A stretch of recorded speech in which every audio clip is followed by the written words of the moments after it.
Asia has largely opened in the green following the recovery of cues from US markets, and Nikkei, of course, the rest of Asia, a lot of Chinese markets shut, but Nikkei up in the green at least. Implied open just once again before I get to our first speaker of the morning, 44 points up. Not too bad, we'll take it, considering what a rocky stage it has been the last couple of days. Anurag Singh joining us, Managing Partner at Ansett Capital. Anurag, always great to speak with you. Very good morning and welcome to NDTV Profit. Great to have you here. Let me begin with how you are seeing emerging markets, and let me start right there, especially India ahead of the budget with just 2 days to go to a very, very big event. Do you see that making any kind of difference when it comes to allocations globally towards India and emerging markets? Yeah, Tamanna, morning. Always a pleasure. But Tamanna, I think the allocations remain steady, which is on a global fund, the allocation for emerging market stands at 10%. I don't think there is a considerable change there in terms of thinking. The only limitation could be that some tweak might, some bit of money might move from India to, maybe other markets, China, Brazil. But overall, the collective allocation stays at 10%. But that said, Tamanna, there is one more thought which is going around, that if you look at the last 10, 15 years, the emerging market index, you look at MSCI weightages, the returns there have been around 3.5% collectively as a basket, I'm saying. So there is one, some set of investment bankers which are suggesting that, why not diversify within S&P 500? Because look, almost about estimates are about 30 to 40% of earnings of S&P 500 companies come from outside US. Apple, Google, Meta, all of these companies are pretty much global companies, right? So there is that thought as well, right? So one has to balance, but that's the larger thought. Third thought is, of course, dollar is becoming stronger and stronger. If there is going to be tariffs across the globe, even if they are, they're not going to be the number which is touted, but they're going to be gradual and very measured. That's a case for a strong dollar and depreciation of other currencies, to stay competitive. So that's also a stronger case for US. So that's the thing broadly, but otherwise, I think as such, there's no considerable change. Tamanna. Hi, Anurag, hi, Alex here as well.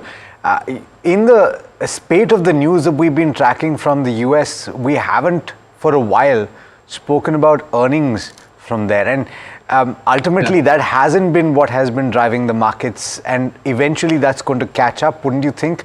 Because if you're talking about a slowing economy, broadly slowing economy, and you're talking about inflation that is not completely gone away, at what point do you think that earnings will catch up? Because ultimately, a lot of these investors that are fleeing the shores of India because of one quarter that has been a little bit of an aberration will perhaps suddenly realize that earnings growth is ultimately stronger in India. No, Alex, let me counter you on that, right? That's a good question. Let me counter it.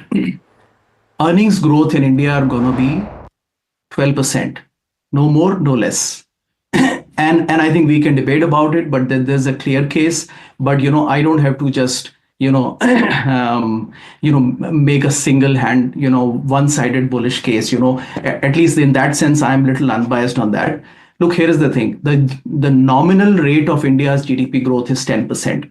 It's 10% for the last 2 years. I mean, this year also is going to be around 10%. It is 10% since 2014. So there is a strong case that if the nominal rate is 10% for the last 10 years, it's not going to change in a hurry. So after COVID settled down, if the nominal rate is 10%, the company's earnings are going to be 12%. Second point, now we can argue why there was a blip in earnings quickly while, all the confluence of factors came together in the last 3 years. But that's not the new normal. The second myth is that the earnings in India are going to be mid and small cap. That has never been the case. You look at since 1994, the inception of Nifty, the returns and their commensurate with the earnings on Nifty 50 has been 12%. But the rest 450, Nifty 500, if you collectively look at, the returns have been 10, 11% for 30 years. And if you take it from 2011 to 2019, they've also again been 10%. So it was an aberration for the last 5 years, and people thought that's the new normal. Now there can be debate about it, and you can take the position either way. But I would rather believe that what has worked for India for the last 30 years in the economy will also be similar to what will the next 30 years look like. Some people can take alternative position and say, well, things have changed. Doesn't look like the kind of exodus which is happening in mid and small cap. We've seen this movie before, and I think it's reminiscent of things that always happen, that small and medium sized companies always falter in India. It is only big becoming bigger. That has been the story, India story. You look at technology, you look at banks, you look at everything. There are only a handful of company, and that is the story across the globe actually. That there are few sectoral leaders which lead. So I don't believe, I'm a non-believer in this kind of a mid and small cap earning story in India. I think people should really run for the hills who think they can make glory here. It has never worked for the last 30 years. But Anurag, the reason that there is so much conviction is because of how it's worked for the last 2 years or 3 years. And that's what people are watching. Now, but that's, yeah. So, Tamanna, that's the classic retail investor trap. 1 year he can sit on the sideline, 2 year, by the 3rd year he's like, oh, now put my, sell the house and put all the money in. But the same thing happened before, right? It has happened before. And that's the classic peak. And that's what we're going to exhibit. Sorry, you were saying something else. No, I was going to ask you, what I find very interesting, Anurag, is that how closely you track the Indian markets and the stories in the Indian markets. So which is why, even though, we want to talk about what you think about what Fed will do, impact, etc., I have to ask you about Zomato and what you make of Zomato. You have been posting, you've been posting on it, and it's an important story. It's an important point of view, because it's not just about Zomato. It's about, you have described it as buying into a story versus the numbers. Tell us what your take is. This is going to take 2 minutes, okay? Let me tell you. Titan is a consumer story in India. Its market cap is 35 billion, around 35 billion, right? Same range. It has multiplied wealth by 700 times since it got listed. Take that. I mean, Rakesh ji famously made a lot of money there. It has multiplied. So if you put 1 rupee, it is 700 today, right? And it is at a market cap of 35 billion today. Imagine the wealth of 700 times being created at the same market cap. What is the market cap of Zomato when it was like 320 odd? It was around 33 billion. Same market cap. What is the price at which Zomato got listed? It asked for 75, it got listed at 120, 125. Day one closing price. Message, and where did it take you? Just about 2 or 2.5x within to get the same market cap. What is the wealth you've created? 2.5x. Now here is the reality. What you're buying is a 1 rupee stock. It is not a new company. People invested, private equity invested. They've already made 200x with their money. What you're getting is extra. And that's why you find the same story, one stock getting listed so expensive because they're already juiced up. The story is already, it's a 1 rupee stock. They issued bonus shares, they issued everything. So it's all in the price. It is already 300x from rupee 1.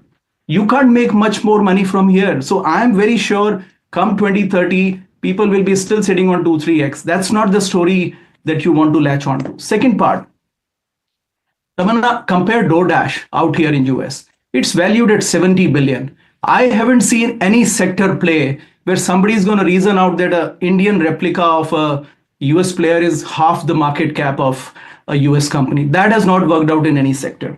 Third, we were told this demographic dividend and the food delivery is unprecedented. It's never going to stop. And look, we already see the signs of stagnation. This is the exact story that the companies play. Once they bought Blinkit, they bought everything else. By the way, everybody knows Blinkit was just an exit to private equity. The losses of 750 million were just made good by purchase from Zomato. It was the same private equity player, by the way. The story is they're just buying top line and creating a top line illusion. The money is not going to be made on this because this will be a constant cash guzzler. I don't think you want to get trapped here. I understand it's a new fancy story for Indian investors. I'm going to bet on this till 2030. Who makes money here?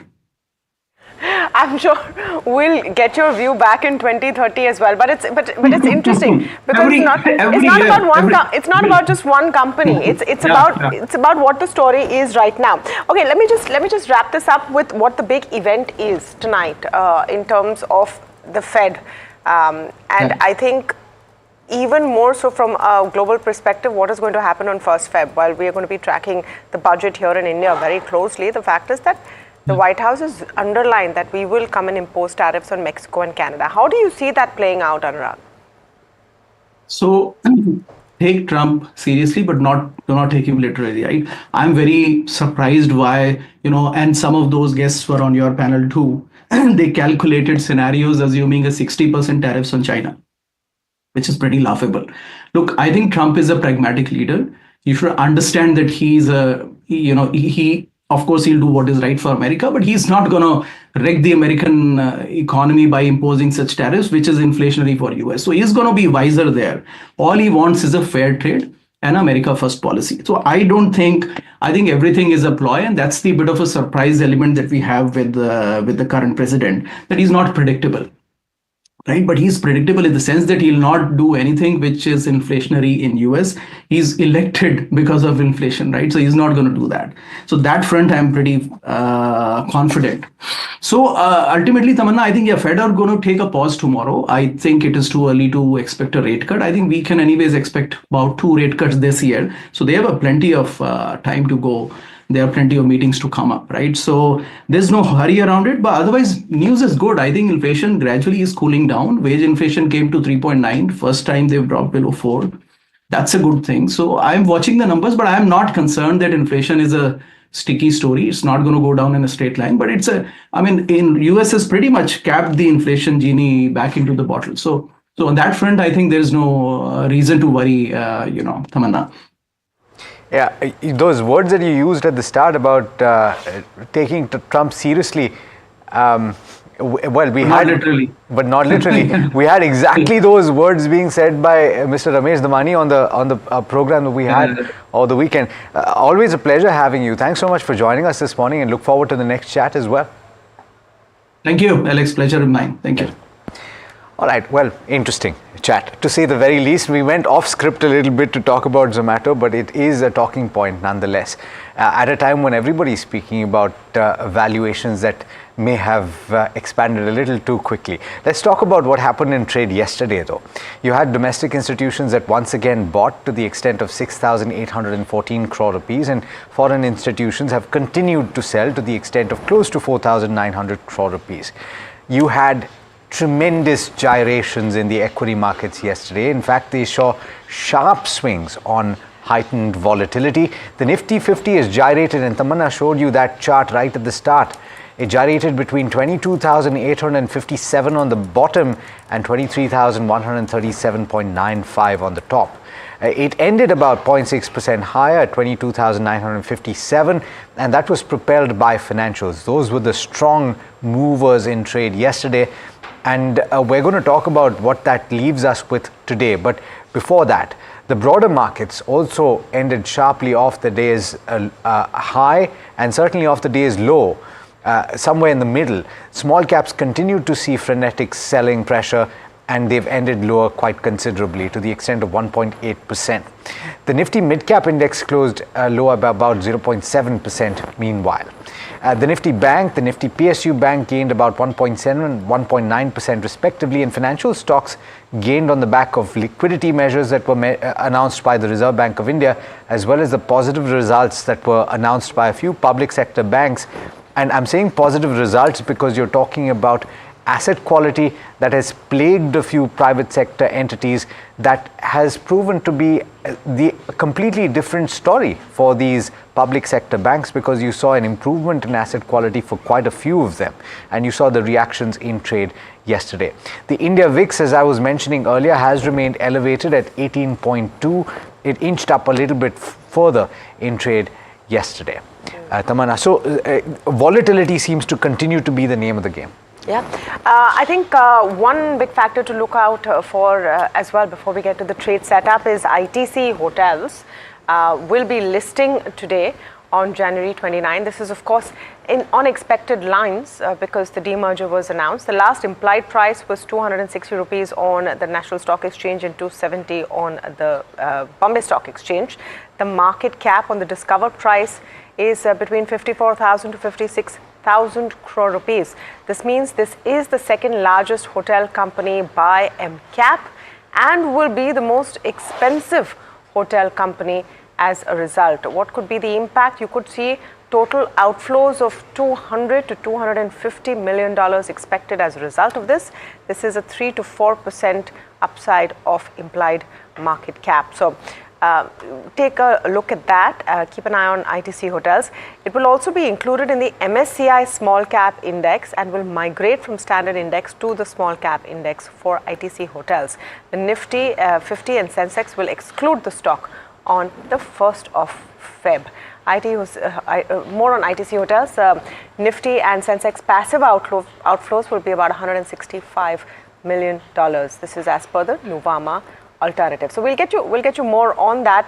And so ITC Hotels one to watch. Of course, a whole clutch of auto stocks will be in focus because of results coming in. But Neeraj, I think what will also be key for the market if we're able to uphold some upswing.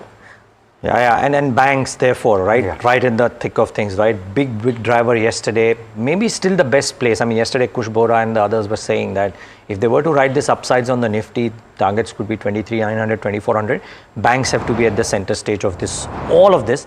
The only thing is maybe it's better to ride with stop losses, considering that a lot of people have fallen wrong in the recent past. Nobody to be blamed, but it's just that the market nature is a bit fickle these days. So maybe trade with stop losses.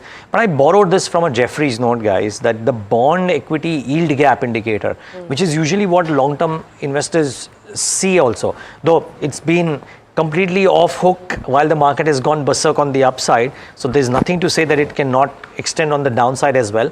But it is at long-term averages. So there is some cushion out there from that perspective. And considering the quantum of shorts in the system plus expiry week ahead of budget, maybe we see this upswing continue because a lot of people might want to square off some short positions on which they're sitting on profits ahead of the budget. What if there's no mention of any adverse news on the tax front? That could be considered positive. The markets may show an uptick. And therefore, the shorts may have to square as well. So a no-harm budget would be the best-case scenario? You would reckon, because I think the market now, in that wisdom, believes that because there is an indication given in the past that the long-term trajectory of taxation is upwards, will we see something every budget? Very likely. It doesn't come this budget. Is it great for the short term? Yes, it is. No bad news is good news. No news. bad news is good news. So who knows? That may happen too. And yeah, I mean, so that broadly, I mean, it's good that the world markets are also helping the sentiment today. Let's hope it lasts. I think one more big factor to see on the budget will be what happens overnight in the US as well, or maybe what happens the next day. So the Monday after the budget becomes very crucial if the White House is going to impose its 25% tariffs. On Saturday, they've mentioned 1st Feb as the day we'll decide what to do with China. Then it becomes an interesting story overall. But a lot of specific stocks to look at, so let's get to that. Bajaj Auto first on my list. It's a thumbs up. Good set of numbers from Bajaj Auto. Revenue up 5.7% at 12,807 crores. EBITDA up 6.2% at 2,581 crores. Margins have been steady from 20.1% to 20.2%, so no big change there. Profits are up 3.3%. This is year on year that we're looking at. But what is important is it's the 5th straight quarter for 20% plus EBITDA margins. Exports have crossed 5 lakh in sales in the quarter after 2 years. It's an increased focus in LATAM. Latin American volume is 2 times of volume and 3 times of value. So, which is why Bajaj Auto is looking good. We'll get you a bit on what brokerages are saying on Bajaj Auto, but this is one to focus on for today. Sirma is the other one, and that's a thumbs up as well. Good set of numbers. Revenue up 23% at 869 crores versus 706 crores.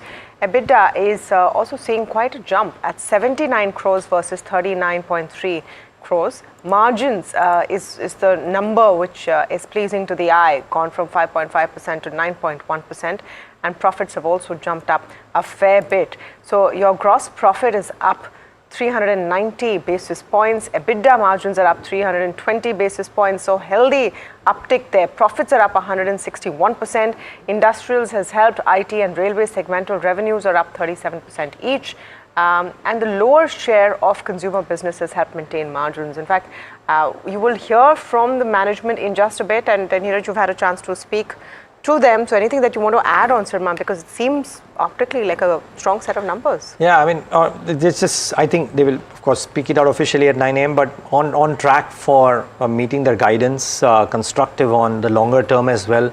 Good ROC targets, couldn't find too many faults with these numbers. So Tamanna is right. I mean, I think the stock should ideally show a good reaction. We've seen EMS companies getting hammered if the big... That's a valuation story more than earnings, right? Sirma is not too cheap either, so therefore important for them to... I think it's a valuation story, and then a concern about if there is going to be squeeze on exports overall, more inward looking, tariffs, etc. You don't know where all of that is going. So at least 2 thumbs up.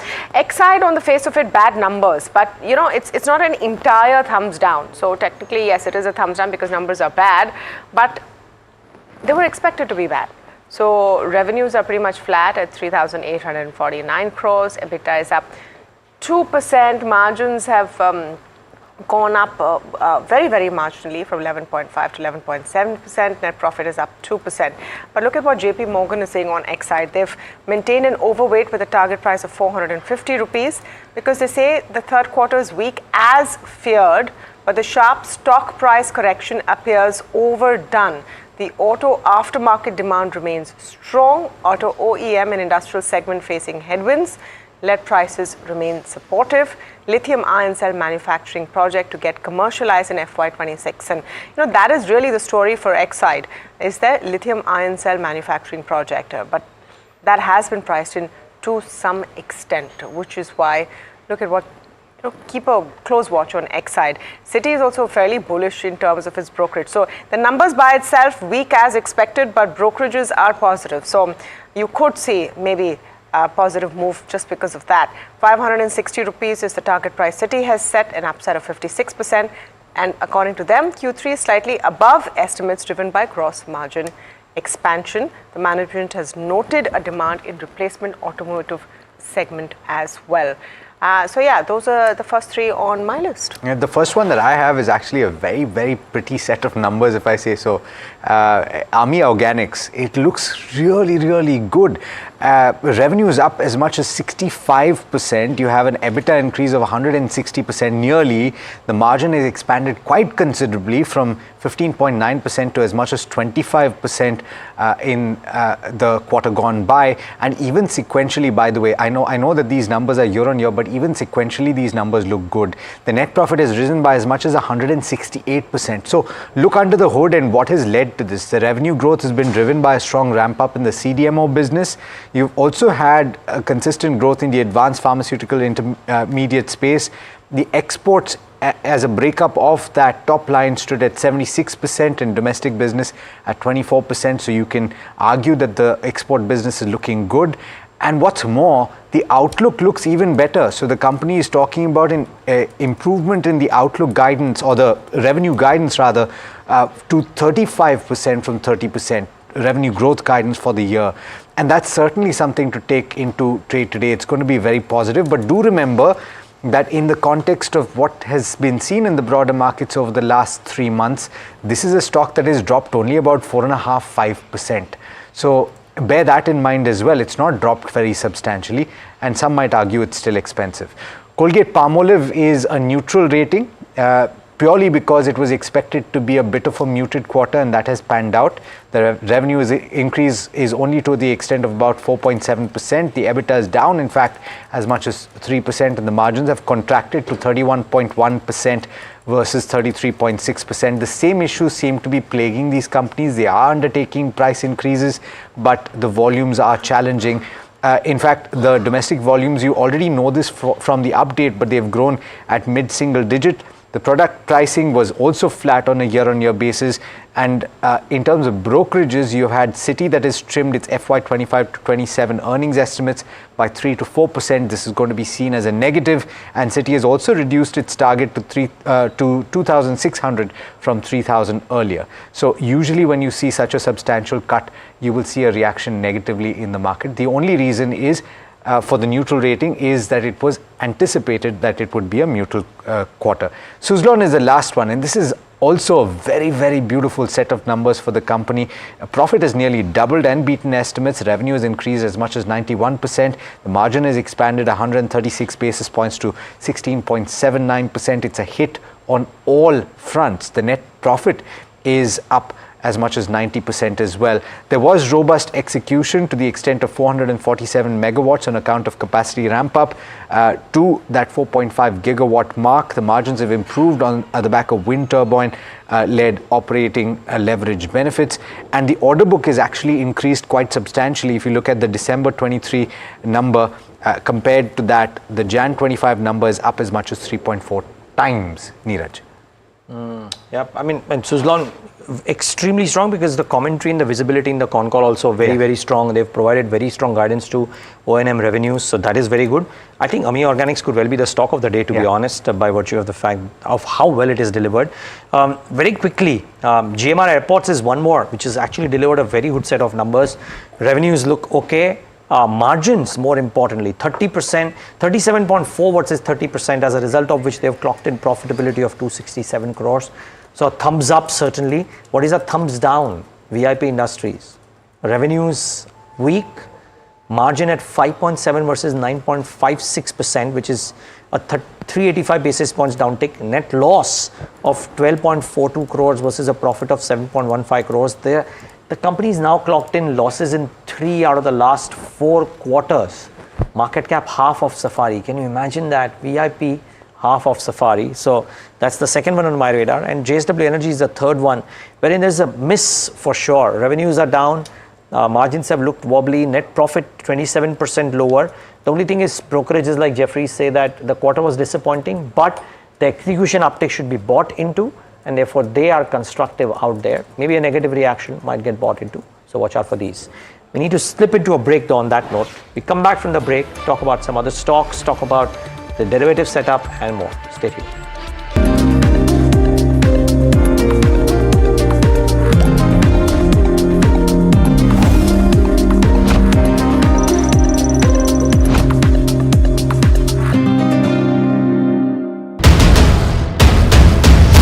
This is the day that shapes the future of 1 billion dreams. From the fields of agriculture to the backbone of defense. From ambitious infrastructure projects to everyday tax policies. Every decision counts. How will this budget balance growth and fiscal prudence? What will it mean for jobs and what will it mean for your portfolio? Join us for the most comprehensive coverage of Budget 2025 as we decipher the impact of this budget on you.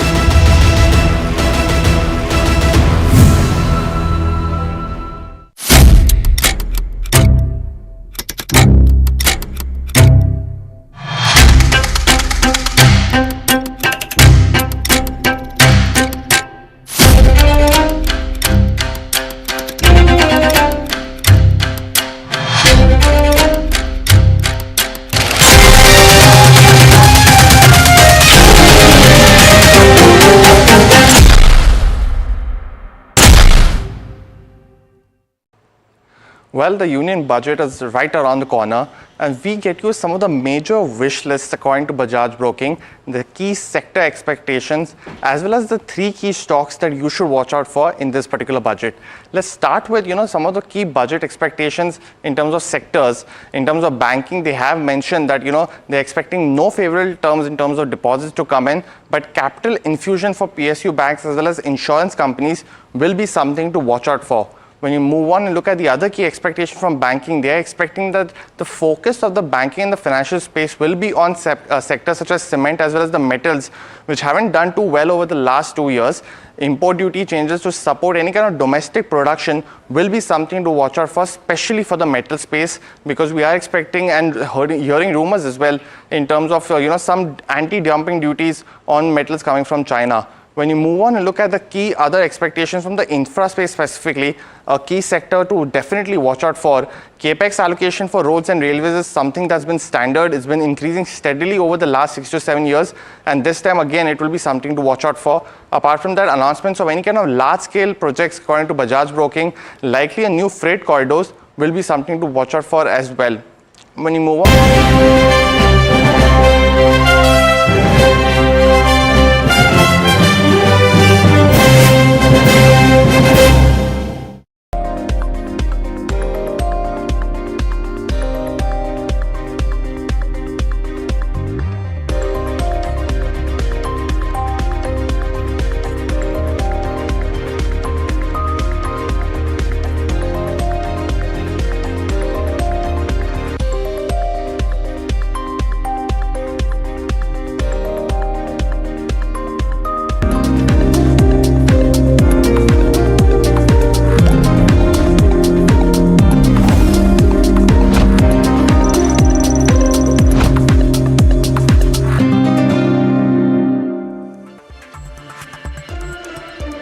Welcome back. You're watching India Market Open. Exclusive coming up for you. Goa's iconic club Tito's is all set to come out with an IPO. My colleague Agni Dev has the exclusive details. Agni, what are you picking up? So from what we are getting, Goa's iconic Tito's nightclub is eyeing an SME IPO at a valuation of up to 1,000 crore rupee. Now the club owner, which has multiple properties across Goa, is looking to offload at least 30% of its stake, dilute 30% of its stake through the IPO. Now the IPO is in preliminary stages. Our sources have told us that things might change going ahead, but from what we are gathering, ICICI Securities is said to have been finalized as one of the bankers for the deal.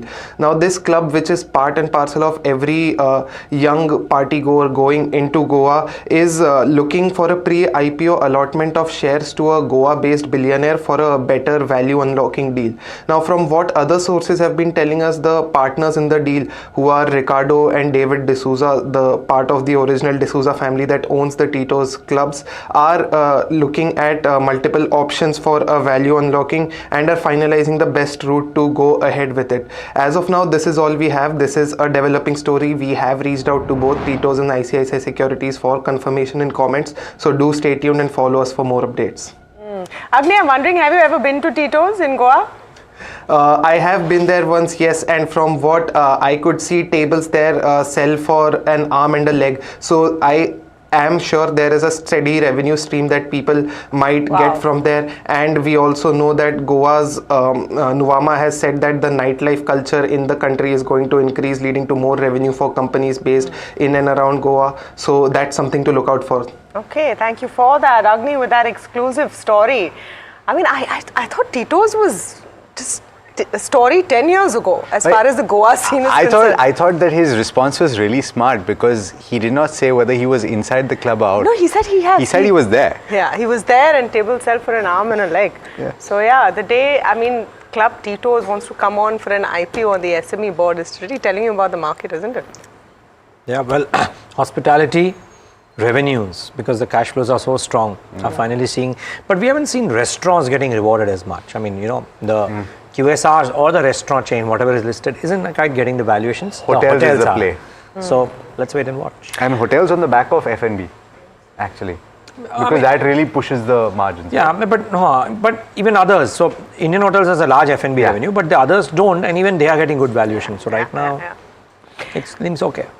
Bajaj Auto in focus as well. Strong show for Bajaj Auto in Q3, but what are brokerages saying? Puneet is joining us with more on that.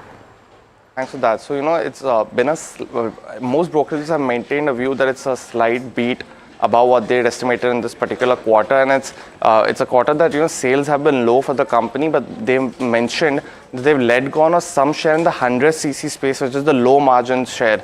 And they've, categorically mentioned that they would not want to sell bikes at 65,000, indicating to, the market leader Hero, where the Splendor prices have been cut sharply in this particular quarter for higher growth. Now, interestingly, what brokerages have mentioned is, while the view has been maintained by most of them to a similar stance, the target prices have increased. So, let me start off first with Goldman Sachs. They maintained their buy high target price to 10,800 from 10,700.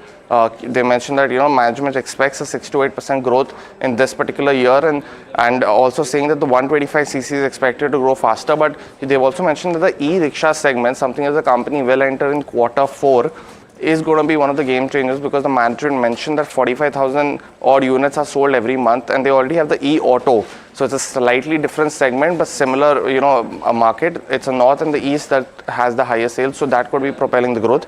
Citi, on the other hand, they maintained the sell rating, but increased target price to 7,900. It's a downside from 6% in this particular time frame. They mentioned that while the outlook was positive, the new models in the 125cc is expected to have growth, but they've also mentioned that while increasing their earnings estimate, they see high competition in the two-wheelers, and valuations are still high for something like a Bajaj Auto, and hence they're maintaining the sell rating. And Nuvama has the outperform rating on something like a Bajaj Auto, 10,700 target price, 23% upside. And they mentioned that the EV, the electric vehicle EBITDA has turned positive in this particular quarter for both two-wheeler as well as the electric three-wheeler business. And they've also said that they're building 11 to 12% revenue growth CAGR over the next 2 years. I just want to mention just one thing that they mentioned the conference call, which is an entity that they've created called Bajaj Auto Tech Limited. Now, this is the erstwhile Chetak EV, and this business is expected to house the electric vehicle technology and the IP going forward. And they mentioned that they will be looking into different fuel cells as well as flex cells technology going forward, and it could be one of the business that could be actually spun off from here as well. So that was one of the positives for me specifically, but brokerages have maintained their view and increased target prices accordingly. Moves being made in the electric two-wheeler space. Incidentally, in case you didn't hear, Hero MotoCo, which is the Japan company, in a statement not too long back said that there is going to be pure electric manufacturing plant in India by 2028. No further details, but it's an interesting statement from a leading scooter manufacturer in the country.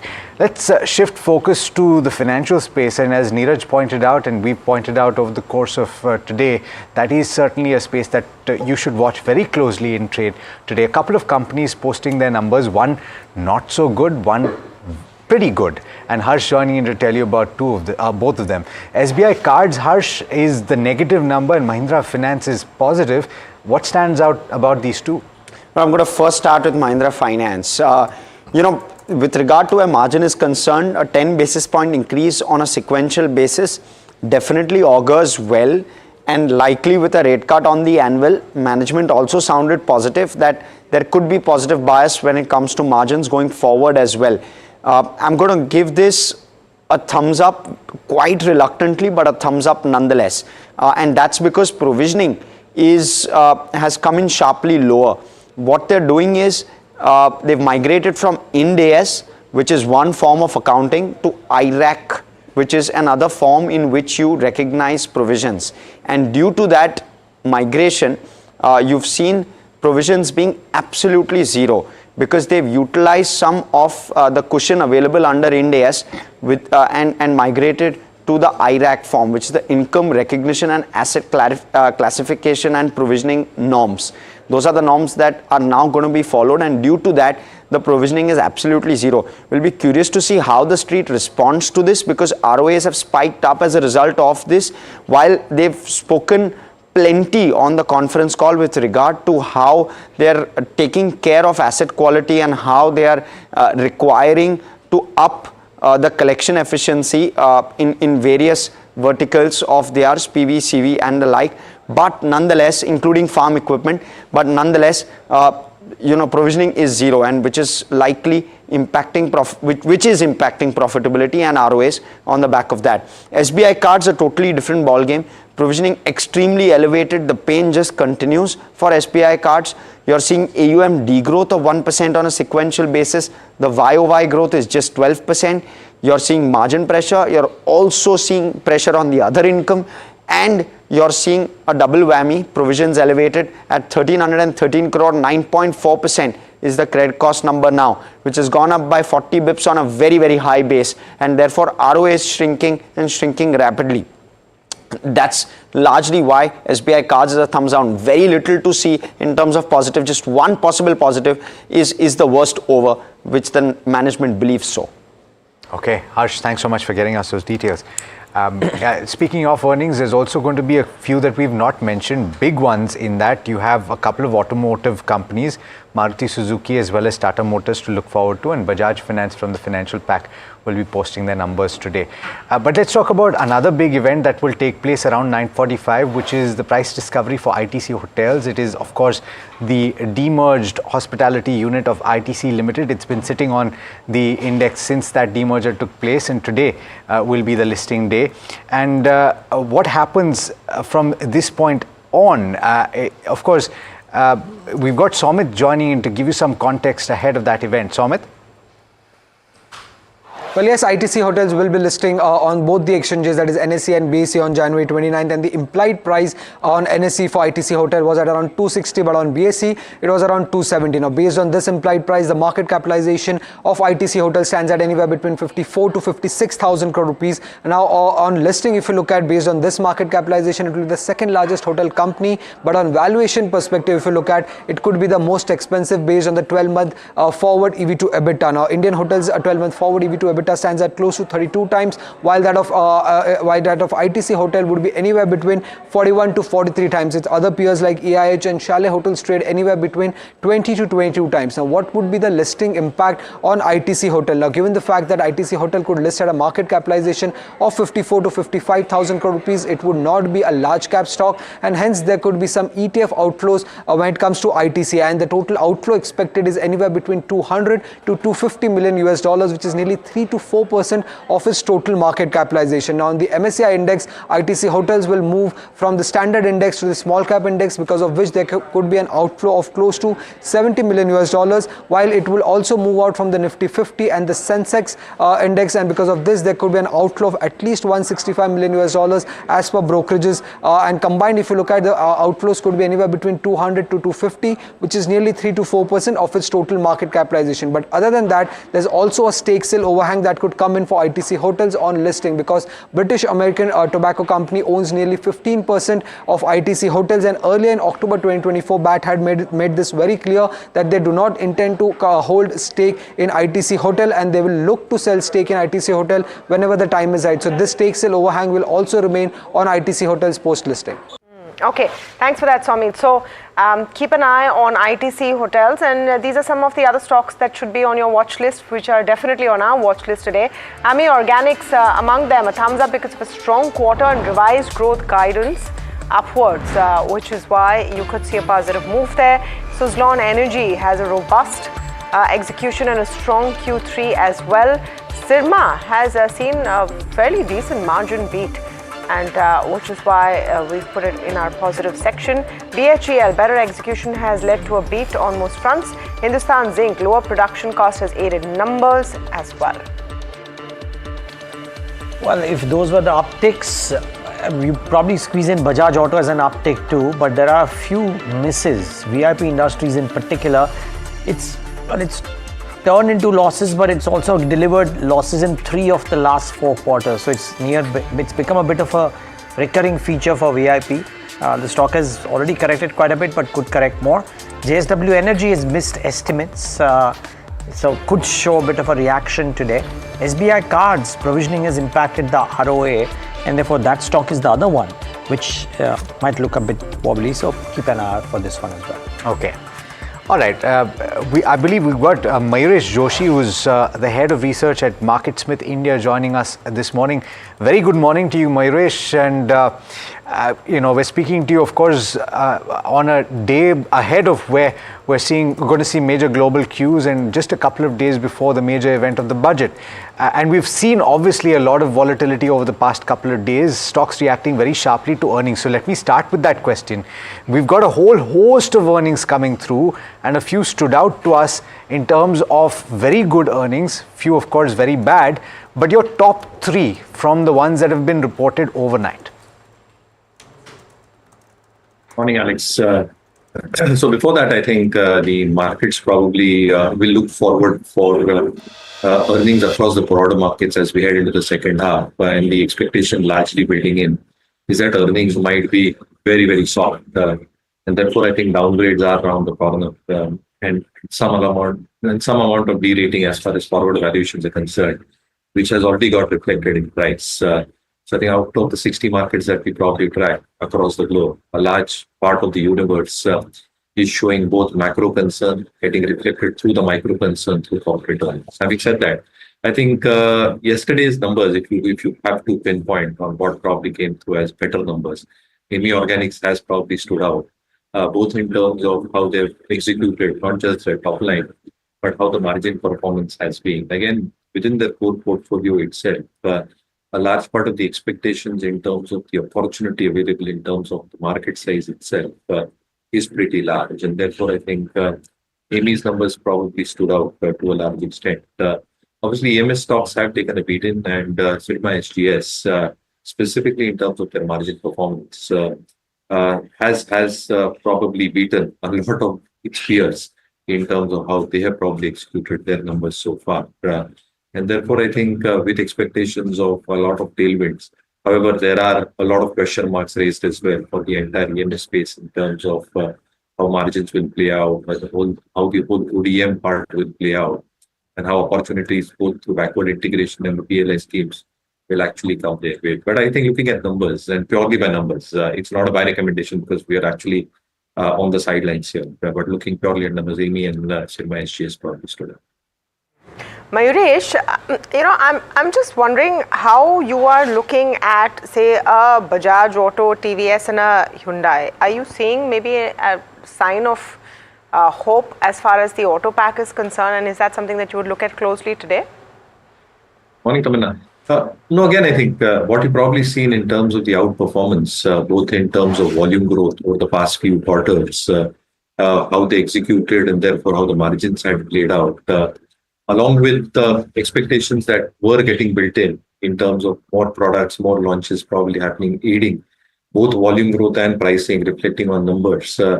That has now stabilized to a large extent, both because of a higher base that they're probably working out with, and competition intensity in terms of both pricing as well as demand probably slacking off a tad bit.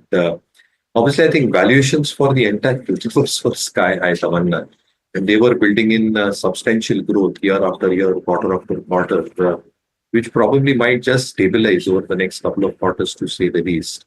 As new launches start taking place for the two-wheeler category and the four-wheeler category as well, as far as the OEM space is concerned, obviously, I think how demand comes back is going to be extremely critical in terms of the volume stack up. What we have largely seen specifically for four-wheelers in the 18 lakh, 20 lakh or more than 15 lakh bucket, I think volumes and demand has still remained stable. And therefore, I think it's going to be very, very interesting in terms of how next financial year, specifically the first half of the next financial year, will play out for all these players put together. But again, I think not being too aggressive in terms of actionable buys that we see at markets with India as far as the core OEM space is concerned. M&M is the only stock which is probably holding up, both in terms of expected earnings and our parameters that we track in terms of EPS and RS ratings.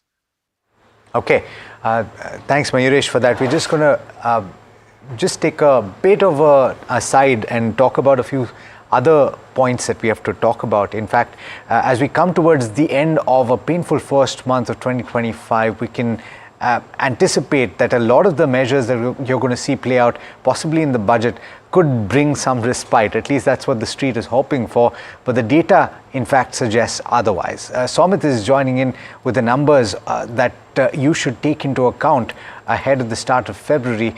Somit, you've looked at the last 10 years and what is that data pointing to? Well, nothing positive if you look at the data. In fact, now with January coming to an end, and this could be the fourth consecutive month of decline that we could see in the by the end of January. It is important to gauge what February has in store for investors. Now, we looked into the data for the last 10 years, and what you understand here is that the Nifty 50 index, which is the benchmark index, has declined nearly 6 out of the last 10 Februaries, and the average return have been negative around 1.2%. The Nifty mid cap index has declined around 8 times out of the last 10 Febs, and the average return has been negative 1%, while when it comes to the Nifty small cap index, it has declined nearly 7 out of the last 10 times, and the average return has been negative 2.3%. Now, if you look at the sectoral indices, there it's the media and the FMCG index which have declined the most, nearly 8 times out of the last 10 years, and the average return have been anywhere between -2 to -4%. When it comes to the financial sectoral indices, which is the Nifty bank index, Nifty PSU bank, Nifty financials, and Nifty private bank index, all these indices have declined nearly 7 times, and the average return has been anywhere between -1 to -3%. When it comes to Nifty IT, auto, metal, energy, pharma, MNC index, all these indices have declined at least 6 times in the last 10 years, and average returns have been as negative as -3%. Now, when it comes to Nifty real estate and the Nifty CPSE, which is the Nifty, PSU index, only these two indices have declined just 5 times, and the negative returns have been around -1% for these two sector indices. Now comes the most important part, that is the stock related part. In that, if you look at, this is the stocks that have given a positive return seasonally in the month of February. Now, these stocks have closed in green at least 7 times in the last 10 Febs, and the average returns have been more than 3%. For Trent, if you look at the average return, it has been around 8%. Apart from that, if you look at stocks like Avenue Supermarts, Chola Finance, they have given a return of nearly 5 to 7%. Polycab has also given an average return of 5% in the month of February, and then there is India Mart, Coal India, and JK Cement, which have given a return of nearly 3 to 4%. Now, on the flip side, if you look at these stocks have fallen at least 8 out of the last 10 Februaries, and the average returns have been as negative as at least 4% in the month of Feb. IRB in fact tops the list here with a negative return of average negative return of 7%. Then there is BHL, Bank of India, and CSE, which have given a negative return of around 5 to 6%, followed by Aurobindo, United Breweries, CG Consumer, and PVR Inox, which have declined anywhere between -4 to -5% in the month of February. But do remember that January will be the 4th consecutive month of a decline, so the setup is completely different for February this time compared to what we have seen previous years. First time since 2002, was it 2002? Was the last time you saw 4 months in a row of declines for the benchmark? Yeah, it's been tough, but I like the header of Sumit's piece. Will February bring some respite? We always want to look at the possible positive. So Sudeep Shah joining us on his take today on the charts. Chandan Taparia also with us. Welcome to both of you, and thank you for joining in. Chandan, I'm going to start with you on whether you're seeing some strength in the Nifty. And obviously, I'll ask you first your take for today from the Nifty and Bank Nifty. And then if you have any view on the piece that we just did on Feb maybe being a bit of a breather. Yeah, good morning. Thanks for having me. So, Nifty has been making lower top, lower bottom. Historically, I just heard about the seasonality chart setup and seasonality data. January is the month which remains highly volatile, and that is the track record of last 10 years. Every month, India VIX spikes by more than 10% to 50%, and already we have seen that roller coaster ride in the market. Second part is that market hardly close negative for more than 4th consecutive series or month, and already we are down for 4 months this time. So there are the chances that Feb Valentine could give some cheerful moment to the sentiment. But again, the requirement is the follow-up activities. We believe that index should hold the major support of 22,800, 22,650. And yesterday it respected and witnessed recovery, but only problem is follow-up buying activity. Yesterday also Nifty headed to 23,137, but last hour again tumbled down from higher levels. So I believe some sort of volatility needs to cool down. Market is waiting for an event to pass out. As of now, if I purely look at the technical setup, I believe 22,800 to 22,650 could act as a major support to witness a recovery towards 23,333 and 23,650 marks. Talking about Bank Nifty, I believe Bank Nifty can do well comparatively. It has formed a double bottom on the daily chart. Almost 12 days back, it made the bottom near 48,000. Even 2 days back, the low was almost same. Some bullish divergence also visible. So we are getting a sign of the stability, but follow-up is required to get the momentum on the bullish side. So expecting some recovery, but one need to keep in mind that due to the event, some roller coaster ride or volatile swing could be there. FIs are relentlessly selling every day, and that is the reason that every bounce is being sold. So I need the relief from these 2-3 points. Otherwise, technically, market is near to key levels, which might be respected for a small bounce back move from those levels. Small bounce back is the best case scenario. Very quickly, Chandan, let's get your stocks this morning. Yeah, looking at the stocks, I'll focus on the heavyweights name in this market scenario. I believe that one should build a portfolio of 4 to 5 heavyweights counter, including Bajaj Finance, ICICI Bank, Indigo, one IT name. But yes, here talking about the trading ideas, first is buy on Indigo. The stock has seen some recovery and bottom process near 39.50, 39.45 marks. Double bottom already formed on the daily chart. Surpasses falling supply trend line with hold of key moving averages. So one can buy with support of 41.80 and Indigo can head towards 44.50 to 44.80 level. Second trading idea, that is buy on Bajaj Finance.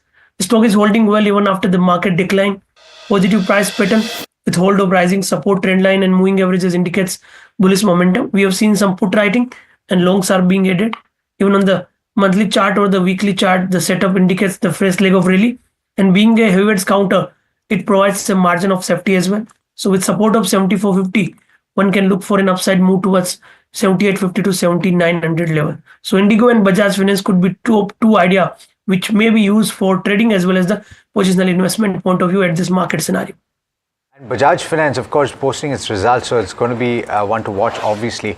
Sudeep, I'll come to you quickly on your picks today, and I'll talk to you about what you think about the benchmarks in just a bit. But first, your picks.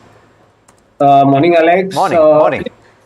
Yeah, so yesterday and the day before yesterday, we have seen the kind of momentum shift in banking and especially PSU banking.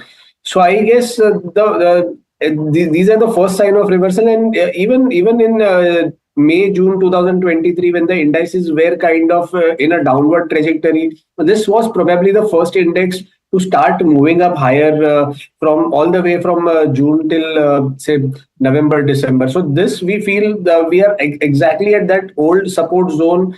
And now from the current levels in the last 2-3 days, we have seen a Bank of India say move from 102 to 108, 110. And this was a swift rally backed by strong volumes. Now, so what we feel is this momentum here in this stock could continue.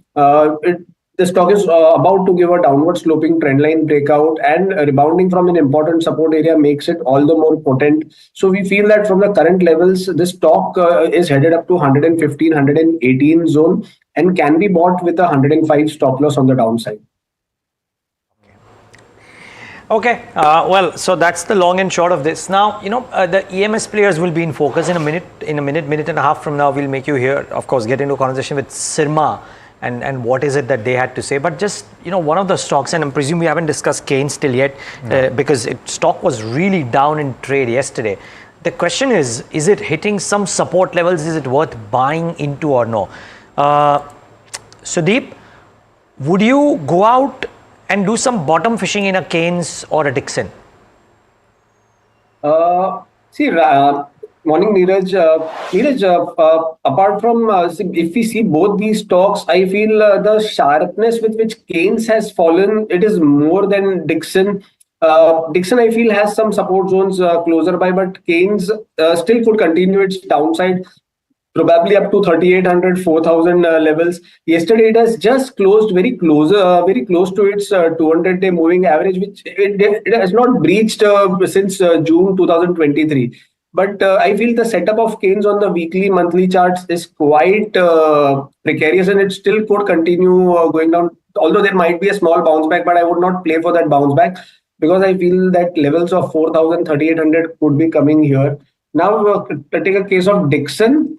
Dixon, I feel the support zones are very close by, which is around 13,800 to 14,000, 3-4% from the current levels. Right. But the way the stock is shaping up, I guess it should take support somewhere around 13,800, 14,000 on the downside. Got it. Okay.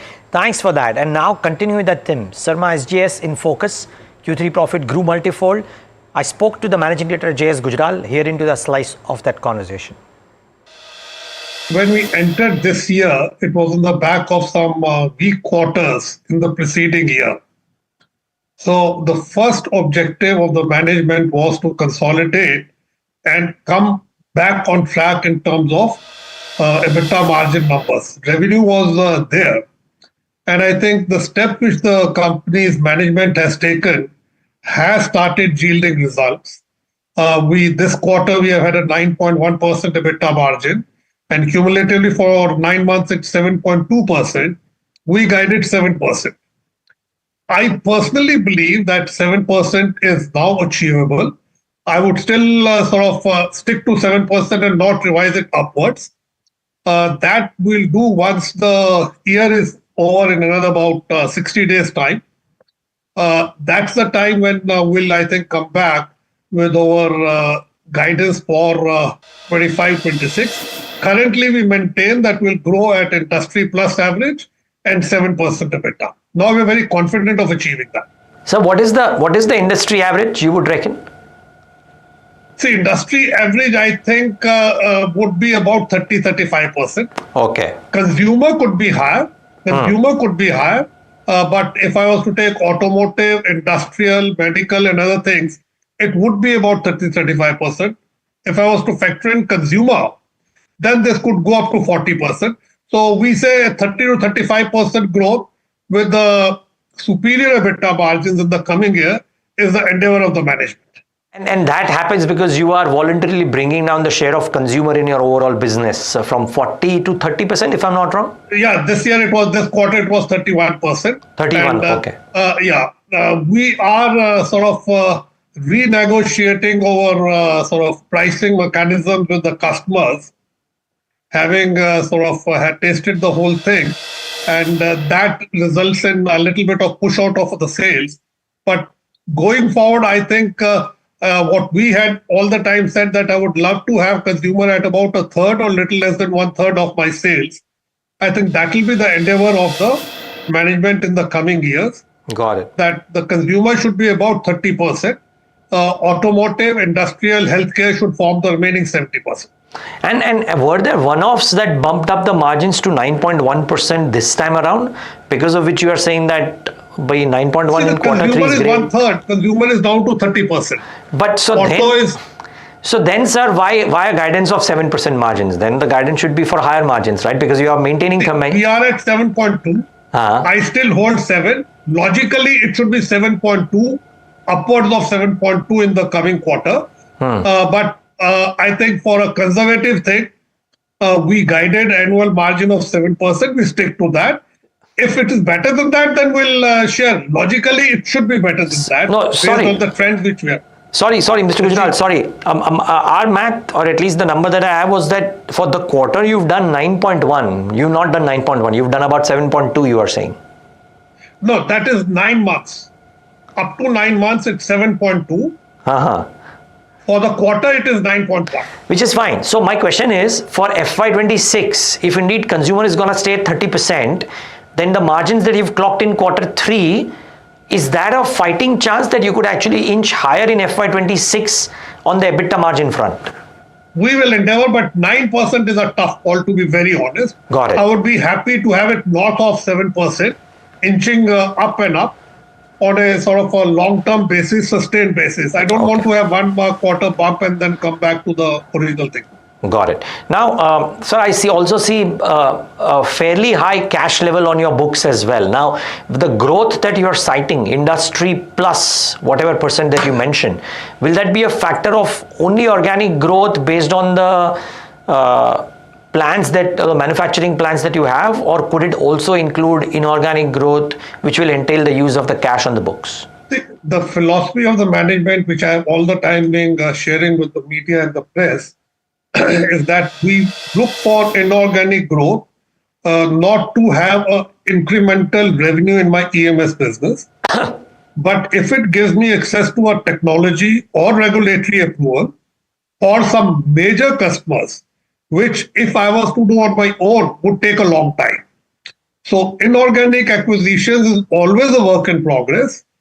We keep evaluating, but there's nothing which has reached a stage where I can share it with the media or the press or the analyst that, well, this is going to happen. Okay, Sirma there on its numbers. Pre-open has treated Sirma well, and of course some of those rates settling in. I'm just going to quickly go through what's moving early this morning in the pre-open session before I get a take on Sirma, etc. Suzlon 5% up, good set of numbers as well. IGL is buzzing, Hindustan Zinc on the back of numbers. So there are some players today that are showing action just on the back of numbers. Likewise on the negative side, look at Colgate, down about 2%. JSW Energy really catching my eye. Those set of numbers really hurting, 8% down there. SBI Cards also a weak set this quarter. Piramal Enterprises feeling the pain. Mayuresh, very quickly on the EMS space and Sirma specifically, any take there? We'll wait it out, Kamalna. Valuation is still very, very expensive. Yeah. And we need to bump up their earnings rate at a very, very decent pace and compound it reasonably. Numbers may be doing the trick right now, but still very expensive for us. Okay. What about a JSW Energy? Mayuresh, have you looked at those? The numbers, of course, underwhelming. And I suppose that's a kind of action that you will see. But ahead of budget, etc., is that a space that you would track closely? The space, yes. Numbers softer than what the street was expecting, and therefore the reaction that you're probably seeing in terms of price action. However, I think in terms of the bigger picture for the sector as a whole, the targets that JSW Energy has also set over the next few years would mean that if they're able to execute well, and I'm pretty sure that they will, you're probably going to see a reasonable amount of compounded growth happen in terms of the balance sheet as we head into the next few quarters. But purely going by numbers, I think softer than what the street was expecting and the reaction that you're probably getting in a market like this. Mayuresh, a view on, I know I've asked a lot of people this over the course of the last couple of days, and yesterday in particular, but PSU banks, they've had, and I'm focusing primarily on asset quality, while a few private sector banks have had these woes. That didn't seem to be the case for a lot of these public sector banks. Do you take note, and would you say that valuations are attractive? The worst is over, you should start buying? The valuations were always attractive, Alex, yes, for PSU. agreed. And they continue to be, right?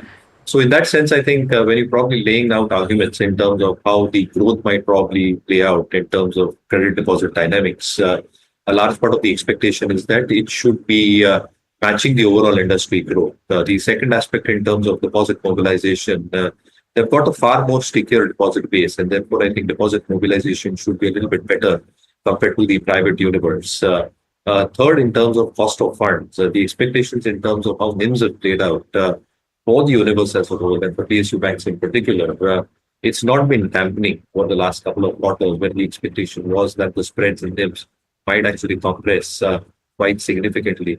And the best part, Alex, for PSU banks, specifically the mid-sized PSU banks that you ask, the PCR ratios are already elevated in excess of 90%, 95% in certain cases. What really transpires now is, as recoveries start taking place, it has a direct impact in terms of their bottom line growth and return ratios as well. And therefore, within the space, I think a few banks, like Bank of Maharashtra as an example, is something that we continue holding in our global portfolios. Bank of Baroda, again, I think with whatever has happened in terms of the RBI moves yesterday, it is going to benefit because they do have stretched LDRs, and that does benefit their overall balance sheet construct as well. So yeah, remain constructive in terms of a few names within the space, and we continue voting as compliance disclosure. To be selective there, absolutely. All right, top brokerage call of the day. Harsh is joining us, and our focus this morning on CE Infosystems. Why is Goldman Sachs excited about them, Harsh? 55% upside from here is what Goldman Sachs sees. 12-month target price 2,500. In terms of the numbers itself, revenue was up roughly 25% YOY. EBITDA was up 16%. I'll come to why EBITDA growth hasn't followed revenue growth, but that is supposed to course correct in coming quarters is what Goldman Sachs believes. Both EBITDA as well as revenue growth was 5% above Goldman Sachs estimates. Now, with regard to two businesses, one is the map-led business, which is 76% of the revenue. They believe it's the first full quarter where Hyundai and Kia's internet enabled mapping revenue has started to get recognized, plus there's quick commerce adding to that. The IoT business continues to be slightly lumpy, 24% of the business, and therefore growth is slightly slower over there, but that might correct in coming quarters, so therefore constructive again. Deal wins continue and could include new age EVs, railways, state tourism departments, fleet management solutions, transporters, fintech, banks and FMCG. All of those opportunities available for MapMy India. They're highlighting that MapMy India's order book is 3 times its current revenue run rate, and therefore they see potential for an inflection from here. 55% upside, 2,500 being the target price. Okay. All right. Thanks for getting us those details. But of course, several other things happening with this company. We'll have to talk about that at another point. But anything standing out, Sudeep? I'll come to you first, and then I'll come to Chandan. The first sticks, of course, a lot of reactions to earnings that are coming through. What's standing out to you?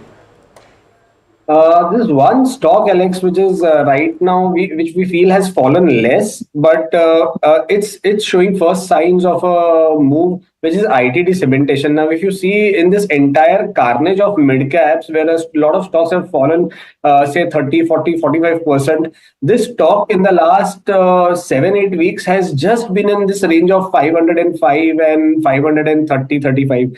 And today also it is showing signs of a gap up. So I feel in case 535, 35 zone is taken out here, this could swiftly move up to 575, 590 levels. So I'm positive on this just because of this fact that it's a well-managed company, the fundamentals are good, and in such a scenario, it is outperforming. Yep, that point is well taken, that there are not too many stocks which are. But as in such a scenario outperforming, but as things have settled down, Chandan Taparia, I'm interested in asking you, what amongst the key movers this morning now stands out for you? You've given us your stock ideas, but the pre-open rates now would have given an indication of some stocks which are really shooting up in trade. Ami Organics, for example, maybe a Suzlon. I haven't looked at the Suzlon price, but I'm guessing it could be doing well. What, any stock that stands out for you? So in this market scenario, I'll focus more on the heavyweights name rather than talking about the mid cap, because most of the heavyweights, either they have corrected or holding the support based buying. So obviously my focus and radar will be on the B2, like Bajaj Finance, Bajaj Finserv. I believe recovery and momentum in these names can take the recovery path to Nifty as well. To reply on your question on Ami Organic, I believe some support based buying could be there. However, the gap opening is seen in the counter, but any decline towards 1980, 1985 could be bought for an upside target towards 2150. Looking at Suzlon, I think lower top, lower bottom was clearly visible. Technically, it is completing a harmonic pattern. So because of that, some reversal could be there. With support of 48, it can see an attempt towards 59 to 61 marks. Just Chandan, Star Health and Motilal Oswal, both will react negatively on numbers today. Yeah, so I don't want to comment on any... on the charts, see, everyone's smiling. On the charts, Chandan, okay. Personal holding, and don't tell me the stock is down. Let's focus on... Oh, what it is, I can't do anything about it. Okay, Star Health, yeah, you can see the price correction, so the wealth is... or let's not talk about that. Star Health. Yeah, looks weak with hurdle at 445, stock can go down to 420. Sudeep is in splits. Sudeep. But then you can counter and ask Sudeep about SBI then if you want. Sudeep, you wanna add anything? Since so, okay. I guess Alex, today all of us are in fun mood, and that's okay. In such a market scenario, just smiling for a couple of minutes is the best thing in the morning. No, we should. We must. Ahead of we want to know if we're going to be smiling next Monday. I think that's the big question. So let's smile in advance. Anything you're spotting, Mayuresh, this morning? No, so I think AB's numbers were mind-blowing and they have reacted. But again, let's see how it settles. Okay, with stock. Okay, fair call. Mayuresh, I do want to come back to you and talk about a Suzlon, because that stock is the other one after getting Roger is making a comeback. Frankly, a lot of stocks, right? I mean, Motilal Oswal or a Suzlon or any of the others are not the only culprits in town. A lot of stocks have really gotten badgered in trade. Some of them are making a comeback. Suzlon definitely is. So we'll talk about that. Well, if Mayuresh would have been in angel broking even now, it would have been poetic justice to ask him about angel. Since that's not happening, let's focus on the market open. But here's how the markets are starting off this Wednesday morning. Bit of green on the screen, not unanticipated, better than what the implied opens was suggesting. So 0.5% or close to slightly over 1/3%, if you will. But banks are not participating. That's the other interesting piece for the opening tick. So what is driving the indices higher? We'll get to that in a moment. Just a very quick very quick mid cap and small cap mention out here as well. 1/3% for the mid cap index and 1/3%. No.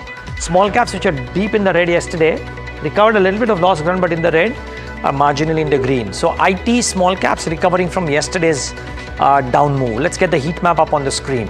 IT is a bounce back. Nvidia, Nasdaq, both bounce back. IT stocks are doing the same. You will see no runaway gains into individual name, but all of them, Infi, Wipro, Tech Mahindra, etc., TCS, all of them 0.5% to 1% higher. Bajaj Auto reacting to the brokerage views on the results and the commentary, up about 2%. Cipla about 1.5%, so that's not done too badly.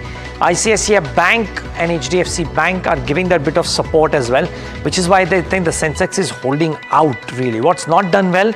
BPCL a couple of percentage points. Remember, ex-dividend, I think, BPCL. So bear in mind this 2% downtick is because BPCL shaved off 5 rupees of dividend. Please keep that in mind. HDFC Life, NTPC, JSW Steel. So those are a few others. I think the broader market have a lot more movers because a lot of large names, but not in the Nifty, like JSW Energy would be reacting. But take away from the index is Cipla and Bajaj Auto on specific results, and then the larger tech space, Tamanna. I think some relief overall on results. Not that they aren't bad ones or disappointing numbers, they definitely are. But I'm going to pull up the sectoral heat map first before we go to those specific numbers, just to show you a sense of what the screen is looking like this morning. And it's not half bad. I think a screen dominated by so much green is something that we're seeing after a while, and WIX nevertheless. Nifty IT is leading the pack, and this is a relief rally more than anything else. I'm not sure why, because DeepSeek was not impacting Indian companies negatively and not so much positively either. Nifty Realty mildly in the red. The mid cap and small cap indices also hanging on, but stock specific is the name of the game. Sirma, Suzlon, Ami Organics. Let's pull those three up. Good numbers. How has the street rewarded them, if at all, is what we need to see. And there you have it. Sirma about 8%, 9% up was on our list this morning. So was Suzlon, so was Ami Organics. All good set of numbers. And this is something which is a relief for the street to see. Some solid numbers. Yes, valuations will be high, but at least earnings keeping up to some extent. On the other hand, JSW Energy. Let's look at that. Let's look at a VIP. Let's look at a Motilal Oswal. JSW Energy about 5% down right now.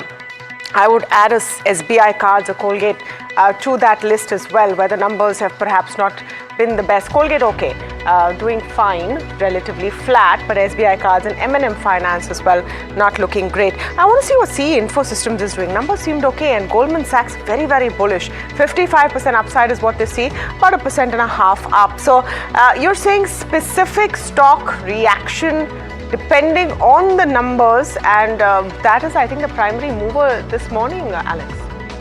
Absolutely, no doubt. And just to take on from what you were pointing out, Suzlon is the first stock, one of the first stocks that you pulled up, of course, and Neeraj also was speaking about it just before the start of trade. So let's talk about that. And Mayuresh, coming on the numbers, of course, Neeraj was pointing out, I haven't heard the con call, but he obviously caught the cliff notes, or he heard it. What do you make of the numbers, and would you buy at this point? Decent numbers, Alex, again, and I think the stock is reacting accordingly. What has really transpired is how the balance sheet has probably come out of the leverage position a few years back. And obviously, I think the order book is now building up quite steadily. The current capacity has been ramped up, if I'm not mistaken, to close to 4.5 gigawatts. And they've got, obviously, I think, a large part of that order book, which is expected to get executed over the next 18 to 24 odd months. Obviously, I think in terms of the cash flows as well, I think because of cash flow improvement that is probably happening on the balance sheet, you'll probably see better numbers as execution keeps on happening for a large part of their order book. The only point of concern that I've probably got is the entire working capital cycle. And with the working capital cycle remains elongated, Alex, what probably happens in terms of the operating cash flows going forward, they might remain a tad bit sticky. I think these are the only 2 pointers going forward, which I like to watch out for Suzlon. Otherwise, I think there are a lot of tailwinds and the results have been exceptional. No sellers right now in the stock, and we'll have to see when you have the opportunity to buy at this juncture. But if you're holding, perhaps it is a good thing that you are, considering the kind of gains that you're seeing today. Nifty Bank, I want to know what Sudeep has to say about this, because Sudeep, we kind of rushed you at the start. We didn't really give you a chance to tell us about what your thoughts are on the benchmarks, and particularly on Nifty Bank. Yesterday you saw considerable gains, yes, but you saw towards the end of the session some of that steam getting lost for this index. How would you trade it? Alex, if you see, sorry, Alex, if you see the Nifty Bank index, yesterday there were first signs of a recovery. Although it went all the way up to, say, almost it retested its 20-day exponential moving average, which was closer to 49,200, 49,300, but did not close above that. And I guess these are the first signs of some kind of, if you say, extremely short-term bottom formation, because it won't be an easy game. It's going to be very volatile, very choppy. There would be sellers at higher levels in the way to recovery. So what I feel is that yesterday's move in a way was very good, that it has just given the first signs that yes, probably the downside is getting restricted. The momentum on the downside is now just reducing. And important levels for Bank Nifty, what I feel is 48,500, 48,550 now will act as an important support. Till 48,500 holds, this recovery could continue all the way up to 49,400 and 49,900 thereafter. So yes, there could be some volatility even today. But eventually, I feel 48,500 should hold out, and this rally could, we could see this pullback heading up to 49,400 and 49,800 levels. Still not talking about 50,000 levels. It's still a way off for the Nifty Bank, certainly. I want to talk about an MGL, because you saw IGL not too long back post numbers. So both of these posting their numbers. The stock is not doing too much at this juncture. So it's just about flat at this juncture. Chandan, a quick view on these two, IGL, MGL. Is there any opportunity that you see on the charts?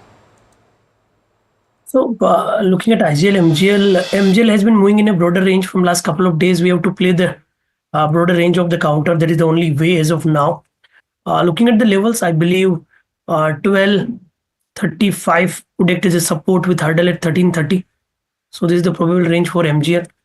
Looking at IGL again, negated this lower top, lower bottom, and after a gap down opening, some decline is there. So with support near 386, one can buy for an upside move towards 400 zone. Okay, so that's a technical view on this pair. Mayuresh, with both the numbers having come through, are you in the camp that believes that with the latest change in the administered price, which kind of bridged some of that gap that was created, and does that improve things? And would you say that the worst is over, at least for now? Probably. It improves things a tad bit marginally, Alex. Because I think a complete pass-through has not been possible and not plausible as well. And because of that, I think the expectations in terms of how EBITDA per SCM as a key metric will play out might still remain a little bit sticky. Obviously, I think volume growth is something to map out as well. But a large part of the belief is that it should stabilize now in terms of how volumes will probably play out. In terms of both pricing and the impact of margins, that might take a quarter or two. But if there is some relief in terms of the sourcing mechanism again, I think that can, in terms of how these city gas distributors will probably play out its earnings as far as the first half of the next financial year is concerned. So to a certain extent, I think range-bound consolidated trade, as I see it, for all these factors put together for these boards. Got it. AMI Organics is the interesting one, right? Because I mean, Alex spoke about it earlier, but the CDMO piece doing so well. Chandan spoke about it as well. Just want to mark the stock. 7.5% higher, it is getting dwarfed by the kind of gains that Sirma SGS has made. So, which is actually the interesting piece. The thing though, that I want a view from each of our participants on, and Chandan, don't worry, I want to ask you on Motilal Oswal. So the stock is doing okay, but the point is that the capital market plays, particularly the ones with a brokerage business attached to them, have seen some punishment after the Q3 numbers because of the SEBI rules. Volumes have come off and it's showing in the numbers, but everybody's been talking about how capital market story is here for the very long term. My question is this the weakness that you want to use to buy into the capital marketplace? Chandan, before I thank you, this question is to you, and leave out your own company because it's a related party this thing. Any other capital market play, particularly with a brokerage business attached to it, that you like on the charts or in the positions? Thank you for a fantastic question. I believe the entire theme could do well. However, we were quite positive, but due to the market sentiment, the entire sector witnessed some profit booking. I believe the way the demat accounts are increasing in country, awareness of the equity apart from liquidity from SIP are the reason. However, some because of the regulatory changes, derivatives volume slightly decline in most of the organizations. But I believe that is good for good for the industry or good for the investor as a whole, that more participation will happen in long-term investment and that can be utilized for the wealth creation. So overall, I believe that any decline could be the opportunity for all these names which are related to the capital market, whether be it broking, be it exchanges, depository or AMC. Forget about the short-term correction move, but I believe if someone build the position in next 1 week, 2 weeks in the scattered manner, 20 to 40% kind of return could be seen in most of these names. Better to focus on the exchange name, that is BSE. Major trend was positive. However, in last 7-8 days, the stock witnessed profit booking decline.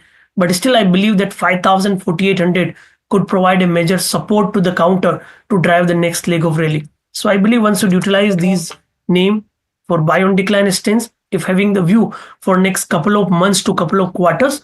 Talking about the broking houses, I believe the price has already seen a profit booking decline and now the valuation justify the price corrective move. So one should utilize, and I think good opportunity, those who believe in the equity market, India, power of compounding, and opportunity over the next couple of months to quarter in the market.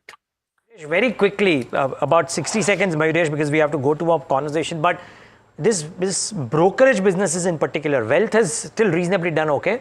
Brokerage performance has been wobbly in Q3. Do you use this weakness? Would you wait for a quarter? Would you SIP it out or would you avoid it? Well, very frankly, wait for a quarter, Neeraj. I think we would like to see out how the next quarter numbers also play out and whether those volumes that have now come off, which were expected in terms of the regulatory changes that have probably happened, do they play significantly in terms of the overall numbers? Obviously, what I've been speaking to a lot of colleagues in the industry as well, I think the dip in volumes can very well get compensated in terms of other value adds that they're probably doing, that the customer will probably get. And therefore, I think there will be a hit, but I think that hit will get marginalized as we head into the next few quarters. But I'll definitely like to see the next quarter's numbers on whether that is actually translating into numbers. Okay. Thanks, Mayuresh, for that view. Indeed, thanks, gentlemen, for taking the time and for joining us this morning. A pleasure having you as always, Sudeep, Chandan as well. All right, now stock in focus, we've been speaking about it all morning. Suzlon Energy zooming in trade on account of its earnings, quite a good set of numbers. And let's bring in Mika, who's looked at the fine print, possibly also listen to the conf call and you can get us some inputs from there. Mika, what are you picking up? Morning. A great set of numbers for Suzlon Energy. It's hit upper circuit. We have revenues growing 91% on a year-on-year basis. Net profit up 90% as well to 386.5 crores versus a 350 crore estimate. EBITDA has more than doubled to 498 crores, and we've seen margins expand to 16.8%. Now, in terms of what led growth, one was robust execution. They had deliveries of 447 megawatts during the quarter, and this was led by a capacity ramp up for their manufacturing capacity, which is now now at 4.5 gigawatts. The margins have also improved to 16.8%, like I mentioned, on wind turbine-led operating leverage benefits. And in terms of order book, is the highest order book yet. As of Jan 2025, the order book stands at 5.5 gigawatts, which is 3.4 times December 23. Post the results, we also had Nuvama upgrading the stock's rating from a hold previously to a buy rating. They've revised the target price to 60 rupees, which is a 19% upside from yesterday's previous close. And the rating was upgraded on valuations confirmed and the recent stock correction. Q3, like I said, Nuvama has mentioned robust execution. They had 447 megawatts of delivery versus Nuvama's estimates of 360. And the 5.5 gigawatt order book is executable in 24 months, which gives you proper revenue visibility. And lastly, they remain long-term positive on the company, and they've also tweaked the FY25-27 estimates to factor in improved execution. I also want to mention Morgan Stanley. It's maintained its overweight rating, a target price of 71 rupees, which implies a 40% upside to yesterday's close. All right. Thanks, Meka, for getting us those details. In fact, ahead of the budget, this is something that is going to be watched very closely. What happens in the energy space, particularly in the renewable energy space? What does the government spend on? And where does the target of 2030, what does that mean for the companies that are operating in this space? I spoke about this with the vice chairman and the co-founder of Suzlon, Girish Tanti, on his own budget expectations as well as the prospects for both his company and the space. Listen in. If we look at today, renewable energy is at its core in terms of the energy development in our country, and already it enjoys significant kind of focus areas across the value chain of implementation. Within this, if you were to see, the two primary sources of energy, solar and wind, are the major contributors. And today, of the 500 gigawatts target that we have for our country to achieve by 2030, we have crossed about 200 gigawatts today, where solar is contributing two-thirds and balances from wind. So with this combination, the coupled duo is going pretty well in terms of the growth that we're looking for, and the pipeline of projects which we have today in the country, hitting the 500 gigawatts target by 2030 seems reasonably feasible at this stage. So if you look from a budget point of view, I think several things are being done, and amongst the things that the industry is looking at, we're looking at 2-3 important areas. One is an area where there is a need for harmonizing our policies between wind and solar to make sure that both of them work hand in glove, as ultimately that's very important as an industry to grow and to keep the consumer costs of tariffs under control. And the second one is, made in India. We need to kind of have that strong narrative concluded into policies and implementation to focus strongly on, and wind actually has a significant better situation than solar as far as Make in India is concerned. So that's the other area where we are looking. So these are really the two areas, harmonization of policies and Make in India. Okay. Girish, your anticipation of the next 300 odd gigawatts are going to be added over the course of the next few years, do you anticipate that the split is going to be more or less what we're seeing right now, just purely basis the trend that we've seen in the recent past? Yeah, so there, Alex, we need to see in terms of how this 500 gigawatts was calculated by CEA. So if you see, this is designed to ensure that the least cost source of energy is maximized to its full potential.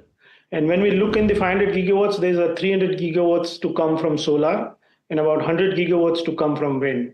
So today, wind has just is inching up to about 50 gigawatts. So we are at about 48 point something.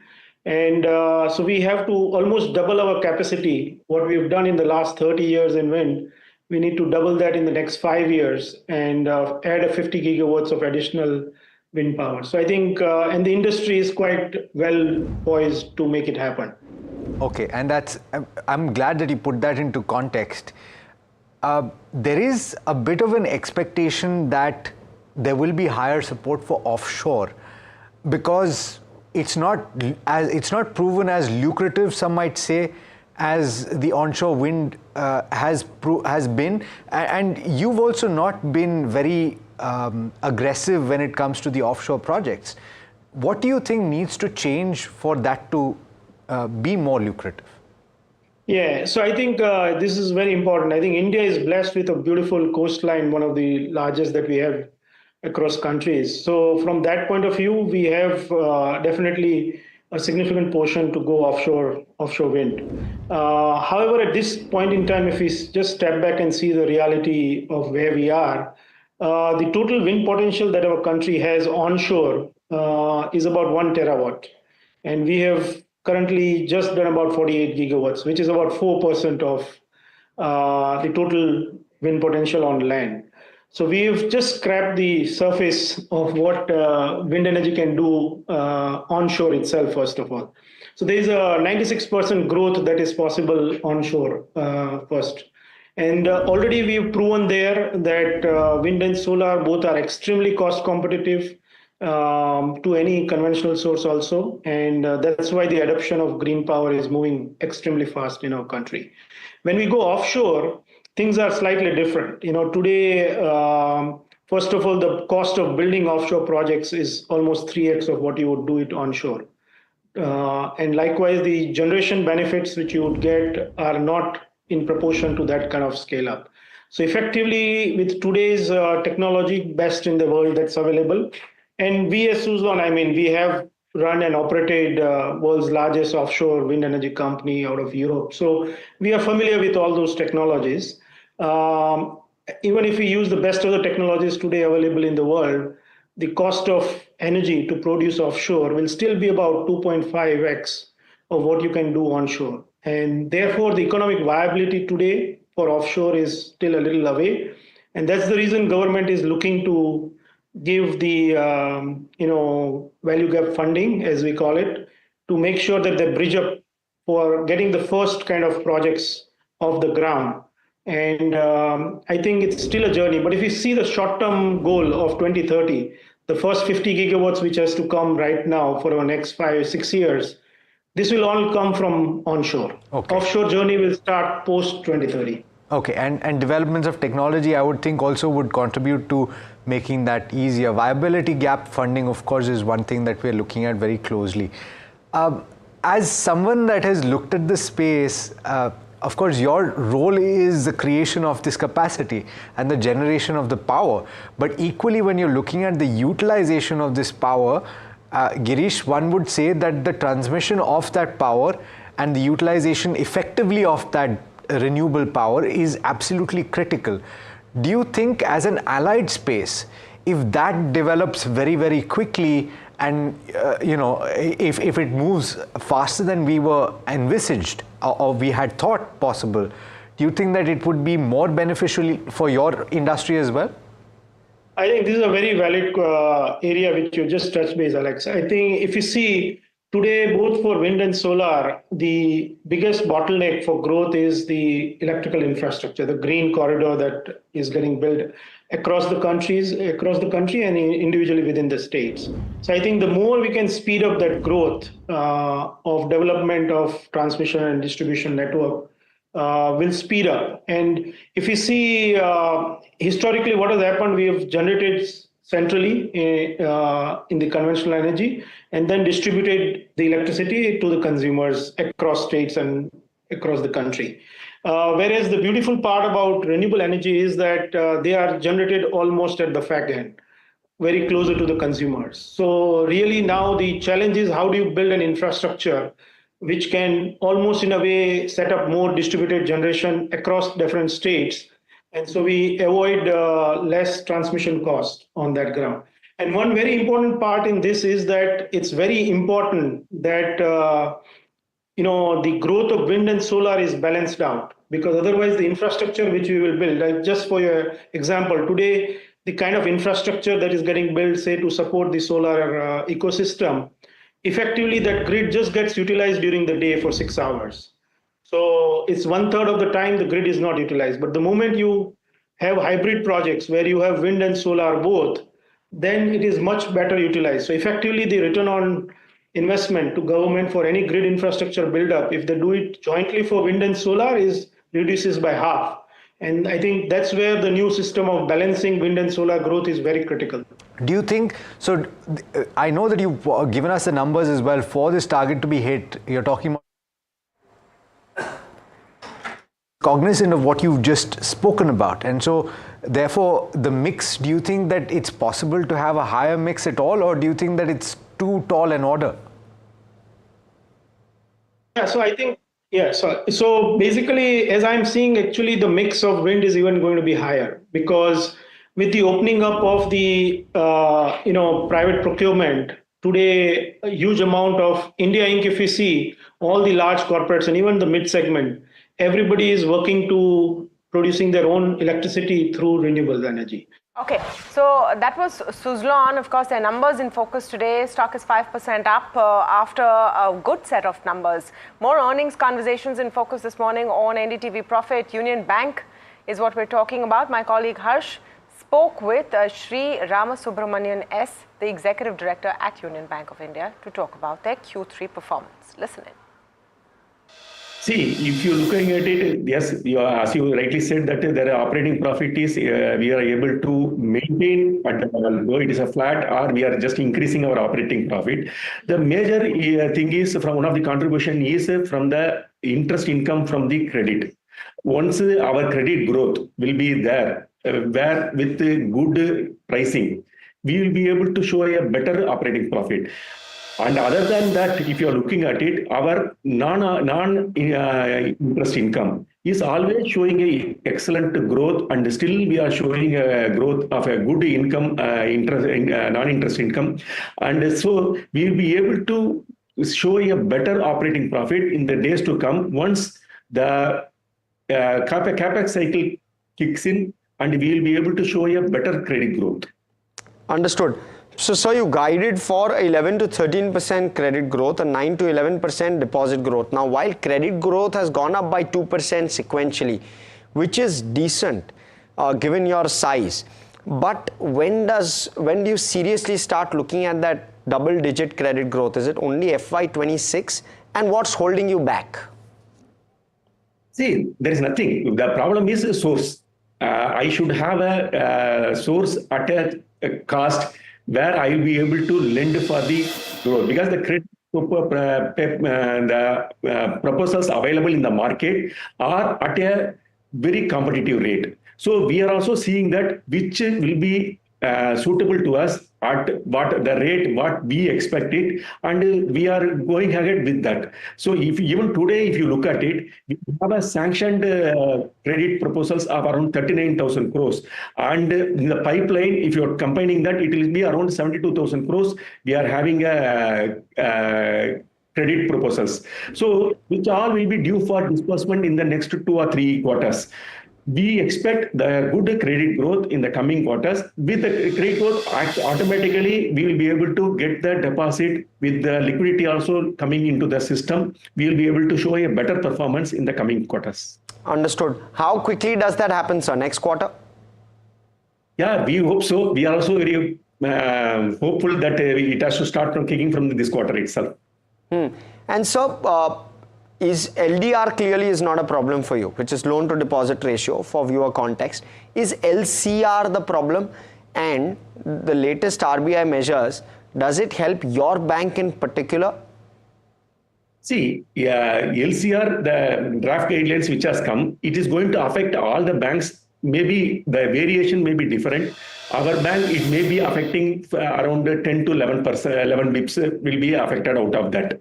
That is what our estimate is. LCR is not an issue for our bank, because we were always having a higher LCR, though against the regulatory norms of 100%. We always hold a higher LCR. Even if you are deleting it, our average LCR for the last quarter was 130%. So we are very comfortable on that. Because of that only, we were able to also shed away some of the bulk deposits, which we are holding, high cost deposit, we were holding it. So we are utilized from the excess liquidity which are available to the bank. Still, we are holding an excess liquidity. Your NPA ratios, sir, have shrunk quite sharply. 51 basis points shrink on the gross NPA ratio. a 16 basis point shrink on the net NPA ratio. So your asset quality is getting much better, and this is not only coming from growth, right? Because your growth has slowed down substantially as well. So I have to credit you that this is something you all are working on. What's happening? Is it recoveries? Is it something you're provisioning off? Talk us through what's happening with regard to your NPA ratios. You're well within your guidance there. Is there scope to further improve it? See, always there is an area of improvement. We wanted to be excelling in that area. If you look at it, it starts with our slippages. Slippages control, we have been very conscious and we have been doing it. If you look at 2 years back, our slippages were now reduced to more than 50%. Our slippages have been reduced, and we are given a guidance of 11,500 for the current year. Despite one large account slipping in the second quarter, we are in tune with the guidance, and we will be hopeful to achieve within the guidance only we will be able to slip for the current year. So our collection mechanism, we have improved substantially, and also the recovery is also showing a robust engagement with the clients, because we don't have much bigger cases in which comes in the NCLT. We are taking individual cases for OTS and various other recovery measures, and we are recovering the aspect. Going forward, we expect that our the NPA management continues to be in expected lines, and we hope to improve further on. Right. So you have nearly you need to bridge at least 5,200 odd crore of recovery for this year to hit the 16,000 crore number. You believe that's doable? 5,200 crore in a single quarter. So that's my first point.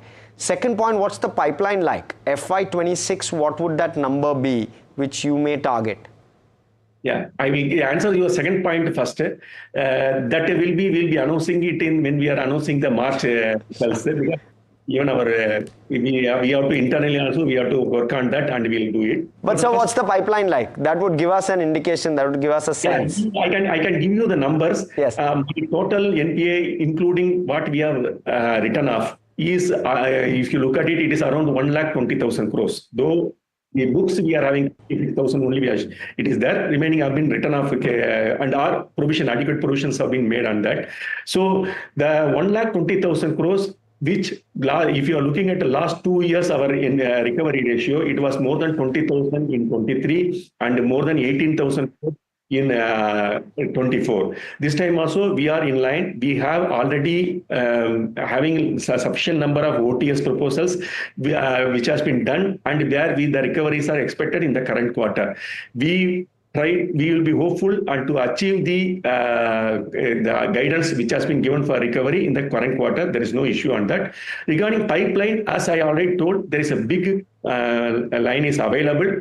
We hope to maintain our recovery in the coming years also. Understood, sir. And sir, with regard to ROA, therefore, you've gradually pushed ROA from 1% to 1.3%. For how long would you sustain there, and is there scope for further expansion towards 1.5%? See, this is always a work in progress.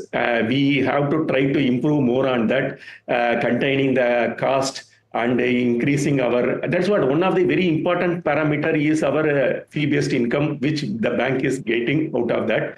So we will be trying to maintain that, the ROA in the coming days also. Okay, and sir, double-digit credit growth expected in FY26 from you? Yeah, hopefully we also will be working on that. Okay, and is there a thought process that y'all will grow as per at least at industry credit growth? Is that a thought process, or at maybe 1.1, 1.2x industry, or 0.9x or 0.8x? Is there some kind of benchmark that you all follow when you all create guidance? Yeah, always. We always see that normally what will be our GDP growth. Basing on that, we normally put our guidance on that. We like to grow along with the industry. That is always our conscious. Sometimes we have to look at the pricing also, what is happening that. Because of that, we are doing. If you look at our RAM sector growth, it is in line with industry. Our retail growth is in line with the industry only. So we will see that.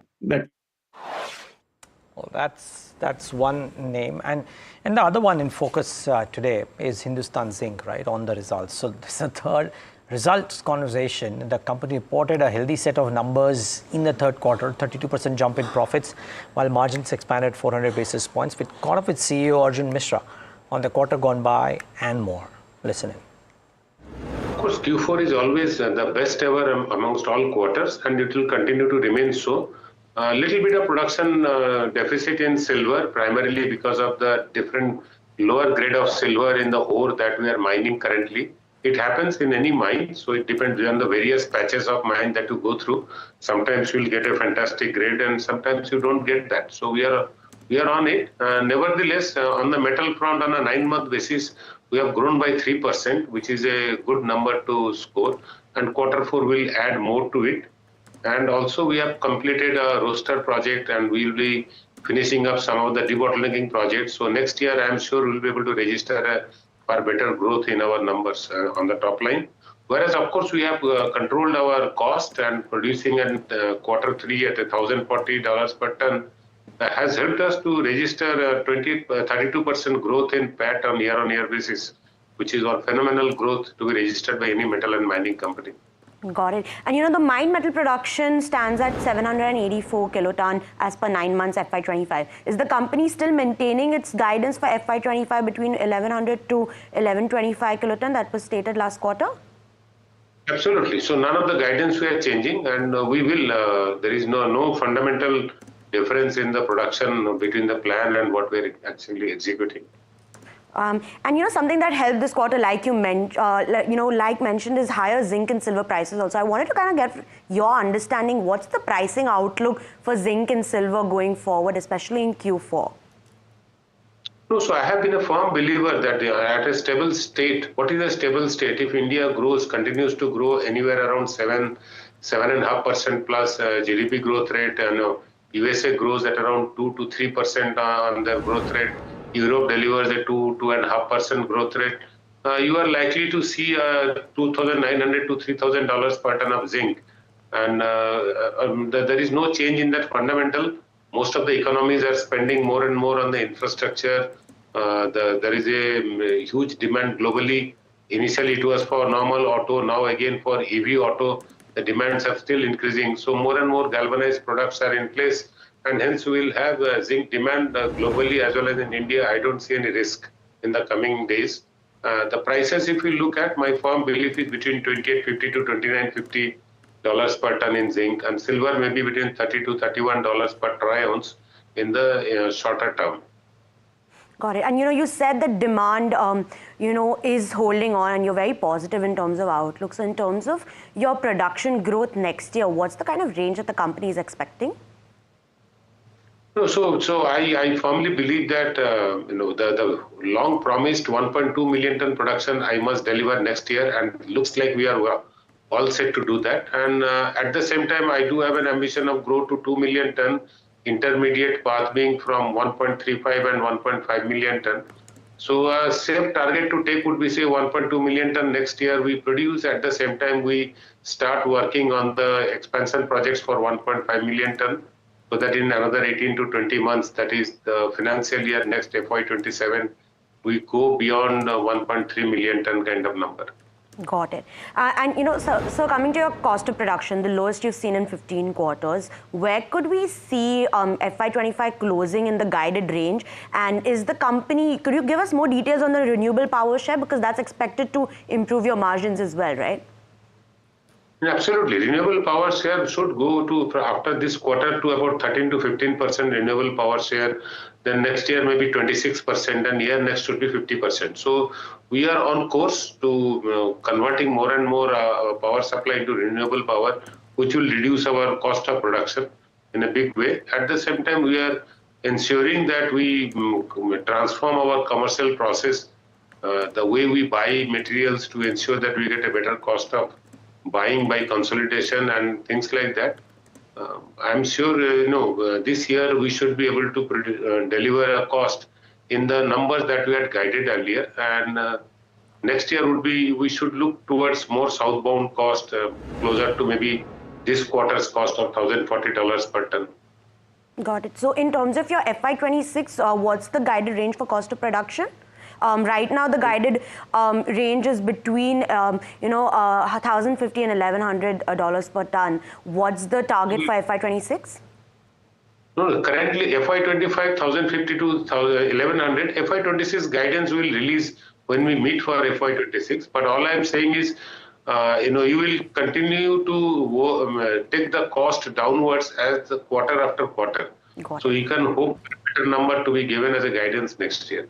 Got it. I also want to get a quick project update, mainly on the Debari roaster and the fertilizer project. Given that both of these are expected to commission in the first half of FY26, what's the kind of EBITDA jump that you expect, and the kind of contribution or benefits you're seeing from these two projects?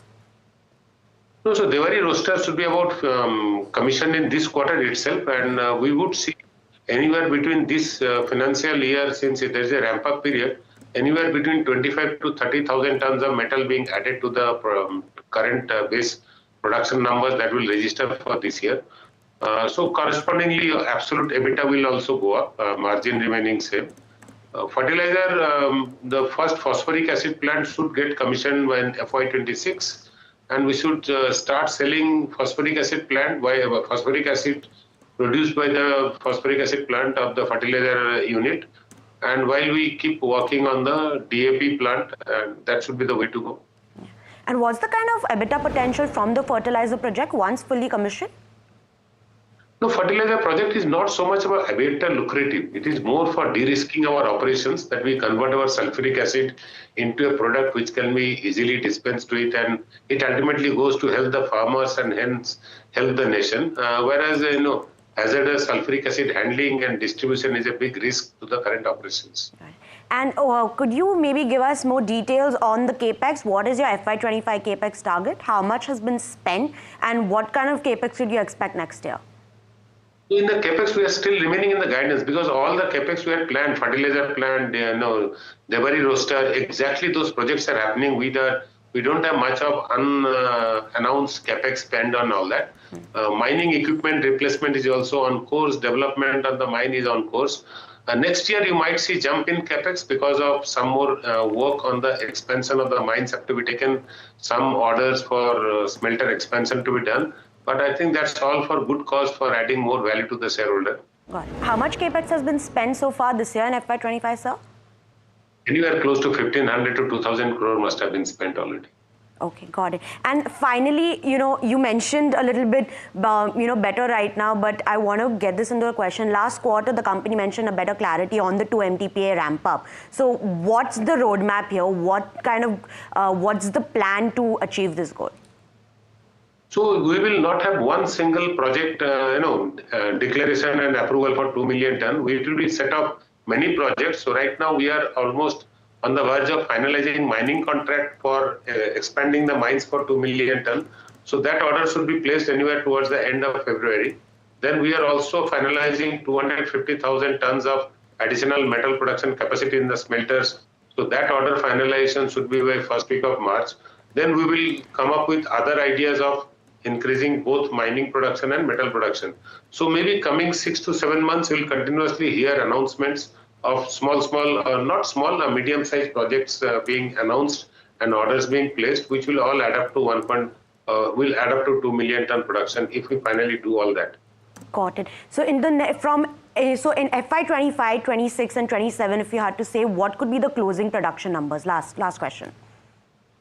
No, closing will be within the guidance only. Okay. Will be within the guidance only and register about 3 to 5% growth over last year. The last question, okay, on Hindustan Zinc 2. So it's been a packed morning of result conversations. Now, 2 minutes away from 2 listings, and ITC Hotels and Denta. And Denta's pre-open rates seem to be interesting, in line with what the premiums you were as well. But ITC Hotels is the other interesting one. And, because it's a minute and a half left, let's get in Somit Sarkar, who's been tracking this very closely, to talk about what are the permutations and what are the kind of levels that the street has been working with for ITC and the fundamental valuation rationale for the same. Now, Somit, I heard you in the morning, but let's revisit this.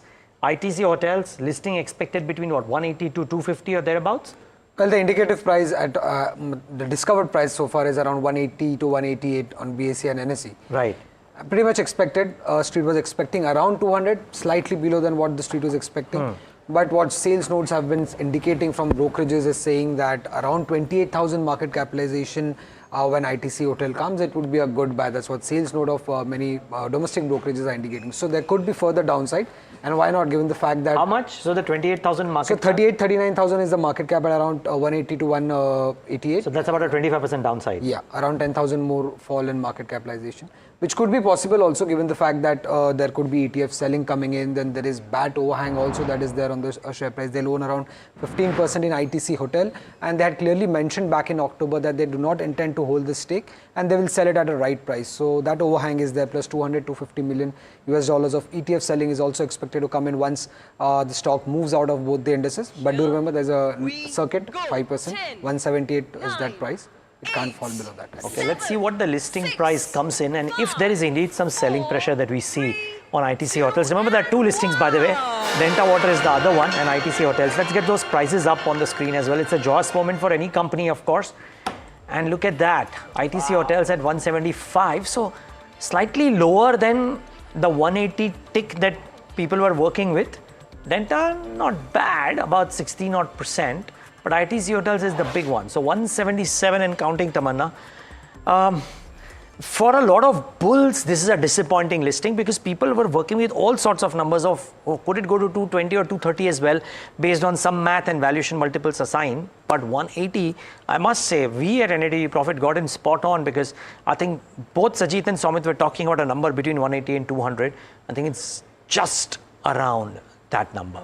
It looks like it might climb back to a 180 or so. What, Samit, I don't know if you've looked at it, but I think ITC Hotels and its listing is also interesting from the point of view of another option in that space. I mean, a lot of focus right now on an India Hotels or a Lemon Tree. There are some options, but it is a space which is otherwise relatively a bright spot. How does it stack up? So if you see in the last couple of years, there have been multiple hotel companies that have come out with their IPOs. So it's not that there is some the ITC Hotel would get a premium scarcity there. Yeah, clearly not. But at 260, which was the implied price back then, the valuations are very expensive at 41, 43 times. In fact, Indian Hotels, which is the best in the industry, be it on financials or on performance also, that was trading at around 30 times odds. So yeah, valuations were quite expensive for ITC Hotel. But after this fall, the valuations have now come off compared to Indian hotels, but still at a premium compared to other mid-category hotels that are the Lemon Tree, Chalet Hotels, Ventev Hospitality, still at a premium to those, but at a discount compared to Indian hotels right now. We should have a little comparison actually of the two. That would be useful to see a little later in the day. But thank you for that, Somit. We'll take a very short break, but stay tuned. On the other side, we are joined by CLSA's Vikas Jain, talking about what we can expect for the budget, what's going on in the market, and a lot more. Stay tuned for that conversation.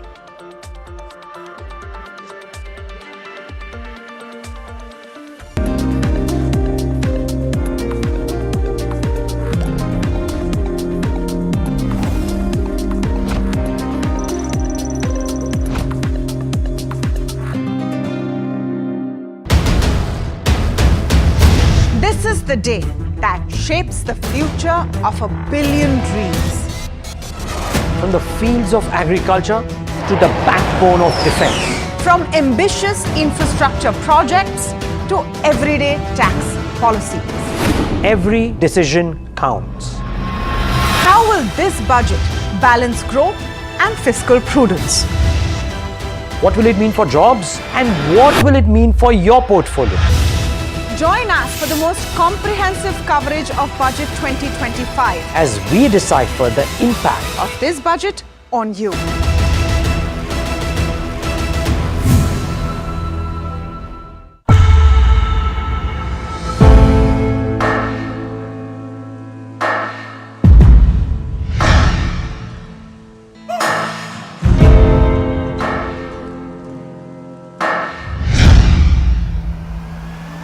I present the budget for a historic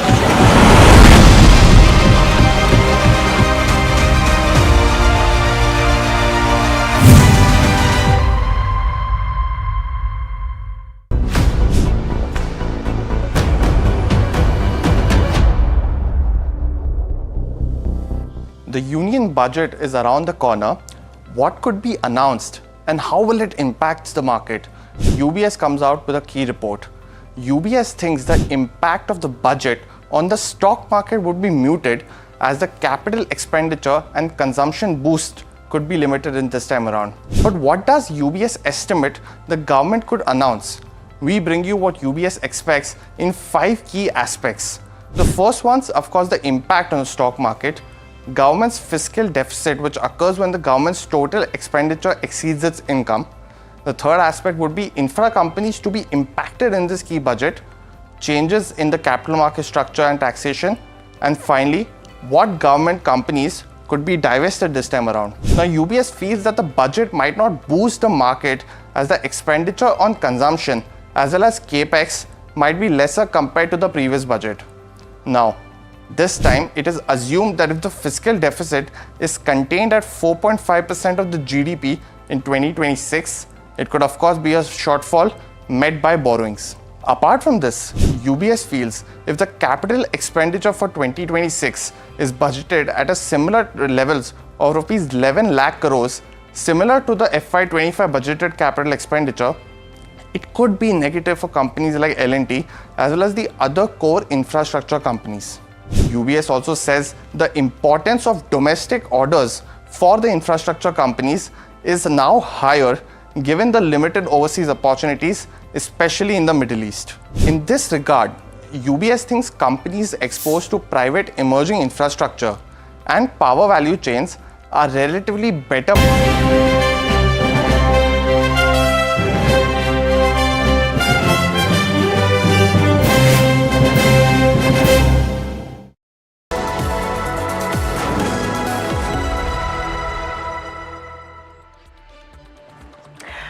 Very warm welcome. We're focusing on budget and what can be expected. Now, generally, the budget view from the markets tends to be a tepid one, right? It's business as usual, and then you will have some announcements being made. This time, I think best case scenario is that nothing too negative. And I'm going to ask our next guest exactly this as the first question. Vikash Kumar Jain, strategist at CLSA, joins in. Vikash, always a pleasure to speak with you, and thank you for your time to NDTV Profit today. Great to have you on once again. What are you looking out for when you hear the speech from Finance Minister Nirmala Sitharaman on the 1st of Feb, and how imperative is it from a market's perspective, we're going through a tough time right now, that there isn't anything which can spook traders further? Thanks for having me. So, interestingly, this budget, one key element has already been committed by the government when they gave out the last budget. I think the fact that they have already committed themselves at 4.5% fiscal deficit is an interesting thing about this budget. Now, typically, we've seen Prime Minister Modi-led government stick to such targets. What is important is what came out even in the July budget. If you remember, versus the February interim budget to the July budget, there was a bounty from RBI's significant dividend. That was nearly 0.5% of GDP, the incremental dividend. And the government chose nearly half of that as a reduction in fiscal deficit. What we must understand is effectively in FY24, we ended with 5.8% fiscal deficit. And we're expected to go in FY26 to 4.5%. That's a pretty big reduction in fiscal deficit. And in the interim, the reduction was also led by this big surprise bounty, the RBI dividend. Now, there are certain reasons why one can expect RBI profits to be strong this year as well. One of them is the dollars that they've sold towards the end of last year. But typically what we have seen is they have not accounted, the government has not really accounted for large dividends unless they are confirmed. So the few things that we are watching out for is, firstly, is the dividend number coming down significantly? If that is coming down, effective revenue will be significantly down. Now, whatever is the revenue, and since we know the fiscal deficit, if they stick to the 4.5% fiscal deficit and they don't build in the potential surplus and dividend that might happen, then there will be a significant YY decline. Revenue minus fiscal deficit is the spending space that you're left with. So that is the first part that we look at, that how much is the spending space. But the more important thing is, particularly this third term of Prime Minister Modi, we've seen some noises coming which are a little different from the second term. Second term was out and out capex focused. If you look at recent state elections plus even the July budget, there was a clear outreach on improving the job situation as well as the consumption side, and even the handouts that we've seen in state elections. Now, this consumption part, does it continue to go to capex like it used to in the second term, or there is some new elements that will come on the consumption side and the job side, which might further shrink the capex expenditure? So I think that's really what are the key things to watch out for. What we need to understand is, yes, there might be certain specific nitty-gritties. There's always a tobacco angle on taxes. There could be certain other, indirect taxes which could be raised and cut and all of those things. Those are always there. But budget is more of a statement of intent from the government. A statement of intent from the government, which essentially, whether that intent is, there are three things to balance. There is the fiscal deficit promise, whether they keep it or not. And within the expenditure side, whether it is continued only capex or there's some balancing done on the consumption and job side. I think those are really the things to watch out for. No, so you've explained that really clearly and well, Vikas, but I just want to drill down on the point that you made on the difference that you see in term 3. In the context of the focus on capex. Can you elaborate on that point? No, so I think more than the focus on capex, it's about trying to find the balance within the limited means that they have for expenditure. What I meant was, if you see, there are two other things which have now become important along with capex, which was the singular focus in the period from 2019 to 24. Firstly, is a recognition that the underperformance in the national election was possibly some kind of feedback from voters that there are other sides of it, maybe whether it is the rural consumption side, whether it is the job side, which needs to be addressed, plus the realities of coalition politics, where you need to kind of focus on other areas as well, which might be politically sensitive. And the fact is that from 5.8%, government should have been happy to go to 5.1%. So whatever they got from the RBI bounty, they could have not reduced fiscal deficit further, but kept a large part of it on growth-related capex. They didn't do that. So discipline around fiscal deficit has become an important aspect. And thirdly, even capex expenditure, the actual expenditure on the ground, in the first 8 months that we have data for the central government, that is till November, is down 12% YOY as compared to a budgeted number of 17% growth. Now, if you look at the last 4 years, YOY growth in capital expenditure commitment was anywhere between 25 to 40% YOY. Versus that base, here you're not even able to meet 17%. Perhaps you'll be happy to end the year around 5%. That will also require a 30-35% increase in the remaining 4 months, which I'm not sure if it's happening or not. So that's a pretty big change in terms of capex numbers. See, this could also be the government simply saying that there was a COVID period where globally things were a bit relaxed. I need to tighten my seatbelts around the area of discipline, and that's why fiscal deficit has to be the focus. Secondly, a large part of the heavy lifting on capex has been done by the government. Now they might be saying that this is the time that private capex comes in. All of that is pretty much, I think that is the way it will play out. It's just that it may not play out in that way immediately. And there could be a gap between the time when the government capex's growth is reducing to the time when the private capex comes in. And stock markets typically aren't really that patient. And particularly when you see some of these capex related stocks, like we coined the term, Modi stocks, essentially to put together PSU stocks and capex stocks. These are the set of stocks which got super excited in the rally 2 elections. That is, from the December 23 period when the state election results came out till the national election results, these stocks went up by 54% or so. I think actual capex delivery hasn't been that unequivocal, and these stocks have started cooling off versus a 54% increase. They're down 13%. I think that trade of cooling off might very well continue if there is government telling that we have other things to handle within our limited spending budget. Yeah. So Vikash, good morning, Neeraj here. In the chance that the uptick or the capex number just gets reverted to normalcy, what was the budgeted monthly expenditure happens in Feb and March, let's say, right? The government penciled in the fiscal deficit number estimate with this 11% uptick in capex. If that is not happening, that's a significant amount of money not spent behind capex.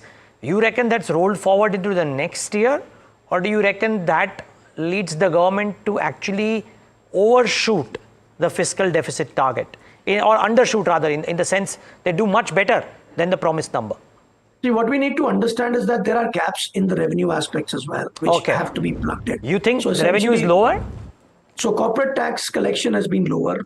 Disinvestment is going to be much lower than what they had budgeted for. And thirdly, subsidies, both oil, fertilizer and food, will be higher. So there are these three aspects which are creating other areas where money has to be kind of adjusted. And to adjust that, now how much does the government adjust down the capex? I have assumed in our numbers as 6% as the ending YOY growth in capex, but that will require a 35% growth in the remaining 4 months.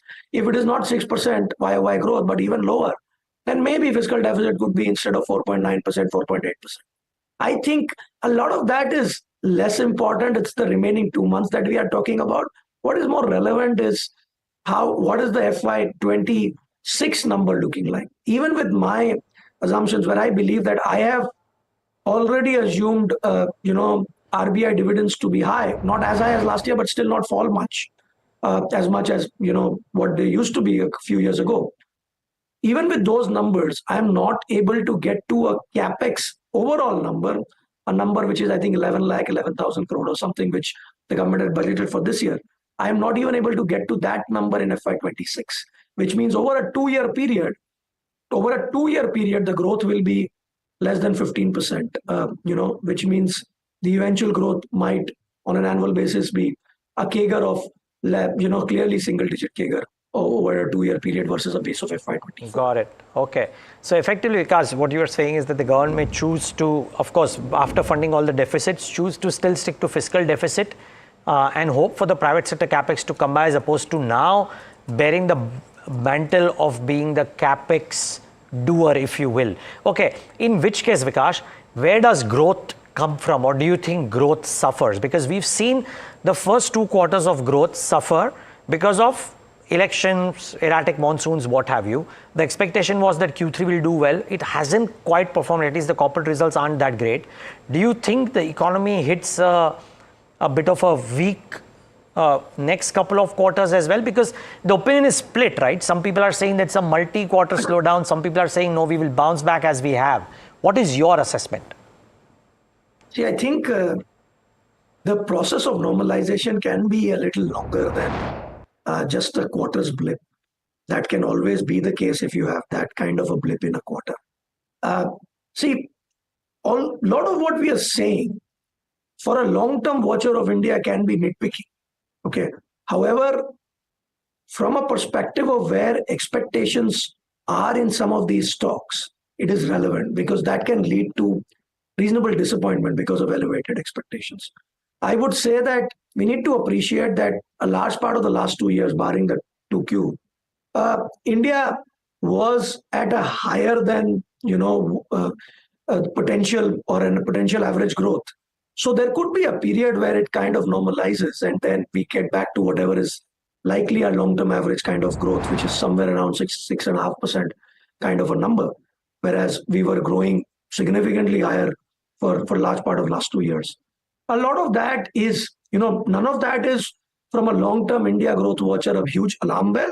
But for many of us in the stock markets, given at valuations that some of these growthy stocks are and capex linked stocks are, that could be disappointment. So, that's where I am kind of looking at things. In fact, if I were to look at our own CLS's own EPS estimates and the key drivers that go into those estimates, things like credit growth, credit cost, commodity profitability, our analysts have assumed FY26 to be normalized kind of a growth year completely, which is, having 6.5% kind of effectively. If I were to kind of reverse math that number, they are in a way saying that it will be a normal growth year. But if that normal growth period takes a couple of more quarters, then earnings could also see more disappointments. We are already about 3% below consensus for FY26 and 27.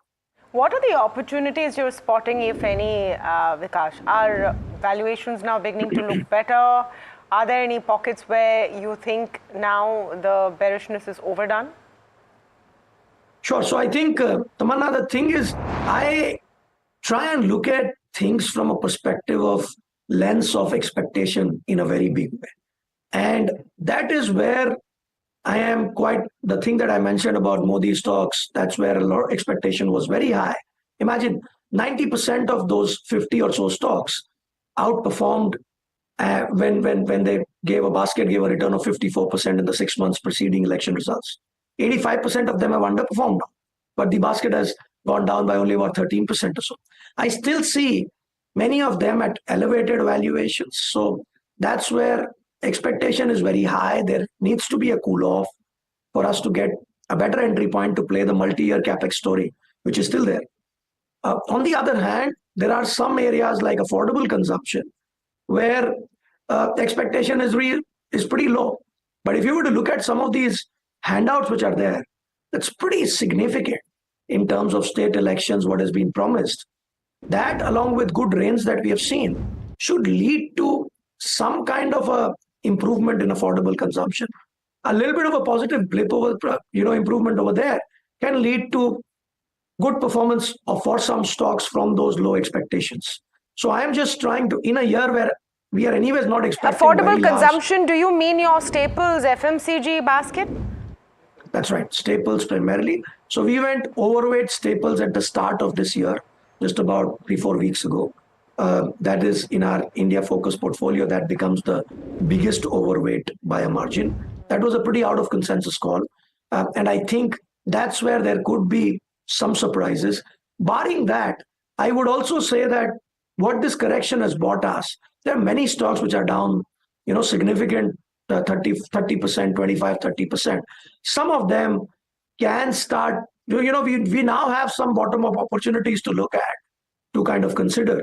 Those could even be rate sensitives. Those could even be some discretionary plays. So those are the other areas where we also see, where we are still looking out. That's not really a sector that we still have in the portfolio. In our portfolio, we are overweight commodities and staples and small overweight on banks. But our big underweights are industrials, IT and healthcare. So that's how we are positioned on DO. But incrementally, we are very closely watching if we can see opportunities in rate sensitives, if we can see opportunities in some discretionary, consumer discretionary names. So those are the other areas that we are also closely watching. Got it. Vikash, at a liberty to disclose the model portfolio, are you? Part one of my question is that. Part two, if not, is it more bent towards the large cap versus the broader end of the spectrum, or does the recent correction at the mid cap and the small cap and make some of those opportunities, which are large companies but not present in the top 100 simply because the top 100 only can accommodate the top 100 companies, are there better opportunities available at the broader end too? Sure. So firstly, I think you guys generally have a pretty good access for some reason or the other of our reports. So you will have the model portfolio. I don't have to really kind of rattle the names on that. And I can't really be stock specific. So, but more importantly, the portfolio, the mandate in which we run the portfolio, it's a large and liquid India focused portfolio. We don't really have anything which trades less than $10-15 million ever in the portfolio. So basically, we are choosing from the top 100, 200 names, or you can say. So it's anyways designed to be a large cap portfolio. So, and more importantly, when we are talking about little less certainty on near-term growth, then that setup itself isn't a very helpful one for mid and small caps, which are extremely elevated on valuations. So, the setup for this year in terms of a little bit of a worry on growth, and I would say a little bit of a worry on my biggest worry for India is a worry that Indian yields need to be higher than where they are. If I were to look at comparisons of where rupee depreciation expectations have gone and where US yields are. And that kind of a setup isn't really a very positive one for mid and small caps. And plus, to beat this, to outperform this year, I don't think, my expectation is that if we can scrape this year with very low returns or and not very negative ones, that's not something that I'll complain about for the Nifty. If that is the case, then large caps should be able to outperform Nifty without much risk. Managing expectations this year. Thank you so much, Vikas, for speaking with us. Always a pleasure, Vikas Jain of CLSA, reiterating that, and yes, we do get all the notes, but reiterating that staples in focus, and this is something that we've been hearing on and on again. Yeah. Certainly the defensive bent also coming into play. But yep, out of time completely on this leg of India Market Open. With that really lovely conversation, we wrap it up. Up next though is Ask Profit. Stay tuned to NDTV Profit.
This is the day that shapes the future of 1 billion dreams.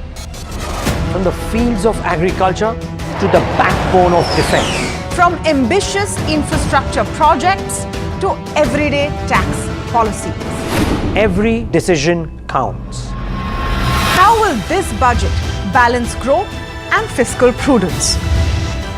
What will it mean for jobs and what will it mean for your portfolio?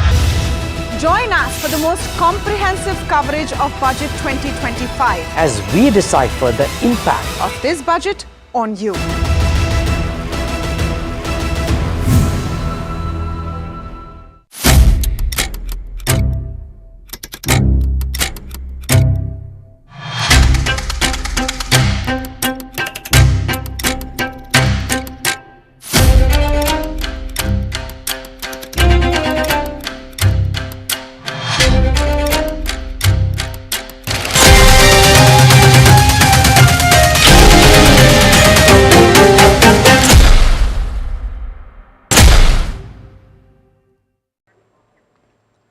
Well, the union budget is right around the corner.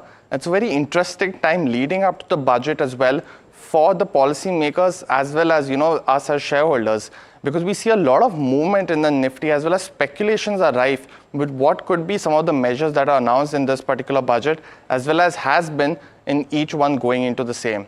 We look at some of the key moves that have seen in the Nifty before as well as after the budget and get you some of the biggest measures that were announced in these budgets and what could have led to the strong Nifty reactions. Let's first look at 2024 because we had two budgets announced in this particular year. One was post the elections as well, and we did see a 1.5% move in just a week after, and that momentum was continued in the month as well. Leading into this budget, there were a lot of speculation, so we saw a downward reaction of the Nifty in the past week, and we did see some of the measures such as the standard deduction being increased to 75,000 for salaried employees from 50,000 earlier, as well as the new tax regime now and having tax-free status for up to 3 lakh rupees per annum for the investors as well.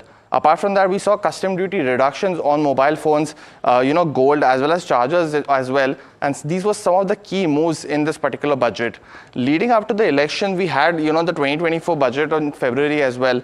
Let's see some of the reactions as you can see in this particular time frame as well. One of the key moves was increasing the budget for capital expenditures to 11 lakh crores, the first and a very huge budget as well compared to the last decade. And we did see one of the positive reactions in the week and the month after as well. For 2023, it was a very budget.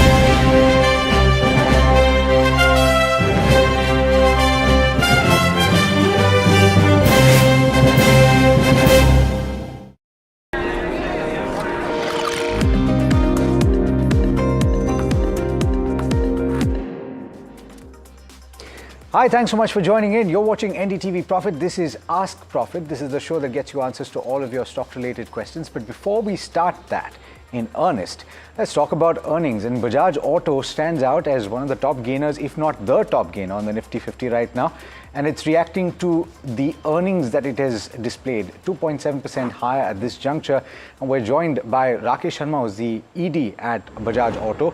Rakesh, thanks as always for speaking to NDTV Profit. Pleasure speaking to you personally after so many years. But let's talk about the numbers. I think what a lot of people are focusing in on is the fact that you managed to keep your margins more or less intact. In fact, you've improved by 10 basis points and it stands at above 20%, and that has been consistent. Talk to us about how you've managed that one, and talk about the domestic market as it stands right now. Yeah, good morning. Indeed, this is the fifth successive quarter where Bajaj Auto has delivered EBITDA percentage margin of more than 20%. And as we've been doing in the past, it's the practice of very judicious pricing management, and of course helped by the slight softening of the rupee, which has occurred in Q3. And that, from our point of view, was very fortuitous because it has occurred at a time when the exports have surged by 27% last quarter. And after almost 9 quarters, we clocked more than 500,000 units of exports and almost $500 million worth of exports in Q3 itself. Of course, there were mitigating factors like the little bit of the mix because of the rise of Africa. The two-wheeler and three-wheeler electric business has now expanded to almost 22%. But the good thing which has happened particularly in the electric two-wheelers is that with the launch of the 3.5 series in December, we have gone from the red zone to the green zone in terms of profitability. We are now above EBITDA break-even, even in two-wheelers. Three-wheelers, of course, electric three-wheelers enjoyed very healthy margins. So, and with the backdrop of relatively stable commodity costs, all that is what went into managing the 20.2% EBITDA margin. Good morning, Mr. Sharma, and thank you so much for joining in today. It's Puneet this side. I just wanted to ask you about the 125cc segment. Now, as a whole, you've been very bullish on this space, more than, of course, the 100cc space as a whole. I just wanted to take forward your comment because you said that 100cc, the 125cc space has been growing at double the pace of 100cc. That's one. I just want to reconfirm if that's still the case. And I want to just understand about the market, because we see that roughly 30 to 40% of 125cc is towards the traditional commuter bikes, while the rest, including yourself, have introduced the Pulsar and other competitors have had the most sportier bikes. So just wanted to understand how you see the market growth going forward. Will it be in the new sportier versions, or do you see it in the more traditional space to continue having roughly 30 to 40%? Because both segments have been growing at a steady pace. Well, the construct of the motorcycle growth, first of all, the construct of the structure is almost 50% 100cc and 50% 125 plus cc, not just 125cc. So it's from 125 to 500. And if you see over the last 5 years, there has been a shift in favor of 125cc plus segment. So that segment has now become larger than the bottom half. And that trend is persisted and it is continuing. We are observing that even in the last quarter, that the 125cc plus segment is growing at almost twice the rate of the 100cc segment. That is the segment which is of our strategic focus, because we believe that is where, number one, the margin opportunity is much larger. Number two, we find that it is easier to differentiate. There are more degrees of freedom to a company like ours to differentiate our products and draw the customer in towards better styling, performance, etc. Those degrees of freedom are rather limited when you look at 100cc, because the customer has a singular focus. So because of these two reasons, the 125cc plus segment is where we have a very strong strategic focus. We are currently number 2 over there, and on the back of innovation, meaningful innovation for both the commuter-oriented customer as well as the performance-oriented customer. Both have to be tackled in the 125cc plus segment, and both are in our target. Though traditionally, Bajaj, thanks to the franchise of Pulsar, enjoys an image and equity of being more performance oriented. But we have extended the brand to include offerings which also engage with the more commuter oriented customer. For example, things like offering single seat versions. Usually the performance oriented bikes come with split seats, etc., which are more sporty looking. The single seat, for example, allows... Sorry to interrupt, Mr. Sharma. Just one question quickly on exports as well, because, we've seen, Africa come back in this particular quarter compared to the last one. It's been almost of 100% growth. If I'm, please correct me if I'm wrong, but it's been a very strong quarter for Africa in terms of the revival, while Latin America has anyway been doing well with your focus over the last 3 to 4 quarters.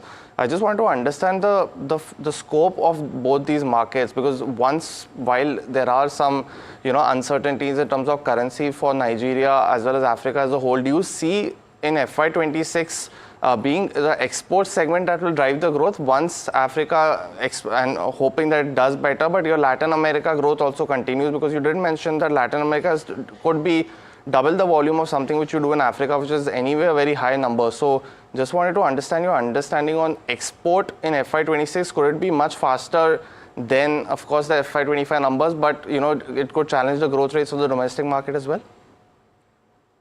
Well, there is no point comparing domestic and exports. Each business has to be managed on its own merits with its own challenges and opportunities. Having said that, Latin America today is the single largest region in the emerging market for the motorcycle industry in volume terms. It is almost twice that of Africa in terms of the size. Even if I take pre-COVID times of Africa and put that number, Latin America now far exceeds that. In value terms, it is almost 3 times because you end up selling better end product over there. We've got a very good position in almost all the key markets of Latin America, which are Mexico, Central American countries, Colombia, and now of late in Brazil, then Peru and Argentina. These constitute the main markets, and Bajaj Auto has got a rich history over there, good brand recognition, etc. So that, as you are rightly saying, hopefully should continue to drive the exports. The recovery of Africa is good. It has finally got into a year-on-year growth in the quarter. It is not 100%. I think there's some mix-up in figures over there, but it has just gone from negative to positive. Rakesh, Rakesh, apologies. I'm running out of time on this conversation, but I do want to get your opinion very quickly. So you mentioned that you've maintained that margin trajectory and you've maintained it above 20% for 5 quarters in a row. Based on everything that you've said, it seems like that is going to be achievable heading into the 4th quarter as well as into FY26 if exports remain strong and if your mix in the domestic market remains the way it is and improves along the trajectory that you've already spoken about. One would assume that that margin trajectory holds, or will it improve even further? Hopefully it should hold because as I said, exports is growing and there is a gentle devaluation of the Indian rupee, which will always improve the realizations. I also said that our electric business has made a substantive swing in terms of its margin profile. So through a combination and with the at least near-term outlook on the commodity baskets, there are some pluses and minuses. These are cancelling each other out, and the cost outlook looks steady. So yes, we are optimistic about the margin outlook. Fantastic. Thanks so much for joining us and giving us the perspective you did, Rakesh. Always a pleasure speaking with you, and look forward to the next conversation as well. Thank you. All right, it's time now to introduce our experts for the day. We've got Vaishali Parekh, who's Vice President Technical Research at Prabhudas Lilladher, as well as Rajesh Agarwal, Head of Research at Own Capital. Thank you so much to the both of you for joining in. Rajesh, I'm going to speak to you first before we do anything else on ITC Hotels. What did you make of the price discovery that has taken place, and would you be a buy in ITC right now? Good morning, Alex. Good morning, Vaishali. ITC Hotel, the listing price was disappointing, I would say, because we have expected it to list at 200 plus levels, but due to market conditions, maybe it listed at around 175, 180 odd rupees. But going by the fundamentals, it's a buy from our side. It's a very strong brand, I would say, with they are operating to 6 distinctive brands. So market cap maybe around at this level would be 36 to 37,000 odd crores. That's cheap considering the fact that the kind of growth this company has given, the double-digit CAGR growth on revenue, EBITDA, EBIT, all levels, the company has been doing well. Average room rent have gone up from 7,900 in FY19 to 12,000 currently. And they have 140 hotels into 90 destinations, which they are planning to increase to around 200 properties, 18,000 keys by 2030. The growth plans are good. The company is doing well. It's a strong brand. I think it's a buy from our side. This kind of listing is just because of market condition. Otherwise, it deserves a better price. So this kind of condition is just because of the market condition. This kind of listing is just because of the market condition, is the view coming in from Rajesh. And also, the valuation picture was quite high for ITC Hotels, which is why we're seeing, it being listed at a discount. Let's go to the first caller of the day. Zenith from Bengaluru is calling in. Zenith, a very good morning to you. How can we help you? Very good morning to everybody.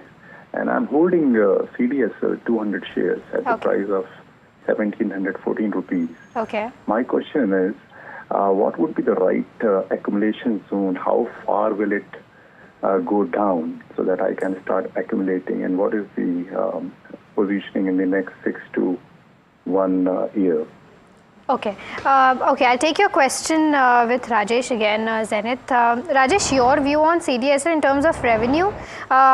There was a margin slowdown, of course, and you know there was a lot of chatter going on with respect to CDSL also, you know, post its earnings. But what do you make of the earnings, and what's the outlook for the next 1 year? See, earnings were somewhat down, I would say. It was not up to the mark, but still, I think the long-term fundamentals are very good with number of clients increasing day by day, insurance being dematerialized. We have a lot of new issues lined up in the next 6 to 12 months, and these things are going to be beneficial for a company like CDSL. It has corrected quite a lot in the last few days, I would say. It's a buying opportunity for long-term investor. As far as levels are concerned, I think long-term investors should not be focused on levels only because fundamentals are very strong. Maybe if you want to buy, say, for example, 100 shares, you can buy 20 now and 20 into staggered way. But it's a buy from my side. Buy, all right. And in fact, we were speaking about these capital market plays earlier in the day. A lot of them been beaten down the recent past. Just basically because of the kind of scenario we've seen across the board for Indian equity markets.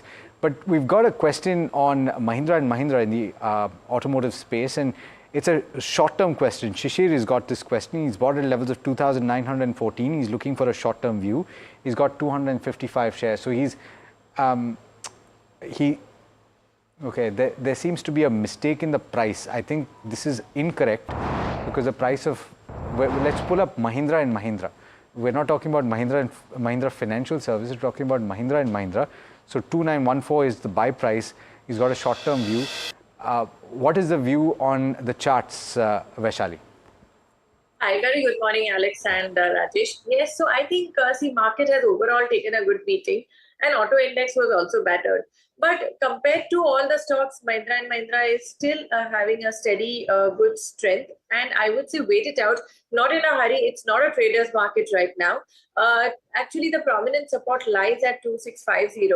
And just few days back, we saw the stock going to low towards 2750. But the projected target comes to around 3100. So I would say if you have to maintain a stop loss, 2750 is the stop loss. And if you want to wait, 2650 as a positional trade is the support, and look for a target of 3200. All right, so that's the view coming in on M&M. Moving on to the next counter. NHPC is the counter, and Praveen Reddy has bought 300 shares at 111 a piece. Now the stock is trading at roughly 75 odd rupees, and he wants to know whether the stock will move above 140 rupees in the next 6 months or not. Vaishali, I'll come to you again. NHPC is the counter. 6 months, will it break that level of 140? Well, it's hard to tell, but I would say it's better at these levels. 70 now is support. The stock is really beaten down, quite an oversold zone, even on the daily and the weekly chart. So I don't see the stock going below 70. So I would say average it out at around 70 to get a better cost price. And at least one can expect a bounce up to 95 to 100 for now. All right, that's the view on NHPC. The next caller that we have is Rajesh from Bengaluru. Rajesh, a very good morning to you. I believe you have a question on Anantraj. Yes, ma'am, rightly said. In fact, I really appreciate you all of all the the NDTV team as well as all the analysts. Thank you so because much. you're doing a tremendous job. Thank you so much for those kind words, Rajesh. I have my query to Vaishali, ma'am. In fact, I'm trying to enter the Anantraj, ma'am. I would like to know what exactly the price I have to enter, and equally, I would like to understand what is the reason for this 40% fall in last two trading sessions. Right. Vaishali, he wants to know the levels, but since he asked, Anantraj was down for 2 about days after the DeepSeek's announcement, because Anantraj had entered into a partnership with Google to provide data centers for their the AI platforms, and because of which the stock was down 2%, but today it did hit an upper circuit of about 10%. It's trading at about 7% right now. Is this the right time to buy Anantraj? So I would say 530 acts as a very good support. Start accumulating. As I said, it's not a trader's market, but look for fair value. And I think 530, 540 makes a good base right now. If we are saying that it's in sync, market is showing signs of bottoming out at 22,500, then I think 530 to 500 is a good support band and buy at those levels. Okay. All right. So that's the view on Anant Raj. And I think so a lot of stocks that took a battering yesterday, not least of which NVIDIA bounced back quite sharply overnight. It recorded, in case you didn't know, the biggest fall for any listed stock in the United States in history on Monday.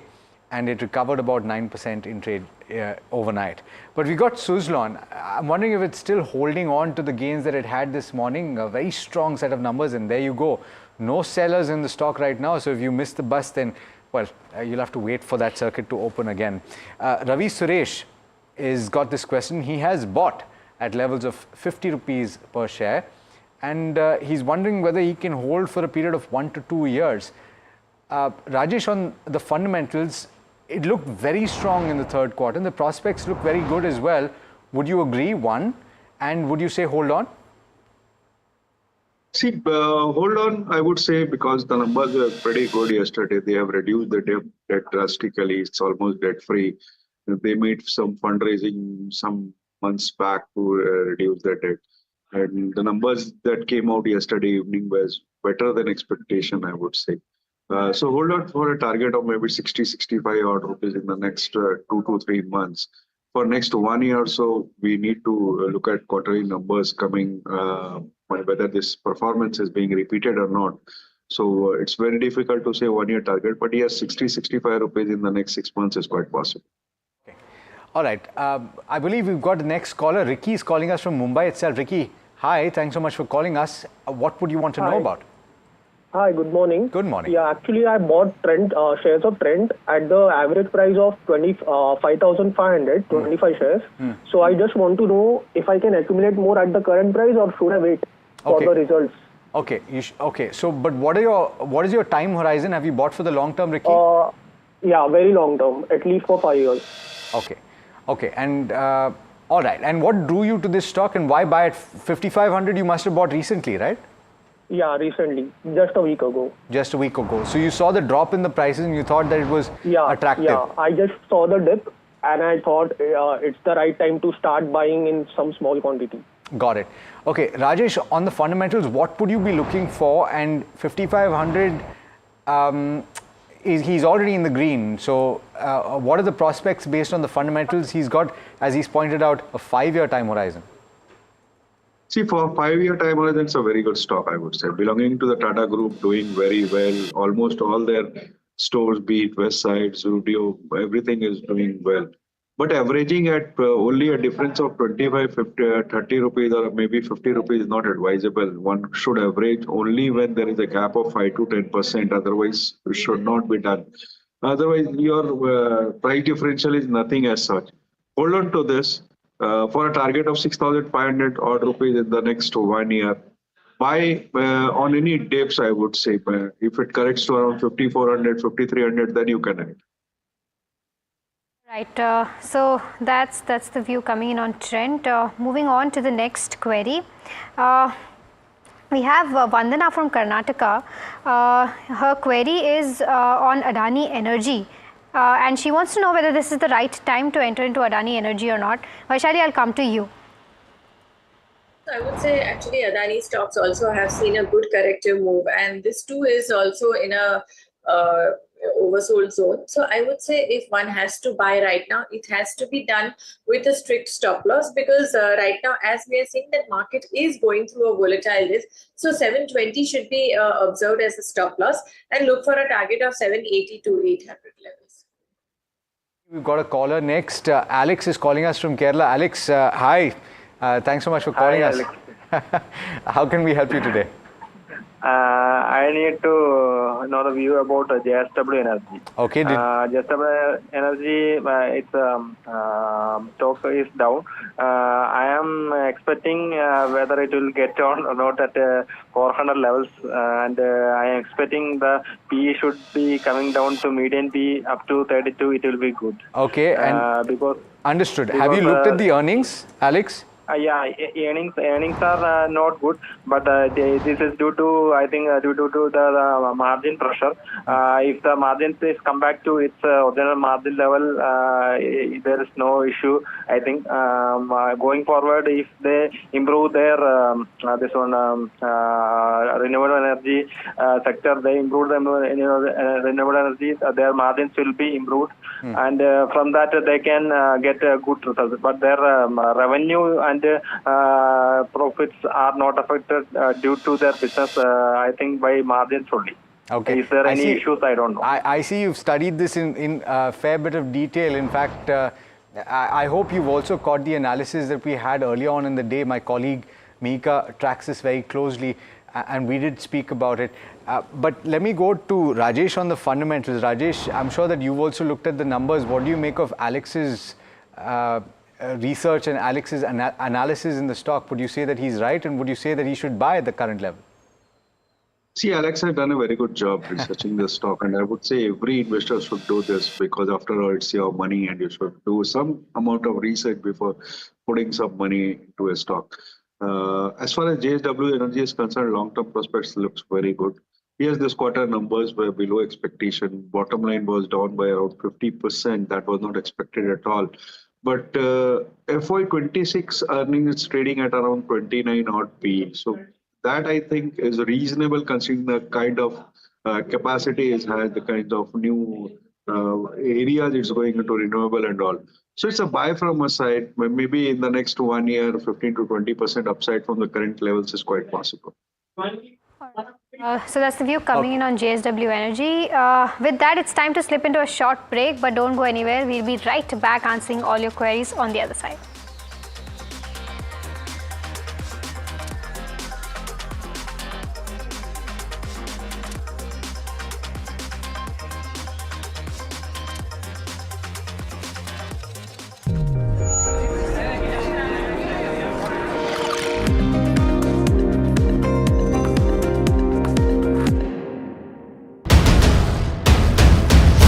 This is the day that shapes the future of a billion dreams.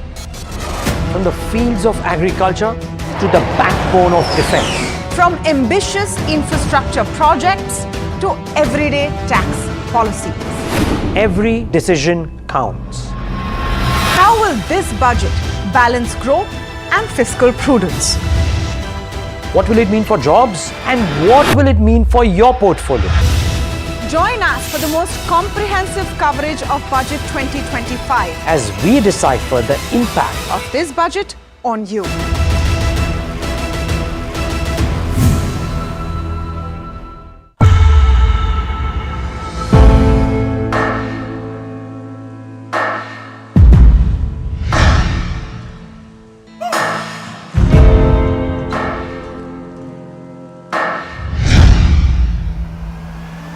I present the budget for a historic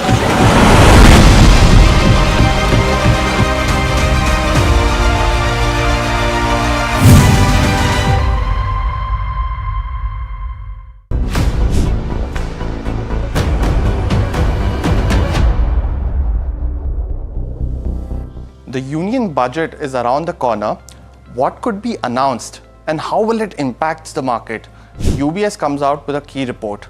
UBS thinks the impact of the budget on the stock market would be muted, as the capital expenditure and consumption boost could be limited in this time around. But what does UBS estimate the government could announce? We bring you what UBS expects in 5 key aspects. The first one's, of course, the impact on the stock market. Government's fiscal deficit, which occurs when the government's total expenditure exceeds its income. The third aspect would be infra companies to be impacted in this key budget, changes in the capital market structure and taxation, and finally, what government companies could be divested this time around. Now, UBS feels that the budget might not boost the market as the expenditure on consumption as well as capex might be lesser compared to the previous budget. Now, this time it is assumed that if the fiscal deficit is contained at 4.5% of the GDP in 2026, it could of course be a shortfall met by borrowings. Apart from this, UBS feels if the capital expenditure for 2026 is budgeted at a similar levels of rupees 11 lakh crores, similar to the FY25 budgeted capital expenditure, it could be negative for companies like L&T as well as the other core infrastructure companies. UBS also says the importance of domestic orders for the infrastructure companies is now higher given the limited overseas opportunities, especially in the Middle East. In this regard, UBS thinks companies exposed to private emerging infrastructure and power value chains are relatively better placed given the private sector capex growth remains in the double digit. Now, UBS also does not expect any changes in the tax policy, especially for the capital markets in their base case estimates. UBS also expects the administration to maintain a lower target for divestments of around 30,000 crores for FY26. UBS's revenue collection estimates are marginally improved in line with the nominal GDP expects, and the gross tax revenues will be in a growth phase of about 11.5 to 12% in FY26 versus about 10.7% on a year-on-year comparable basis between April and November of 2024. In terms of divestments, as mentioned, the target is around 30,000 crores for FY26, which is lower than the 50,000 crores estimated for FY25. From year to date until FY25, the government has only fulfilled 9,000 crores in terms of divestment versus previous targets of about 50,000 crores, and UBS expects stake sales by the government in companies like NMDC Steel, IDBI Bank, Shipping Corporation and BEML as the likely candidates to be pushed forward in FY26. What do you think of these particular measures, and do you think the government will lower the capex or increase it in this particular budget? Let us know in the comments below and follow NDTV Profit for more.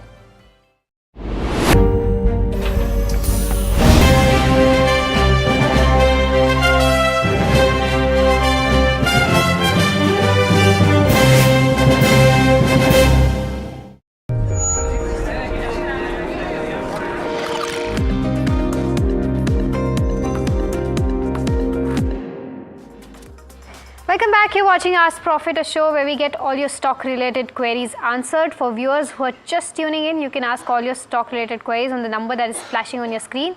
You can either call us or WhatsApp us. Moving on to the next caller, Ray from Bengaluru is calling in. Ray, a very good morning to you. How can we help you? Hi, good morning. So I'm holding 10 shares of Divi's Lab at 57.96. I had bought it for a very short-term trade, because the target was expected to reach around 6,000. Okay. But since then, the price is falling, and today it has risen slightly, but I just want to know what is the short-term view on the stock. Got or it. Is it okay to average it after another 100 rupee drop or something? Got it. Vaishali, is that the right strategy to adopt?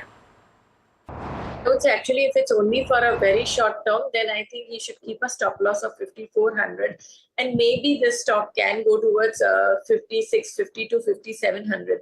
But a word of caution, overall full pharma sector has got into a negative territory. It's into a corrective mode. So DVs follow a strict stop loss of 5,400, and right now we are seeing just a bounce back. It can go towards 5,700. All right. Now, ITC Hotels got demerged and got listed today, and got listed around at a 31% discount, and this is only because of the overvaluations for the company. But in terms of the guidance given by the company in its presentation, it had said that it's going to do overall 186 hotels by FY30. But we spoke to the management today. Our reporter Agnidev spoke to the management today, Mr. Sanjeev Puri, and he said that they're going to do 200 hotels by the end of FY30. So listen into a chunk of that. What we had said is that we will provide liquidity to the company to take care of their growth aspirations for the next 2 to 3 years. Of course, it generates its own free cash flows on it because it's doing extremely well, and also, it's a debt-free balance sheet with net worth of about 10,000 crores. So it's a very strong balance sheet. It has the capacity to raise capital on its own. But 1,500 is being provided for about, the growth plans for the next couple of years. And we're infusing this because we realize that this industry is only going to accelerate over time. And we want the company to be well equipped to be able to invest for the future, invest when there is a great opportunity at hand. Right, sir. And what part of the management contracts, what percentage of management contracts are made up in the total revenue for ITC Hotels? We've already said that 45% of our inventory is in the owned space and 55% inventory is in the managed space at this point in time. As we go forward, we are aspiring to be about 200 hotels with 18,000 keys in the next couple of years, which will be about 35% in the managed side and 65% in the managed side. And sir, what's the occupancy rate so far for the 9 months ended FY25? We've delivered the results for the first 2 quarters, so you can have a look at that. I cannot give you the guidance for the quarter 3 right now. The results have not been announced. Yeah. Okay, that is part of a slightly longer conversation that was had with those two gentlemen, and some part of what was said, of course, what you should focus on is what Mahima just pointed out to you, which is that the plan was 186 hotels. They've now said 200, so that's already higher than that was anticipated. And they're saying they're opening 1 hotel every month at this juncture. So capacity is being built very quickly. I know I asked you this, Rajesh, at the start of the program about ITC Hotels, but based on the information that we've just gathered and what the company management has said, do you want to add something? Would you be a buyer at this juncture?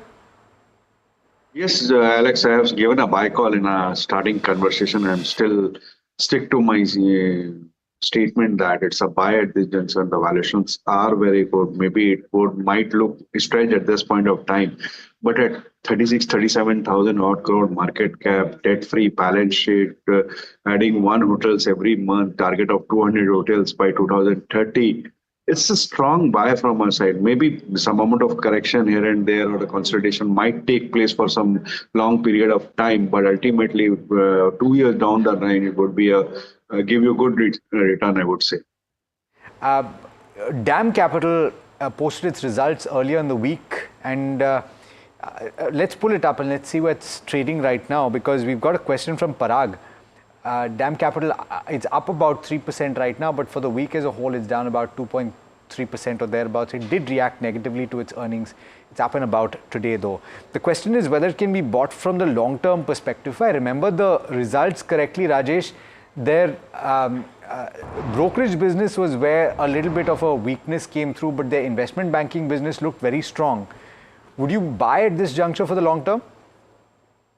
See, brokerage business has been hit because of regulation that came in the F&O segment sometimes back, and this quarter numbers are bad, and would be bad for the coming results too, for other companies which have not yet declared the results. That's a one-time or a short-term blip, I would say. Ultimately, things would start moving up. And as far as IB business is concerned, with the kind of IPOs lined up and IPOs gone by, a whole lot of things coming up, I think things are going to be good. This company has been doing very well in the past, and I think it's a buy from our side. But I would suggest let some bit of correction move in, maybe around 275 to 80 odd levels would be a good level to buy if somebody looking for levels. Right, we already have 3 callers online, but you'll have to wait for a tad bit because we have JSW Energy in focus. It slides as the company Q3 performance disappoints the D Street. But what went wrong in Q3? Megha joins us with more details on that. Megha? Yeah. JSW Energy is under pressure today in terms of, your stock performance. Well, the stock has hit an intraday low of 10%. It has recovered slightly. It's the biggest intraday fall since June 4, 2024. Now, in terms of the Q3 earnings, well, all key metrics have missed the consensus analyst estimates, and this has been going on for the last 6 consecutive quarters. If you pull up the chart in terms of Q2 FY24, it's missed it by 42%. Q3 FY25 at 15.5%. Q4 FY24 at 18%. And even right now in FY25, in Q1 you saw a slight miss, but Q2 saw a great miss of 18%, and FY25 we have contracted the estimate, but it has missed estimates. In terms of what hurt JSW Energy in Q3, well, lower short-term realizations hurt the company's power tariffs, and this was due to low demand, a little bit of impact from monsoons and low government activities, what management stated. EBITDA was hurt by 18% higher employee costs on a year-on-year basis and a 26% uptick in your other expenses. You also had weak EBITDA contribution from new renewable energy capacity, which was 1.3 gigawatts of additions during the quarter. Weak plant load factors also impacted the overall generation. It was up 10%, but this could have been higher. Debt has also increased 6% on a quarter-on-quarter basis to over 26,400 crores, as the new debt undertaken was almost double the repayments that were actually made during the quarter. In terms of the company, CLSA also says that the M&A deals announced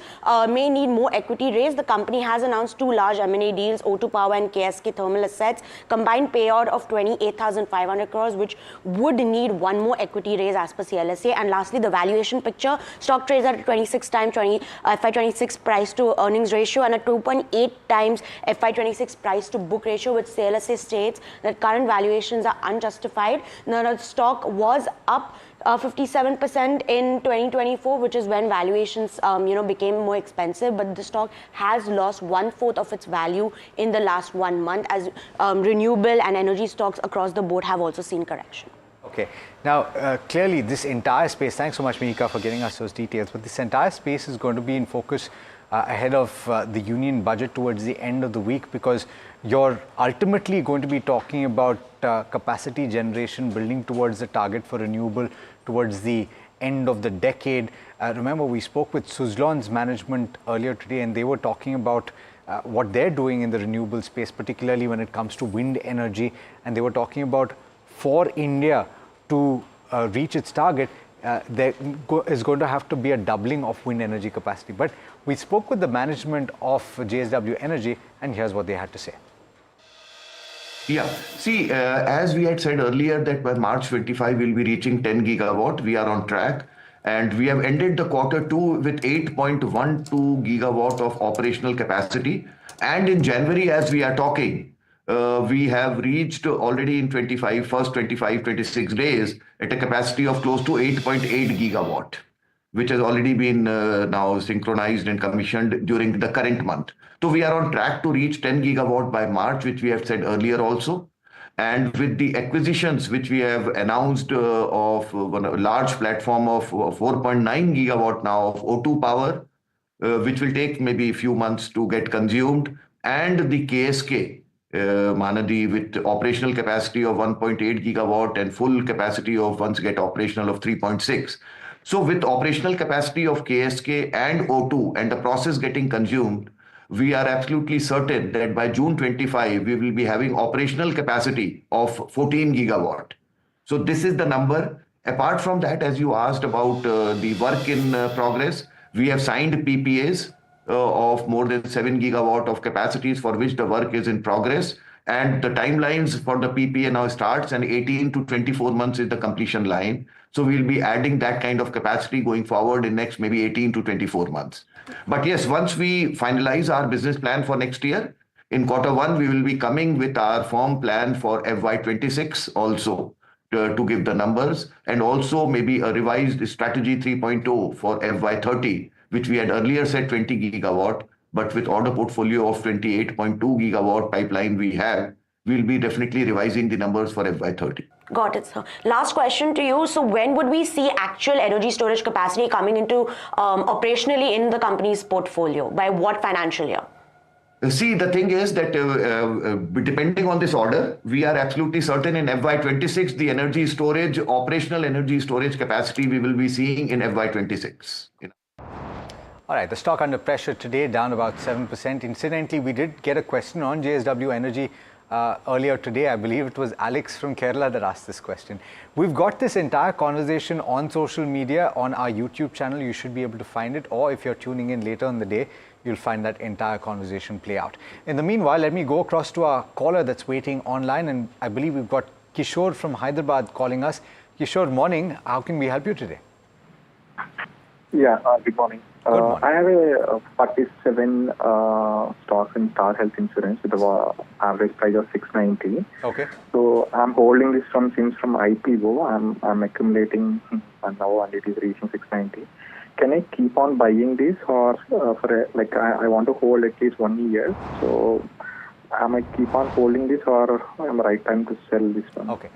Since it's a 1 year time frame, Vaishali, I'm coming to you on the charts. What is the perspective here? The stock is under a little bit of pressure today. So I think, as a sector, this is doing very well. And currently we are seeing that, yes, there is a little bit of a downslide, but I would say just wait it out because it has seen good corrective move. Keep a stop loss of 420 because once we see a momentum coming in this sector, I think they should do well from here on. So 420 because downside risk is very limited. 420 should be taken as a stop loss. And let's see if it bounces, then you may get good return from here on. The net profit falling as much as 26% in the quarter gone by. Absolutely. Moving on to the next caller, Kishore from Hyderabad is calling in. Okay, earnings. I was supposed to discuss about the earnings like you mentioned earlier, Alex. With respect to the premium as well, it was up 13% and net profit was down by about 25%. Moving on to the next caller though, Bala Murugan from Chennai is calling in. Very good morning to you, Bala Murugan. How can we help you? Good morning, madam. I'm holding Canara Bank share. Okay. 920 shares at the rate of 1 or 2. Okay. Whether can I hold it for a long term? Okay. Yeah. Question. Okay, I think your voice is cracking. Rajesh, I'll come to you. Canara Bank in terms of earnings was decent. Net profit was up by around 12%. The net interest income, however, was down 3%. So how did you read the numbers, and is it a good counter to hold for a longer term perspective? See, the entire PSU banking space is looking very attractive for the next 1 to 2 years. One, the balance sheet has been cleaned up. They're doing very well, and Ps have been down for almost every bank have cleaned up their balance sheet, and asset quality is improved. Canara Bank is one of the better performing banks in the entire space, I would say, and one can continue to hold. As far as the net interest is concerned, they have been down for almost every bank, be it private or public, because of low uptake of credit and all those things. But once interest rate starts going down, maybe in this policy meet or the next one, these things will be taken care of. So it's a good buy from a side for a period of maybe equal to 24 months. Yeah, and a lot of these public sector banks, as I've been speaking about it all through the week, have seen an improvement in asset quality when a few private sector banks are struggling. So that's certainly something to watch for. Sapphire Foods is what we're talking about next, and Kabir Tejwani, who's writing in from Karnataka, has got a question on this. He's got 301 as a buy price and he's got 50 shares. The stock is currently trading at 295, so not too far away from the current market price. Rajesh, on the fundamentals, would you hold on? He's got a long-term view. See, I would hold on. Same store sales growth has been good. They are closing down their less performing stocks. Dining is being improved. I think it's just a matter of time that the stock starts performing. The downside which we are witnessing right now is just because of market condition that has been there for the last few weeks, I would say. Continue to hold. To hold is the view coming in on Sapphire Foods. It's up 2.8% as we speak. The next counter is Himadri Specialty. Tarun from Bengaluru wants to know whether it's the right time to invest in Himadri Specialty or should he wait for more price correction. What's the view, Vaishali? Let me just have a look. Sure. So currently it is 480 rupees, right? That's the one. So I guess the stock is already got into reversal and it's coming close towards the resistance of 495, 500 levels. So once we see the stock moving above, so it's already in a trend. So in my opinion, it should be a hold and look for a higher target of around 520 or so. All right, so that's the view coming in on Himadri Specialty Chemicals. Moving on to the next caller, KR Nair from Bengaluru is calling in. A very good morning to you. I believe you have a question on Shriram Finance. Yeah. Go ahead with your query. Hello? Yeah, I can hear you, Mr. Nair. Okay, I think, Mr. Nair, you have to switch off your TV in order to, get the voice clarity. Hello? Yes, I can hear you, Mr. Nair. Yeah, because I have been holding this share for a long time, the Shriram Finance. Okay. And I have been observing that though the stock is doing well, Okay. the stocks is not moving much. It is comparatively consolidating. What is the long-term potential? I want to know. All right, okay. Rajesh, I'll come to you quickly on this one. In terms of numbers, net profit was up 73%, total income up 20%. But how do you read the numbers and what next for Shriram Finance? See, I would say strong set of numbers, strong company. We're doing very well in vehicle finance. It may not have shown any movement in stock prices as such in the recent past, but going forward, maybe for a long-term investor, it's a good buy from our side. One can even buy at these levels. Somebody holding can continue to hold. All right. So question on whether to deploy funds today or not in Tata Steel. And this is Hashmi's question. I'll come to you, Vaishali, on the charts. Tata Steel posted its results not too long back. It's up and about 1.6% higher right now. Would you buy? I would say, it will be a slow mover. Technically, it is very well placed. Overall, metal sector has seen a good corrective move. So I think it's about time that the metal sector needs to participate. But I would still say that go for Jindal Steel, JSW Steel, because Tata Steel would have a lot of global issues also. So I would say, yes, technically with a stop loss of 124, I think it can bounce up to 145.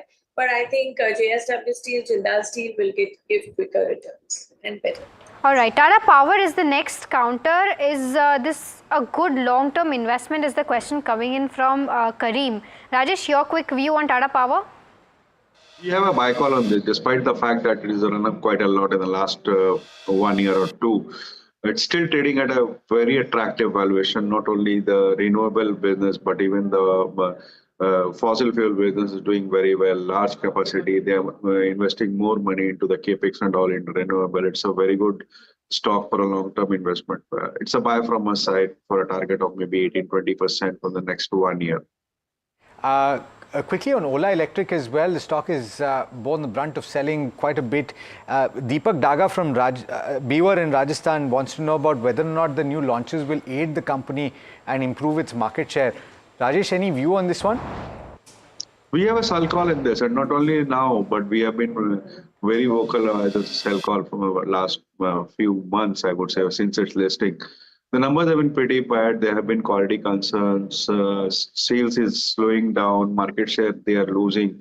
And with the kind of competition coming up with almost all the old companies like Bajaj or TVS coming out with electric vehicles, I think the competition going to hot up from these space.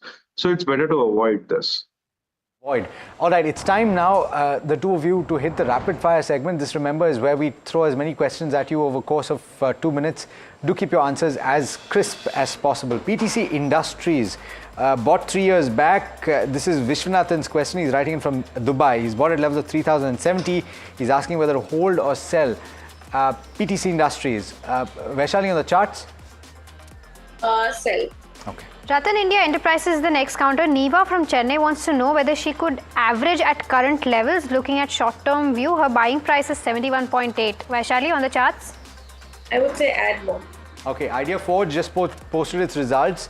Arvind has bought at level of 660. Should he hold or sell based on the fundamentals, Rajesh? Hold. Okay, 43 shares of Motilal Oswal bought at 869 a piece. This is from Yatish. Even Motilal Oswal posted its numbers. He wants to know whether he should exit or add more. Vaishali, on the charts? I would say add more. Okay, DLF is a question from Mahalakshmi in Hyderabad. Bought at levels of, okay, I don't have the value, but 840. Okay. Would you hold for the long term, Rajesh? Yes, it's a buy from our side. Somebody holding can continue. All right. The next counter is BHEL, bought at the price of 262, 5,000 shares. Seth from Hyderabad has bought it. Should he average at the current levels, Vaishali? Average. Okay, Cipla posted its numbers yesterday. I think it was a strong set of numbers from what I remember. Kantibai wants to know, would you buy for at least 1 year? Vaishali, on the charts?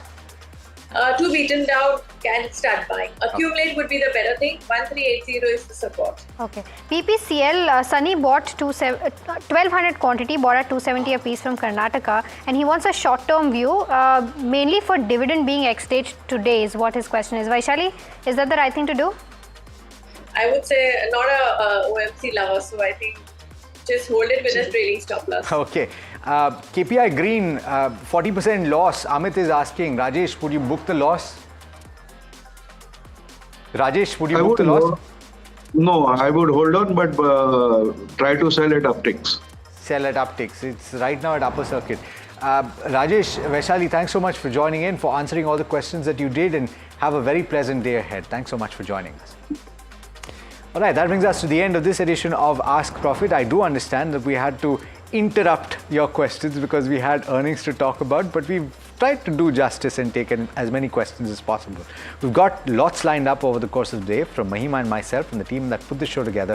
Thank you so much for watching. Do stay tuned. This is NDTV Profit.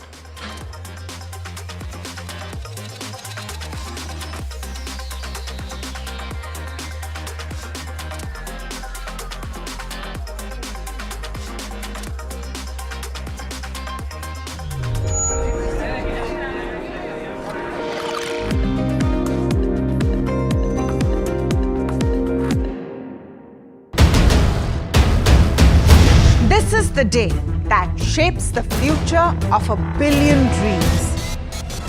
From the fields of agriculture to the backbone of defense. From ambitious infrastructure projects to everyday tax policies.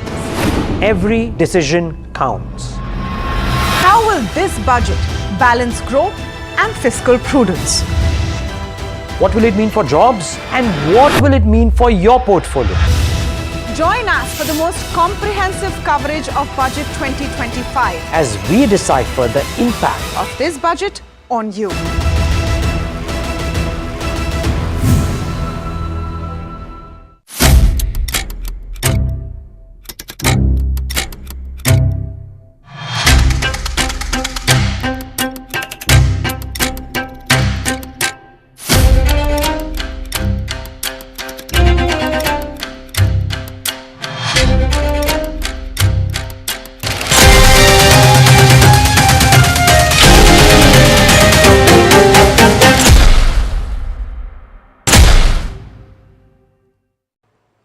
Well, the union budget is right around the corner, and we get you some of the major wish lists according to Bajaj Broking, the key sector expectations, as well as the 3 key stocks that you should watch out for in this particular budget.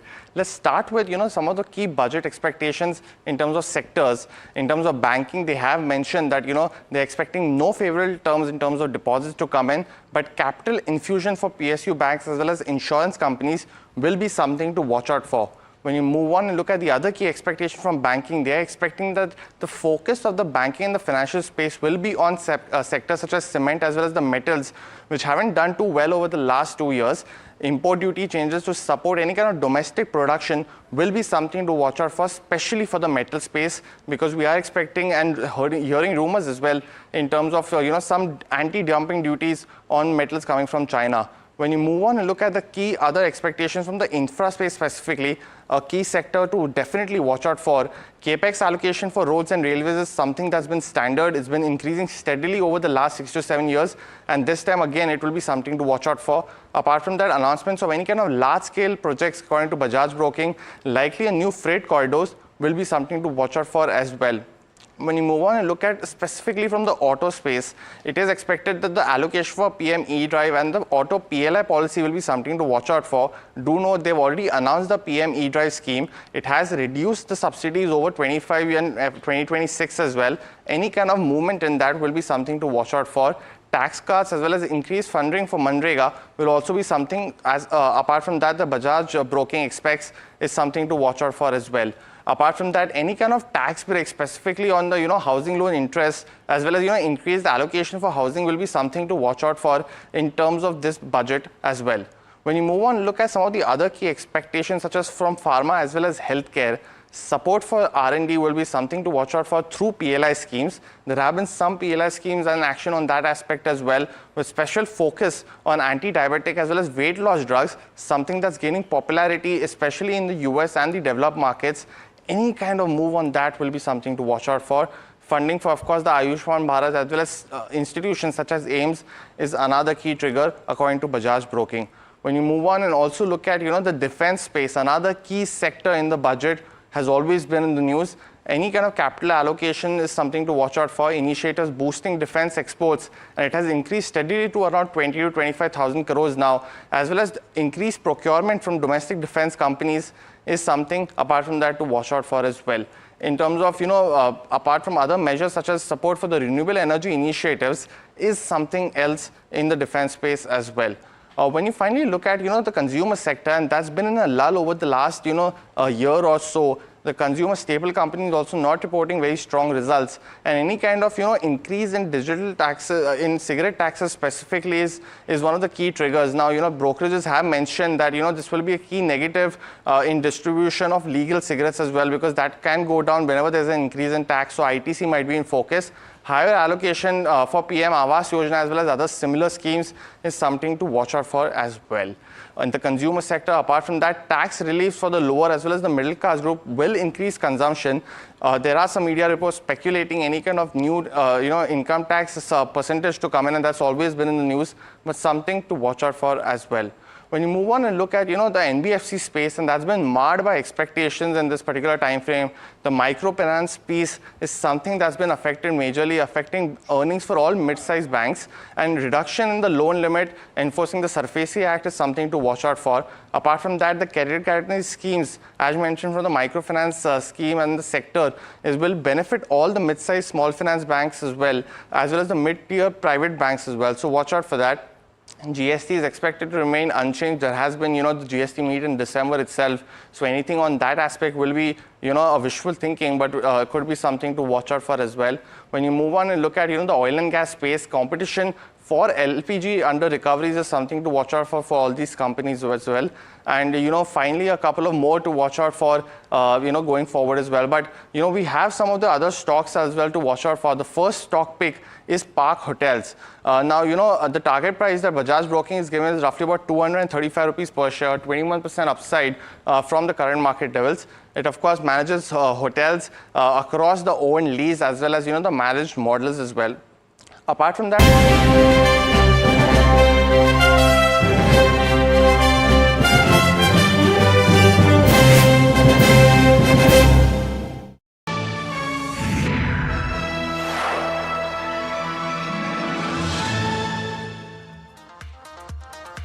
welcome, this is KYC, a show designed to give regular investors powerful, actionable insights into the fundamentals of a single NSE-listed company every day. Today we're looking at CSB Bank, and I have with me my colleague Harsh Satta to also help us, get to know more about this particular bank. But I'm going to tell you a little bit about the history. It was incorporated in 1920, and this is one of the oldest private sector banks in Kerala at the moment. In fact, it started off back in the year of 1969. It became a scheduled bank in about 1972. It ventured into Mumbai as well. And since then, at the moment, it operates about 108 branches across India, and it does have 779 ATMs nationwide as well. Now, just like many others, what often happens is that you usually have a little bit of a takeover, at least especially when it comes to banks of the size of CSB Bank. And this particular bank is of no exception in this case, particularly because we did have Fairfax, in fact, take over CSB Bank back in 2018. But let's get in Harsh to tell us a little bit more about that and give us perspective on whether or not things have changed since then, Harsh. Well, yeah, plenty of changes. In fact, Agam, this was a PSU bank prior to Fairfax taking over, and in 2018, Fairfax took over at around 140 rupees a share. Currently, the stock price is between 290 and 310 or 320. And therefore, the kind of band it's trading in does not necessarily mean Fairfax has made a very good return on this as of today.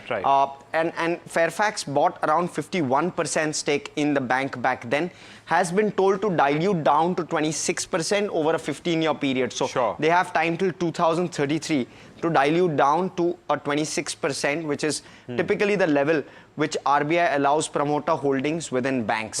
And therefore, they'll have to dilute down. Currently, they hold around 40%, and they held around 49% at the start of this financial year, and they diluted down another 9% by selling to Amansa. So Amansa Capital is now also a shareholder. Right. So you've got two very interesting shareholders, more long-term in nature, who've come in and now currently hold the bank. Of course, that'll come as part of the shareholding. Right. Lots of management changes and lots of changes with regard to the way in which they're doing their business. Sure. They did gold loans initially, and now gold loans are a large chunk of the portfolio.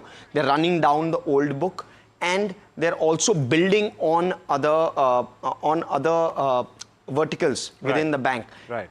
SME is one of them, which they're going to start to build. That could be a growth trigger as well. Yeah. But that's how they are going about.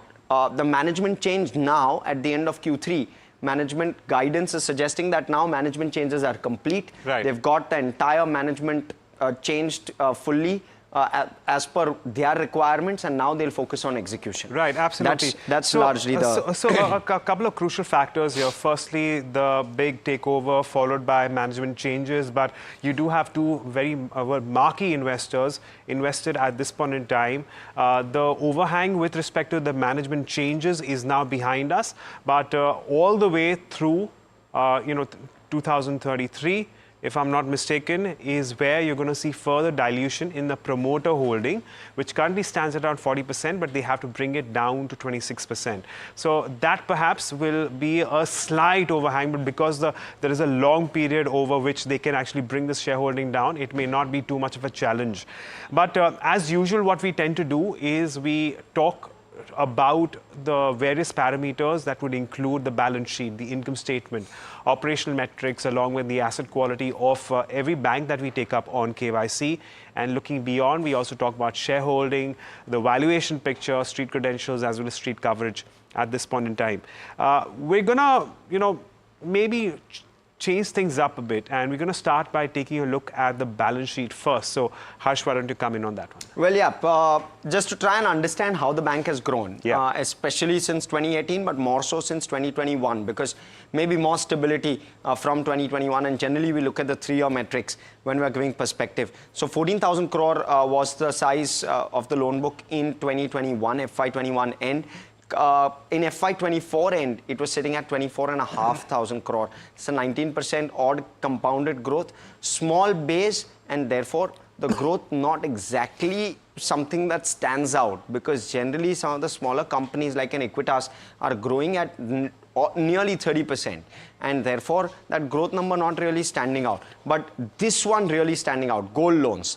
5,000 crore book size, currently at 11,800 crore, and incrementally 6,500 odd crore added only in gold loans out of the 10,000 crore book size which the book has gone up by in the last 3 years. So you've just had a large component, 65% of the book, incremental book, now comprising of gold loans, which is sizable. So their growth has largely come from gold. Deposit growth has been at 16%, slightly on the lower side versus advances, and therefore your LDR is a bit stretched currently. You're seeing a CASA growth of just 9%. What are they going to do on CASA is the other big question. But it's otherwise a very, very neutral kind of numbers that you're seeing here, given that the size is small and some of the metrics don't really show that kind of growth clip that a small bank should. All right. So that's as far as your balance sheet is concerned. So some concerns out there, and which is why we're not necessarily, completely positive. We're going to go for a neutral, as Harsh explained. We're also going to be neutral on its income statement, and I'll tell you why. Because at the moment, we're looking at a net interest income growth of around 16% over the last 3 years, CAGR basis. And your operating profit has risen 8%. This is also CAGR over the last 3 years. Your profitability, your overall profitability is up around 38%. But if you leave your overall profitability aside, provisioning has come off quite a bit. But I reckon that provisioning would be a function of the various changes and the various outlook from time to time as far as the bank is concerned. So I won't consider that as much as your net interest income and your operating profit, which is all right, considering the size of the bank at the moment. Well, the expectation would have been faster. and not necessarily at this rate at which you're seeing 16% in top line and your 8% in operating profit, which is why we're going to go with a neutral rating here as well. So largely neutral stands for the two of the most important in financial statements for this particular bank. But let's talk about operational metrics, because that's where you will have a little bit more of an understanding about how the bank stands. So Harsh, what can you tell us about that? Well, yeah, so let's talk about that. Very interesting as always, operational metrics. Let's talk about loan yields. You've seen loan yields over the last 3 years largely be flattish when you're looking at it. And look at that number, 10.97 in FY21, currently sitting at around 11.1%. Really, when you're looking at the repo going up from that 4% mark in FY21 to the current 6.5%, that is not reflecting here in the loan yield trajectory. So probably they're doing lower risk loans. Cost of deposits have gone up very, very sharply. I believe that 4.11 number is not right. It's a 6.19% number. Yeah.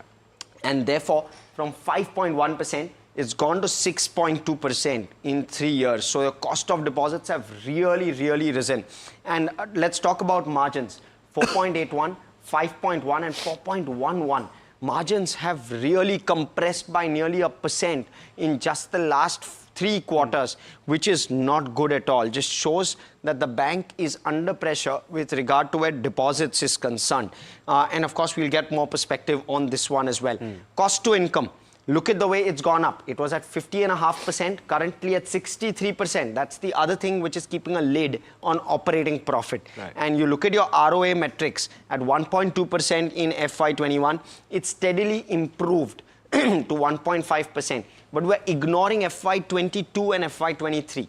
When you're looking at FY23, the ROA was 2% plus. So it's come off quite sharply after that. And that's probably the better metric to look at it. Right. And therefore, really unimpressive set when it comes to operational metrics. Right, so cost of deposits, margins, as well as cost to income, and of course return on assets, if you just consider FY22-23 problematic, which is why, as far as operational metrics are concerned, well, Harsh is going to give it a thumbs down. I'd agree with it as well.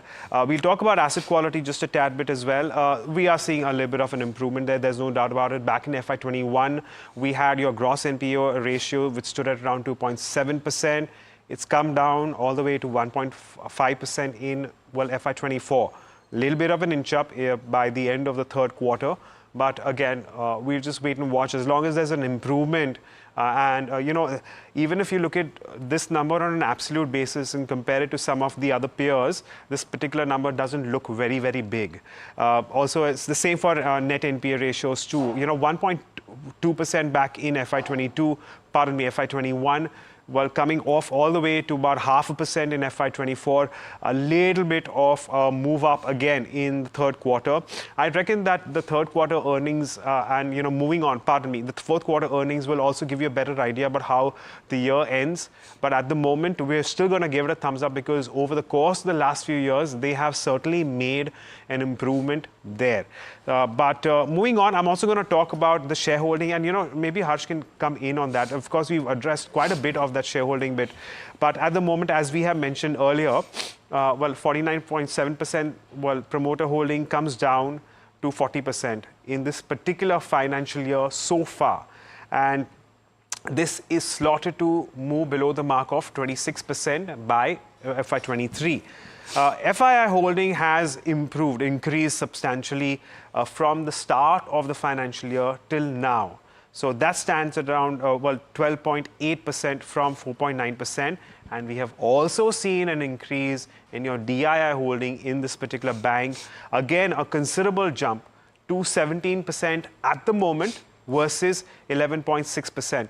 And because of that fact, because of the fact that institutions are buying into the company and are comfortable, even though, the overhang of the promoter holding coming down, yes, to a certain extent, the institutional holding going up will, of course, will be one of the reasons too. But overall, the increase in institutional holding is much more than the the decline in the promoter shareholding that we've seen, which means that we've seen a little bit of an increase in institutional holding, which is why we're going to give this one a thumbs up as well. But is there anything else that we need to add here in this case? No, I believe, as I did mention, 9% diluted by promoter, and Amansa has taken over that 9% stake. So it's reflecting in the shareholding. Absolutely. And we do know that Amansa is one of those longer-term plays. Akash Prakash, if I'm not mistaken, he leads the funds. And, well, it is, of course, usually it's taken as a positive. But, Harsh, how valuations looking at the moment? Yeah, valuations, this is where it starts to get really interesting, Agam. So you look at the way in which book value has moved. It was at 117 rupees per share in FY21. It's moved up to 209 rupees per share in FY24 and currently sitting at 236 rupees. Just look at that increase. The book value is going up by nearly 15% every year, compounded annually. That's a large increase for any bank. Of course, the size of the bank, very, very crucial. But that's a very, very large increase. And that's something I'll have my eye out on. And therefore, you look at valuations. Even though today at 240 versus 300, the price to book looks slightly expensive. When you're looking at it on a one-year forward basis, and 1.1 times, wish to caveat, is the math that we have done for the next 12-month earnings, basis the last 12-month earnings. And therefore, you're looking at a price to book of roughly 1.1 times versus some of the others. You look at DCB, you look at AU Small, you look at City Union, DCB being the exception. But you look at AU Small and City Union, slightly more pricier than a CSB Bank. This is where it starts to get a little interesting. But at the same time, at par. And therefore, what we'll do is we'll give this one also a neutral for the moment, because you'll want to see how it performs over the next 12 months or thereabouts. But Agam, street cred. Right. So in terms of the way the stock has panned out, well, it seems like it was so. Of course, we're seeing a decline here on a last 12-month basis. So it's a decline of around 19%. It hasn't exactly been able to, well, move in tandem with even the broader market indices. So there's been a little bit of an underperformance there. I'm not going to consider the last 1 month as much because it's just been a tough market for a lot of these companies in the broader markets in general. 6 months as well, it's seen a decline around 12%, but a lot of that has come in October, November, December. That's when the decline began. So I'd reckon even if you consider the 1 year movement, it's a decline of around 19%, underperforming the benchmark indices, the broader market indices specifically. So it's going to be a thumbs down there. What about street coverage, Harsh? Well, just 6 analysts cover it. All 6 have a buy rating. A 32% upside is the average upside that analysts are seeing over the next 12 months. So 34%, I beg your pardon. This is as per Bloomberg estimates, and therefore quite constructive, the analyst community on this one. Okay, so we have the management standing by, but before we go across to the management, let's add up all our ratings and see where that particular that stands currently. Of course, these were the various metrics that we spoke about among the other set as well. Street credentials, leaving this aside, mostly neutral and thumbs up. And that gives us a total score of about 4.5 out of 8. So that's something to bear in mind. But on that note, let's get in Pralay Mondal. He's the MD and CEO of CSB Bank. Pralay, good morning and thank you so much for joining in. My question first is to do with the growth, net interest income and profitability. If you consider the way things have moved in the last 3 years, sure, it's been volatile, but can we expect the bank to grow at a faster pace as compared to what we have been used to of late? Good morning, Agam and Harsh, and good morning to all your viewers. Good morning, sir. I was going through the analysis which you're doing, very credible way of handling how the bank has performed. Having said that, our bigger picture is not really quarter to quarter or year to year at this point of time. We are rebuilding the bank from scratch, and our entire leadership team, management team is fully focused on that. And the kind of growth story and the kind of franchise build-up which you are doing based on the technology advancement or the transformation which you're doing is really the story for us on SBS 2030 vision, is what we achieve by 2030 and how we are performing vis-a-vis what we had committed to the investors. And that's why probably you're seeing that a lot of investors, whether it's DIIs or FIIs or some of these other analysts, are happy with the progress which you are making. So on such a small balance sheet, a little bit numbers here and there really is not something which you're focusing on as a leadership board or management. Having said that, on your question on growth, yes, I think this quarter we have seen that we have grown by 25%, 26% on assets and 22% on liability, which is exactly double of where the market has grown. Again, it's a small balance sheet. The percentages don't matter. And we are kind of chugging along exactly the way we had planned for the year and for the longer term vision of SBS 2030. So we are happy that we are progressing on that front. On NIM and NII, which you just talked about, yes, it has been flattish and NIM has been coming down primarily because of two reasons. One is we have been exiting a lot of legacy portfolio which we don't like, and we are sort of end of that cycle right now. And some of them had come with larger yields, especially on the wholesale side. That's why you'll see that in the wholesale we have grown by 4% on a year-on-year basis, but core book has grown by 30%, which means the rest we have done exits, including some of the DA portfolio and some of the larger tickets, which had higher yields. And that de-risks the bank quite a bit. The other thing is we had degrown our MFI unsecured and agri portfolio, if you see product by product. And that's because we took a call around a year and a half back, almost 2 years back, that this is a segment which will go through a little bit of a wobbly kind of a scenario for the next 12 to 24 months.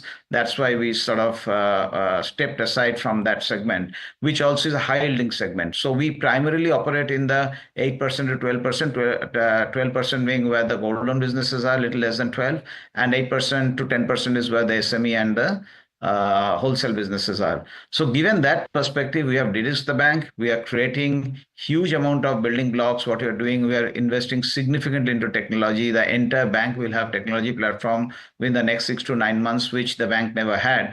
And almost nothing which was there in the bank 3 years back will be there in the bank in terms of technology. So that's a big transformation. And then we will step up all our businesses, whether it is wholesale, retail, SME, and gold will continue to do well for us. I think that's the bigger picture for us at this point of time, and we are pretty much focused on that.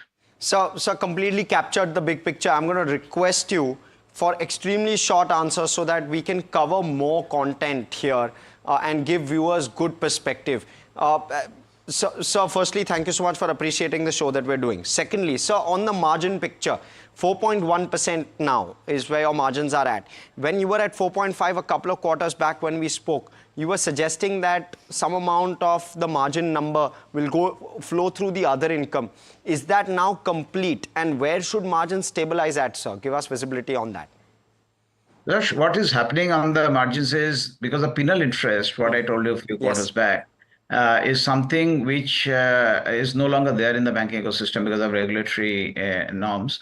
And typically we lost around 25 basis points on the interest income. A high single digit is what we are able to get back to the penal charges. That's why we're seeing that we have grown overall on the fees side pretty well on a quarter to quarter as well as on a year-on-year basis.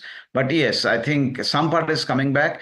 On the view on margins, I think it will remain at the similar level, maybe a little lower, because even a 4% margin is not bad in the current scenario. So we are pretty much happy anything between 4 to 4.2, and we are on that track. But we are going to focus on growth, and growth, we can sacrifice little margin for growth, which you're okay with right now. Okay, so point taken. So will you hold at 4 or will you go below 4? Are you okay with going below 4? Dissect the numbers so much also because given the liquidity situations in the market, it's very difficult to guess which way it is going. So it's some of the measures which RBI has taken yesterday or day before yesterday and last 2 days, if that works out, maybe the cost of deposits will stabilize. But we have to wait and watch and see the liquidity situations. But we'll broadly be there. I mean, we don't want to split the hair on few basis points here and there. Fair point. So 85 basis point increase in cost of deposits in the last 9 months. Is this pressure real for you? And I believe that your liability franchise in the South was strong. Is there something you're doing with regard to this thing? And is it a problem you recognize? We always said that we are building the liability franchise, and that will be built only after our core system is in place and our entire surround system is in place. So our real work on building the liability franchise along with retail assets franchise and supply chain and everything will start only from FY 26-27 onwards once we have the entire technology in place.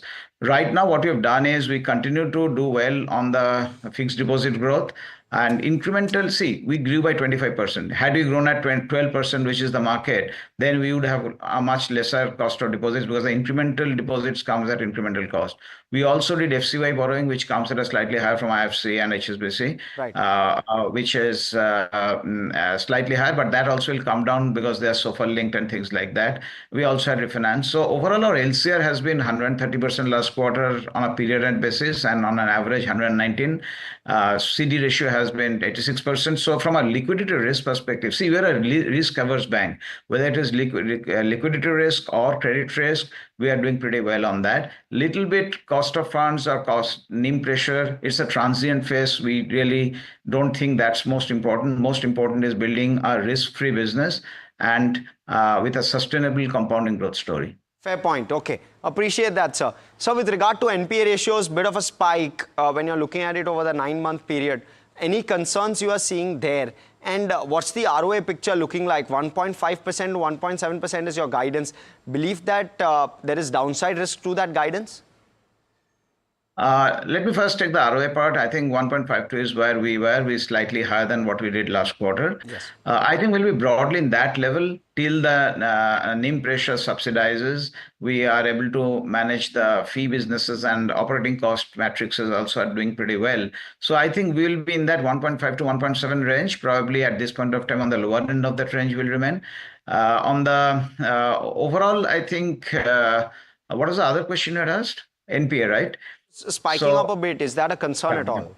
So NPA actually went down by 10 basis points on a gross basis quarter on quarter, and 5 basis points on Q on Q. But yes, on a year-on-year basis, if you see, it has marginally gone up.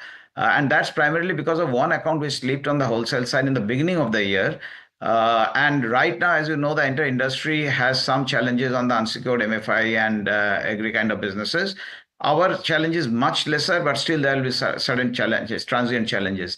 I see that we'll remain in the similar kind of a range where we have, because our slippages has been 0.87%, just around 62 crores.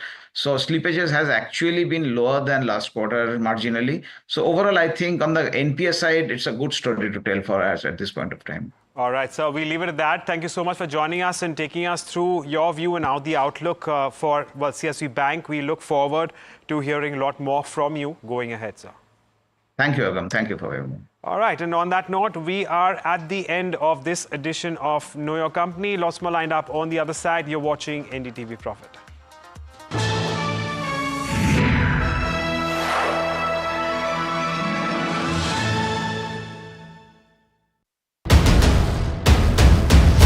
This is the day that shapes the future of 1 billion dreams.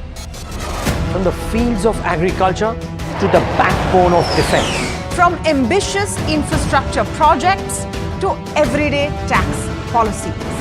Every decision counts. How will this budget balance growth and fiscal prudence? What will it mean for jobs and what will it mean for your portfolio? Join us for the most comprehensive coverage of Budget 2025 as we decipher the impact of this budget on you.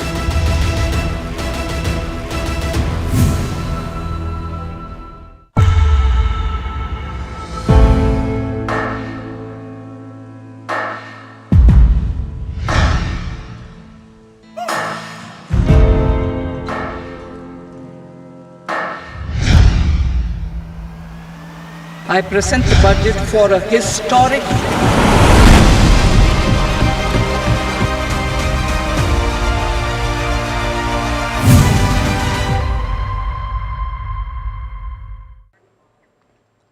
Well, the union budget is right around the corner.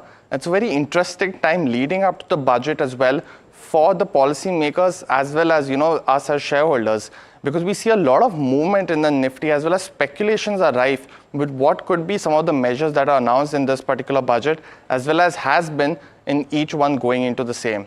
We look at some of the key moves that have seen in the Nifty before as well as after the budget, and get you some of the biggest measures that were announced in these budgets and what could have led to the strong Nifty reactions. Let's first look at 2024 because we had two budgets announced in this particular year. One was post the elections as well, and we did see a 1.5% move in just a week after, and that momentum was continued in the month as well. Leading into this budget, there were a lot of speculation, so we saw a downward reaction of the Nifty in the past week, and we did see some of the measures such as the standard deduction being increased to 75,000 for salaried employees from 50,000 earlier, as well as the new tax regime now in having tax-free status for up to 3 lakh rupees per annum for the investors as well. Apart from that, we saw custom duty reductions on mobile phones, gold as well as chargers as well. And these were some of the key moves in this particular budget. Leading up to the election, we had, the 2024 budget in February as well.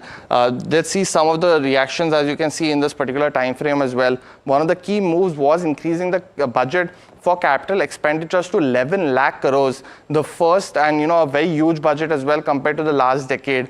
And we did see one of the positive reactions in the week and the month after as well.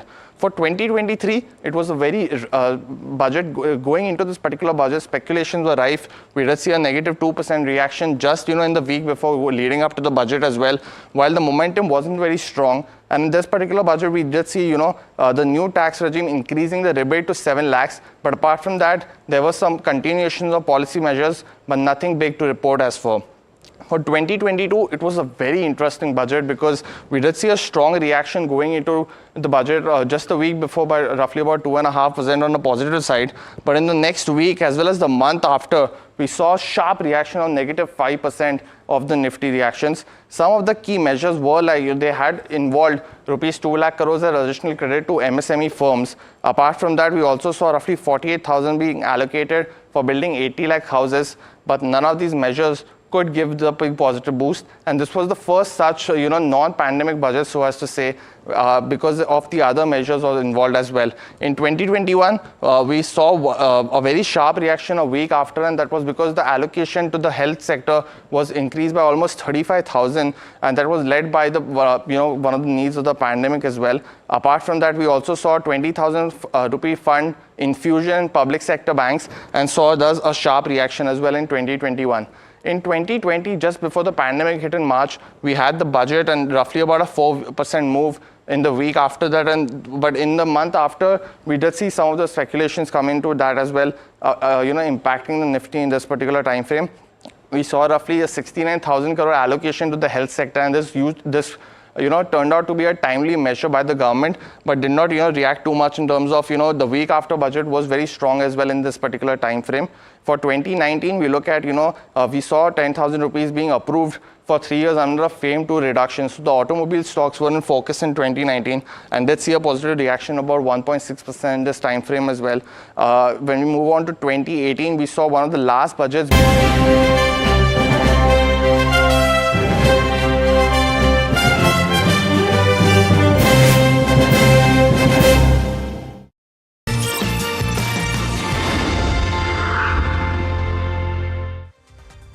Hello and welcome to NDTV Profit. You're watching Hot Money. My name is Rucha Samaya. Let's have a quick look at how the markets are faring, where markets nearly at the day's high. Pretty well day for the markets today. Nifty 50, as we can see, up almost by about 1%. Banking index is also doing well in trade, which is up about 0.4% and consistently since the start of the trade. Let's look at a Nifty IT, which is up about 2% in trade over here. Sensex also up about 0.5%. Let's also have a quick look at the sectoral heat map over here. All the sectors in the green except for the FMCG index, which is down about 0.7%. Few earnings such as Colgate, which came out yesterday post-market. If we can pull up the Colgate stock as well, pretty volatile trade is what we have in this counter. But also let's have a look at the advanced decline ratios as well. 6.5:1 is the kind of advances to decline ratio over there. Yeah, there we go. Almost, there we go, 2005 to 290. That kind of decline is what we can see over here. But I'll say also let's quickly pull up the constituents of the Nifty 50 index. Well, those down in the red, we have ITC Hotels, which listed today down about 3% in trade is what we have right now. Asian Paints is also down. So largely, as I spoke, FMCG names over here, but Infosys is the top contributor over here, which is up about 2% in trade. We also have HDFC Bank, Kotak Mahindra. BL is also up 3% over here. But let's also quickly have a look at the banking index. If we can pull up the constituents over here, the banking index up about 2%, but in terms of constituents, we have PNB, which is down about 2%, IDFC first, largely flattish, but the ones which are contributing the most positively is Kotak Mahindra, 1.5% up, AU Small Finance Bank also. But let's have a look at a nifty IT. There's a lot of buzz around how DeepSeek could actually impact the IT sector. Well, the DeepSeek news came out, after which Nasdaq was down about 1.5%, but yesterday and overnight it did recover. But Nifty IT was up yesterday as well, at least at the start. But today it's completely one-sided, persistent gaining the most, LTI MIT. So these mid-cap names largely, if the IT sector is doing well, I mean the sectoral, the sentiment is good, persistent LTI and mid-cap names actually do really well. And when it's a slump, these are the ones which are hit the most over here.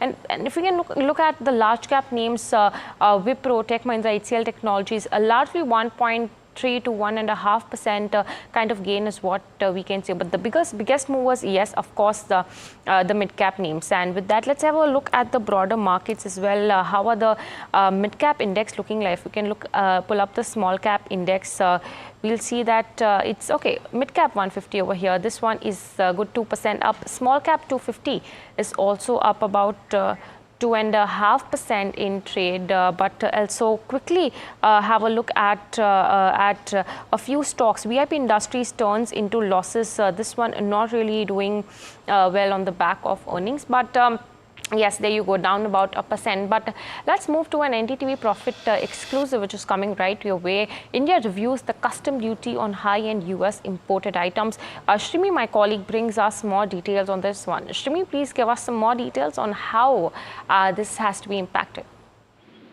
Yeah, so, it all started with, President Trump, US President Trump, talking about that India, Brazil, China are high tariff nation. And what we are picking up from our sources is that to combat that constant threatening on the high tariff, India is now reviewing the custom duty on US imported items. In fact, a clutch of item Indian government is reviewing at this point of time, which includes specialized steel, motorbikes, and in fact some electronic items as well. So what we are also getting sense that there could be a reduction in the custom duty in the upcoming budget on February 1st. The finance minister may announce the change in those items duties, and but the sense we are also getting that since these are high specialized item, high-end items, so that won't impact much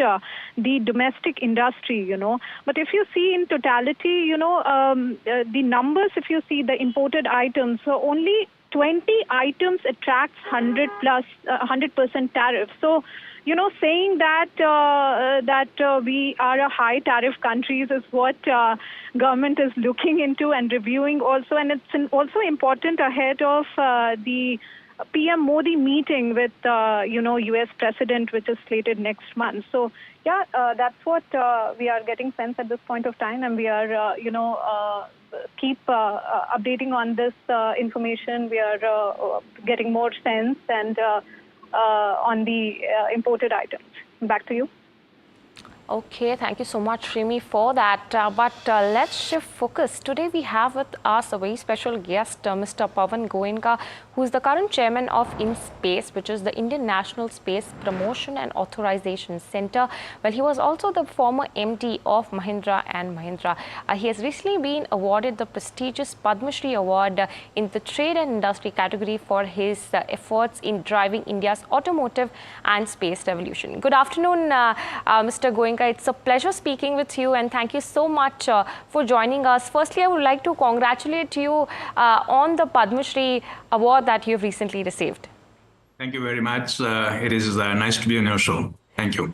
Thank you so much, Mr. Goenka. So my first question to you will be around the space sector in India. What potential do you think India's space sector holds, and what kind of steps is India taking towards achieving it?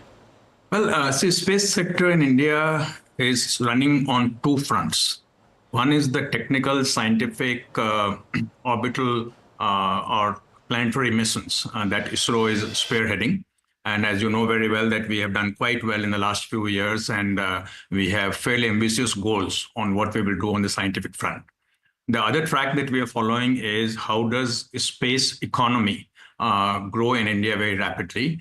And even though we are technically very advanced in space, the economic contribution to space here too has been very modest, only at about $8 billion. And our whole thrust is how do we take that $8 billion to something like $40 billion plus in the next 10 years. And that's what InSpace is primarily focusing on how do we bring private sector in space. How do we motivate them? How do we facilitate them, handhold them, mentor them to have them play a fairly meaningful role in the Indian space sector? And we are seeing fairly good advancement in that in the last 2-3 years with 200 plus startups, with a lot of headline news that's coming up from the private sector in space. All right.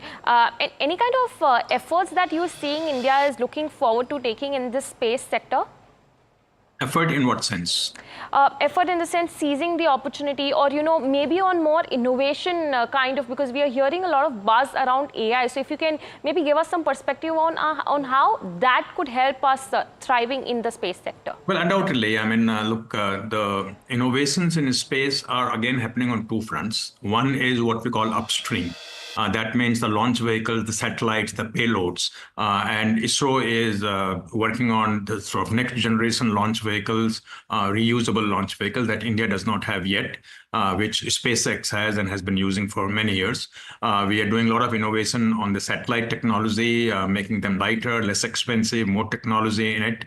And also the optics are aware our ability to take photographs, which is the Earth observation remote sensing on higher resolutions, on clearer photographs, not being impacted by clouds and so on and so forth. All that is happening. That's one end.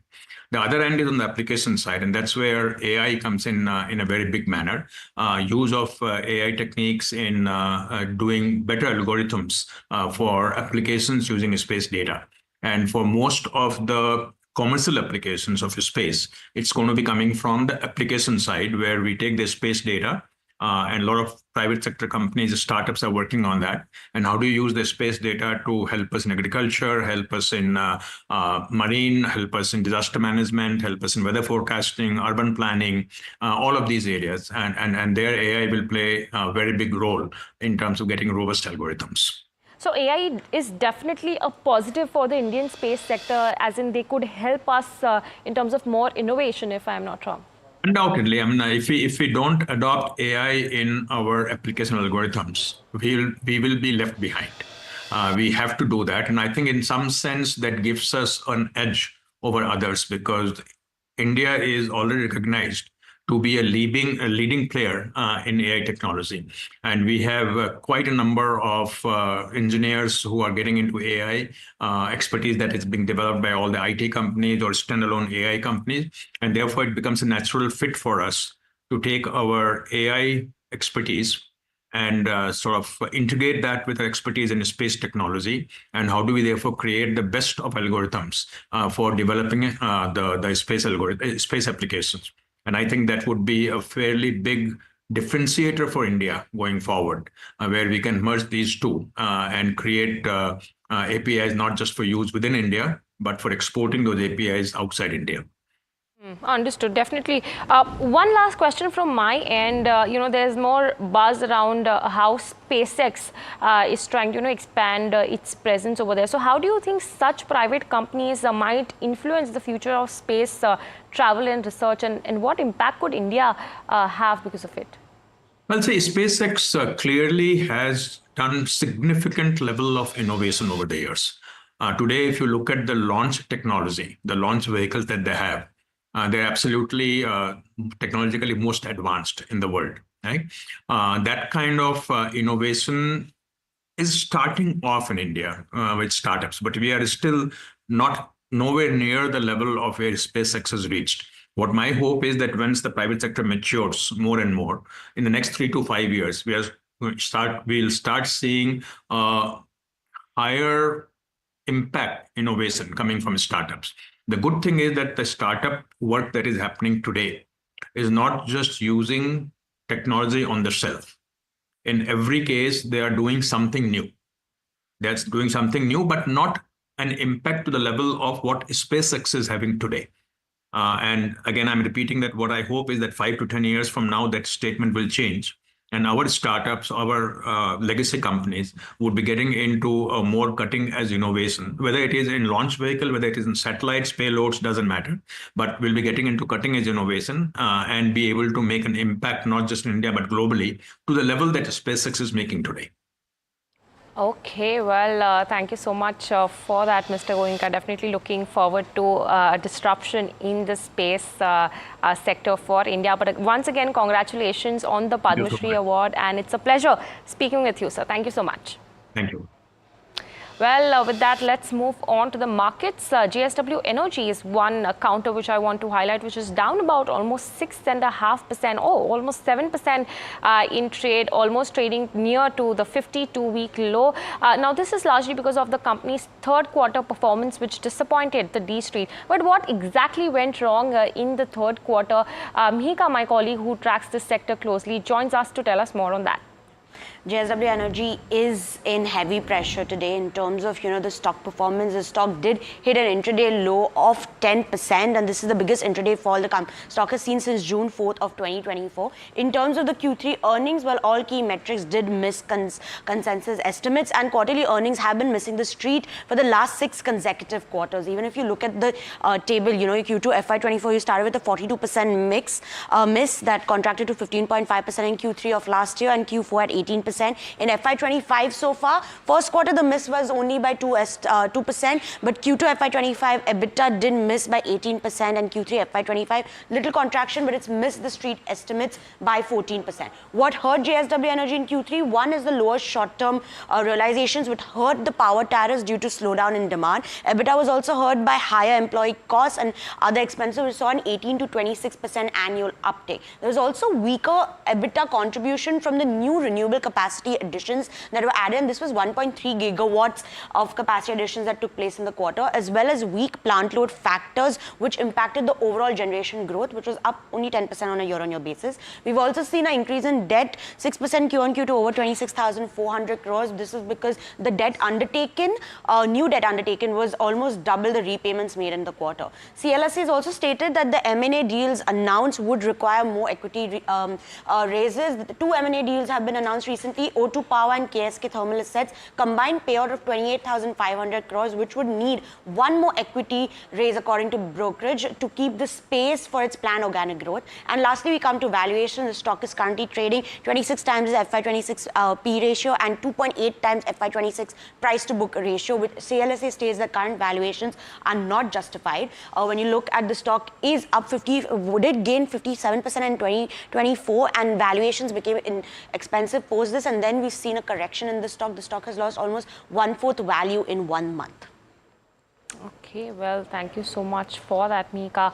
But let's shift focus to one stock, which is RailTel. If you can pull up the count over here. Yes, up about 4% in trade. Now, this is on the back of its third quarter results. Well, if we have a look at the third quarter results of RailTel, we'll see that revenue was up about 15% at 768 crore rupees. Margin came in at around 15.8% versus 19.4% on a year-on-year basis. So, tad bit of disappointment over there. Net profit up about 5% in trade. But to talk to us more about this, we are being joined by Mr. Sanjay Kumar, CMD at the company. Well, thank you so much for joining us on the show. How are the numbers looking like for the third quarter? Do they meet your kind of estimated number? See, growth in Q3, if we see standalone, so year on year, yes, there's a growth of 15%. But if we see, since we are a small company, so quarterly results sometimes, because there's small numbers, may seem to be slightly above or lower. But if you see 9 months results overall, so we are 25+% growth, and the same growth momentum, maybe better than this, is going to remain there. When you talk of margins, so because we have two product portfolios, one segment is this thing telecom segment, and the other is the project segment, which is ITIC segment. So telecom segment is, of course, has been giving good margins, but because project business segment is growing much faster than the telecom segment. So this is the result of that change in the proportion. Otherwise, there is no concern about it. So we are satisfied with the things. Thank you so much. But my next question will be around the product mix. Actually, you said that the project side is actually growing faster. What kind of product mix are you expecting in the coming quarters as well? Do you see a kind of change happening there? See, if we see the project side of it, so we are taking data center projects, we are taking smart city projects, then signaling projects. We have started now winning contracts in railway signaling also. We have participated in Kavach bids also during last quarter, close to 400 plus crores. So this is the change which you will see in the project business segment, where we are continuously looking for opportunities, because digitalization drive is basically proliferating in each sector, is not limited to IT sector only, be it agriculture, education. So we have kept our eyes open, and we are continuously spreading our footprint into the other sectors basically when we talk of IT. So this is what I see. Okay, but what kind of order win pipeline do you have currently, and what kind of mix are you looking forward to achieving in say FY25 exit or FY26 as well?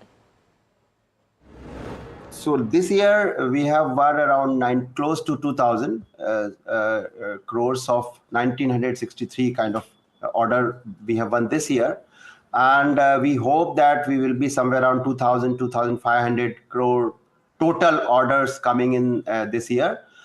Present order book is 5,200 plus crores, and we see that this momentum is going to be sustained, and we expect that we'll be doing better than this. Okay, definitely love the aspect of doing better than the current situation. But what kind of growth are you expecting in FY26, if I may ask, sir? FY26, I would say that we will maintain 25 to 30% growth, maybe better.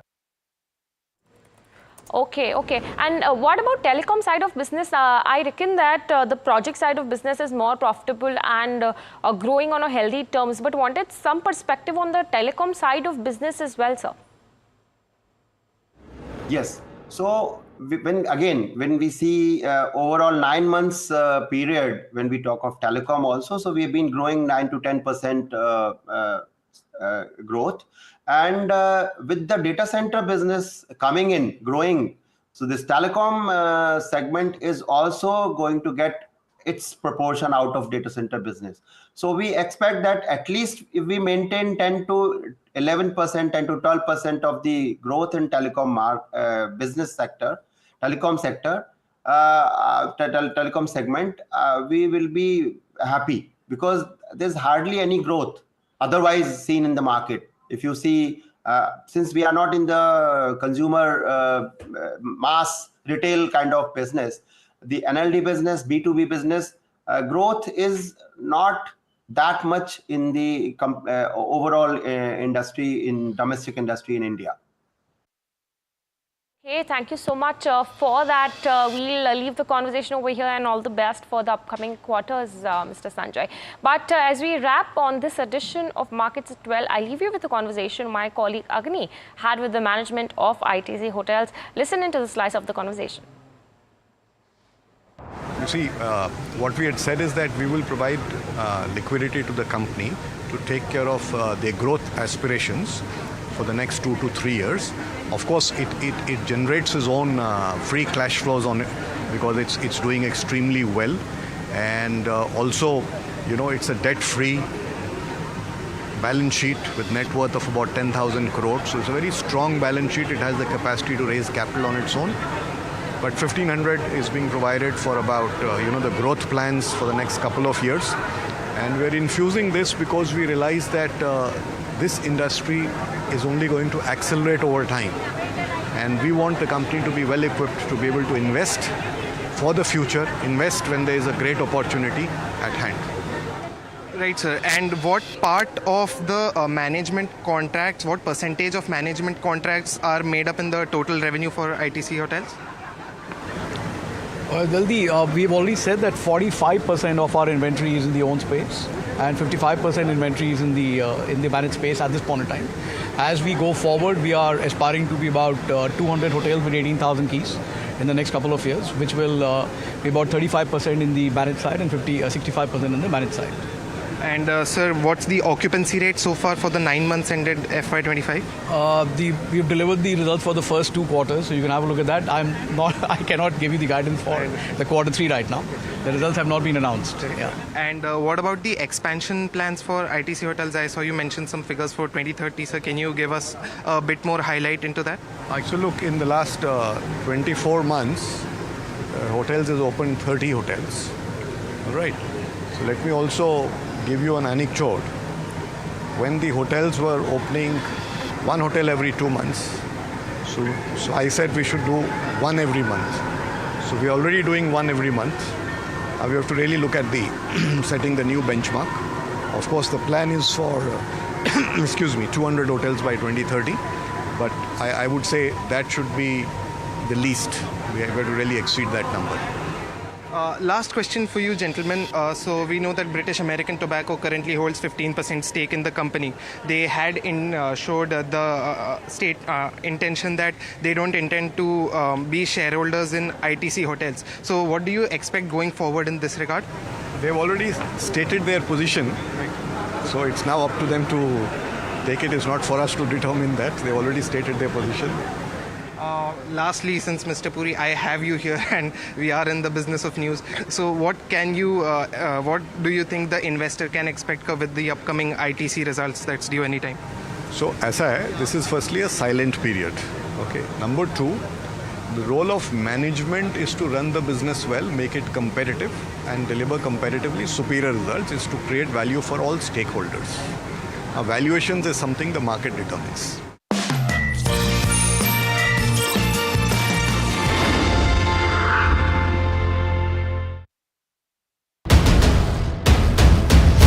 This is the day that shapes the future of 1 billion dreams.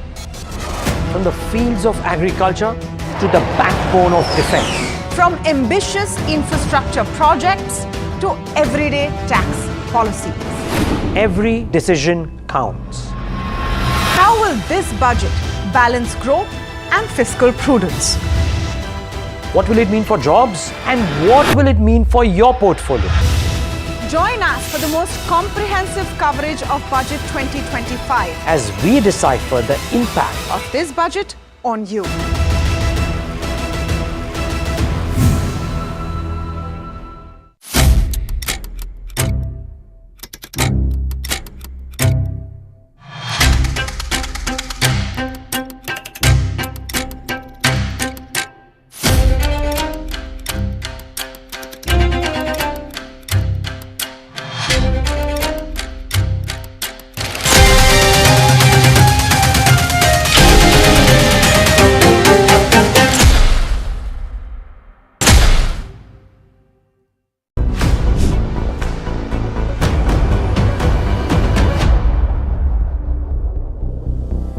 The union budget is around the corner.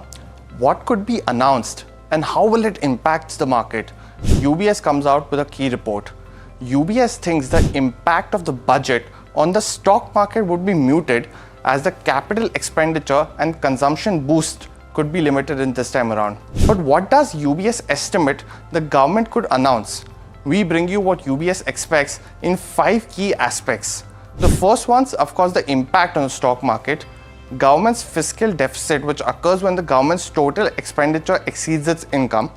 The third aspect would be infra companies to be impacted in this key budget, changes in the capital market structure and taxation, and finally, what government companies could be divested this time around. Now, UBS feels that the budget might not boost the market as the expenditure on consumption as well as capex might be lesser compared to the previous budget. Now, this time it is assumed that if the fiscal deficit is contained at 4.5% of the GDP in 2026, it could of course be a shortfall met by borrowings. Apart from this, UBS feels if the capital expenditure for 2026 is budgeted at a similar levels of rupees 11 lakh crores, similar to the FY25 budgeted capital expenditure, it could be negative for companies like L&T as well as the other core infrastructure companies. UBS also says the importance of domestic orders for the infrastructure companies is now higher given the limited overseas opportunities, especially in the Middle East. In this regard, UBS thinks companies exposed to private emerging infrastructure and power value chains are relatively better placed given the private sector capex growth remains in the double digit. Now, UBS also does not expect any changes in the tax policy, especially for the capital markets in their base case estimates. UBS also expects the administration to maintain a lower target for divestments of around 30,000 crores for FY26. UBS's revenue collection estimates are marginally improved in line with the nominal GDP expects, and the gross tax revenues will be in a growth phase of about 11.5 to 12% in FY26 versus about 10.7% on a year-on-year comparable basis between April and November of 2024. In terms of divestments, as mentioned, the target is around 30,000 crores for FY26, which is lower than the 50,000 crores estimated for FY25. From year to date until FY25, the government has only fulfilled 9,000 crores in terms of divestment versus previous targets of about 50,000 crores, and UBS expects stake sales by the government in companies like NMDC Steel, IDBI Bank, Shipping Corporation, and BEML as the likely candidates to be pushed forward in FY26. What do you think of these particular measures, and do you think the government will lower the capex or increase it in this particular budget? Let us know in the comments below and follow NDTV Profit for more.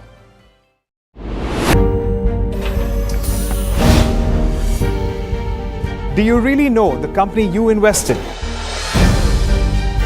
What's the picture behind presentations and claims? Is the outlook as rosy as the company claims? Know your company, powered by NDTV Profits Research, shines a light on the biggest stock market movers. Know your company at 11:30 a.m. Monday through Friday, only on NDTV Profit. Headlines you start your day with.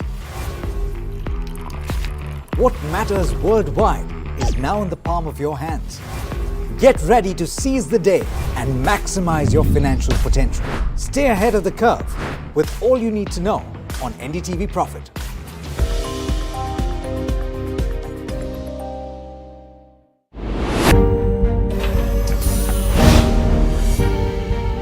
Do you really know the company you invested? What's the picture behind presentations and claims? Is the outlook as rosy as the company claims?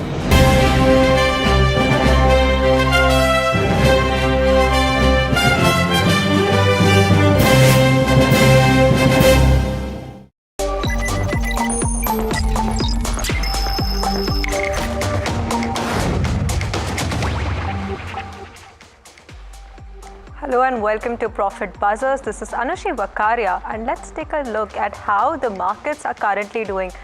Let's see how the benchmark indices. It's a good day for the markets indeed. This is after the positive global cues that we are seeing. If you are looking at the Nifty 50 currently seeing about 0.79% of gains. This has contributed to some of the key stocks which are there like Infosys, HDFC Bank. Or the contribution table, if you are seeing, looking at Infosys, Kotak Mahindra Bank, Reliance Industries, all in green. While if you look at the other side, ITC, which has just marked its listing today, in fact, it marked a listing at a price of around 173, which is 30% lower than what was the implied price on what it was 260, which was given in there. So this is in terms of where the Nifty contribution is concerned. Let's take a check on how the advances and declines are doing in trade today. So we are looking at more or less in favor of advances. Currently about 27 advances to 3 declines in West Index is concerned. Nifty, we are looking at 43 advances to 7, and overall the breadth of the market in positive. Looking at the ratio of around 3:1 is that what we are seeing. So currently domestic cues in positive as to what happened in global cues as well. This was after the positive data from the technology shares, which has boosted the markets that have been there. But coming to the top contributors of the Nifty 50, let's pull out that. So in terms of where the Nifty 50 is concerned, we are looking at Bajaj Auto, Shriram Finance, BEL in focus. Now BEL will be reporting its Q3 numbers tomorrow, so focus would be on there. Bajaj Auto, good set of Q3 numbers which we'll be describing about. ITC Hotels down about 2.5%. How this moves, what are the kind of outflows that are going to be expected is something that we'll talk about in the show later on. BPCL Britannia seeing cuts of around 1.4%, 2.8%. Now coming to where the broader markets are concerned, now in the previous few sessions we have seen the indices being in pain after the kind of slowdown which has happened in terms of where the mid cap and the small cap 50 is today. Broader markets definitely doing better than benchmark indices. We are looking at gains of around 1.8% in mid cap 150, and this is boosted by stock related action in terms of where the earnings are concerned. We have stocks like Linde, Hitachi Energy seeing gains of around 10 to 11%, while CG Power about 7% up. And if you are seeing Berger Paints, GSK Pharma, Indus Towers, we are looking at 1% to 1.7% of cuts there. Coming to where the small cap 250 is around 2.3% of an uptick in trade today. This is supported by constituents like, if you are seeing Sirma SGS, which is up around 20%, this is after its margin expansion number, which has come in its Q3 result. Inox Wind, Hitachi Energy, some of the other stocks contributing to the gains in the small cap, while JM Financial and Jupiter Wagons, Intellect Design are seeing pressure in trade, seeing cuts of around 2 to 4% in trade today. But this is as to what is happening in the broader markets and the benchmark markets. But let's welcome the guest of today, which is Sharmila Joshi from sharmilajoshi.com. Hi Sharmila, welcome to Profit Buzzers. It's good to have you back. Firstly, I just want to get a sense on how the markets have been. It's a good day for the markets today, especially in terms of where the small cap and the mid cap indices are concerned. Yes, and I think probably it's a good way to go into the budget, because it certainly means that there is, because the numbers that we are getting seem to show that the FI selling has not abated anywhere. But if you see strength returning to mid caps, as well as the fact that domestic investors are have bought quite large amounts over the last couple of days, it does give you a sort of a sense of where the markets will go, provided everything sort of falls into place on the budget. So I would still wait for that as an event. I think, one round of buying has happened for retail investors as well as domestic investors, because we had seen, markets correct since last year, October or so. But that said, I think, now you will sort of wait off and see what the budget delivers before you take a call. Because honestly, I mean, so far the earnings season has sort of been mixed. So now for us, the next big cue that we need to take into our stride will be the budget. All focus would be on budget this Saturday. Focus would be there on what new can we expect in terms of expectations are for this quarter, in fact for the next 2 years as well. But let's look at some of the key themes for the today. Firstly, we have autos in focus, autos in fast lane. This is after TVS, Bajaj Auto and Hyundai report their Q3 numbers in trade yesterday. Second theme is EMS pack, which builds on gains. Sirma and Keynes Tech in focus. Sirma up around 20% and Keynes Tech is buzzing on the back of some brokerage notes. Spotlight will also fall on pharma-related companies. We have the likes of Piramal Pharma, Ami Organics and Tattva Chintan in focus. Fourth theme is energy sector. JSW Energy falls. This is after its Q3 numbers, while if we look at Suzlon, it's currently locked in upper circuit after its Q3 numbers. So strong, a mixed set of performance, what we are seeing in the energy path. Moving on to the fifth theme is earnings buzzers. Apart from the sectors that we've described about, there are a lot more movers on the back of the Q3 numbers, which includes the likes of Idea Forge, VIP Industries, eMudra, among others. Coming to the sixth one, which is a very important theme for the day, is ITC Hotels, which marks its listing today. What this could mean in terms of outflows, in terms of how the company's valuation picture is concerned, and the outlook forward, that is something we should be watching out for. Along with that, Denta Water and Infra Solutions is the company which has marked its debut on the exchanges today. But with that, let's move to the first theme of the day, which is on the auto pack. We have the likes of Bajaj Auto and Hyundai in focus. Puneet is standing by there to break down what are some of the key highlights in the numbers. Well, thanks for that. So let's start with Hyundai first. Numbers came in below the estimate and it came during market hours. So we did see a market reaction also. Net profit was down 20% in this particular quarter and expectation was of a 6% fall. So it was much higher than that. But I just want to talk about the commentary that the company had in its conference call yesterday and specifically on the export side because they highlighted that export markets like Middle East contributed roughly 37% of the sales in this particular quarter, Q3 specifically, and that's down almost 10% compared to the same time last year, and that's been one of the key aspects. Now they did try to elevate some of the export sales in Middle East to regions, new regions like Africa, but that has led to increased discounting for something like a Hyundai, and the key aspect is that that was one of the key negatives because the average discounts to average selling prices have come in at roughly about 2.6% in this particular quarter versus 1.9% on a quarter-on-quarter basis. So while discounts have increased, it's not in India but in the international markets, and hence the EBITDA margins were down by almost 200 basis points in this particular quarter. What's interesting is that valuations have now been cheaper than the average of about 20 times. It's gone below that, and hence brokerages actually have come out and upgraded the stock only basis of valuations and nothing on the fundamental side as per Q3 earnings. So while the earnings were a miss across metrics, brokerages are positive on the stock in terms of valuation, and hence we are seeing the revival in share price today after the initial downturn of about a 1 or 2% odd. The other stock, as you rightly mentioned, is Bajaj Auto.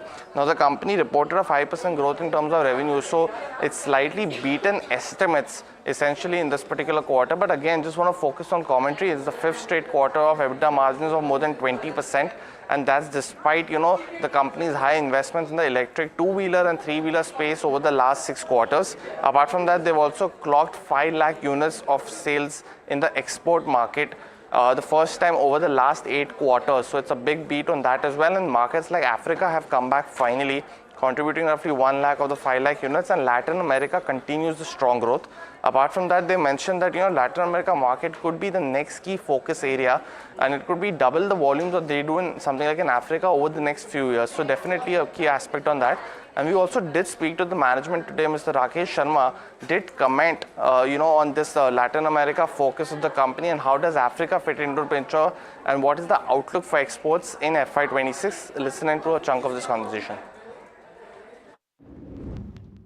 Hopefully it should hold because as I said, exports is growing and there is a gentle devaluation of the Indian rupee, which will always improve the realizations. I also said that our electric business has made a substantive swing in terms of its margin profile.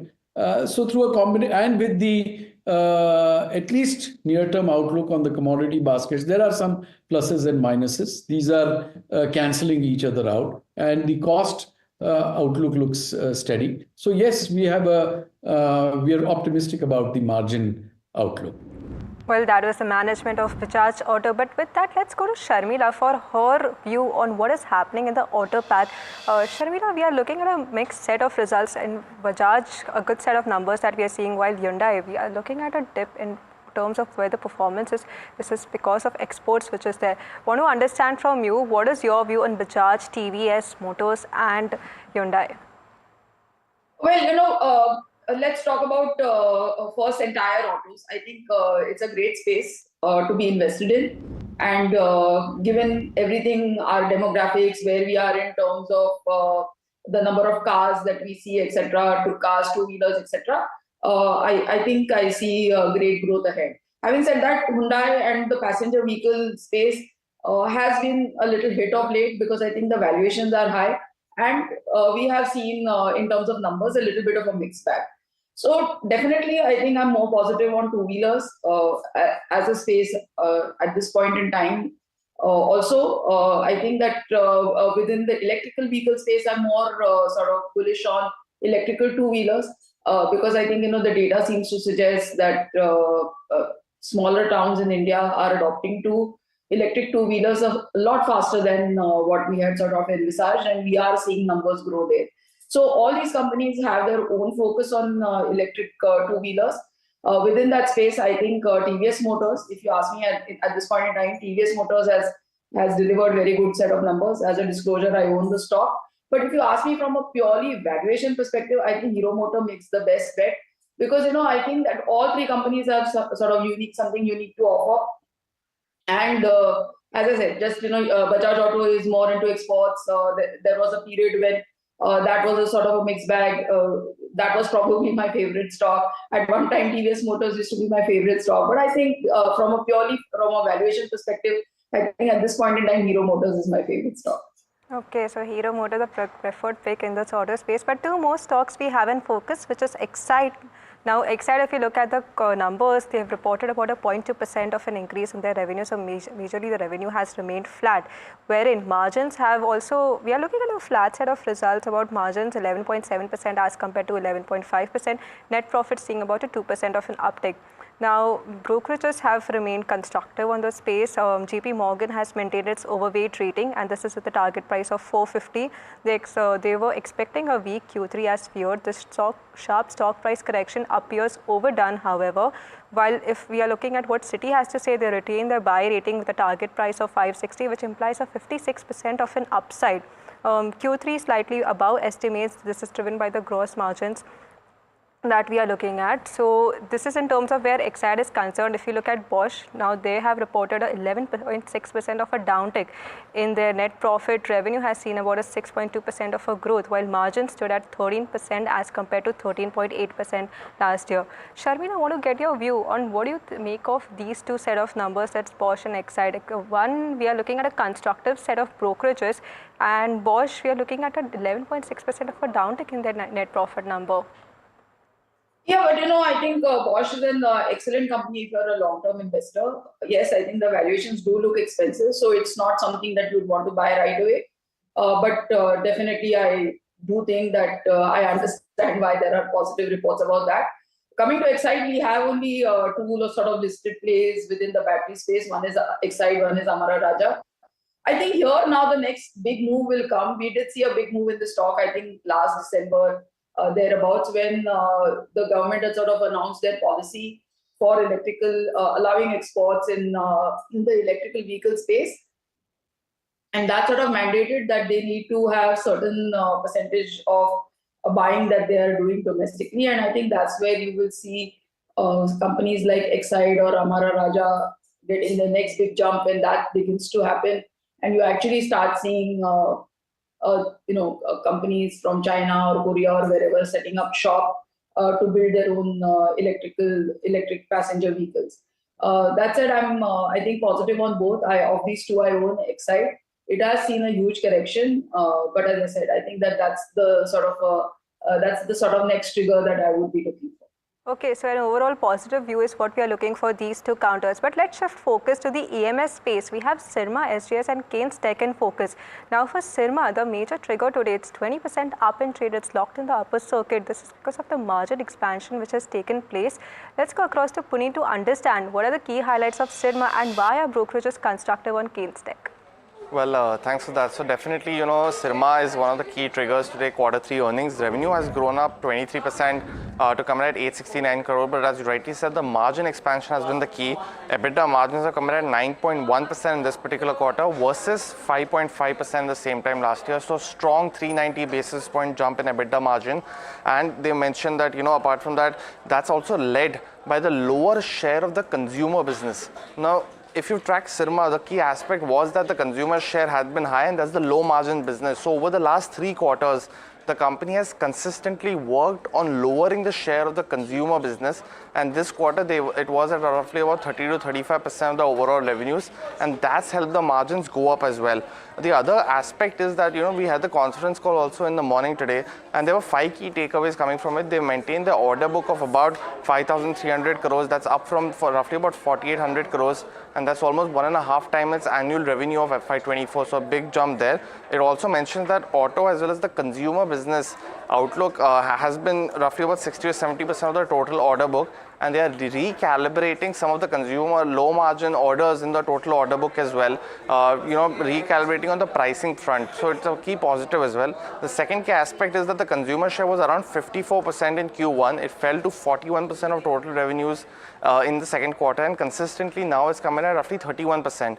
And that's helped the margin grow from 5% to 9% over the last 3 quarters. That's the key aspect. The third is the guidance maintained. So they mentioned that industry should grow at 30 to 35%, but Sirma will grow at 45% in this year for FY25 in terms of revenue. That's been maintained, so another key positive there. And they've also said that new verticals like medtech, which are very negligible in terms of revenues, have the potential to expand to roughly 200 crores in terms of revenues in FY26. And last and final point on Sirma is that they're focusing now on EBITDA margins as a key strategy rather than revenue growth, and hence the sharp positive reaction on stock price of Sirma SGS. Just finally, a couple of lines on Keynes Tech as well. The company reported its results a couple of days ago. We saw a sharp 20% downturn yesterday in trade. It ended roughly around 12% down, and that's because they revised that guidance lower by roughly about 150 crores to 2,800 crores in terms of revenue from 3,000 earlier. One key negative about Keynes was that in the Q4, they'll have to report a 70% growth, and that is a key question to ask. And most brokerages have, upgraded the stock because they see that the valuation is now favorable compared to previous time. It's roughly down 35% in the last month. So that's one of the key aspects as well. Jefferies has upgraded to a buy from hold. They've cut the target price though on the stock to 5,400 versus 6,950 earlier. And so has Nuvama. They've upgraded to a buy but reduced the target price to roughly about 6,000, roughly about 5,800 odd rupees, which is still an upside of 14% from the current levels. Well, thanks to that, Puneet, for giving us an outlook on what is happening in the auto space as well as the EMS space. But let's go across to Sharmila. Sharmila, EMS is one exciting space. Now, we've looked at for some of set of results wherein you see the downtick after what the reaction was. Keynes, especially Puneet, talked about how the revenue guidance was revised, but now the brokerages are constructive. They've upgraded to a buy rating. In fact, if you come to Sirma SGS today, now 20% of an uptick in trade, and this is on the back of a lower share of the consumer business, which has led to this margin expansion that we are looking at. I want to understand from your view, do you feel that EMS back in general is currently expensive as to what the valuations are, and how are you looking at this space in general? I think more than expensive, because I think from whatever commentary we heard, it all sounds very encouraging for both the companies. And all of us understand that this is a sector that will do well going forward. But the stocks had gone up, we've seen, and then they have corrected from there. So my sense is really, honestly, I think that perhaps people will wait to see what is announced in the budget for all these, and is there anything that can sort of add to what management has said about their outlook, and then market will take it from there. But certainly, I think this is both the companies. I think the commentary sounds very promising. But I would now, the one stock has run up usually after the numbers. So now I would just wait on this and see if the budget sort of announces anything for this sector. Okay, so a cautious approach for EMS. That's what I believe is your view right now. Well, more than cautious, I think we have only couple of days to wait. So why not wait 2 days out? Of course, okay. But let's also take a look across another stock that's battered in trade. I'm talking about API Greenpack. The shares are beaten down in trade on an update from the Honorable Supreme Court. The top court has now set aside its resolution plan for Hindustan National Glass and Industries. Varun joins in with more details. That's right. Hi, thanks. So yeah, AGI has suffered a big setback today after its bid for the revival of Hindustan National Glass Limited was junked by the top court. Now the stock has hit a 5-month low on this development, and let's first understand the case before delving into the details. Now the Hindustan National Glass, which is one of India's oldest names in the container glass market, was admitted into insolvency in 2021. Post its admittance into insolvency, two bidders had surfaced for its revival, INSCO and AGI Greenpack. Now attention must be drawn to a particular provision under the Insolvency and Bankruptcy Code that lies at the heart of the matter. Now section 31 clause 4 was inserted into the IBC in 2018, and it states that in cases of acquisition by combination, the Competition Commission of India shall approve the acquirer's resolution plan before it can be put to a vote by the creditors committee. Now both potential acquirers had submitted their respective bids in 2022. However, INSCO got CCI's nod in September thereafter, but it was AGI's plan that received the go-ahead by the Committee of Creditors. It is crucial to note that AGI at this time did not have the competition regulator's nod. Now, today the top court has held that AGI's resolution plan is not sustainable and that the IBC provision in question is mandatory in nature. The court has categorically stated that CCI's approval must be obtained before the COC can vote on resolution plans that contain combinations. The long story short, the insolvency process of Hindustan National Glass now stands revived, and resolution plans will again be invited for its revival, and it remains to be seen what would become of the container glass market in India. Okay, so that's the view for AGI Greenpack, which is down in trade today. But let's also talk about what is happening in the overall space that we are seeing in the industry. Sharmila, while we'll not talk about what is happening with the current stock, I want to address what is your view on the sector in general, about the bottling sector which is there? Well, honestly, I think this company, honestly, I don't have any view. But bottling, I think it all depends on what is the product that you're looking at, and therefore the outlook for that. So I think I wouldn't really like to make a sort of a broad statement on any of this. So, okay, so that's the view for what is happening over there. But with that, let's slip into a short break. But do stay tuned, and a lot more lined up on the other side.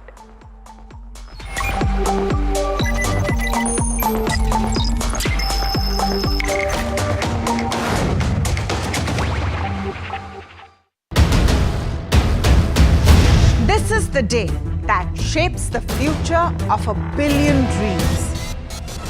From the fields of agriculture to the backbone of defense. From ambitious infrastructure projects to everyday tax policies. Every decision counts.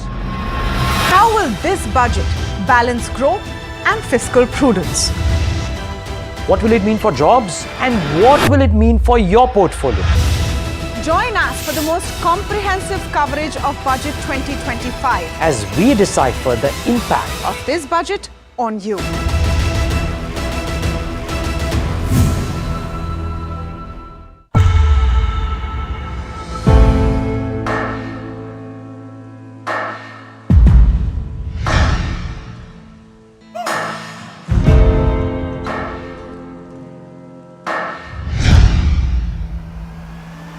I present the budget for a historic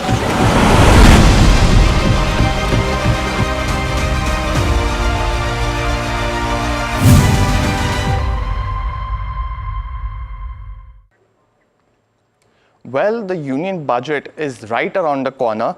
It's a very interesting time leading up to the budget as well for the policymakers as well as, us as shareholders, because we see a lot of movement in the Nifty as well as speculations are rife with what could be some of the measures that are announced in this particular budget as well as has been in each one going into the same.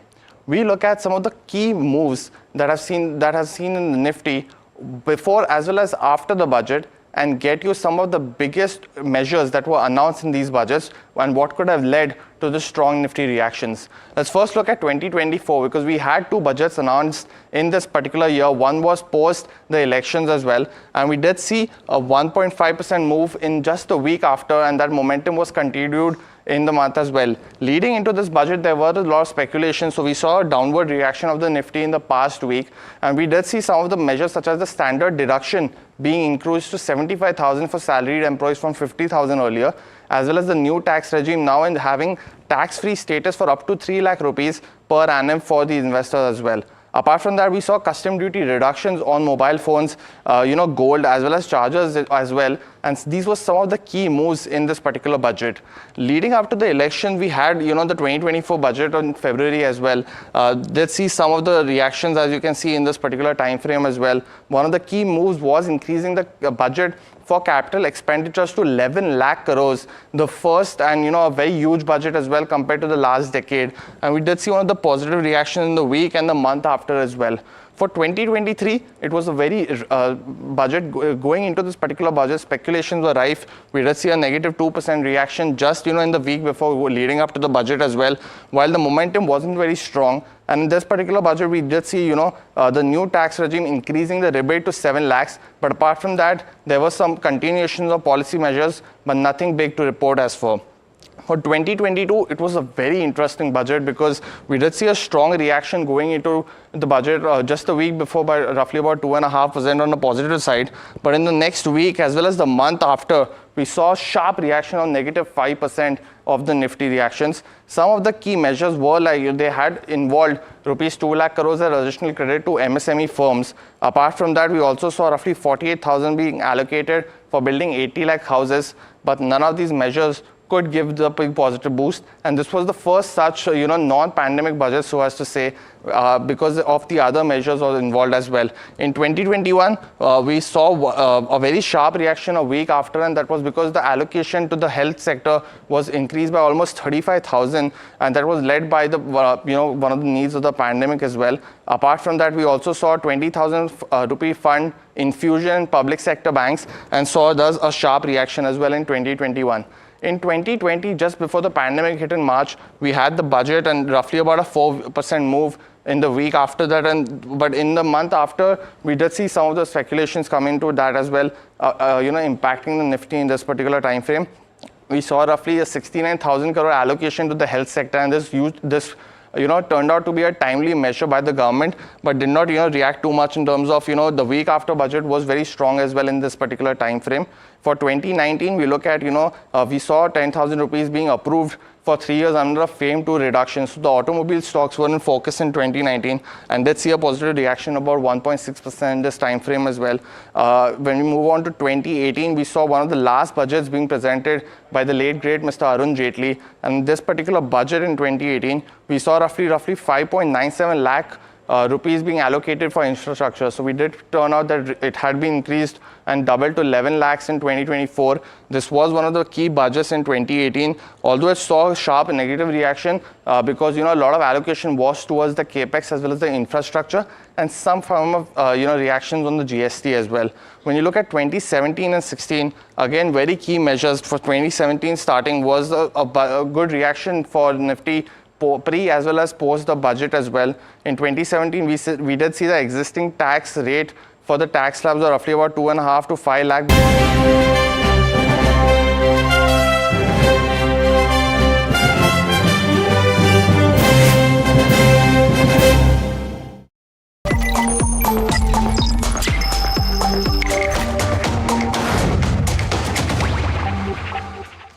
Hello and welcome back. You're watching Profit Buzzers at NDTV Profit. I'm Anushi Vakharia.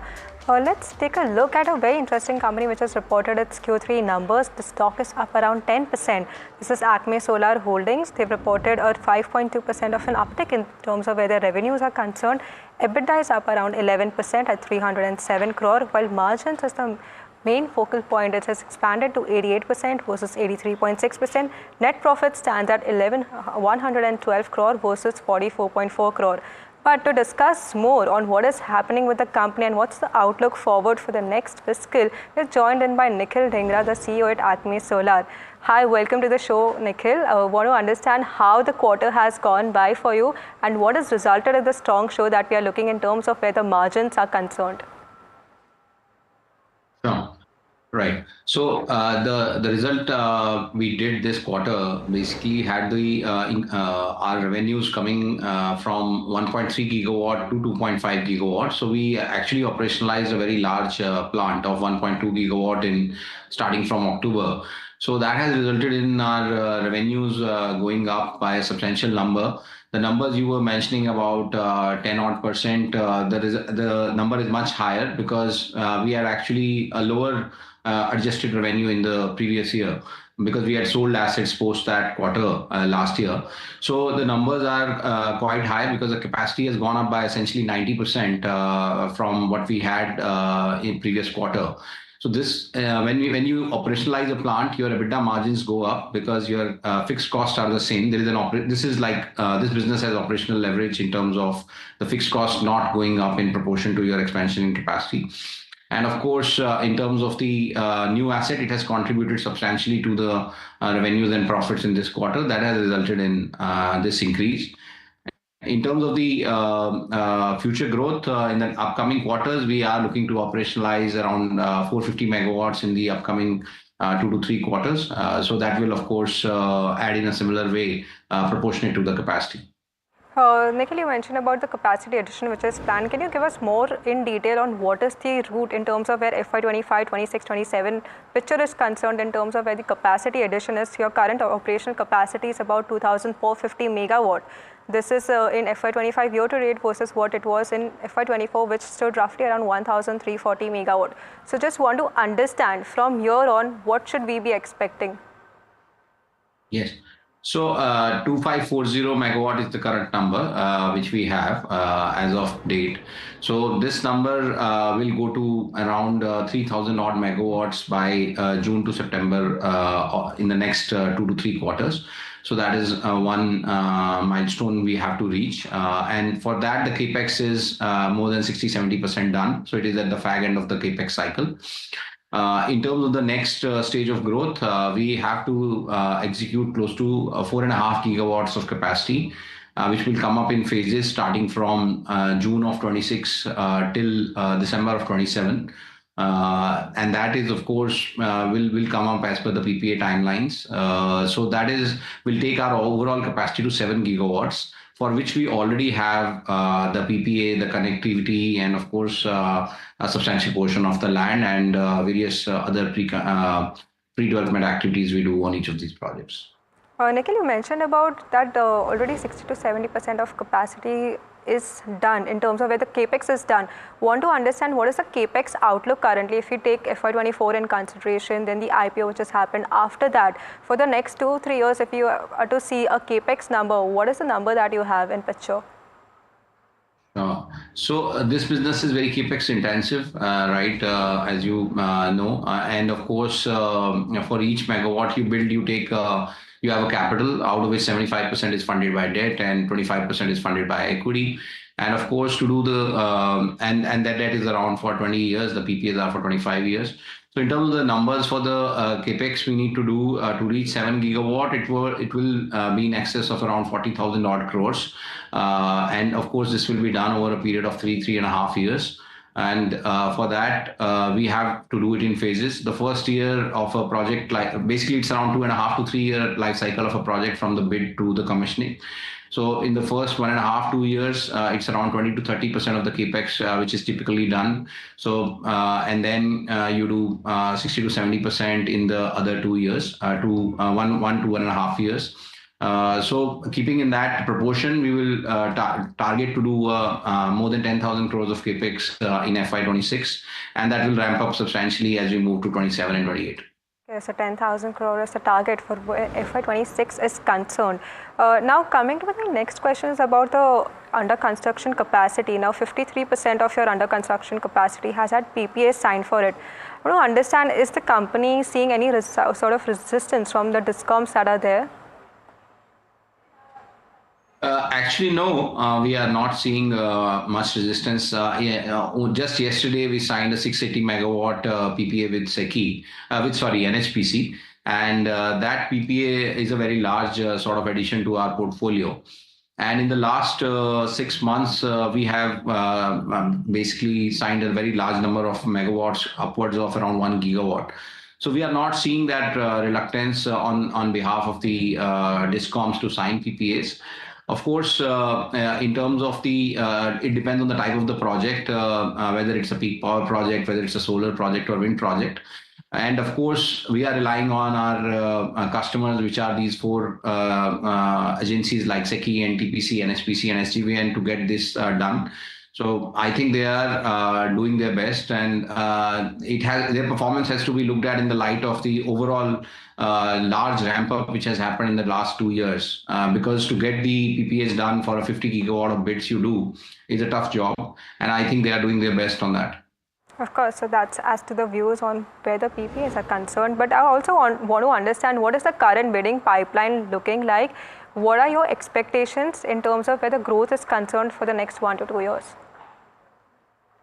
So as far as growth in the locked-in capacity is concerned, we are fully stocked up in terms of the 27 till 27-28. We had to have the projects to build. So we don't need to go out and bid for the numbers we are trying to achieve until 2028. So what we are now trying to do is look at capacities where we are profitably making our returns for the 28 to 2030, because our target is to reach 10 gigawatts of contracted capacity by 2030, installed capacity by 2030. For that, if we need to install it by 2030, we should have the contracts in place at least by end of 2026. So in the next year or so, we'll try and achieve this, let's say around in the next year to year and a half, we'll try and win around 3 gigawatt more of these tenders profitably, such that we can execute them from 2028 to 2030. Because in our business, the phasing of business is very important in terms of once a project gets commissioned, you get a lot of leeway in terms of the accrual generation. So we plan our ramp up also keeping in mind the upcoming commissioning of our under construction projects. Okay, and Nikhil, are there any plans to expand into wind and hybrid segments? You're currently fully operational in the solar operational capacity. So I want to understand that, is there plans for expansion in terms of where these two other segments are concerned? Yes, of course. In terms of the operational capacity, you are very right. We are 100% solar as of now. We pivoted to hybrid and FDRE project, peak power projects around 2 years back. So in terms of our under construction pipeline, we are actually quite heavy on those projects you spoke about, the hybrid and peak power projects. So our first wind plant is shortly expected to commission. That is part of the 450 megawatt I spoke about. So that is the capex for that is around more than 80% done. So then starting June 26, whatever is getting commissioned, it has a very high proportion of those peak power and hybrid projects. So when out of the 7 gigawatt overall capacity by 2028, more than 50% of it is having components of wind and battery. Okay, so that's the plan outlook for where the other two segments are concerned. But my final question to you is on the debt reduction. We've already seen about a 21% of a debt reduction. What is the plan? Is there a particular target in place of where the debt is concerned? Yes, we do have a target, and ours is a very capital hungry, and so we need to be very capital efficient in terms of our performance. So the plan is that at any time we will not cross a debt to EBITDA of more than 5.5 on an operational asset basis. So that's the cap we have internally and agreed with all stakeholders. Right now, we are much below that cap. And of course, we will always try to do that. So basically, if you put your assets with the targeted CUF, which you have estimated, right, if you are within the plus minus 5% range, then you are well within that. And we have done that for all of our projects so far, that we try and have the debt to EBITDA range of within 5.5, because the debt is 20-year debt with a very elongated repayment cycle because of the strong nature of cash flows coming from a AAA counterparty. So you do have that long period of your contract with guaranteed payments. So that's where this threshold will be. And in terms of absolute number, that will keep on varying, because depending on the capacity you have got commissioned in that year and at that point of time. But we can always tell you in terms of the ratio, that is the ratio we are trying to keep at all times. Well, thank you so much, Mr. Dhingra, for joining in and sharing your outlook on what is the future for Acme Solar. Once again, thank you so much for joining into NDTV Profit. Thank you. Thank you, Ansh.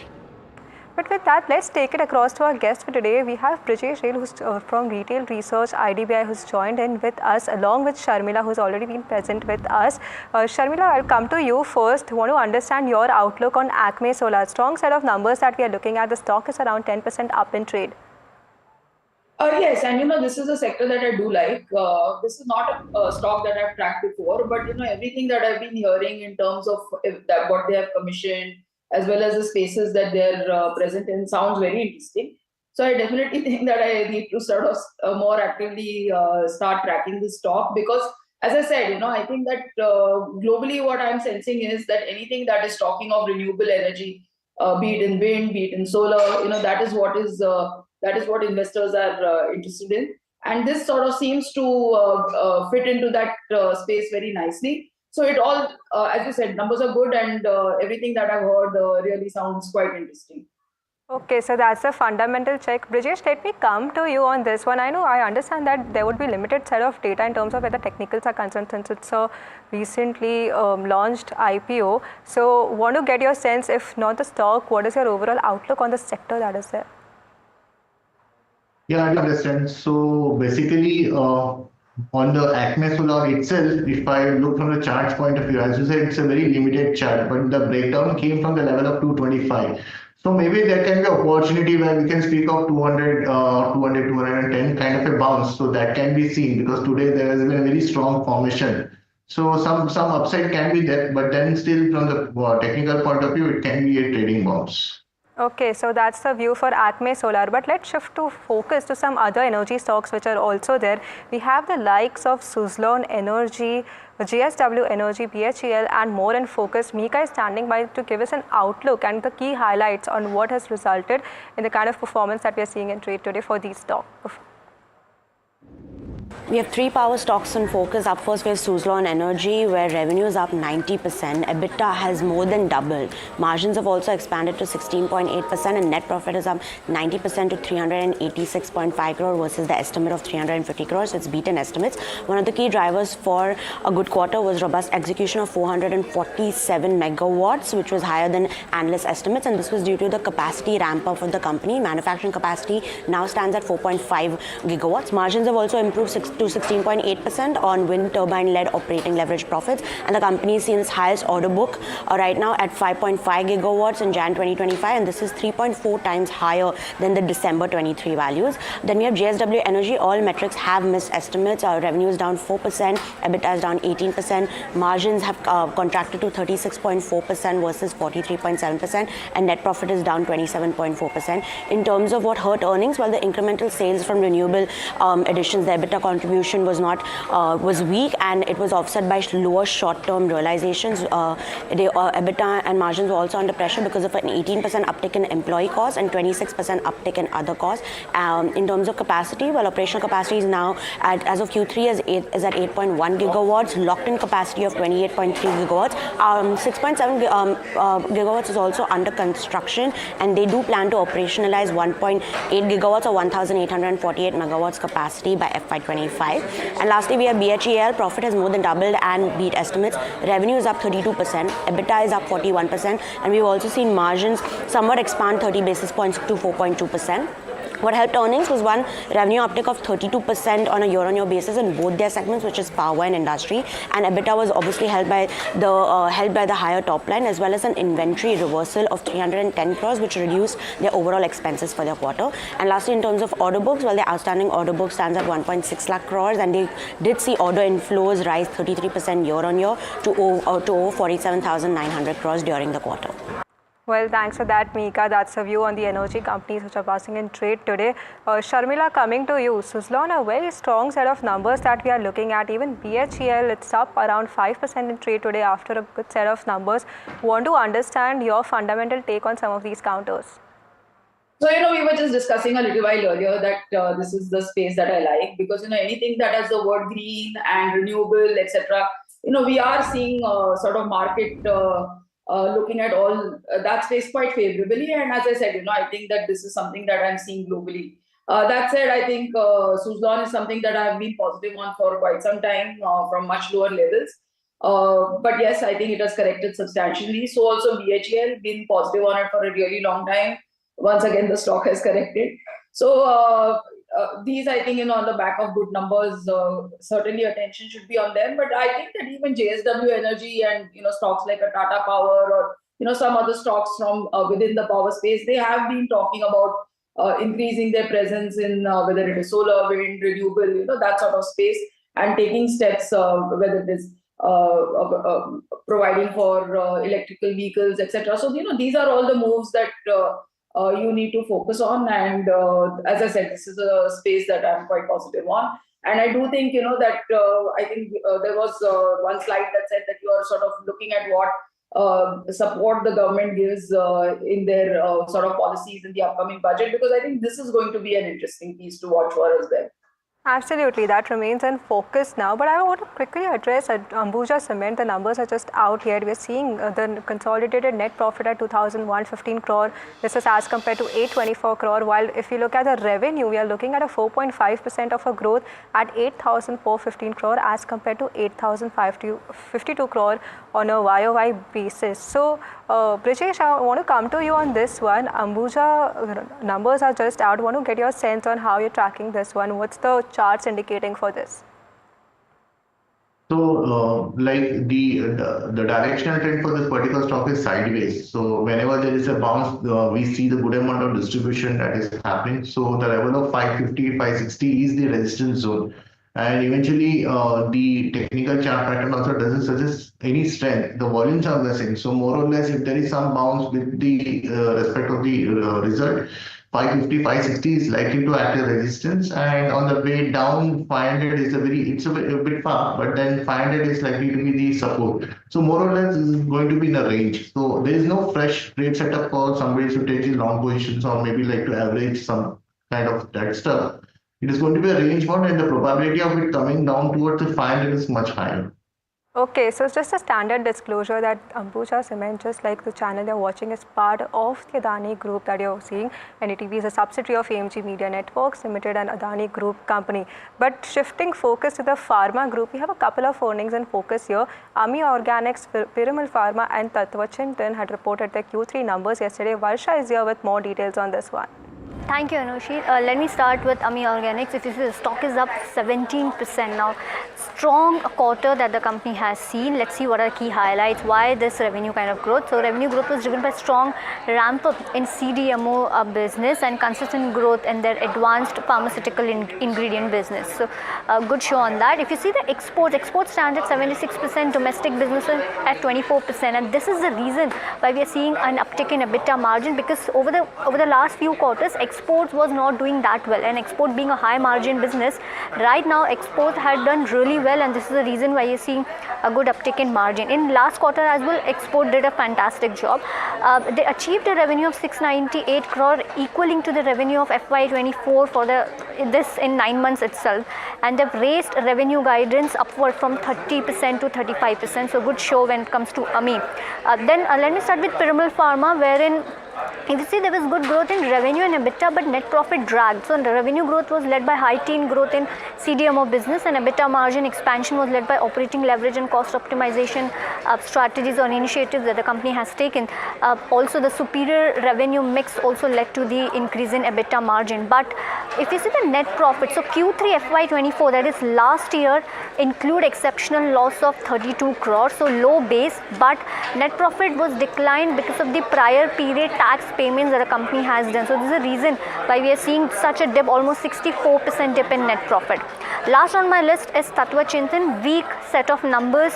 Now, if you see, the revenue was almost up 2%, but EBITDA was down 36%, and margins were only 8% versus 13% last year, while the net profit was down 96%. Now, if you see, there was a subdued demand which led to muted revenue growth in this quarter, and also higher cost of raw material led to this impacted EBITDA margin. So overall, these are the key stocks that are buzzing on the back of news. Ami Organics, well done, followed by Piramal, and then Tatva Chintan. Well, thanks for that, Varsha. Mixed set is what we are looking at. Ami Organics, very strong set of numbers, while Piramal and Tatva Chintan are the other two counters which are there. Sharmila, coming to you on these three counters, Ami Organics is a clear standout in this case of the three that my colleague Varsha was just speaking about. Yes, and that's a stock that I've been sort of positive on a fairly long period of time. And I think that of the stocks that you spoke of, Piramal Pharma as well as Amy Organics are sort of CDMO plays, and this is a space that I'm positive on. So definitely, I think even Piramal Pharma deserves a look. It's had its sort of ups and downs, but I think of late we have seen things improving. Their balance sheet improving, etc., numbers improving. So overall, I think within this list mentioned, these would be the two stocks that I would be positive. Okay, so that's the fundamental view coming in. Brijesh, I'll come to you. Of these three counters, what is your take of these three stocks which are there?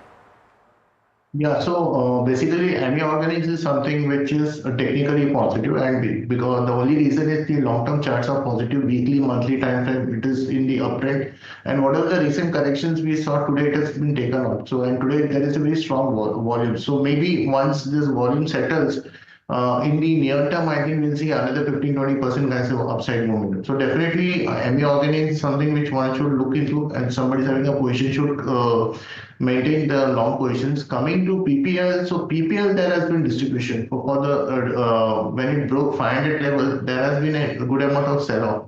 So today definitely there is a bounce, but then I believe that level of 500 will act as a resistance. So one has to keep a close watch on the PPL Pharma. If it sustains above 500 and then we have very strong weekly closing, things might change. But on a temporary, on a very short-term basis, this level of 500 may act as a resistance. So one has to go with the Amy Organics. Okay, Amy Organics, a clear pick here in terms of where the fundamental and technical check is concerned. But we have some other key earnings on our radar, the likes of eMudra, IFB and JM Financial. Harsh joins in with more details on these results. Yes, so eMudra first off, it's the certifying authority involved in issuing digital signature certificates. In terms of its Q3 numbers, sharp increase with regard to YOY operating expenditure, which is keeping a lid with regard to where margins are concerned. Income is up 50%, but when you're looking at operating expenses, nearly up 2.5x on the back of surge in other expenses. You're seeing the company sitting at a price to earnings multiple of 74 times, so certainly not cheap, and therefore you're seeing a flattish kind of growth being punished by the street. TVS Holdings, now that's one of the largest auto components manufacturing and distribution groups in India, and of course has holdings among other TVS entities in TVS Motors as well. You're seeing revenue growth which is healthy at 14%, margins which are the best that it's clocked in the last 16 quarters, and on the back of that you're seeing a PAT surge. Margins at 16%, very, very strong in that sense. JM Financial, well, a diversified financial services group, what it's seeing in terms of pressure is degrowth across income streams, and that's impacting the top line number of the company. Provisioning is at 418 crore, and I'm talking about the 9-month provisioning versus the 322 crore number same time last year, and provisioning has been elevated, and all of these factors impacting profitability. Profits have come in at 207 crore versus 322 crore same time last year. So pressure across the board where JM Financial is concerned. Well, thanks for that, Harsh. Sharmila, coming to you, what is your understanding on these three counters? eMudra, higher operating expenses, which has resulted in this kind of a downtick that we are looking in trade today. The Q3 numbers were a miss this quarter, along with JM Financial and the other stock, IFB, which Harsh was speaking about. Your view on these three? Of the three, actually, eMudra is the only stock that I like at this point in time. I do think, yes, the numbers were not really anything great, and the reasons as were outlined were that expenses were higher, etc. But let's not forget, it is sort of in a niche, and digital signatures is something as a sort of a business stream that I see growing going forward, because it's something that we are all going to sort of use increasingly given the way we are going. So I don't see any concern in terms of revenue for them. Let's see how they sort of handle the expenses front, and therefore margins and profitability, etc. So I think within this space, the stock to sort of track and look at what is happening going forward would be eMudra. Okay, well, that's the view on the fundamental basis. But Brijesh, I'll come to you as well. What is your view on eMudra along with IFB and JM Financial? Yeah, so we are positive on the e-mudra. So even technically, if I do look on the charts, there was a very strong buying during the month of March 2024, and the break-even point was 650. So there may be a slightly more damage to this counter. Maybe it might come, or today's low might get break, but the levels of 650 remains a very strong demand. So we would like to suggest a fresh buy whenever it comes to those. Whenever it breaks 700, for example, in the range of 700 to 650, it's a decent range where I think that the re-entry or maybe the fresh longs can be added. And sooner or later, we may see the stocks going back to the 1,000 level. So definitely, it's one of the buying opportunity. Coming to TVS holding, yes, 9,500 is the one of the demand zone where the stock has already taken support. Some trading bounce close to 10,400 can be seen on chart. If it sustains and then it moves up, then the low what we are seeing currently can be treated as the bottom. But then on a trading perspective, that can be an opportunity. JM Financials, I'm not too much optimistic. The way the charts are there, it is making a lower low. I'm not very sure. There can be some bounce, but then I won't be taking a bet on this. Okay, well, that's a view for these three stocks which are in radar. But that's all the time we have on this show. Thank you, Sharmila. Thank you, Brijesh, for joining in. But for more updates, do stay tuned to NDTV Profit.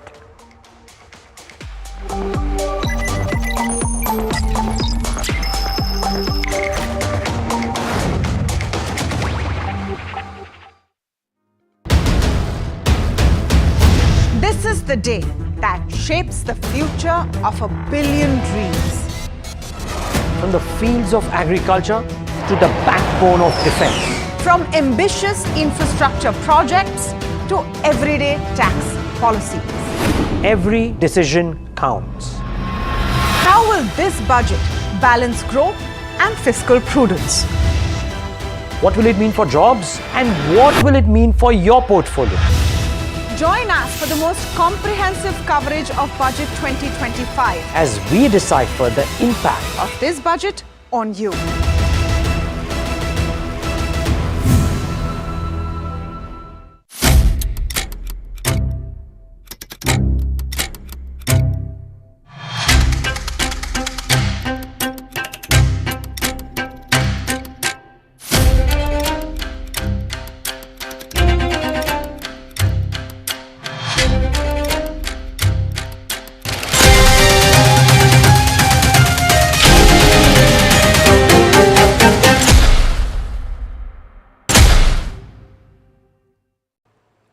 Well, the union budget is right around the corner, and we get you some of the major wish lists according to Bajaj Broking, the key sector expectations, as well as the three key stocks that you should watch out for in this particular budget. Let's start with, some of the key budget expectations in terms of sectors. In terms of banking, they have mentioned that, they're expecting no favorable terms in terms of deposits to come in, but capital infusion for PSU banks as well as insurance companies will be something to watch out for. When you move on and look at the other key expectation from banking, they are expecting that the focus of the banking and the financial space will be on sectors such as cement as well as the metals, which haven't done too well over the last 2 years. Import duty changes to support any kind of domestic production will be something to watch out for, especially for the metal space, because we are expecting and hearing rumors as well in terms of some anti-dumping duties on metals coming from China. When you move on and look at the key other expectations from the infra space specifically, a key sector to definitely watch out for, capex allocation for roads and railways is something that's been standard. It's been increasing steadily over the last 6 to 7 years. And this time, again, it will be something to watch out for. Apart from that, announcements of any kind of large-scale projects, according to Bajaj Broking, likely a new freight corridors will be something to watch out for as well. When you move on and look at specifically from the auto space, it is expected that the allocation for PM E-Drive and the auto PLI policy will be something to watch out for. Do note they've already announced the PM E-Drive scheme. It has reduced the subsidies over 25 and 2026 as well. Any kind of movement in that will be something to watch out for. Tax cuts as well as...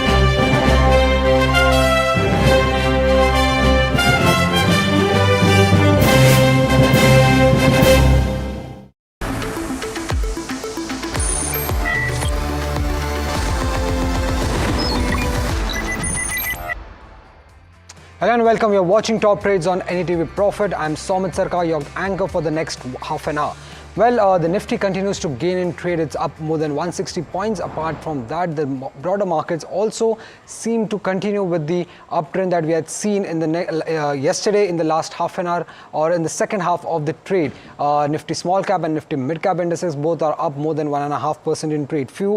On the FNO side, if you look at, it's firstly KPIT Tech, which has hit an upper circuit of 10% after the company reported its numbers. Along with its numbers, the company also gave a guidance where they have maintained their revenue guidance of around 18 to 22%, and they have revised their margin guidance to 21% from 20.5%. But the most important part coming in for KPIT Tech is in their presentation, where they are saying that they have also onboarded a new client who is an Asian auto OEM. So that's what has led to this 10% upper circuit on KPIT Tech. Apart from that, it's TVS Motors, CG Power and IEX, which have gained anywhere between 6 to 7% in trade. Now, when you look at on the flip side, among the FNO stocks, the top loser in trade is JSW Energy. The stock is down around 7.5%. Earlier in trade, it was down as much as 10%. Apart from that, it's Bosch, Berger Paints, Industars, which have declined anywhere between 2 to 6%. Bosch and JSW Energy have declined on the back of a weak set of Q3 numbers. A few other numbers that we should address in trade. Firstly, it's Gujarat Fluorochemicals, a steady set of numbers. If you look at YOY, the revenues have increased by around 16%. EBITDA has increased by nearly 43%, while margins have come at around 25.6% as against 20.8% last year. In fact, on a Q-on-Q basis also, if you look at the margin number, they have seen an expansion. When it comes to net profit, it has increased by nearly 57% on a YOY basis at close to 126 crore rupees. So a solid set of numbers. In fact, on the back of this numbers, even Navin Florin has also perked up in trade. Then there is Blue Jet Healthcare, which has hit again an upper circuit of 10% after a solid set of numbers. Revenues are up 91% at close to 318 crore rupees. EBITDA has increased by nearly 127% on a YOY basis at close to 124 crore. Margins have come in at 39%, while the net profit has nearly jumped 3 times at close to 100 crore as against 32 crore number reported by the company in last year. Ambuja Cement, that also came in with a pretty much a steady set of numbers as against what the street was expecting. On a sequential basis, if you look at the revenues, they have increased by around 5,000 crore rupees. They have come at around 5,000 crore. PAT has increased by nearly 251% on a sequential basis at close to 1,760 odd crore rupees. Well, let's also get in our guest Mahesh Ojha, the AVP Research and Business Development with Hensec Security. Firstly, to start off with, sir, how are the Ambuja numbers looking like on screen? Pretty much a steady set of numbers?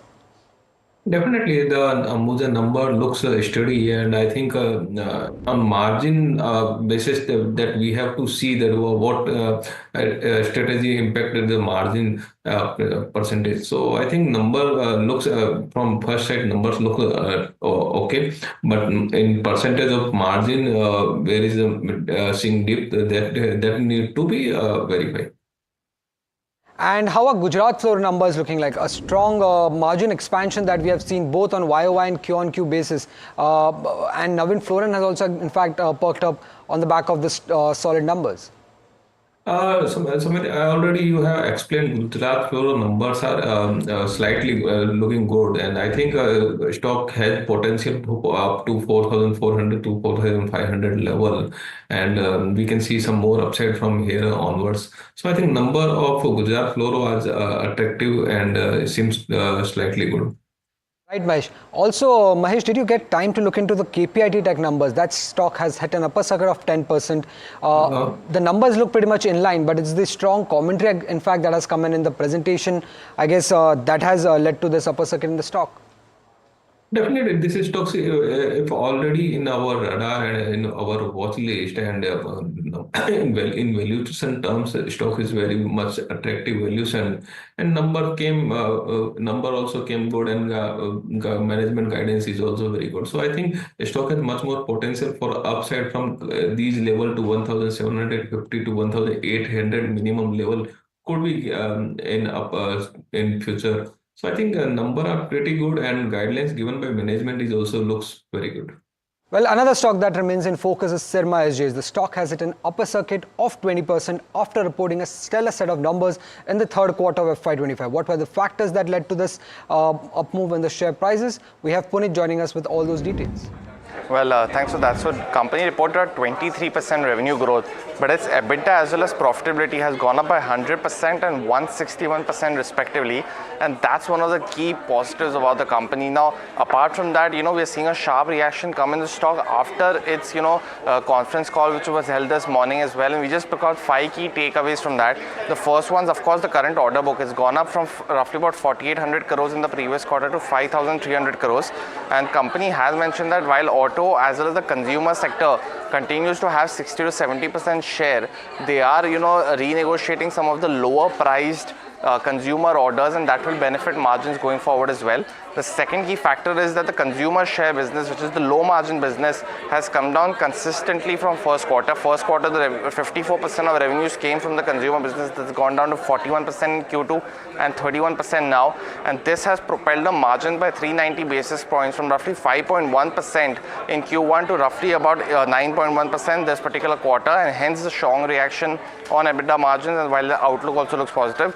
The third key factor is higher growth guidance going forward as well. They've mentioned that industry growth is expected to be 30 to 35%. Sirma will grow by 45% in terms of revenues in this fiscal year of FY25. The fourth key vertical is that the new verticals like medtech, railways and IT will continue the growth. Medtech especially, while it's negligible revenue right now, is expected to be a 200 crore business by FY26. So watch out for this one. And last and final key aspect is that this change in strategy by the management to focus now on EBITDA margin rather than revenue growth, something that's a key change over the last 2 to 3 quarters. They mentioned that their recalibrated strategy will improve EBITDA margins to further 8% over the next year, but they've not given an official guidance. For FY25, the guidance of EBITDA margin is 7%, and it's on its way to definitely meet that as well. So overall, positive, strong quarter for Sirma, and the commentary has, positively impacted numbers further after a stellar result. Right, thank you, Puneet, for that. Mahesh, did you get time to look at the Sirma SGS numbers? Any thoughts on that? Definitely, Sirma SGS is in our watch list from listing. So I think this is the surprise number and guidance which is given by management is look very good. And I think the stock has more potential for upside. For short-term period, we can see 600 plus level in Sigma, and I think we have to see 1 to 2 quarter more, then we can see some more upside in Sirma. If there's guidance given by management achieved, then we can see more upside potential. This is the upside. Upside can be continued till more from 600 plus level also. So from current perspective, I think 625 to 640 level could become in near term. Well, apart from all that has been happening in the secondary market, in the primary market, we had a couple of listings today. Firstly, it was Denta Water, which listed at a significant premium and is currently trading 18% higher. But then the other stock, the bigger one, that is ITC Hotel, the demerged entity of ITC, also listed on the stock exchanges. Now, the implied price for ITC was in the range of around 260 to 270, but the stock has hit a lower circuit of 5% and is now trading around 178.6 rupees on the Bombay Stock Exchange. Now, compared to what the implied price was, this is a downtake of nearly 34% compared to what the implied price was. Now, if you look at the market capitalization of ITC post at the current price of 178.6, it comes to around 37,000 odd crore rupees, which still makes it the second largest hotel company, listed hotel company in India, right behind Indian Hotels. Indian Hotels is nearly 3 times that of ITC Hotels with a market capitalization of close to 1,08,000. And if you look at the valuations are now a bit cheaper compared to Indian Hotels. Indian Hotels trades at 32 times 12-month forward, while ITC will be trading at around 27 times. We also have Maruti Suzuki's numbers that have come out. If you look at the revenue, they have come in largely in line with what the street was expecting at close to 38,492 crore rupees. And along with that, if you look at the net profit number, that is also slightly below than street expectation. Street expectation was close to 3,600, but the company has reported a net profit of close to 3,500 crore rupees. So a slight miss on the net profit front, but the revenues are pretty much in line with what the street was expecting for Maruti Suzuki. We are still awaiting on the EBITDA number and the EBITDA margin number, but the stock seems to be on a higher note.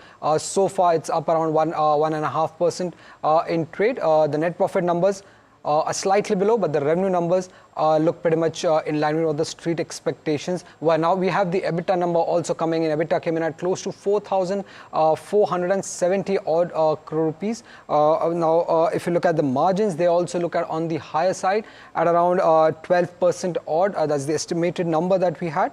But we'll get the EBITDA number on screen. Margins have come in at around 11.6%, slightly below the street expectations of around 11.7. Margins are again a slight miss compared to the street estimates. 4,500 crore rupees is what the street was estimating, but the EBITDA has come in at close to 4,470 crore. Mahesh, did you? Firstly, I'll ask your view on ITC Hotel. 5% downtick we have seen in the share prices.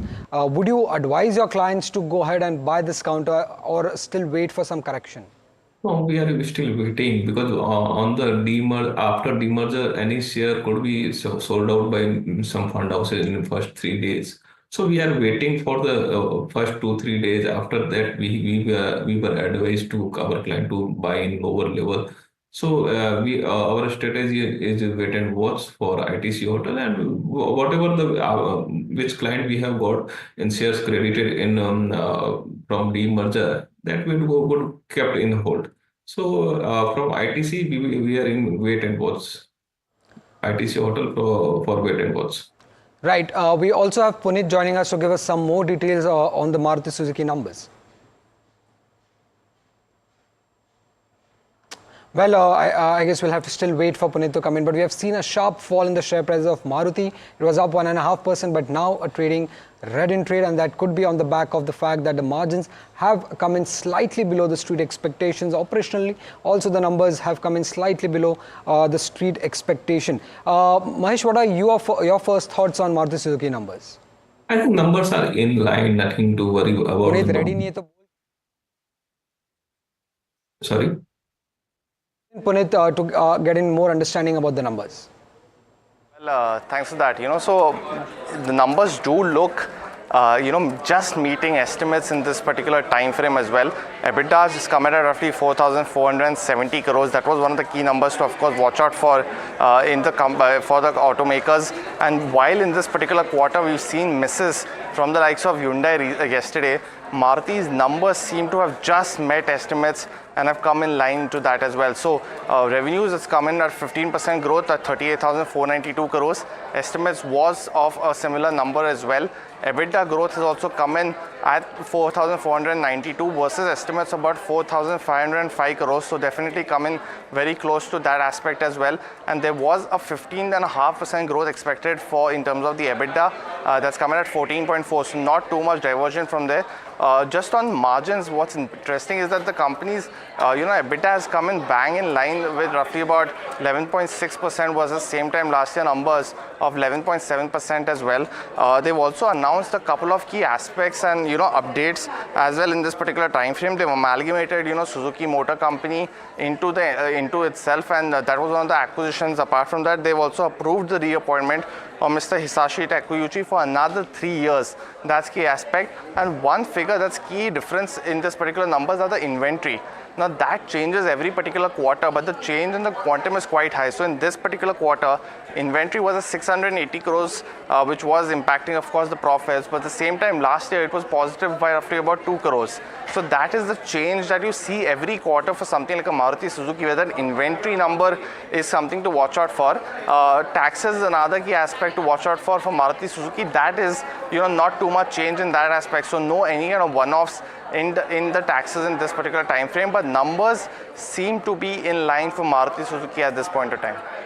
Right. Well, thank you, Puneet, for joining us and giving us all those details about Maruti Suzuki. Moving on, JSW Energy has fallen in trade after reporting a very weak set of numbers in the third quarter of FY25. What were the factors that led to this downtake on the share prices and the financials? We have Mihika joining us with all those details.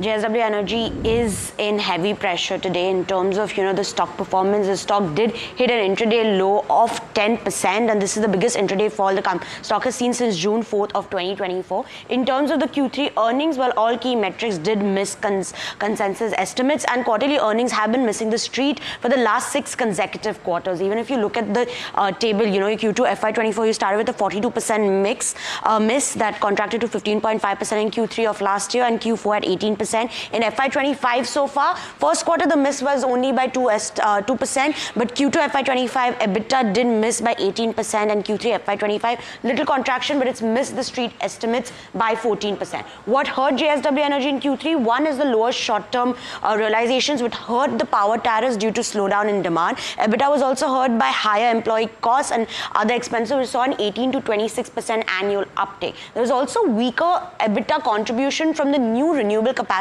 additions that were added. And this was 1.3 gigawatts of capacity additions that took place in the quarter, as well as weak plant load factors, which impacted the overall generation growth, which was up only 10% on a year-on-year basis. We've also seen an increase in debt, 6% Q-on-Q to over 26,400 crores. This is because the debt undertaken, new debt undertaken, was almost double the repayments made in the quarter. CLSA has also stated that the M&A deals announced would require more equity raises. The 2 M&A deals have been announced recently, O2 Power and KSK Thermal Assets, combined payout of 28,500 crores, which would need one more equity raise according to brokerage to keep the space for its planned organic growth. And lastly, we come to valuation. The stock is currently trading 26 times the FY26 P ratio and 2.8 times FY26 price to book ratio, which CLSA states that current valuations are not justified. When you look at the stock is up did gain 57% in 2024, and valuations became expensive post this, and then we've seen a correction in the stock. The stock has lost almost 1/4 value in 1 month. Mahesh, quickly before we let you go, what are your views when it comes to JSW Energy? Do you expect their operational performance to turn around in the next quarter? I think the number what explained Mika is pretty good, and I think on all the part JSW Energy missed all the estimates. So we can see some more downside from here onwards. So till we are not seeing any positive trigger in the stocks, we can see some more downside from here onwards also. So I'm not pretty much positive on JSW Energy. We can see some more downside from this level also. Right, thank you Mahesh for giving us all that information on JSW Energy. Let's shift focus to RITES, which posted a sharp drop in the net profits in the third quarter. My colleague Anushi had a chat with the management, and here's what they had to say on the company's growth plans going forward. There is a dip YOY. This is in a sequential comparison. If you see, this is in line with our strategy, and in all our parameters, Q2 to Q3, the revenue's gone up, the margins have gone up by about 1%, and the EBITDA has gone up by about 14%. So sequentially, our focus of improved execution, and that will continue moving on to Q4 also, because Q3, we've had an all-time record. We've got an highest order inflow of about 1900 crores, and this is about 110 plus orders. So these orders have contributed to an order book of an 8,000 crore order book, which is an all-time high. So moving forward, the focus would continue on improved execution, and specifically to your point regarding next FY, since these orders will definitely start generating more and more revenue quarter one onwards, we definitely see the next FY to try and do at least a 20% growth on the current FY, both in top line and about a healthy double-digit growth on the bottom line. Okay, Mr. Mittal, while the sequential growth is there on which you remain optimistic on the FY26 scenario, I want to understand, if you take a YOY comparison, what has happened in this? Why are we seeing this dip in the revenue in terms of where the exports are concerned? There were no exports which were recognized in this quarter, and mainly the quality assurance business, which is your higher margin business as well. So if you can give us an outlook on both of these segments. Yes, you're very correct. So if you compare YOY, in fact, if you see total 9 month to 9 month, there's a hit of about 200 crores on the top line. And if you break it down, there's about 100 crores on export, 50 crores on quality assurance, and 50 crores on the turnkey. And this has contributed to a dip of about 80 crores in the bottom line, which is further, this about 40 odd crores due to the reduction in top line and about 40 odd crores due to the reduction in the margins.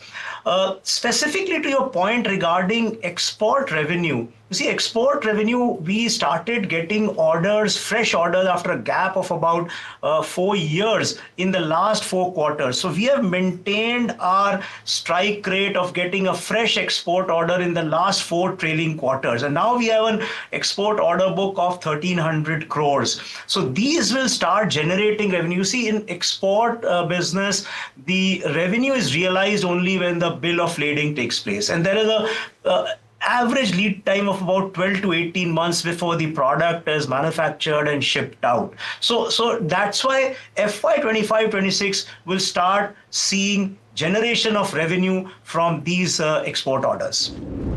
Well, shifting focus from rights to Nucleus Software, which also reported a weak set of numbers on all front, and the weakness in the Europe, Far East and West Asia business is what had hurt the company in the third quarter. Now, we caught up with Vishnu Desart, the co-founder and MD of the company, on the quarter gone by. Here's a slice of that conversation. This certainly wasn't the growth that we were expecting. We were certainly expecting higher growth, but our conversation with all our prospective and existing customers are on, and we are fairly satisfied with the nature of conversations that are on, and we do hope that in quarters to come we'll come up to the expectations that we have of ourselves. Can you just guide as to the kind of exit margin that you're looking forward to in FY25? The margins? No, as a policy, we do not give any guidance, so I won't be able to respond on that particular question. But I'm at the same time, I would just want to mention that the product margins are enterprise software product companies' margins are supposed to be much better, and we are striving in that direction with all our efforts to improve our product quality, to improve our visibility, and to improve our reach in the various markets that we operate in. So, sir, talking about the product side, can you let us know what kind of revenue share split does this product side of business has, and what is the other part? Okay, it's our product side of business is nearly 90%, 85 to 90% from quarter to quarter. It can vary, but this includes both licenses and the services around the product. Both are included in 85 to 90% of the revenue. Okay. Understood. And what kind of margin would this product side of business likely have? Yeah, that's what I'm saying. These are much higher. I won't be able to give you the numbers. These are supposed to be far higher. Okay. I was asking about the number, but that's okay. Okay, let's talk about the geographical split. I see that you get around 5.5% of your revenue share from Europe over here, which is seen about 35% quarter-on-quarter degrowth. What kind of sentiments are you looking, or are you maybe listening from the clients, especially in the Europe area? Is it soon to recover? Because most IT companies are talking about Europe being a little flattish as compared to last quarter or a couple of quarters in the past. As of now, we have just a couple of customers in Europe, and some of them are looking at some sort of a degrowth in that market, and that is how this is. You would have noticed this reduction. But going forward, we are confident that we will be able to, win more customers there, and we will have a much better growth in the European market as well. So,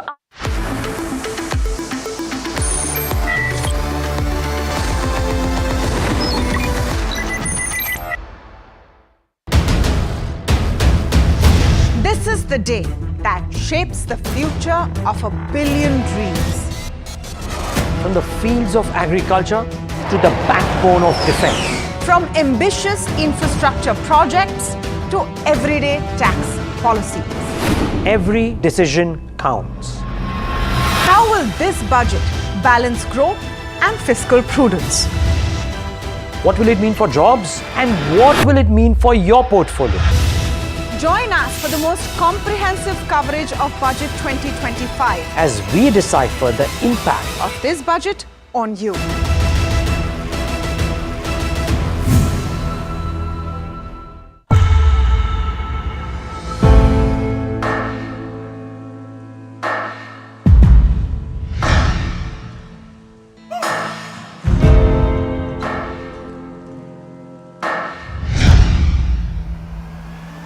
I present the budget for a historic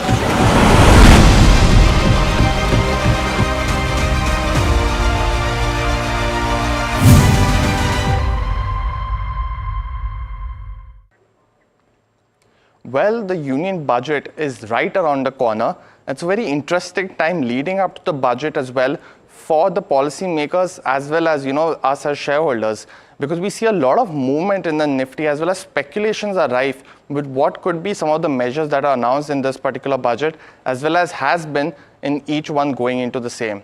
We look at some of the key moves that have seen in the Nifty before as well as after the budget and get you some of the biggest measures that were announced in these budgets and what could have led to the strong Nifty reactions. Let's first look at 2024 because we had two budgets announced in this particular year. One was post the elections as well, and we did see a 1.5% move in just a week after, and that momentum was continued in the month as well. Leading into this budget, there were a lot of speculation, so we saw a downward reaction of the Nifty in the past week, and we did see some of the measures such as the standard deduction being increased to 75,000 for salaried employees from 50,000 earlier, as well as the new tax regime now in having tax-free status for up to 3 lakh rupees per annum for the investors as well. Apart from that, we saw custom duty reductions on mobile phones, gold as well as chargers as well. And these were some of the key moves in this particular budget. Leading up to the election, we had, the 2024 budget in February as well. Let's see some of the reactions as you can see in this particular time frame as well. One of the key moves was increasing the budget for capital expenditures to 11 lakh crores, the first and a very huge budget as well compared to the last decade. And we did see one of the positive reactions in the week and the month after as well. For 2023, it was a very budget going into this particular budget. Speculations were rife. We did see a negative 2% reaction just in the week before leading up to the budget as well. While the momentum wasn't very strong, and in this particular budget, we did see the new tax regime increasing the rebate to 7 lakhs. But apart from that, there were some continuations of policy measures, but nothing big to report as for. For 2022, it was a very interesting budget because we did see a strong reaction going into the budget just a week before by roughly about 2.5% on the positive side. But in the next week, as well as the month after, we saw a sharp reaction on negative 5% of the Nifty reactions. Some of the key measures were like they had involved rupees 2 lakh crores as additional credit to MSME firms. Apart from that, we also saw roughly 48,000 being allocated for building 80 lakh houses. But none of these measures could give the big positive boost, and this was the first such non-pandemic budget, so as to say, because of the other measures was involved as well. In 2021, we saw a very sharp reaction a week after, and that was because the allocation to the health sector was increased by almost 35,000, and that was led by the one of the needs of the pandemic as well. Apart from that, we also saw 20,000 rupee fund infusion in public sector banks, and saw thus a sharp reaction as well in 2021. In 2020, just before the pandemic hit in March, we had the budget and roughly about a 4% move in the week after that. But in the month after, we did see some of the speculations come into that as well, impacting.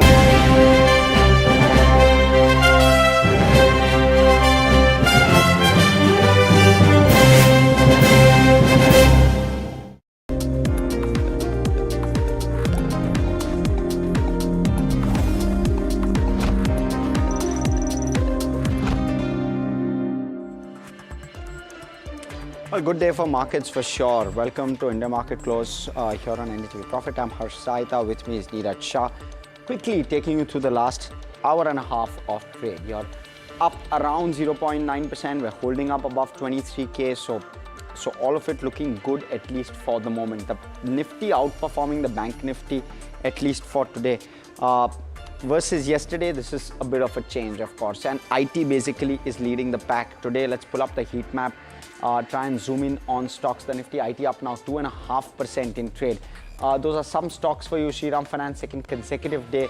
Good day for Shriram Finance on the street. You're seeing good traction within the likes of Wipro. Even a Bajaj Auto doing well on the back of good numbers as well as good commentary coming through. We spoke with management as well. But the financials continue to lead overall. Losers far and few, frankly, and no specific reason either for any of those moves. But Maruti will be in focus because you have numbers which are coming out or which have already come out, and that's why Maruti in focus as well, and we'll talk a bit about that as well. Let's look at the advanced decline and try and judge what's happening at the broader end of the spectrum. The breadth has turned extremely favorable. 2 days back, we were in reverse at this point, 2,000 declines, just 150 to 200 advances, and today we're doing the complete reverse. So momentum building up for sure. Even with regard to the advanced decline on the benchmarks, we're doing fairly well.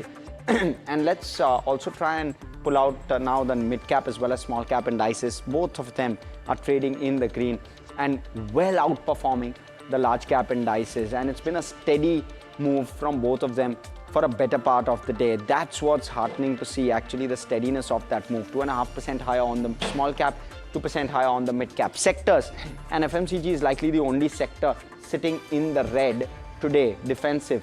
But outside of that, just look at some of the sectors really moving. At the broader end, you have the Nifty Realty up 2.5%. We spoke about the Nifty IT as well, doing very well for itself.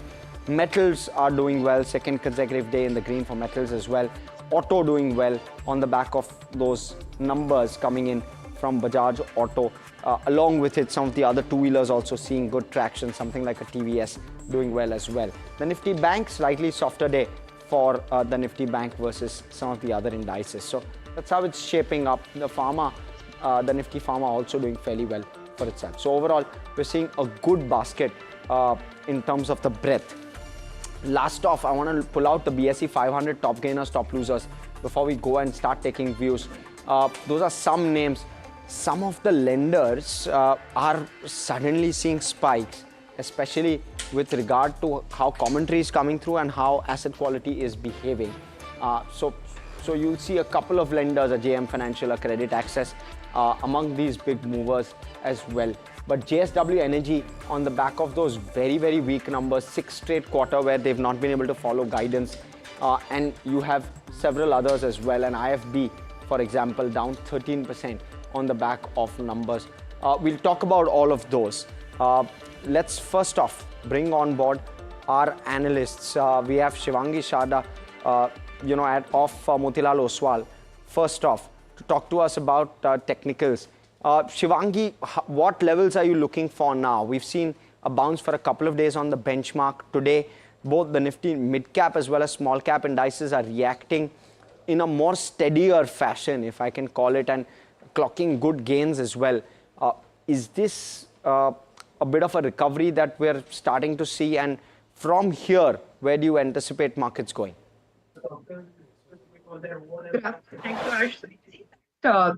Overall markets have been seen stabilizing and there has been good support-based buying at these levels.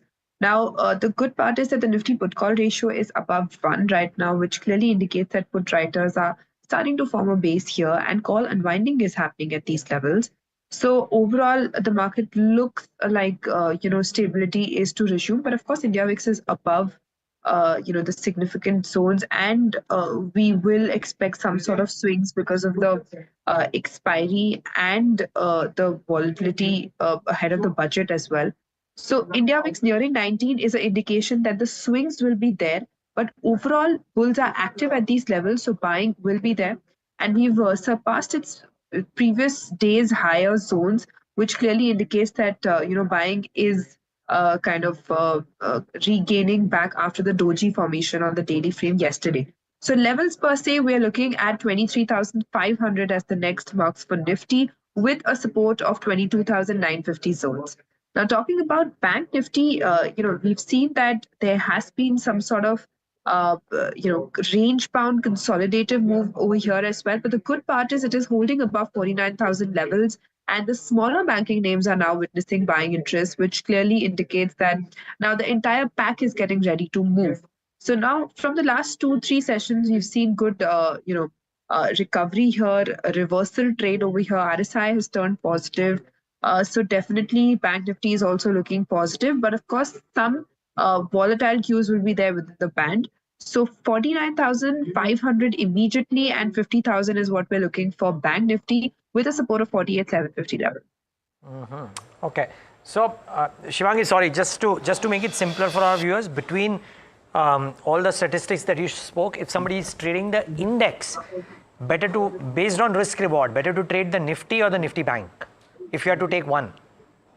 So definitely, if I had to choose between the two, I would choose Nifty because somewhere the other packs like some selective IT auto counters are helping the index to move much higher. Now the banking space, only the smaller banking names are helping up. So definitely Nifty is a better placed trade right now as per the risk reward, and we could go for a hedge strategy ahead of the budget.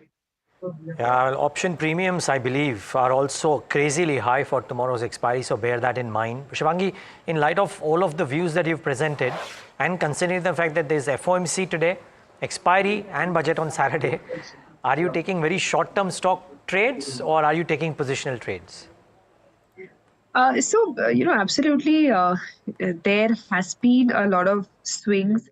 Recovery has been seen in a lot of sectors. But of course, I'm going for some, positional trades over here because we need to be with the strength in such kind of a market.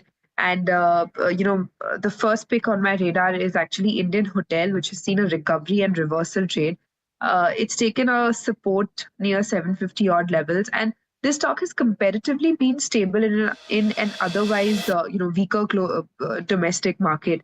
And now that recovery is seen in the major indices, this stock is now witnessing short covering move and ready for a fresh leg of rally. Now, on the monthly frame, this stock has been trading in an upward sloping channel, which confirms that supports are shifting higher, and we are expecting around about 800 targets here with a stop loss of 765 zones.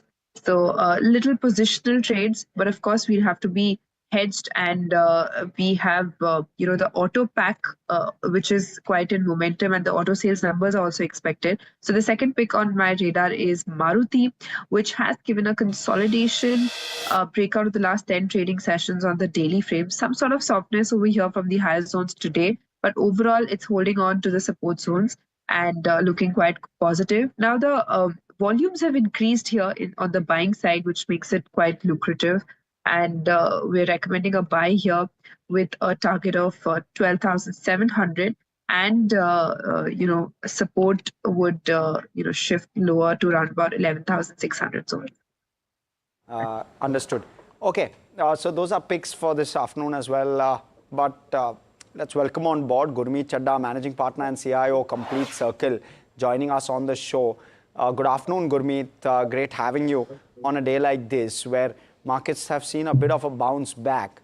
I know that it may not be most relevant to you as to what markets are doing today. But what's the sense like at this point? Do you believe that the kind of correction that we've seen is a bit overdone, or do you believe that there is still room for more or a larger correction to come through? I think it's both. I think in some pockets, I think it looks it's a little overdone. I think some pockets are still looking stretched, and this is what happens, especially in small mid caps, that you can just have 3-4 bad days, and that takes away on 6-month, 12-month returns, and that is why it is very important to do the right sizing and risk management, because in bull markets narratives work, and when sentiments turn, even good results do not give very good reactions, and which is what we are seeing in the market, that some companies, despite decent numbers, the reaction has been pretty muted, and I think that's the pocket to look at. I think so. As you rightly said, daily movements don't mean anything. But for the near term, I think just for the near term, since we are discussing the market, I think it's very important for FI outflows to reduce. They're almost doing a systematic withdrawal plan of 5,000 crores a day. It's hell lot of money they have withdrawn over the last few months. In fact, from 27th September, I think the figure is upwards of 3.5 lakh crores. So that's quite a lot. So once that settles, once the dollar index gets back to 105, 106 levels, the FMC meet is important. They would also want the bond yields to be slightly lower.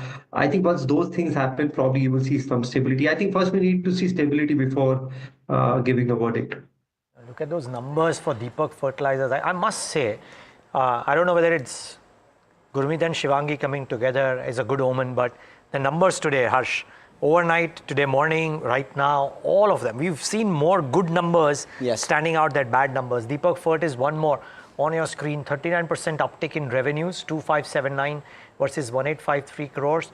And I think the operational metrics have looked impressive, 72% uptick in EBITDA. Margins would have expanded as a result of this, and the PAT number looking solid to 18.8 versus 15.2. And otherwise, Suzlon is the other one, right? And we'll get to the management in a moment. Very strong numbers. But Gurmeet, coming on Deepak Fertilizers, cyclical business, ammonia prices drive a lot of it. But 251 crores versus 57 crores PAT. I know I'm throwing this out of the blue at you. You may not have looked at the recent valuations, but very strong set of numbers here by Deepak Fertilizers. Any thoughts here? So Neeraj, optically look good. Also, I think leading up to the budget, there could be some expectation around the agri related themes. If I were to club that, it's not really a pure agri, but to club that. So I think a lot of these companies, like fertilizer companies, companies in water like Shakti pumps, companies related to water management. We saw Vatek Baba getting one order from Bahrain, which is a 10-year order. We saw some reaction today. And as you rightly said, it's just that the earnings have been a little better. So I think they could be in focus. And going by the sense we are getting, I think the rural recovery is looking slightly better. You look at the two-wheeler numbers, TVS posted better set of numbers. You look at some of the, the pure rural related play, some of the tractor numbers month on month. I think there is some sense of, maybe it's too early to say it's a full-blown rural recovery. And I think budget would in all probability address that, support that. And I think some of it could play up. And, a lot of the spaces, I think the stocks are also beaten down and negative news doesn't impact them beyond a point. It's like all good news gets priced in, a lot of negative news gets priced in. Look at some of the FMCG names, despite some average numbers like HUL, etc. We didn't see much reaction because the stock hasn't done much. So I think even the FMCG names might find flavor. I'm getting a sense, look at the soybean procurement government has done. It's upwards of 17, 18 lakh tons, and the price is also upward. So it's been a good crop. Hopefully we'll have a better, Rabi crop once we go more closer towards April. It's good to play some rural names, considering that there is some margin of safety. So play rural names is one theme, Gurmeet. What are some of the other plays that you found interesting in this fall? Because you suggested that it's still, or you rather really suggested that it's still a stock pickers market of sorts. Any specific names, any specific themes that you are focusing on as part of this correction, which look interesting? See, as I said, a lot of negative news sometimes. Look at Bajaj Finance, for example. The stock was 63, 6,400. So much negativity around it.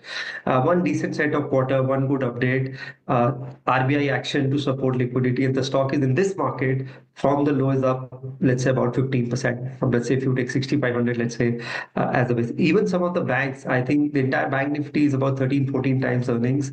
You're getting banks like Axis, SBI at 1.1, 1.2 book. ICICI Bank, despite very good numbers, has been, in my view, relatively subdued. So I think banks are giving their pocket. So I think it's good to be a little contrarian on businesses which are either beaten out or haven't done much. and there's a lot of negativity around them. We also saw, although I'm not a proponent of microfinance, but look at how even Credit Access Grameen, reacted post RBI measures. So I think financials offer a good margin of safety, and I'm repeating, I'm probably adding this word multiple times. This is margin of safety. Look at names where probably the negative news is closer to the price. It's difficult to almost find the bottom for any good stock, but good companies where negativity is there, I think would be good names. Yeah. Gurmeet, sorry, I have to cut it, but we have the management of Suzlon here. I'm just trying to give a frank opinion, Gurmeet, and I'll take a view from Shivangi also after that, after the interview. But very frankly, Gurmeet, 30 seconds. Wind energy, is it a good pocket, or are you wanting to wait for some time? 30 seconds.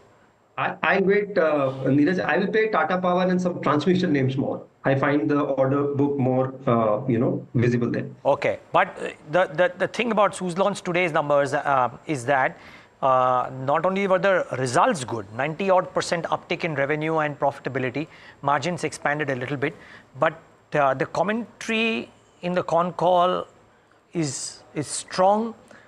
The O&M income after a couple of years, or maybe after 1 year, is also looking solid. So a lot of positives here. Himanshu Modi of Suzlon joins us right now on the show to talk about the numbers and the outlook ahead, most importantly. Himanshu, good having you. Thanks for joining in.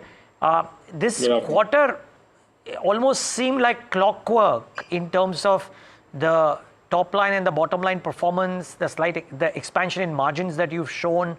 I mean, very strong performance. Is this likely to continue in quarter four? Some quarters say that the numbers could be even better in quarter four. So clearly, quarter four historically, if you look at it, has always been the strongest quarter for us in any given financial year. So from a deliveries perspective, I do believe that quarter four should be a tad better than quarter three in terms of our deliveries. From a margin perspective, I think between Q3 and Q4 there won't be too much of a variance or too much of a difference. So I think we should be able to maintain those margins. Of course, the challenge for us would be to maintain those in the longer term. And what beyond Q4? Sorry, Himanshu, Harsh also joining in. What beyond Q4? How quickly do you get to 6 gigawatts? And what should one make of the margin expansion? How quickly can it expand? Where should the top line lie? Maybe for FY26 broadly? So I'm not sure where you get the 6 gigawatt number from, but let me put that in context. Sure. Our order book currently is about 5.5 gigawatts. Now, that order book we need to deliver over the next 2-year period. So, of course, there is an active pipeline of orders which we are also negotiating, discussing, and as and when they get translated into confirmed orders, we keep announcing the same to the street. So, of course, that's an execution from an order book perspective. Now, if you look at our manufacturing capacity, we've augmented capacity to be able to do 4.5 gigawatts of wind turbine manufacturing in a year. But, at the same time, when we look at on-ground execution, whether it is land infrastructure, power evacuation infrastructure, that for the industry and therefore for Suzlon is yet to pick up at that same pace. While there is a significant ramp up on ground that we are seeing, but the pace of it is slower as compared to the order intake and our ability to ramp up manufacturing. So from a next year perspective, whilst again we don't give any guidances in particular, but there are now as a stock over half a dozen analyst reports out there which give various scenarios and analysis estimates from their own. Mm-hmm. Okay, well, so okay, that's one. I mean, and therefore the projections out there for what you do in FY26 range between 2250 to 2500 crores as well, and we'll get to that. I first want, Himanshu, a set of because when you mentioned the 4.5 gigawatt capacity, your operational capacities don't really matter as much, right? Because expanding, or if you have a large order to execute it, it's very easy for you to add and execute. So that's not where I'm getting at. What I'm trying to understand is, do you see the move from 3.3 to higher capacity turbines being swift, or that is not going to be the case right now? No, that is going to take some time. Most of our industry, whether it's us or our peers, are actually offering a turbine which is, give or take a 3 to 3.5 megawatt. So, I mean, if you look at, and the reason why I say that, any higher capacity turbine is at least a few years out, because if you look at, the size of blades or the right of way issues or the height of the cranes that's available in the country currently, it's just about sufficient to service a 3x turbine, let's call it that. The minute you introduce a higher capacity turbine, it poses certain more challenges on right of way and crane availability, etc. Not that those won't get sorted, but I think the 3x as a industry needs to get stabilized first before we start looking at higher capacity turbines. Fair call. The other aspect is from people who attended your con call and trying to project what could happen in the future. The hypothesis is that O&M revenues will nudge between 1,300 to 1,400 crores, let's say in either FY27 or maybe earlier, but that year onwards. Would that be a fair assessment? No, so O&M revenues today are currently about 2,000 crores on an annualized basis. Okay, I'm sorry, then I've got the number wrong. But okay, please tell me what happens to the fixed O&M income. So if it's 2,000 crores currently, So fixed O&M income, at least for FY25, FY26, we'll see an inflationary growth. What we did say on the conference call that, the margin of give or take about 40% is something that we will maintain on the O&M side. The nature of business is such that, whatever turbines we are supplying or commissioning on the ground, the first 2 years is a free O&M that we offer to our customers. Therefore, those turbines are non-revenue generating from an O&M perspective. But from the third year onwards, they come into our revenue stream. So, whatever we supplied in FY25 will start earning revenue from an O&M perspective in FY28. So if you look at the predictability of the O&M business over a longer term, it's more like an annuity cash business for the company. And that's an integrated offering that we give to our customers, against which we assure them a certain minimum availability of the turbines and a comprehensive O&M service. Okay, just that number then, Himanshu. I mean, let's assume that you would have done some supplies previously which might be fructifying in FY26 or FY27 or thereabouts. Pick up any year that you choose, but give me a sense of what is it that the O&M revenues could be like, fixed O&M revenues from a particular year, if you will, if you can kind of hypothesize. Sure. So as I said, FY26, I think we'll again see just an inflationary growth because supplies till FY23 were quite muted. We will actually see a significant uptick in O&M revenue from later part of FY27 and fully from FY28 onwards, wherein our O&M revenue could Sorry, the number is? No, so very difficult for me to give you a number, and I don't want to give any guidance on the same. But I was giving you a number on the fleet. So today the fleet that we have about 15 to 16 gigawatts under maintenance. By FY28, I think that number we should be touching based on our current order book and deliveries would be close to about 20 gigawatts. Okay, so that's about a 25 to 30% increase in the fleet. Okay, and sorry, my last question out here, I'm extending this, I know, but do the revenues expand almost proportionally to the fleet? Is it safe for me to do a 20-25% growth from the 2,000 crores that you're doing right now? I'm not asking for guidance, I'm just asking for the math. Yep. But over a period of time, as I said, it's a 2-year. Yeah. Agree. But over a period, yes. Okay. And Himanshu, last question with regard to the budget, because that's going to be critical as well. What are your expectations? What does the industry need? So from an industry perspective, I would say, the entire renewable energy industry, there is a target and aspiration which the industry set out to achieve of close to about 500 gigawatts of renewable energy installations by 2030, a large part being solar, and about 100 gigawatts out of that is wind. So wind industry is today at about 48 to 49 gigawatts. As an industry, we are looking to double that in the next 5 years. So any, I would say unidirectional, we are very focused on that as an industry.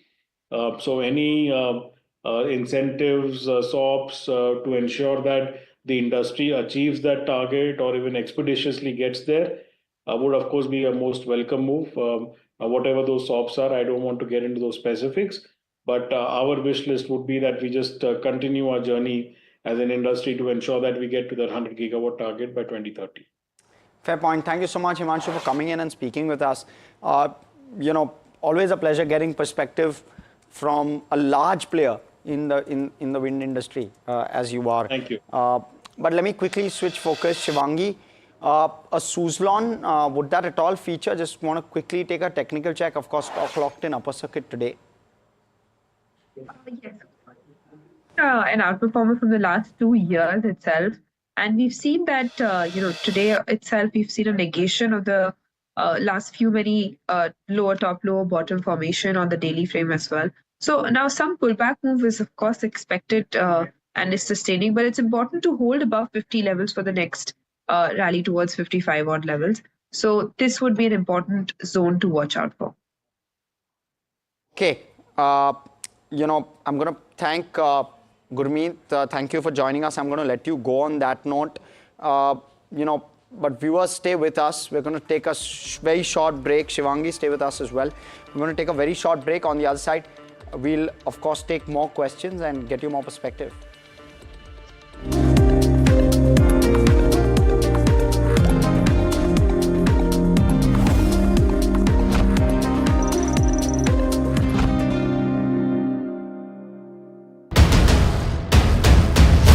This is the day that shapes the future of 1 billion dreams.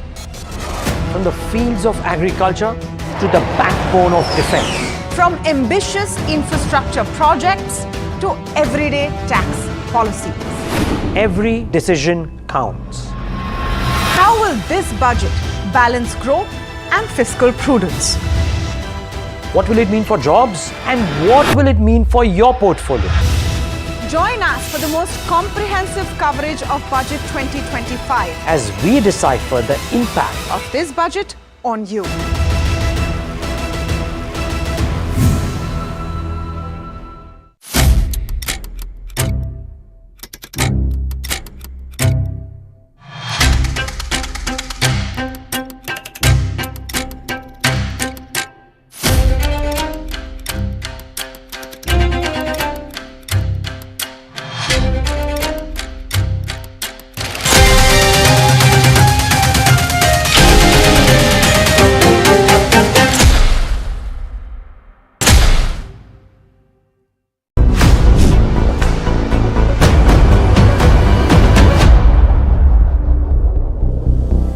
The union budget is around the corner.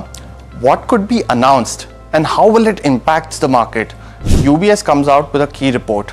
UBS thinks that impact of the budget on the stock market would be muted as the capital expenditure and consumption boost could be limited in this time around. But what does UBS estimate the government could announce?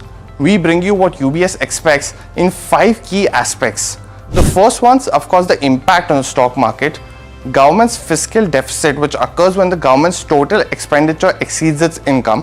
The third aspect would be infra companies to be impacted in this key budget, changes in the capital market structure and taxation, and finally, what government companies could be divested this time around. Now, UBS feels that the budget might not boost the market as the expenditure on consumption as well as capex might be lesser compared to the previous budget.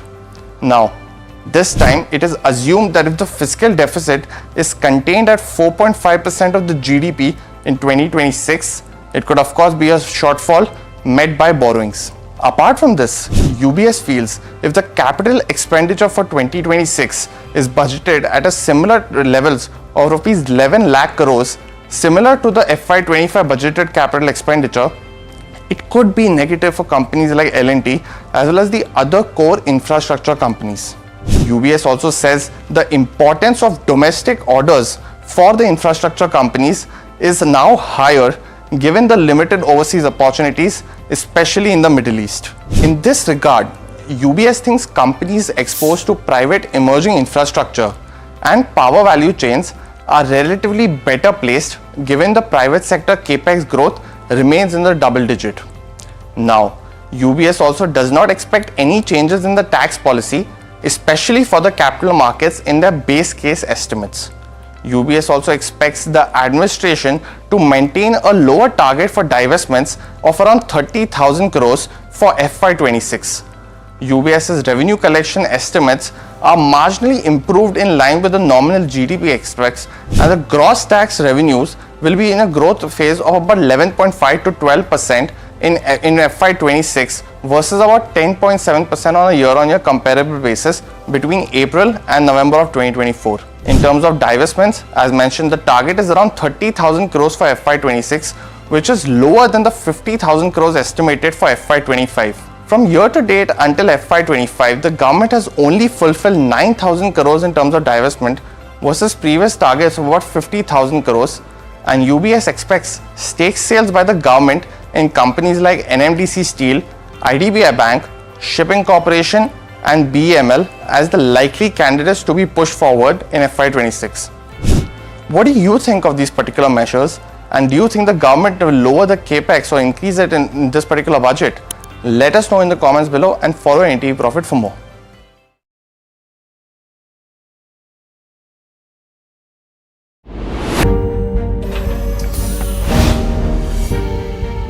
Do you really know the company you invest in? What's the picture behind presentations and claims? Is the outlook as rosy as the company claims? Know your company, powered by NDTV Profits Research, shines a light on the biggest stock market movers. Know your company at 11:30 a.m. Monday through Friday, only on NDTV Profit. Headlines.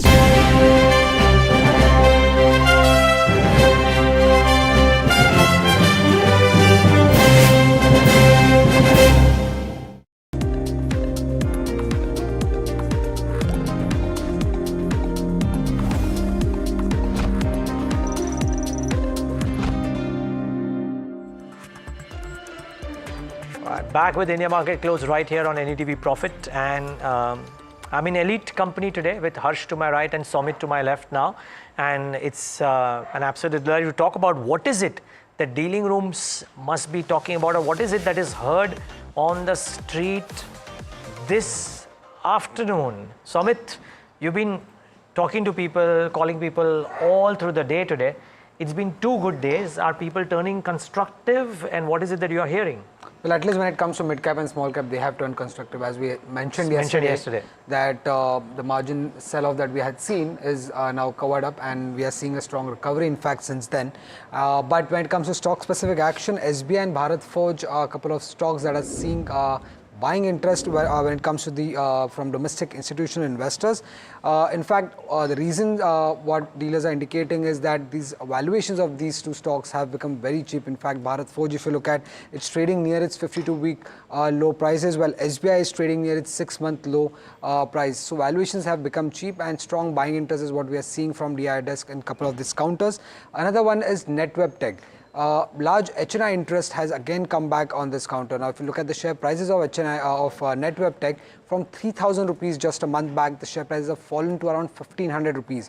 Few days back, one of the reasons behind this fall was DeepSeek, and they have and Netweb having some AI exposure towards Nvidia. But again, this is not expected to impact their financials. And given the fact that valuations have become again very cheap for Netweb Tech, HNI interest is back again in this counter as well.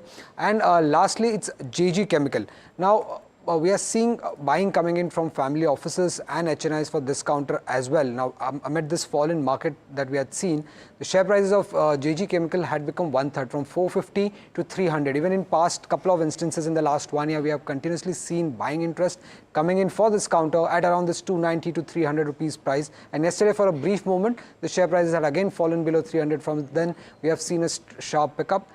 Dealers are indicating again the same HNIs and family offices are accumulating and averaging their shares around these prices. So need to keep an eye out for this counter.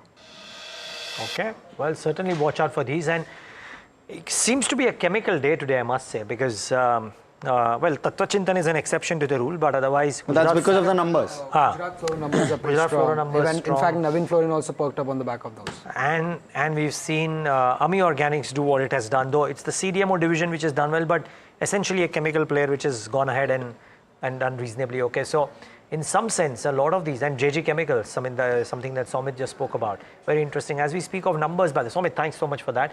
As we speak of numbers, by the way, 8% uptick in JBM Auto net profit, that stock is perking up as well. I wonder if Shivangi Sarda is still with us, because if she is, we've kept her waiting for a while, but I'm glad if she's not, because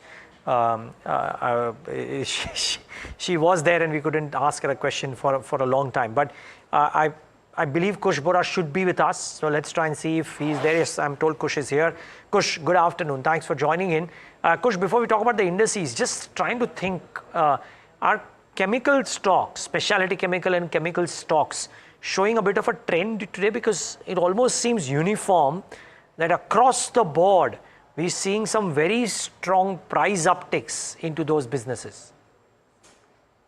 Hi, Neeraj. First, very good afternoon. Very good afternoon. I wouldn't call it a trend, and I'll tell you why. Because we've seen this kind of an action about a month ago, on some of these names. Now, just to give you a few names, you've got Navin Fluorines and you've got the SRFs of the world, which had seen this spike. And we all know that the chemical story is, once bitten, twice shy kind of a game at the moment. So some of these names haven't really been able to cross the levels that they had, hit about a month ago. So for me, a real trend will begin once these levels are taken out. So on SRF, that number comes to about 2,700. On something like a Navin Fluorine, that comes to 3,825. Once these levels are taken out, you will see a positive trend emerge on some of these names. But yes, I understand where you're coming from. Yes, these names are seeing a much bigger spike compared to some of the other sectors. And also, if you see the recovery in some of these names had started a little earlier than the market revival. So yes, there is a trade to be made for a brave heart with a positional view of, let's say, anywhere from 1 to 3 months. I think some of these names that I have mentioned definitely are something that one should keep on their radar and can be considered as a long trade, especially SRF. And incidentally, one of my picks also happens to be from this space. Okay, well, mention that then, Kush. Sure. Vishnu Chemicals, as I said, some of these names had started actually doing well much before the market.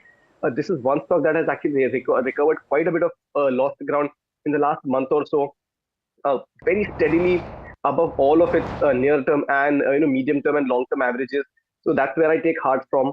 From a near to medium-term perspective, you're looking at a target of 440 and 455, 410 being your stop loss. Okay. And Kush, a call on with regard to the index and where you see markets at this point. I expect you suggested yesterday when we spoke that a rally later through the week should be expected. 23,300 was your call. Anything changes out there? Hi Harsh, this is why I enjoy our talks in particular. You recall, I mean, either way, if it works or if it doesn't, you still recall that conversation and it's a continuation. I'm so glad you brought that up. Spot on, the view remains the same. The bias is positive till 23,020 to 800 is held. I do believe that for the near term, which could be as near as the next 2 days, perhaps, before the budget, 23,300 will remain a bit of a resistance. I've got technical reasons for that, but I won't delve into them right now. But 23,300 might remain near-term resistance on the Nifty. The bias remains positive. Also, one thing we have to understand that if someone had an outrageously long position, heavy long position, you wouldn't want to carry that ahead of a big event, right? Same applies for the short side. FIIs had massive short positions, going into the budget. So right now, what we are seeing is that they're just lightening these positions, and hence 23,300 remains a bit of a resistance. Once the budget is over, and if the Nifty is able to sustain or cross above the 23,300 mark, is when I would say fresh buying has emerged, and then my targets of 23,800, 24,000 come into play. Interesting. And okay, and what would lead that? Sorry, very quick one on this one, Kush. Would it be the Bank Nifty? Would it be the Nifty IT, which is leading the index higher today? So Harsh, there's a possibility that both might perhaps give that push. Reason being, Bank Nifty has and I've been a little more bullish on the Bank Nifty than the Nifty. Bank Nifty has crossed the falling channel that it had made, about 2 months ago. Nifty hasn't just yet. So, you could see some more upleg on, move on this one. IT stocks, after having been corrected for some time now, are starting to find some base. And maybe this push from both these indices, might just be enough to push the Nifty higher beyond 23,300 resistance mark that we speak of. Let's go a little bit more stock specific. One stock getting absolutely battered today in trade is JSW Energy. Q3 performance disappointed D Street, but what went wrong for the company? Mihika joins us to tell us exactly that. JSW Energy is in heavy pressure today in terms of, the stock performance. The stock did hit an intraday low of 10%, and this is the biggest intraday fall the stock has seen since June 4th of 2024. In terms of the Q3 earnings, well, all key metrics did miss consensus estimates, and quarterly earnings have been missing the street for the last 6 consecutive quarters. Even if you look at the table, Q2 FY24, you started with a 42% miss that contracted to 15.5% in Q3 of last year, and Q4 at 18%. In FY25 so far. First quarter, the miss was only by 2%, but Q2 FY25 EBITDA did miss by 18%, and Q3 FY25 little contraction, but it's missed the street estimates by 14%. What hurt JSW Energy in Q3? One is the lower short-term realizations, which hurt the power tariffs due to slowdown in demand. EBITDA was also hurt by higher employee costs and other expenses. We saw an 18 to 26% annual uptake. There was also weaker EBITDA contribution from the new renewable capacity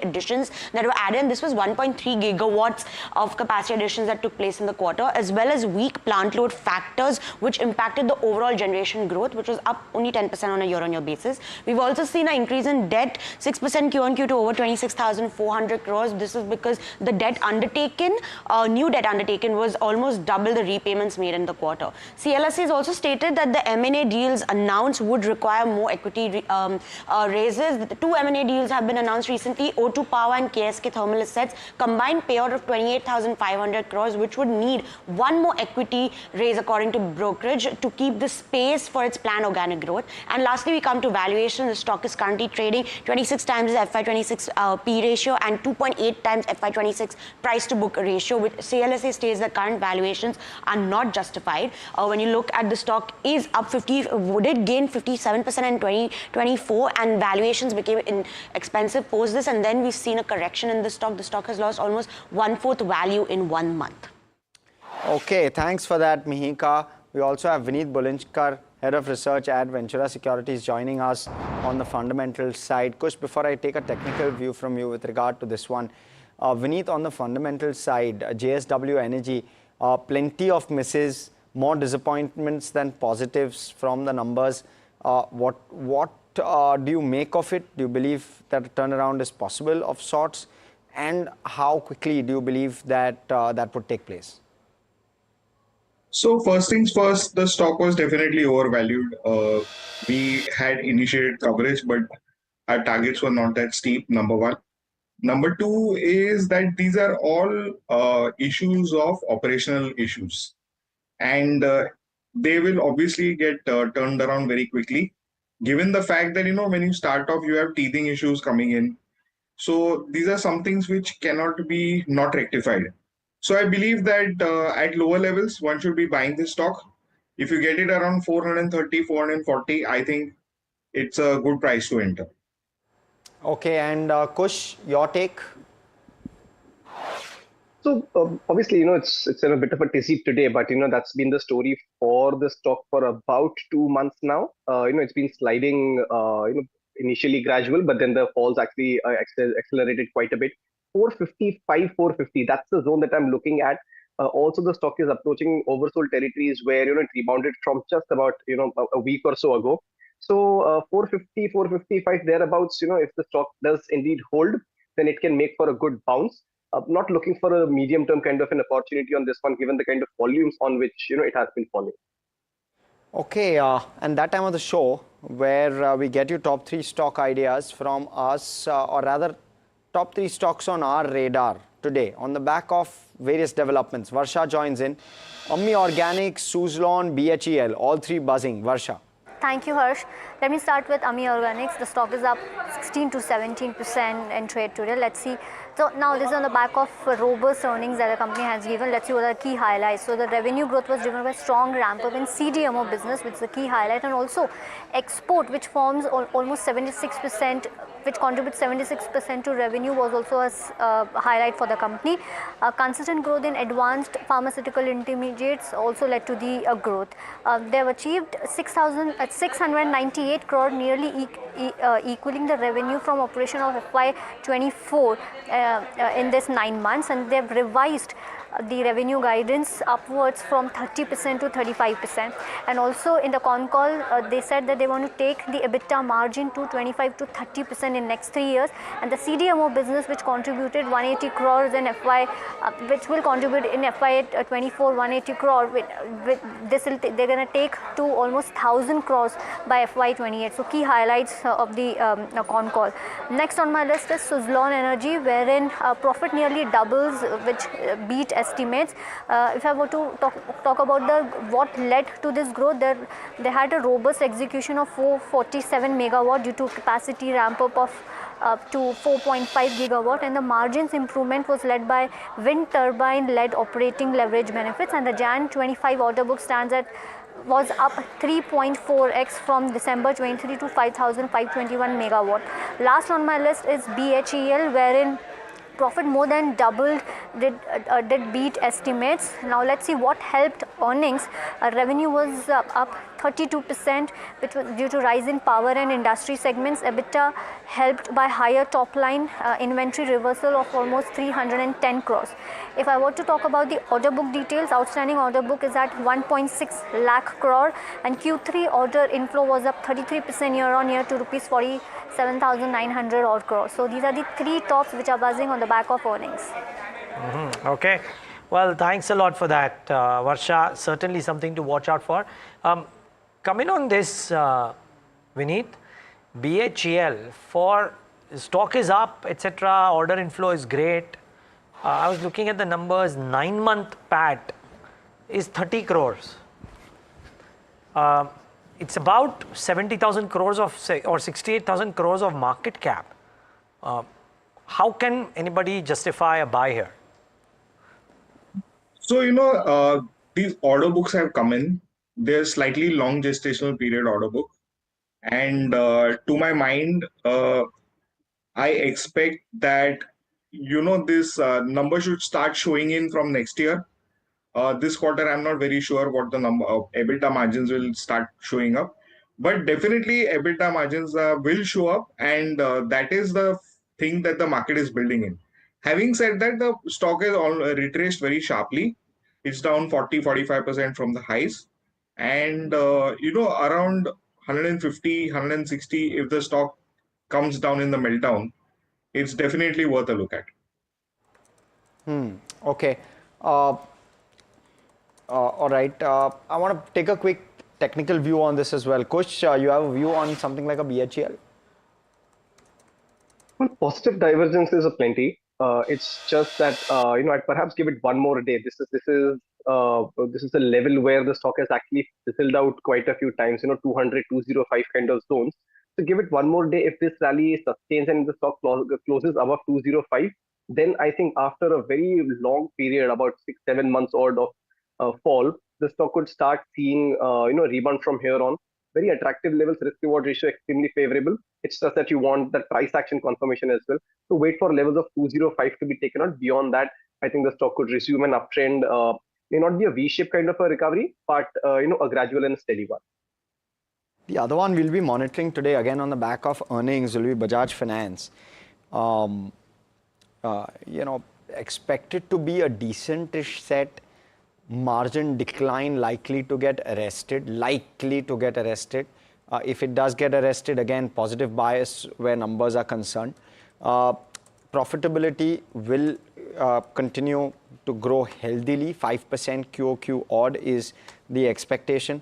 And the provisions number will also likely see an uptick. So credit costs will be a number which everyone will be monitoring, because they had upped their guidance, mind you, from the start of the year, midway through the year. So in Q2, they upped their guidance on credit costs, and the stock has been reeling under pressure since that point. Of course, we've seen a recent rally on it. But let me also take Vineet's view on this one. Vineet, Bajaj Finance, what would you look out for? Maybe two to three top key things that you would look out for from the commentary. And second, what's your thought with regard to the stock? Do you expect more sideways movement, or do you believe that there's enough value left? There's enough value in the stock at this point? I think that the stock has moved pretty sideways for a very long time. And, we might be very near a long-term reduction in interest rate cycles. So keeping that in mind, I think definitely this stock should be accumulated. We have seen the stock, show good growth over a period of time, and I expect the growth to sustain. Having said that, I believe that, this stock will do very well going ahead. So one of my high conviction ideas to buy in any form. Okay. Kush, what do technicals suggest on this one?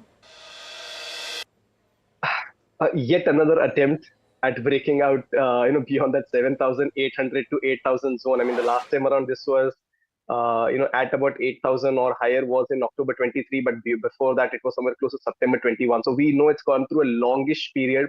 I do expect some supply to come in, at these levels, 7,800 to 8,000. But be it results or be it any other push, if it does cross above the 8,000 mark and does sustain, then will I start considering this for a long trade. Otherwise, it's been a bit of a short hedge for a while now for a lot of portfolios, and might remain so. So wait for the 8,000 level to be taken out convincingly before making a positional long bet on this one. Okay, so interesting one at that as well. Wait for 8K. But on to the other one, which is doing extremely well today. In fact, Sirma SGS in focus. Stock soared after the Q3 numbers. Puneet's joining in with what's working and what could possibly be some caution with regard to Sirma SGS. Puneet. Well, thanks for that. So, every EMS company that has reported results, be it Amber, Keynes or Dixon, has reported, has reacted very strongly either on the positive or the negative side. This one's the second company to report positive earnings. And while earnings for across all the companies has been strong, it's reacting positively, as you rightly said, 20% up. Now, that was led by 100% growth in EBITDA, 166% growth in profits, and that's one of the first bull cases. But yes, the revenue reported of 23% growth in this particular quarter was the slowest among the four players that have reported earnings. When you move on to the second bull and bear case for this particular stock, it is, the margins. Now, over the last 3 quarters, we've seen, the revenue of the consumer division specifically go down from 54% to 41% and to 31% now in this particular quarter. But on the bull side, it has propelled the margins to 9.1% in this particular quarter, up from just 5.1% in the first quarter of FY25. And that's one of the key benefits of, lowering the low margin consumer business, something that the company has repeatedly mentioned in its, conference call as well as interviews to us as well. When you move on and look at the third key strategy, and the bull and bear case is also looking at, they're starting to renegotiate prices in their order book of roughly about, 5,300 odd crores. Roughly 40% is from the consumer division, and they mentioned in the conference call that they're renegotiating prices for the older orders where the margins were lower. But yes, it currently has roughly 40% of the order book still from the low margin consumer division, and it's a strategy that they're trying to reduce that to 30% now in terms of overall revenues as well as order book going forward as well. When you look at the fourth key aspect, as I mentioned, the change in strategy has come in now. They are looking to focus on margin expansion rather than stronger revenue growth. But yes, as mentioned before, the revenue growth has been the slowest for something like a Sirma when compared to Dixon or Amber or Keynes Tech as well. When you finally look at the valuations, it's very attractively priced at roughly about 39 times price to earnings, and while on an absolute basis it might not be the cheapest stock, when you compare it to the other EMS players trading above 60 times price to earnings, it does give you some benefit of valuation comfort on that. While stock is down roughly 21% from its 52-week high, this could be a very interesting play, and it's very interesting because this kind of reaction happened post its quarter 2 earnings as well. When the stock was trading at just about 393 odd levels, we saw 20% up move after Q2 results. It's corrected roughly 21%, almost 30%, and because if you exclude today's move, and now again priced very attractively at the 39 times price to earnings. So very interesting stock again in the EMS space. Again a strong reactor to the numbers. Watch out for this one going forward as well. Certainly will. Good commentary from the management as well. Confidence about the quarters ahead. In fact, mentioned about, as Puneet said too, the margins could actually inch higher with time. So keep an eye out for that. Kush, good solid 20% uptick today. Has seen slightly dull days too in the recent past. Is it set for more? I wouldn't bet my money on it just yet, Neeraj. The reason being that if I didn't read or if I didn't hear this beautiful commentary and the kind of results that it has posted, this would just very well be a technical bounce for me from the oversold levels which it had hit on RSI of about 21, 22. So it'll probably be read as that. But on the good side, if you see on the weekly setup for the last 6-7 months, the stock has retraced very strongly from the 400 odd levels. So any dip that I get once again, maybe closer to those levels, is when I will actually consider accumulating for a positional bet. So I would still consider this as a buy on dips as long as 400 is held closer to that mark. Got it. Okay. Vineet, sorry, just one question before we take that break. Sirma or any other EMS player? I think Sirma will do well because, they've done a lot of investments last year and we are seeing the fruits of that play out. Margin expansion, EBITDA growth, all very positive, and I think this rally can sustain. On that note, we take a break, we come back, continue a conversation with our experts. Stay tuned.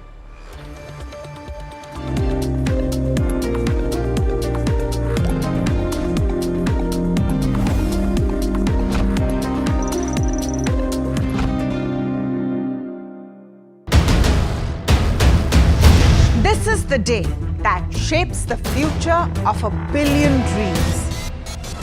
From the fields of agriculture to the backbone of defense. From ambitious infrastructure projects to everyday tax policies. Every decision counts. How will this budget balance growth and fiscal prudence? What will it mean for jobs and what will it mean for your portfolio? Join us for the most comprehensive coverage of Budget 2025 as we decipher the impact of this budget on you.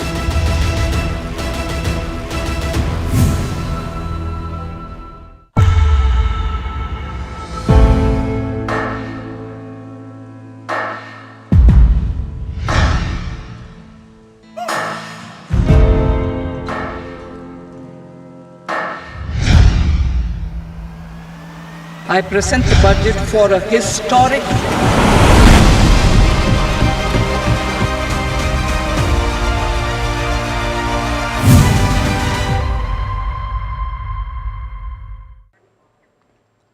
Well, the union budget is right around the corner. It's a very interesting time leading up to the budget as well for the policymakers as well as us as shareholders, because we see a lot of movement in the Nifty as well as speculations are rife with what could be some of the measures that are announced in this particular budget as well as has been in each one going into the same. We look at some of the key moves that have seen in the Nifty before as well as after the budget and get you some of the biggest measures that were announced in these budgets and what could have led to the strong Nifty reactions. Let's first look at 2024 because we had two budgets announced in this particular year. One was post the elections as well, and we did see a 1.5% move in just a week after, and that momentum was continued in the month as well. Leading into this budget, there were a lot of speculation, so we saw a downward reaction of the Nifty in the past week, and we did see some of the measures such as the standard deduction being increased to 75,000 for salaried employees from 50,000 earlier, as well as the new tax regime now and having tax-free status for up to 3 lakh rupees per annum for the investors as well. Apart from that, we saw custom duty reductions on mobile phones, gold as well as chargers as well. And these were some of the key moves in this particular budget.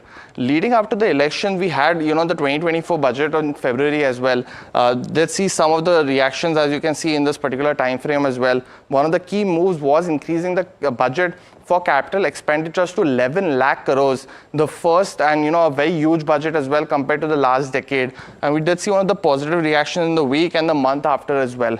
For 2023, it was a very budget going into this particular budget. Speculations were rife. We did see a negative 2% reaction just in the week before leading up to the budget as well. While the momentum wasn't very strong, and in this particular budget, we did see the new tax regime increasing the rebate to 7 lakhs. But apart from that, there was some continuation of policy measures, but nothing big to report as for. For 2022, it was a very interesting budget because we did see a strong reaction going into the budget just a week before by roughly about 2.5% on the positive side. But in the next week, as well as the month after, we saw a sharp reaction on negative 5% of the Nifty reactions. Some of the key measures were like they had involved rupees 2 lakh crores as additional credit to MSME firms. Apart from that, we also saw roughly 48,000 being allocated for building 80 lakh houses. But none of these measures could give the big positive boost, and this was the first such non-pandemic budget, so as to say, because of the other measures were involved as well. In 2021, we saw a very sharp reaction a week after, and that was because the allocation to the health sector was increased by almost 35,000, and that was led by the one of the needs of the pandemic as well. Apart from that, we also saw 20,000 rupee fund infusion in public sector banks, and saw thus a sharp reaction as well in 2021. In 2020, just before the pandemic,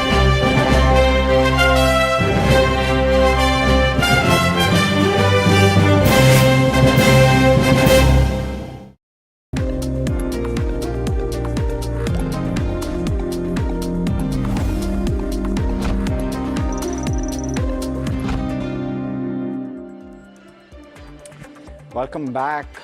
You're watching India Market Close, but quickly on to earnings coming thick and fast on your screen. You have Adani Power now declaring numbers. We can look at the intraday chart of Adani Power. That will help. 5% higher on revenue. There you go, the spike on the stock evident. EBITDA up 8%. Margins have expanded from 35.8 to 36.7%, and you got profit after tax, which has gone up by around 7.5% odd. Looks like a decentish strong set coming in from Adani Power, and on the back of that, the reaction on the counter extremely strong. I want to take a quick technical view with regard to this one, Kush. Quite a good move, but on the back of 8-10 odd sessions, of fall that the stock has seen. Now, the good thing is that it's crossing above this, 50-day and the 20-day moving average convergence, which comes to 518, 520 kind of levels, is rounding it off. So if the closing does indeed come at around these levels or above 520, I think from a near-term perspective, this rally could extend to about 535, 540 kind of zones. So if you've got a position, continue to hold. Fresh long positions, you could wait a bit for now. Okay.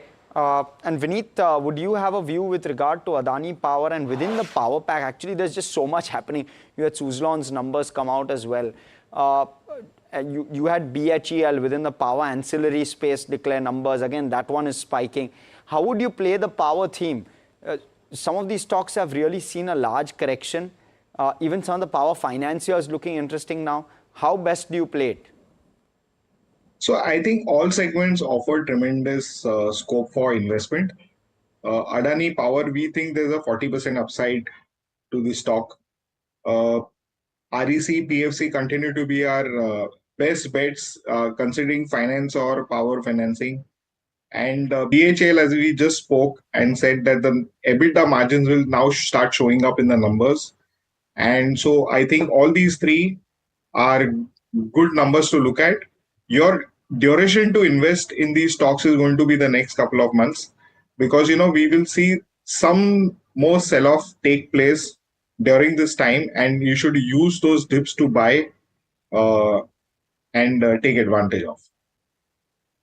Okay, well, that's Adani Power. The other one is, and that stock has seen a bit of a spike for sure. The other one is Ambuja Cements, right, which has announced its third quarter results. And the whole-time director and CEO Ajay Kapoor addressed the media. Listen in. Ambuja Cements has delivered steady performance, supported by cost leadership, improved efficiencies, and growth.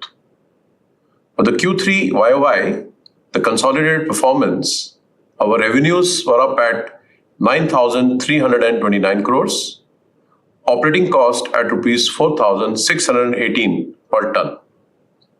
This is mainly on account of the reduction in energy and freight and forwarding costs by 7%, driven by our efficient fuel management and strong focus on green power. We achieved a 10% reduction in kiln fuel, now at rupees 1.66 from the previous rupees 1.84 per 1000 kilocalories. Our green power share has gone up from 15.8 to 21.5%. The freight and forwarding costs have gone down by 6% from rupees 1,322 to rupees 1,239 per ton. With these improvements in cost, our EBITDA is rupees 1,712 crores. The EBITDA per ton now stands at rupees 1,038 and margin at 18.4%. The PAT stands at rupees 2,620 crores. Our consolidated cash and cash equivalent at the end of 31st December 24 remains at rupees 8,755 crores. On a standalone basis, net revenues at rupees 5,043 crores with a 24% volume increment at 10.1 million tons. Our EBITDA is rupees 601 crores. EBITDA per ton is at 595 and margin at 11.9%. PAT of rupees 1,758 crores. Coming to strategic investments and expansion, our current capacity is at 89 million tons, and with ongoing expansions and post-successful completion of Orient Cement transaction, our capacity will reach 104 million tons by Q4 FY25. Our capacity will further go up to 118 million tons by FY26, reflecting an increase of 51 million tons, which is 76% growth in 3.5 years after becoming an integral part of Adani Group. Our acquired assets enhance efficiency, resource utilization, and sustainability. With an expanded footprint across peninsular India, captive jetties, and more bulk cement terminals, we have strengthened our marine logistics. Digital innovation and reducing lead distances will reduce logistics cost and emissions. Want to quickly mark out Jupiter Wagons as well. That's the other one which is down now 7%. Bit of a bloodbath there for Jupiter Wagons.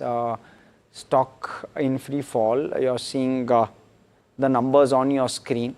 EBITDA up 19% odd. Top line was up by around 17 odd percent. Margins have come in at 14.5 versus just below 14% on a year-on-year basis. And profit after tax roughly up 20% on a YOY basis. Clearly street not liking it. Stock down 7.5% as we speak. Vineet, some of these railway plays will well be in focus given the fact that we have a budget coming up. And we've seen some bit of correction also in some of these names. Looking interesting, any of them? You spoke about power, but railway is the other big theme. Yeah, so it's a pure play budget stock and should be purely viewed from the short term. Definitely sentiment is along the lines of these stocks. They should do well in the next 3 to 4 sessions. So one can look to buy them for the short term. Okay, now a bunch of things have been approved. The National Critical Mission is on, has been approved. I believe there is some change in the pricing of ethanol that has been allowed as well. I believe there is some uptick that was believed to be happening in the cane juices as well. I don't have the other number details right now or the granular details, but maybe some of the stocks could be active. By the way, as we speak, Westlife numbers are out. And those numbers also don't look all that great. We're tagging the long stock, by the way. Jupiter Wagons is down, yes, we know. The results are of Westlife Food. The stock is up 1.5%, Neeraj. 1.5% higher. Yes, but just tracking it. Yeah, just the point that the net profit is still lower, and maybe I don't know if there's something in the commentary, but the stock, of course, has been beaten down out of shape for a really long time, which is why at 720, I believe the last 3-4 years it's been doing between a 500 and 1,000 rupee price move. So no big changes out there for Westlife Food, and the numbers, a bit of a spike, yes, but nothing too dramatic. Margins also have come off actually, so nothing too great out there. on this one. QSRs, Vineet Bolinchkar, do they provide an opportunity? So I think Barbecue Nation, the specialty restaurants and Domino's are three of my favorite picks in the QSR chain. I think these stocks have been beaten down quite a bit. We've seen the RBI, release liquidity, and there could possibly be a rate cut next week. If today, the Fed announces some kind of non-hawkish news. Apart from this, so I think that these three stocks are my picks in the QSR chain. Okay. So that's on QSRs. Let's get in Anushi to talk about some of the other stocks that have been buzzing today. Anushi. Right, so I'll start off with IFB Industries first. Now we are looking at a set of numbers. Here the revenue has seen about a 9.4% of an uptick at 1,270 crore versus 1,161 crore, while net profit has seen about a 78% of an increase, with the margins shifting from 5% to 7%. So that is IFB Industries in focus, but the stock is down around 14% in trade today. IdeaForge Technology is the next stock in focus. Here the key highlight was on the revenue front. We're looking at an 80% of a decline in terms of the revenue is concerned. Even EBITDA loss has widened to 17.5 crore. This is as against the EBITDA, a profit figure of around 19.4 crore last year, and a net loss stood at 24.1 crore versus a profit of 14.79 crore.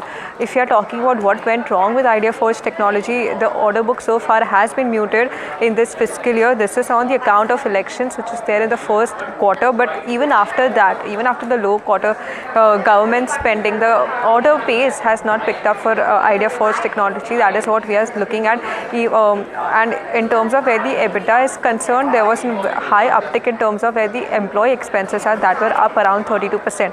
So IdeaForge, another stock which is taking a beating in the market. And the third one, we have Bosch, which reported at 6.2% of a growth in terms of revenue, while EBITDA more or less remained flat at 583 crore versus 578 crore.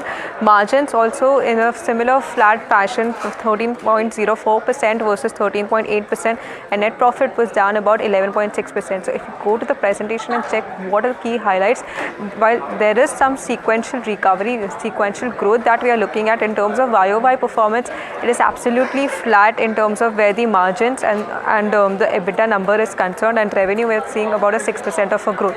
So these are the three other stocks which are in focus on the back of their earnings.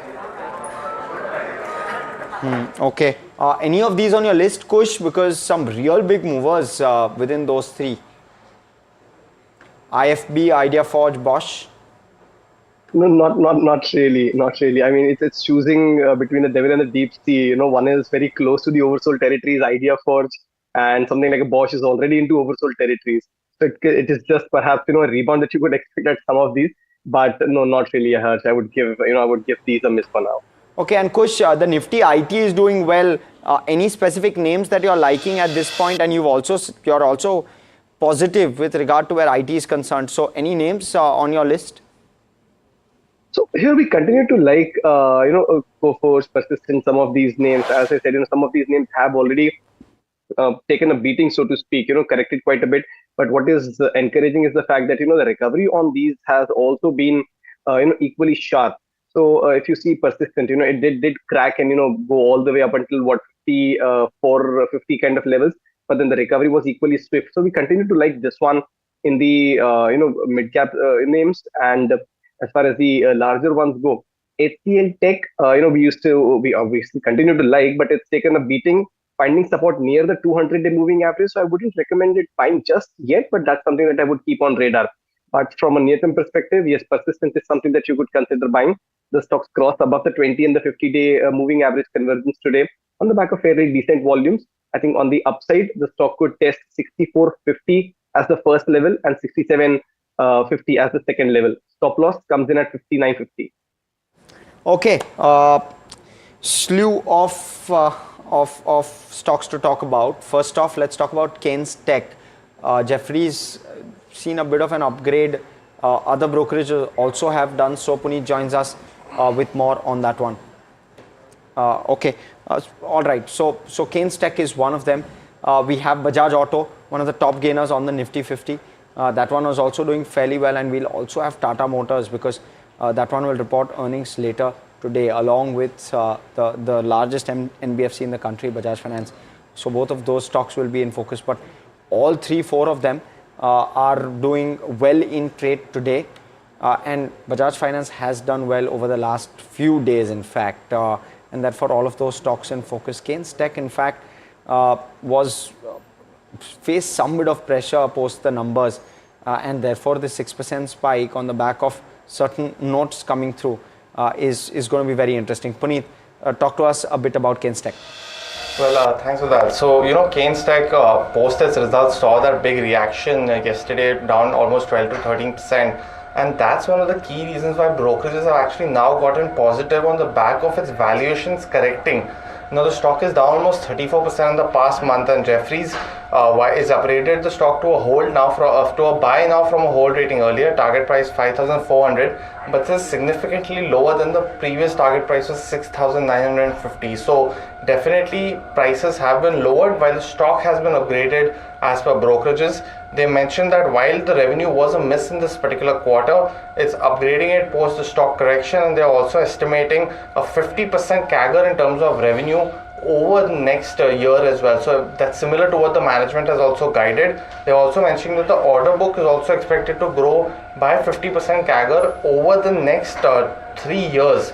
So until FY27 is what they're estimating it to grow, and it's also estimating that the component ecosystem is another benefit that if so occurs by buoyant government schemes or any kind of PLI scheme on the component side will be something to watch out for. Nuvama has also upgraded the stock to a buy from a reduce earlier. Target price has been lowered to roughly about 6,260, where they mentioned that revenue, while it missed the street estimate, they're estimating that the management should be able to meet that 4,500 crore revenue guidance led by new ventures and entry into new ecosystems as well.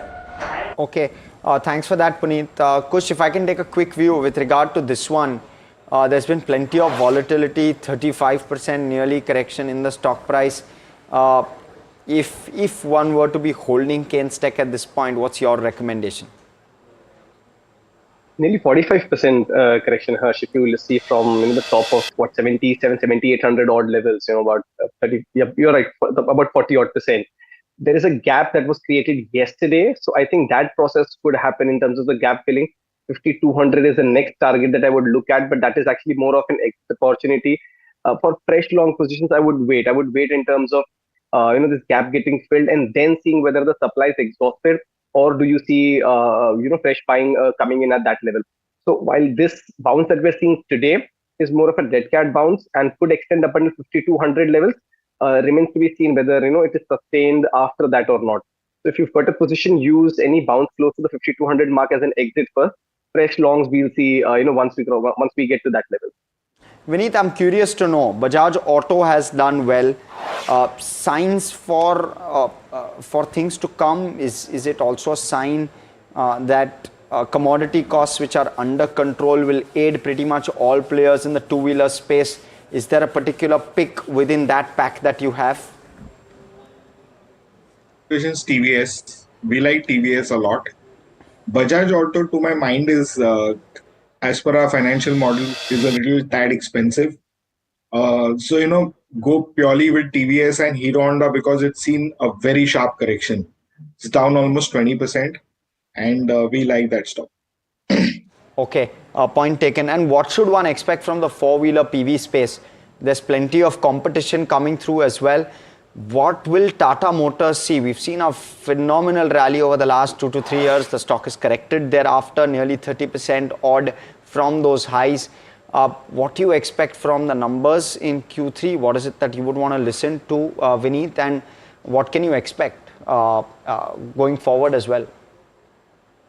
So, if you see the entire pack of international car manufacturers are not doing really well because there's a massive slowdown. Their profits are off. And I would actually be looking to see by how much Tata Motors EBITDA, contracts. There are a couple of things which are happening is that JLR, which is the largest part of the business, has suddenly seen the Jaguar almost disappear from its portfolio. So they're purely dependent on the Land Rover and Range Rover models. So given all these things, we are not very hunky-dory about Tata Motors. We would just like to see how their portfolio shapes up. What is the strategy to recoup growth? Okay, Puneet, what are the numbers that people should keep in mind? Well, for Tata Motors specifically, it's not expected to be a very strong quarter. Revenue is expected to rise 13% to 1.16 lakh crore, but margins are expected to be flat, while the overall expected EBITDA margins are expected to fall by 60 basis points at 13.3% versus 13.9%. Net profit is also expected to fall by 9% to come in at 6,435 crores. So that's largely led by flat volumes across the commercial vehicles as well as the passenger vehicle space. So a key negative there, while JLR volumes also have been kind of subdued in this particular quarter. While on a quarter-on-quarter basis, you will see a 150% jump in its profits, but that's led by, we saw the previous quarter, JLR had some one-time impact and some production issues due to lower supply of aluminum. So that's going to be one of the key things to watch out for. But I think commentary will be something that will drive, the outlook going forward. We saw new launches by Tata Motors with the Sierra petrol version coming in as well. So I think the Bharat Mobility Expo has kind of reinvigorated the auto sector as a whole, and we're seeing strong reactions on numbers of TVS Motors, Bajaj, as well as Maruti as well, while commentary is something to watch out for, and the average discounting is something to watch out for as well, because Hyundai reported almost a 70 basis point jump in its discounts in this particular quarter that impacted the EBITDA margin negatively. So discounting as well as new launches going forward will be something to watch out for in the commentary in this particular quarter. Okay, that time where we take top BTST ideas. Kush, what's that BTST idea that you have for today afternoon?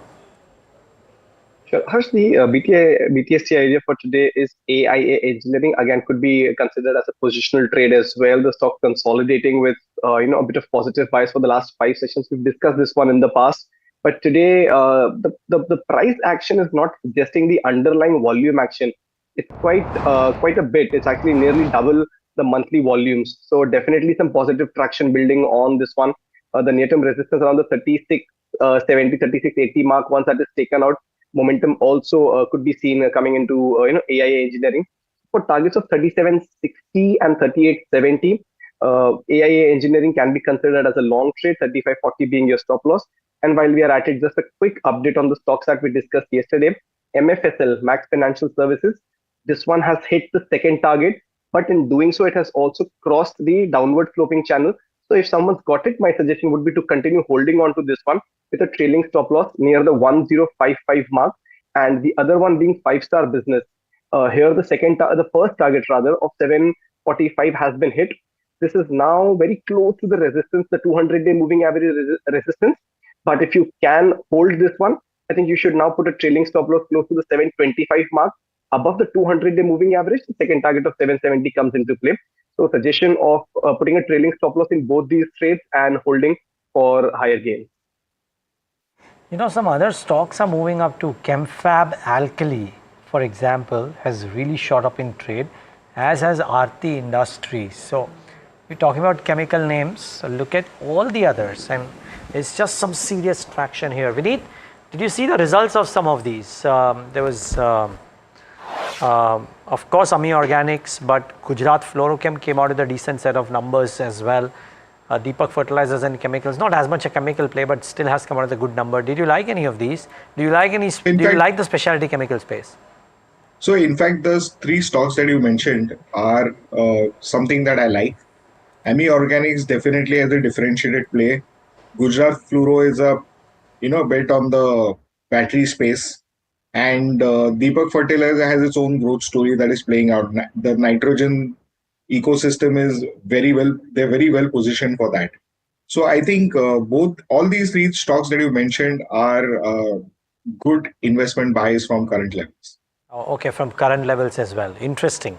Okay, that's the view on some of the chemical names and sharp moves there. Vineet Bolinchkar, this corrective move, the results that you've seen, the commentary that you've heard, Give us one name where you thought that the combination of valuation and commentary of the company makes it an attractive or amongst the most attractive mid-size names. So I'll talk of one small cap and one mid cap idea. Look at Bank of Maharashtra. If you go through that couple of years quarters transcripts, you will find that the bank has significantly moved up. It's really matured as a mid cap stock, and it's a clear cherry pick in the PSU basket. Second stock that I like is Frog Cellsat, which came out with some fantastic numbers. I think that small cap, although it's an SME play, I think that stock looks very, very good from a medium to long term perspective. Okay, Prox, of course, we won't be able to show on the screen. It's an SME stock, but Prox Alsac is something that Vineet Bulinshkar is saying that he likes. Okay, well, interesting thoughts there. Kush, very quickly before we head out, Sanjeev Puri, a word on Bank of Maharashtra. Is decent numbers, decent move in the recent past. Do you like it on the charts? It's starting to become a little attractive. The reason being that, if you've seen for the last about 3-4 months, the stock's very dearly and very clearly held that 47 base that it has made. It's only a matter of time before it starts to, give that spike of positive divergences across daily and weekly setups. So yes, the risk reward ratio is fairly favorable. If someone does want to consider, a small name in this space, then yes, with a slightly deeper stop loss of 46 can be considered. On the upside, my first target share would be 55. Once that is taken out, you're looking at a 60 kind of a level as well. So yes, with the kind of setup, it does make like an attractive buy. Okay, all right. Focus shifts though to ITC. Demerger now complete, a separate entity listed. Agni spoke to the chairman, Sanjeev Puri, at the sidelines of the listing event about ITC Hotels, the business. Listen in. You see, what we had said is that we will provide liquidity to the company to take care of their growth aspirations for the next 2 to 3 years. Of course, it generates its own free cash flows on it because it's doing extremely well, and also, it's a debt-free balance sheet with net worth of about 10,000 crores. So it's a very strong balance sheet. It has the capacity to raise capital on its own. But 1,500 is being provided for about, the growth plans for the next couple of years. And we're infusing this because we realize that this industry is only going to accelerate over time. And we want the company to be well equipped to be able to invest for the future, invest when there is a great opportunity. Well, 3 minutes from close, very interesting. ITC Hotels listed. Vineet, would that be on your radar at all? Absolutely. We just recently came out with a kind of a hold report on IHCL because, we think that the stock is very, very rich. And if you want to play the hospitality space, you have to obviously look at the larger names. ITC Hotels is one of them. It's the third largest chain in the country. And we think that this stock will definitely do well in the days ahead. What about ITC Limited, Vineet? ITC Limited, with hotels out, it managing on its own, 1,500 crores capital provided for. I think the growth levers in ITC Limited are very, very good. So we'll see increasing concentration on the FMCG business. Cigarette continues to be a cash cow. And I don't see any kind of negatives coming for the tobacco industry in this budget. And if that does not happen, then you'll see ITC gallop away in the coming days. Okay, 20-second view, Kush, ITC Limited. Can be considered from a medium-term perspective, even a near-term perspective. A margin of safety is there. Stop loss very clearly close to 415 levels.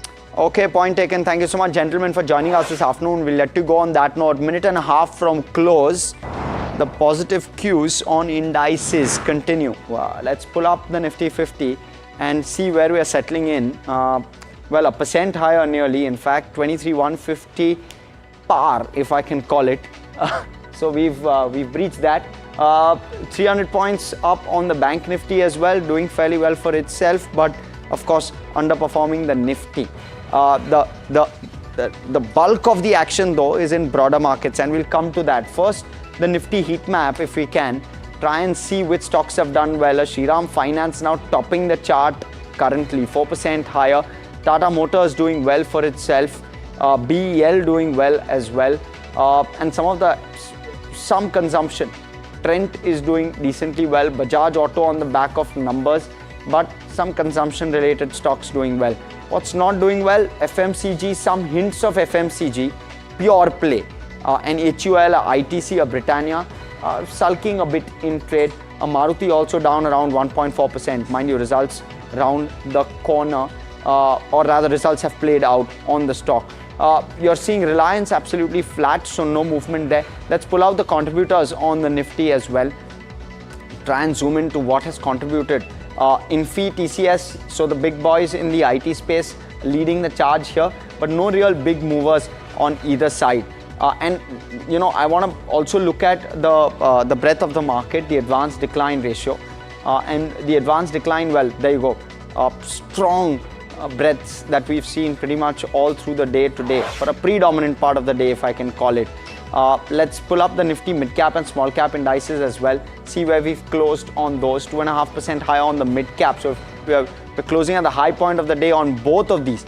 3.2% higher on the Nifty small cap. That last 15 to 20 minute push has pushed the Nifty small cap 3% plus higher for the day. So very, very strong where the broader markets are concerned. Let's pull up the sectoral heat map, try and see what's worked.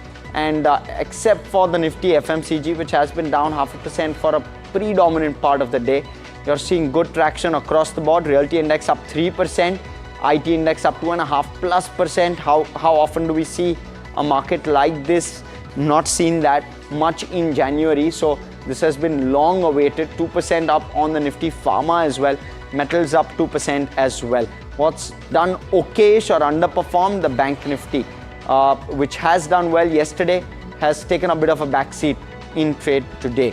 Last off, the BSE 500 top gainers, top losers. If you can quickly pull those up, those are some names on the back of one.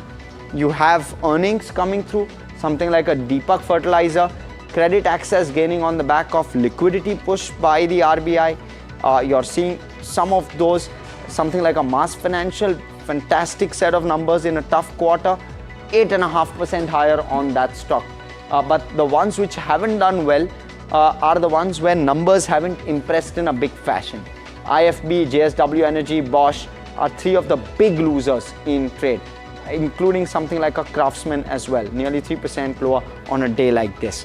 Well, with that, from Neeraj, myself, everyone who puts the show together, thanks so much for watching. We're out of time. Stay tuned to NDTV Profit. More action on the other side.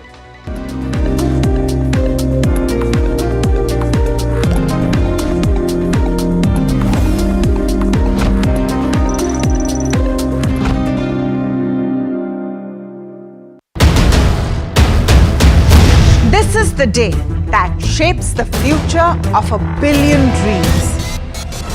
From the fields of agriculture to the backbone of defense. From ambitious infrastructure projects to everyday tax policies.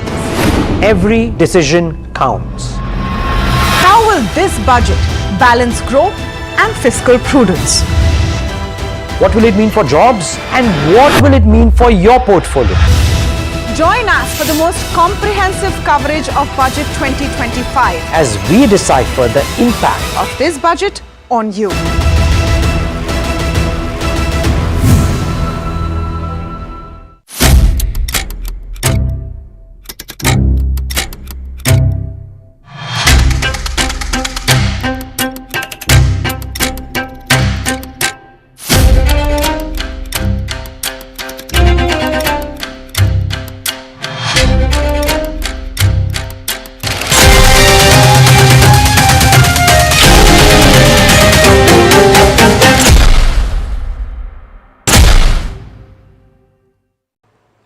Well, the union budget is right around the corner, and we get you some of the major wish lists according to Bajaj Broking, the key sector expectations, as well as the 3 key stocks that you should watch out for in this particular budget. Let's start with some of the key budget expectations in terms of sectors. In terms of banking, they have mentioned that they're expecting no favorable terms in terms of deposits to come in, but capital infusion for PSU banks as well as insurance companies will be something to watch out for. When you move on and look at the other key expectation from banking, they are expecting that the focus of the banking and the financial space will be on sectors such as cement as well as the metals, which haven't done too well over the last 2 years. Import duty changes to support any kind of domestic production will be something to watch out for, especially for the metal space, because we are expecting and hearing rumors as well in terms of some anti-dumping duties on metals coming from China. When you move on and look at the key other expectations from the infra space specifically, a key sector to definitely watch out for, capex allocation for roads and railways is something that's been standard. It's been increasing steadily over the last 6 to 7 years, and this time again it will be something to watch out for. Apart from that, announcements of any kind of large scale projects according to Bajaj Broking, likely a new freight corridors, will be something to watch out for as well. When you move on and look at specifically from the auto space, it is expected that the allocation for PM E-Drive and the auto PLI policy will be something to watch out for. Do note they've already announced the PM E-Drive scheme. It has reduced the subsidies over 25 and 2026 as well. Any kind of movement in that will be something to watch out for. Tax cuts as well as increased funding for Manrega will also be something, as apart from that the Bajaj Broking expects is something to watch out for as well. Apart from that, any kind of tax break specifically on the housing loan interest as well as increased allocation for housing will be something to watch out for in terms of this budget as well. When you move on, look at some of the other key expectations such as from pharma as well as healthcare. Support for R&D will be something to watch out for through PLI schemes. There have been some PLI schemes and action on that aspect as well, with special focus on anti-diabetic as well as weight loss drugs, something that's gaining popularity especially in the US and the developed markets. Any kind of move on that will be something to watch out for. Funding for, of course, the Ayushman Bharat as well as institutions such as AIIMS is another key trigger according to Bajaj Broking. When you move on and also look at the defense space, another key sector in the budget has always been in the news. Any kind of capital allocation is something to watch out for. Initiators boost.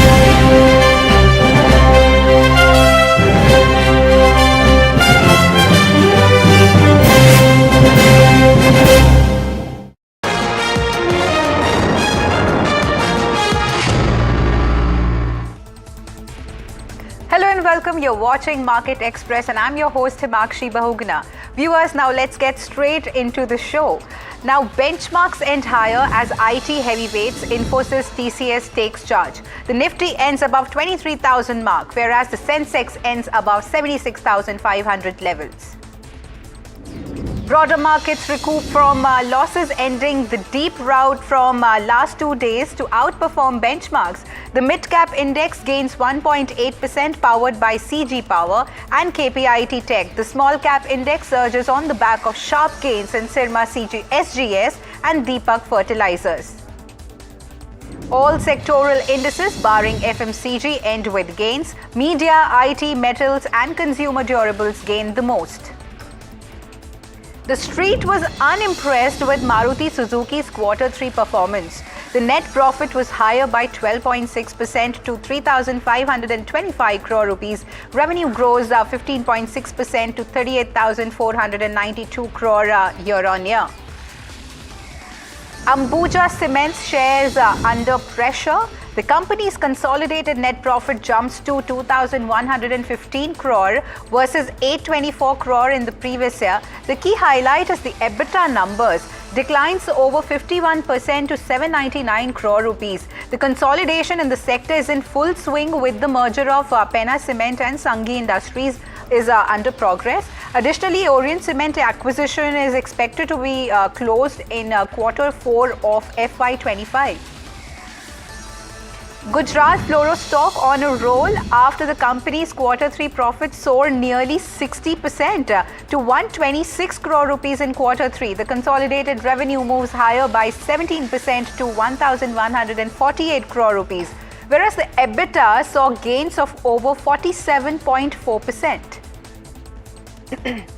TVS Motor stock in the fast lane on the back of reporting in line set of numbers in Q3. The management expects a 9% growth rate this year. Additionally, from April, TVS will recognize performance-linked incentive benefits in Q4, what is eligible for the full year FY25. This is the first year when the company's rural growth matches urban growth. TVS is planning major investments and new products which enthuses the street. Top railway company rides races ahead post Q3 results. The consolidated revenue of the company is down 15.7% at 576 crore rupees against 683 crore rupees. On a yearly basis, the fall is majorly led by less exports and quality assurance. Margin is down 430 basis points. The net profit is down 16.7% crore at crore rupees 100 crore against 120 crore rupees. Basically, no exports were carried out during this quarter. Overall, not a very strong quarter for the company. JSW Energy reports Q3 earnings. The net profit of the company is down 27.4% at 167.8 crore rupees versus 231 crore rupees on a yearly basis. The revenue is down 4.1% at 2,483 crore rupees versus 2,542 crore rupees. EBITDA is down 18% at 912 crore rupees versus 1,110 crore rupees. Margins are also down and stands at 36.4% versus 43.7%. EBITDA and margins were under pressure. There has been an uptick in the employee cost and other expenses which has impacted the Q3 earnings of the company. eMudra, a licensed certifying authority issuing digital signature certificates, stock under pressure after the company's Q3 operating expenses rise. The income soars over 50% year-on-year, but falls on a sequential basis. Computer Age Management Services, or CAMS as you call it, jumps after the company reports Q3 earnings. The trading firm's consolidated net profit gains over 40% to 125 crore rupees, whereas the revenue gains 27.6%. The stock rallies after the company declares interim dividend of 17.5 rupee per share. Idea Forge stock crashes on reporting net loss of 24.01 crore rupees. Additionally, the company's order book has been muted. Thus far in this financial year, 2024 was dominated with election and freebies, plus low government spending that hit the company's order book trajectory. ITC Hotels list on the Lal Street today. Shares list at 188 rupees on BSE and 180 rupees on NSE, making it at a discount. The market capitalization reaches approximately 39,000 crore rupees, benefiting 37 lakh ITC shareholders. ITC Hotels Chairman Sanjeev Puri speaks to NDTV Profit. He says that the company is allocating 1,500 crore rupees in liquidity to fuel growth over the next 2 to 3 years. The hospitality industry is accelerating with plans to open 1 hotel per month. Yes, the goal is to reach 200 hotels by 2030 with hopes of surpassing the target if the right opportunities arise. Now, the MD of ITC Hotels, Anil Chadda, in a conversation with NDTV Profit, talks about the inventory picture. Says that 45% of the inventory is in owned spaces and 55% is in managed spaces. The goal is to shift to 35% in managed spaces and 65% in owned spaces moving forward. Denta Water and Infra Solutions shares list at nearly 11% premium over its IPO price on NSE. The issue garners 221.52 times subscription in its 3-day bidding window from January 22nd to 24 in the primary market. Now on to some big brokerage calls of the day, viewers. Goldman Sachs maintains a buy rating on the CE Info Systems, the parent company of MapMy India, with a target price of 2,500 rupees. The 25% revenue growth is led by core mapping business. The current EBITDA margin has been impacted by business-to-consumer spending, which is likely to decrease in the coming quarters. Goldman Sachs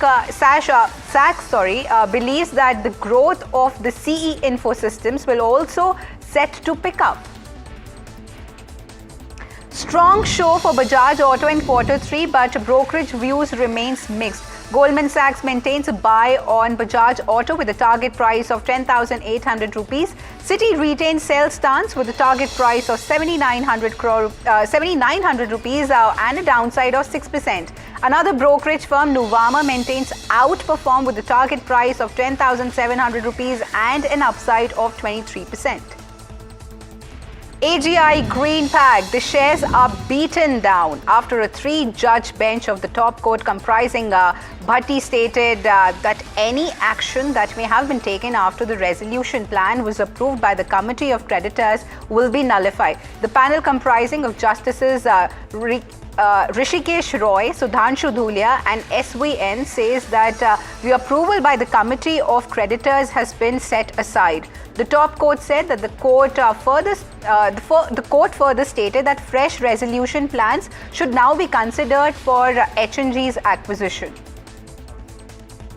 Datamatics, a small cap player in IT software industry, recently undergoes a change in evaluation reflecting various trends affecting its financial performance. The company reported declines in key metrics during Q2 FY24, including profit before and after tax, while maintaining a low debt to equity ratio amidst a challenging market environment. The company reports a 75% growth in net profit of 74.3 crore rupees, whereas the revenue gains are 4.6% to 425 crore on a sequential basis. Now on to an NDTV Profit exclusive. India reviews custom duty on high-end US imported items. This includes specialized steel, luxury motorbikes and electronic products. The announcement is likely in the upcoming February 1st budget. May have little impact on the domestic industry. Currently around 20 items face tariffs over 100%.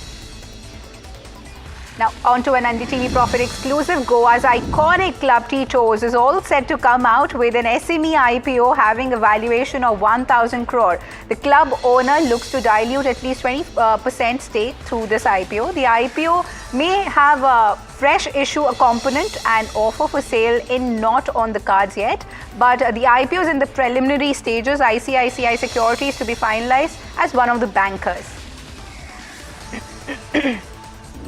Dr. Rashmi Saluja of Religare Enterprises moves to Delhi High Court against her removal as director of the company. Saluja wants to continue as a director till 2028 and avoid retirement by rotation.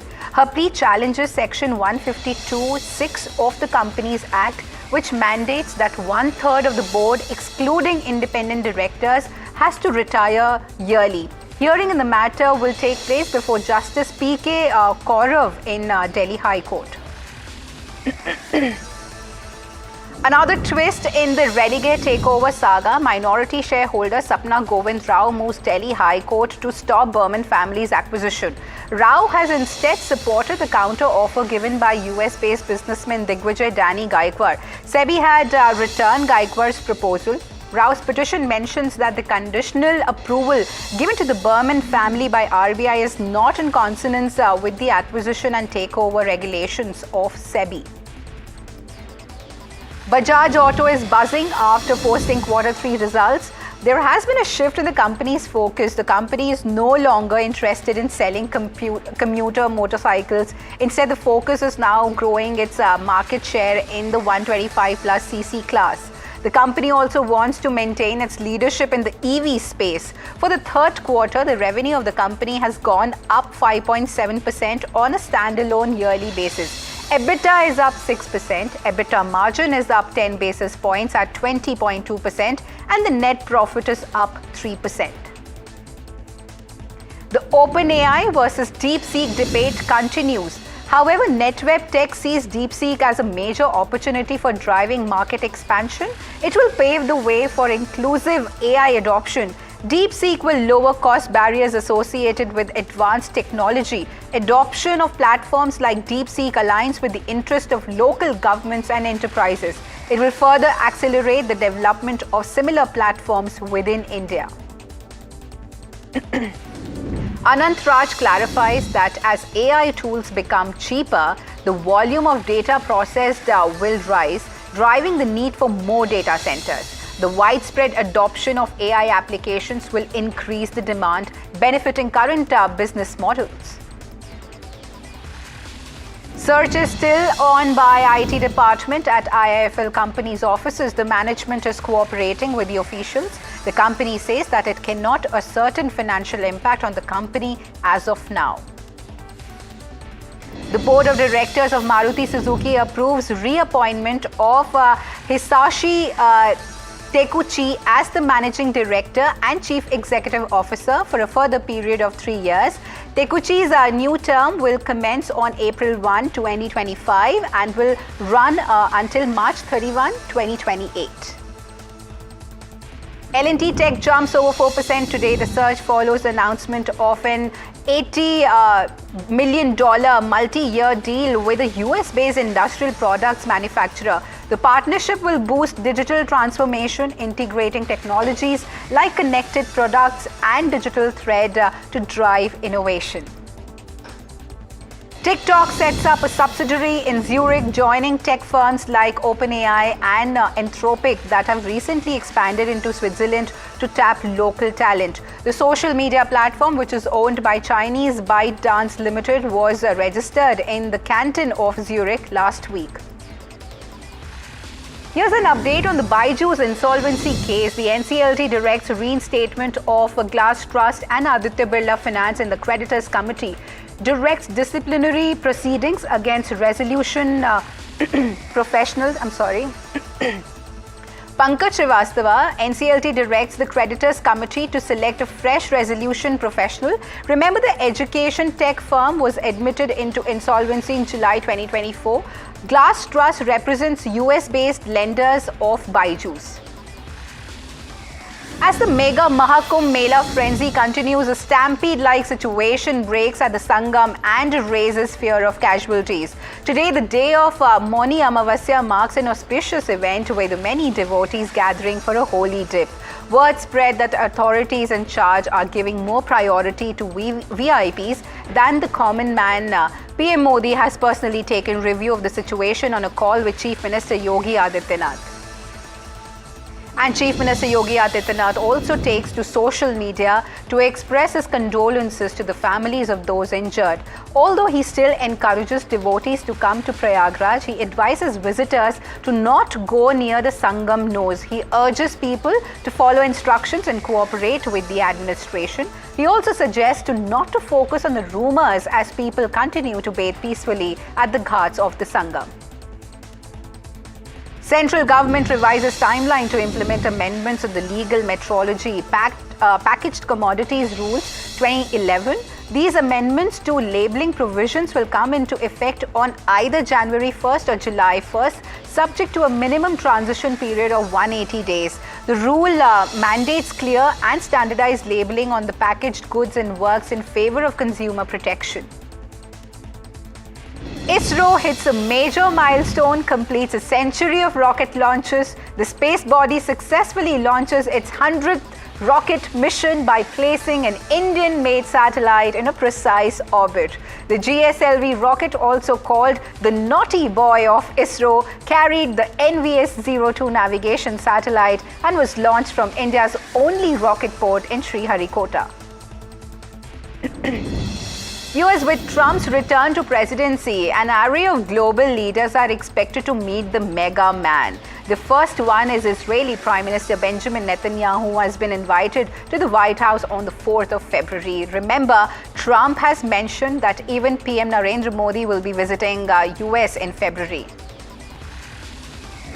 In a sweeping decision that could disrupt education and healthcare programs, housing assistance, disaster relief, and a host of other initiatives that depend on billions of federal dollars, a US judge has asked to temporarily halt US President Trump's orders to freeze federal grants. This comes just minutes before Trump's order was about to be enforced. The decision to halt the order was followed by a lawsuit claiming that the temporary freeze of already approved grants is a violation of the law. Italy's Prime Minister Giorgia Meloni under judicial scrutiny after the government decides to free a Libyan police officer. The The officers wanted by the International Criminal Court for suspected against humanity like rape, murder and torture. The ICC demands an explanation for the release and also says that it wasn't consulted before freeing the suspected man. Melanie posted on social media platform X informing followers of the scrutiny largely on grounds of aiding a crime and misusing public funds. North Korea's Kim Jong-un fortifies his nuclear armor as per news reports. During a visit to a nuclear production base and nuclear weapons institute, he called for producing more weapons-grade nuclear material. Analysts estimate that Pyongyang may have material for up to 90 warheads. Remember, Pyongyang has long argued that its nuclear arsenal aims at defending threats from Washington. Indian pacer Jasprit Bumrah was honoured with Sir Garfield Sobers for Men's ICC Cricketer of the Year. Bumrah had a remarkable 2024 and had dominated every game he played in. He is the 5th Indian to win this award after Dravid, Sachin, Ashwin and Kohli. A short while ago, the cabinet sanctions an increase in the ethanol procurement price for public sector oil marketing companies for the ethanol supply year 2024 and 25, which runs from November 1, 2024 to October 31st of 2025 under the government's ethanol blended petrol program. Well, viewers, that's a wrap on Market Express. Stay tuned to NDTV Profit for more news and updates.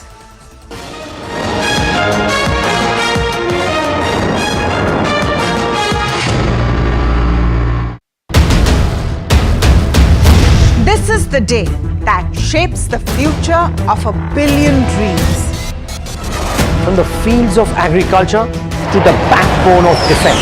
From ambitious infrastructure projects to everyday tax policies. Every decision counts. How will this budget balance growth and fiscal prudence? What will it mean for jobs and what will it mean for your portfolio? Join us for the most comprehensive coverage of Budget 2025 as we decipher the impact of this budget on you.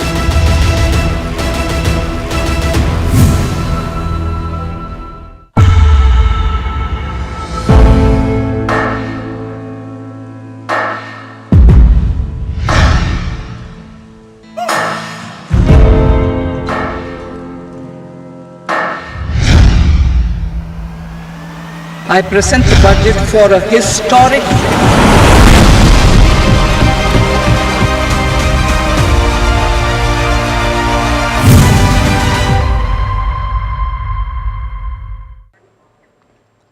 Well, the union budget is right around the corner. It's a very interesting time leading up to the budget as well for the policymakers as well as, us as shareholders, because we see a lot of movement in the Nifty as well as speculations are rife with what could be some of the measures that are announced in this particular budget as well as has been in each one going into the same.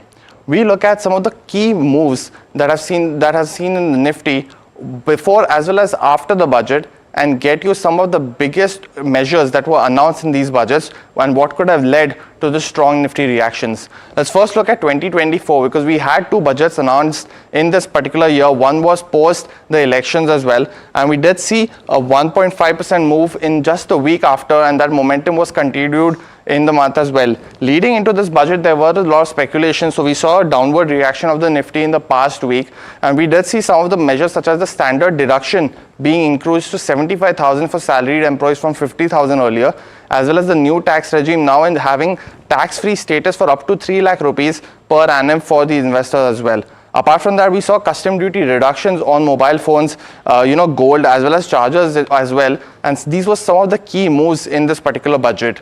Leading up to the election, we had, the 2024 budget in February as well. Let's see some of the reactions as you can see in this particular time frame as well. One of the key moves was increasing the budget for capital expenditures to 11 lakh crores, the first and a very huge budget as well compared to the last decade. And we did see one of the positive reactions in the week and the month after as well. For 2023, it was a very budget going into this particular budget. Speculations were rife. We did see a negative 2% reaction just in the week before leading up to the budget as well.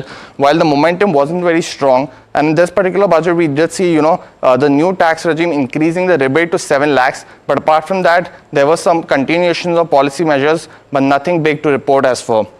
For 2022, it was a very interesting budget because we did see a strong reaction going into the budget just a week before by roughly about 2.5% on the positive side.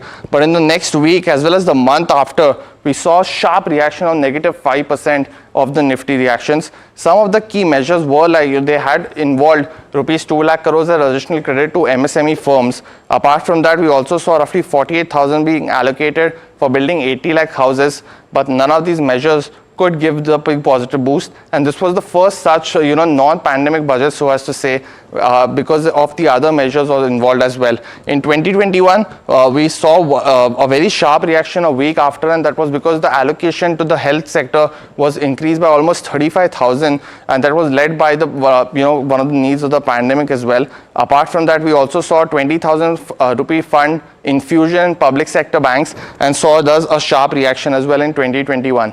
In 2020, just before the pandemic hit in March, we had the budget and roughly about a 4% move in the week after that. But in the month after, we did see some of the speculations come into that as well, impacting the Nifty in this particular time frame. We saw roughly a 69,000 crore allocation to the health sector, and this turned out to be a timely measure by the government, but did not react too much in terms of the week after budget was very strong as well in this particular time frame.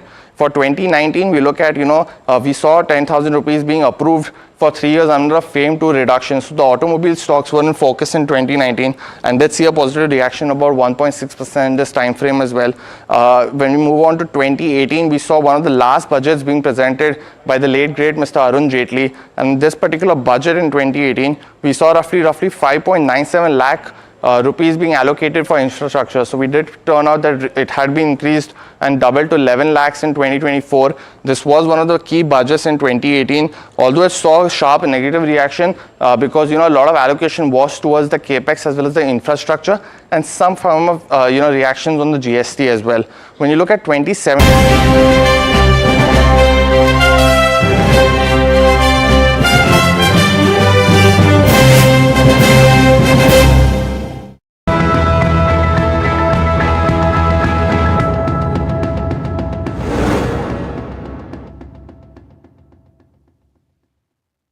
Hi, welcome to NDTV Profit special pre-budget edition. I am Shrimi Chaudhary. As budget makers puts the final touches on the most awaited budget documents for the upcoming fiscal year, the countdown has truly begun. With less than 72 hours until the budget is unveiled, today we turn focus on the key recommendation from the industry body FICCI to better understand their expectations and hopes for the budget 2025. I am joined by FICCI top brass, President Harshvardhan Agrawal, Senior Vice President Anand Goenka, and Vice President Mr. Vijay Shankar. Appreciate gentlemen for taking out time for NDTV Profit. Let me begin with you, Mr. Agrawal. With the budget documents nearly finalized and assuming that suggestions from across sectors have been taken into account, what do you think will be the biggest challenge for the finance minister given the various factors at play from domestic consumption trends to global uncertainties? What, according to you, the budget must prioritize? Thank you for having us here. I think, from the perspective of our expectations, we have, from the FICCI side, we have given few recommendations to the government. What we have seen that the capital expenditure, which the government has been doing and increasing every year, we have recommended that if that can be increased by another 15% from 11 lakh, which was there last year, because that has a multiplier effect and which helps in generating employment and also which will help in taking care of one of the biggest challenge, which is the slowdown in consumption. So I think, we expect that government should continue with its good work of focusing on the capex expenditure. Secondly, how does the government help in improving the consumption?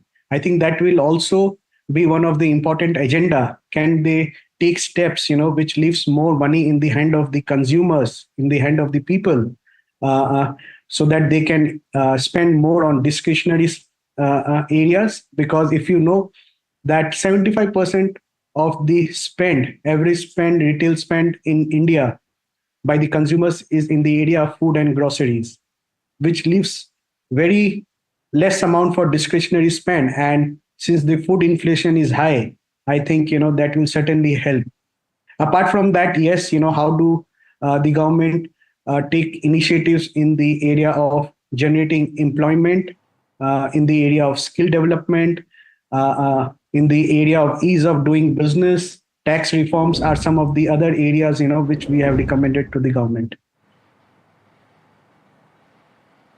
That's right. You put up broad points, and in fact, I could see a lot of capex push, and to be precise, 15%. You are pitching at this point of time. Having said that, private capex slipping in on account of sluggishness in demand. I would like to go across to Mr. Goenka. How do you expect the budget to ensure that private sectors ramp up the investment activity? Right. I think one is, yes, there has been some subdued demand. Harsh has addressed a lot of factors, what we can do to increase consumption, which is what will spur private investment thereby. I'd say a few areas that can be done to spur consumption would be some amount of rationalization of tax rates, which will put some disposable income in the hands of lower and lower middle income people. I'd say continued focus on the government schemes such as Manrega and Gram Sadak Yojana will certainly help. We also gave a recommendation of a temporary issue of e-vouchers to lower and lower middle income people with an expiry date, so that in the near term, there is some increased consumption that comes in. And finally, I think food inflation has been a big problem. And I think that's an area where we can do a lot more in terms of getting data, possibly being driven at a PMO level itself. And we recommended a food inflation response and strategy team, which will work on short-term as well as long-term solutions. The short-term may be on the space of logistics. In the long term, it would be more on the space of supply side concerns. And if we're able to do some of this, we think the private investment will also start picking up. That's true. But, Mr. Shankar, I would like to come to you. One of the possible solutions considered to boost consumption is tax cuts. We have seen July budget making some tweaks in the new regime already. What could be done further, and to what extent, so that it won't put a lot of stress on the fiscal glide path? Or you think that government shouldn't be concerned, at least in the near to medium term, as far as fiscal glide path goes? I think the government's commitment to fiscal consolidation and the glide path, as you explained, has been fairly determined. And I think that has stood the country in good stead. And like you rightly said, a budget is something that, there has to be balancing of issues. And I think the issue currently facing the country today is the slowdown in the consumption and perhaps not enough disposable income in the people's hands. And tax is an important element. I think we have FICCI as, like many other chambers, suggested to the government that there be a rationalization of the tax structure, even perhaps temporarily putting more money in the people's hands so that consumption improves. As Mr. Goenka spoke earlier, I think private investment has slowed down, one due to consumption, and also capacity utilization has not been high. And one of the key reasons or key kickstarts to consumption would be getting more money in the consumer's hands. And a key driver of that would be a tax consolidation or a tax reduction that could perhaps put this money in the consumer's hands in terms of more disposable income.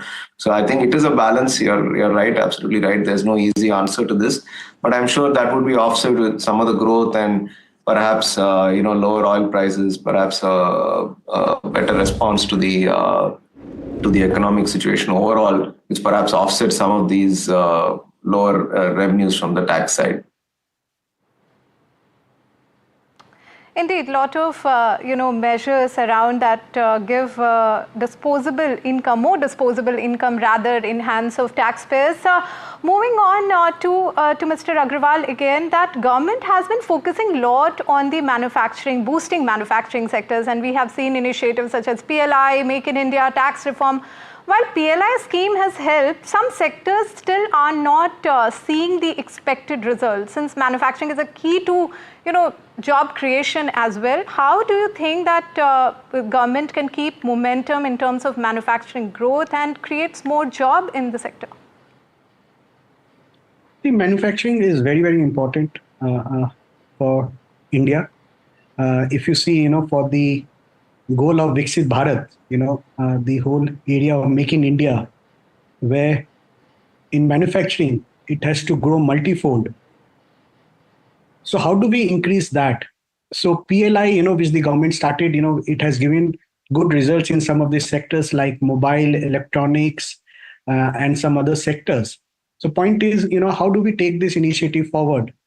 Can we increase the self-dependency, by increasing the sectors, so whether from the mobile and from the perspective of the electronics, in the components, can we bring in the PLI? So I think that will certainly give a boost to the overall manufacturing system. MSMEs, are again a very, very important and critical part of manufacturing. How do we and how does the government help the MSME? They have taken a lot of steps in the past. What further more can be done to boost the MSME investment and improve their capabilities in the manufacturing will certainly help. Apart from that, two very critical areas, which will help the manufacturing industry is, how do we lower the cost of doing business, doing business through efficient land, labor, capital, and energy. So how do we provide our manufacturers the most efficient, the capital cost or the energy cost? So those are the areas, which will facilitate boosting of the manufacturing capabilities and the overall infrastructure. And apart from that, one more point, is of ease of doing business. In ease of doing business, how do we improve the tax structure, the Jan Vishwas Bill, Jan Vishwas Act, etc. So these factors will certainly boost the overall manufacturing sector, which is very, very critical for India to achieve its goal of Viksit Bharat. Mm-hmm. So talking about the PLI, do you hope that we would see, expansion of this PLI scheme, more sectors could be added in the upcoming budget? Do you hope that? I think so. I am hopeful, because, I think so, because government has seen that this has helped in some of the sectors, and we need to keep in mind that PLI scheme is not permanent. It's temporary to give a boost to that sector. And though we have improved a lot in terms of either export and manufacturing in the areas of electronics, mobile, and all, but we are still we are dependent on imports for its parts and components. So till the time end to end, we have the whole supply chain. So I am very hopeful that government might increase the sectors where PLI is there now.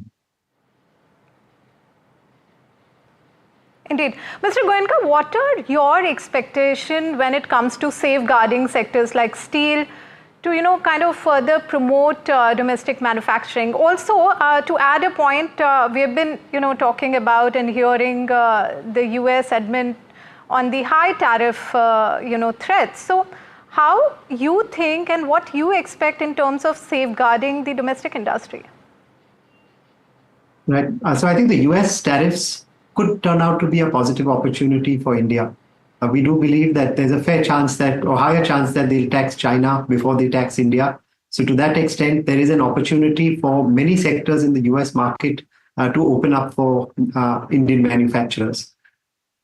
The other challenge that we will face is possibly if there is a taxation on China, there could be an oversupply of material from China and dumping happening into India and possibly other countries. which we have to be watchful and speedy on if we need to increase duties, safeguard from further dumping of oversupply that could arise from China.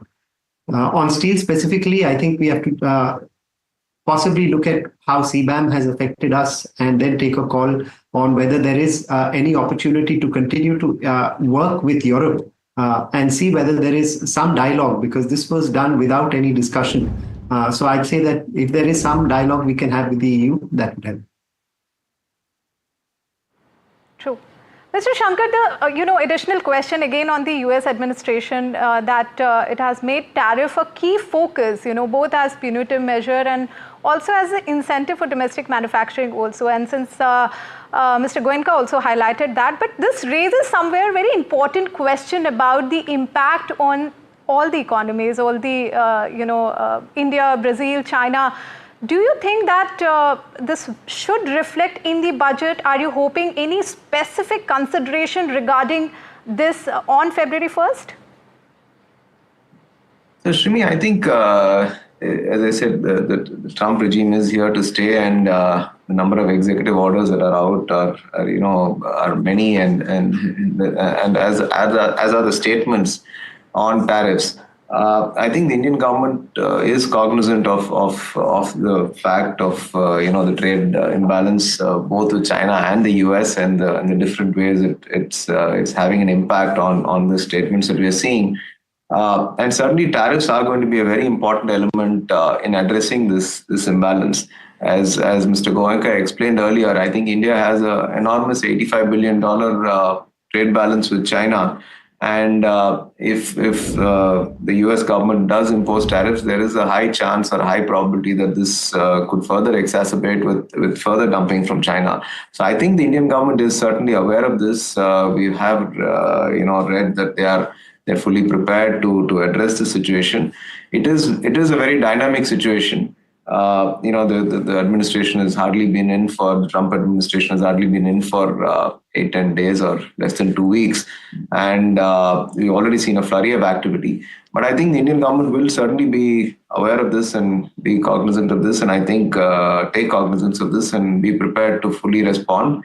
I'm sure in a partnership mode. I think the US is one of our largest markets, and I'm sure the government will be alive to ensuring that the trade both ways does improve. Export growth has been a bit sluggish, and I'm sure that's something the government will give full attention to in this coming budget. True. In fact, one more important development, Mr. Shankar, on this US sanction on Russia, which could raise India import costs, potentially leading to inflation. Is that concerning also, Mr. Shankar? I perhaps not as much. In fact, we heard even the oil minister speak yesterday about even the Trump administration exhorting other countries to buy more from the US, and he made an open statement that if the price is right, we'll certainly look to buy more oil or gas from the US. So I'm not so concerned about this isolation of a few entities in Russia. I think it's more isolated. I'm not sure it's going to have a very large impact on India or on its export competitiveness as a whole. True. Mr. Agrawal, coming to you, on the FMCG industry, even in the third quarter, sluggishness in urban demands remains a concern. So do you think that this time, this could be combated not just through fiscal measures like tax cut, but also through monetary policies? What does India Inc. really think and expect in terms of decision on rate cuts in the upcoming policy review? I think our expectation is that in the next monetary review, the rate cut should happen, and we are very, very hopeful that RBI will take that step. Because they are also aware that they need to increase the private investment, and certainly rate cut do help in that. Rate cut will also help if because it will also help in putting more money in the hands of the consumers and people, because it will help the home loan buyers, etc. So overall, we are hopeful that, and we expect the rate cut to happen.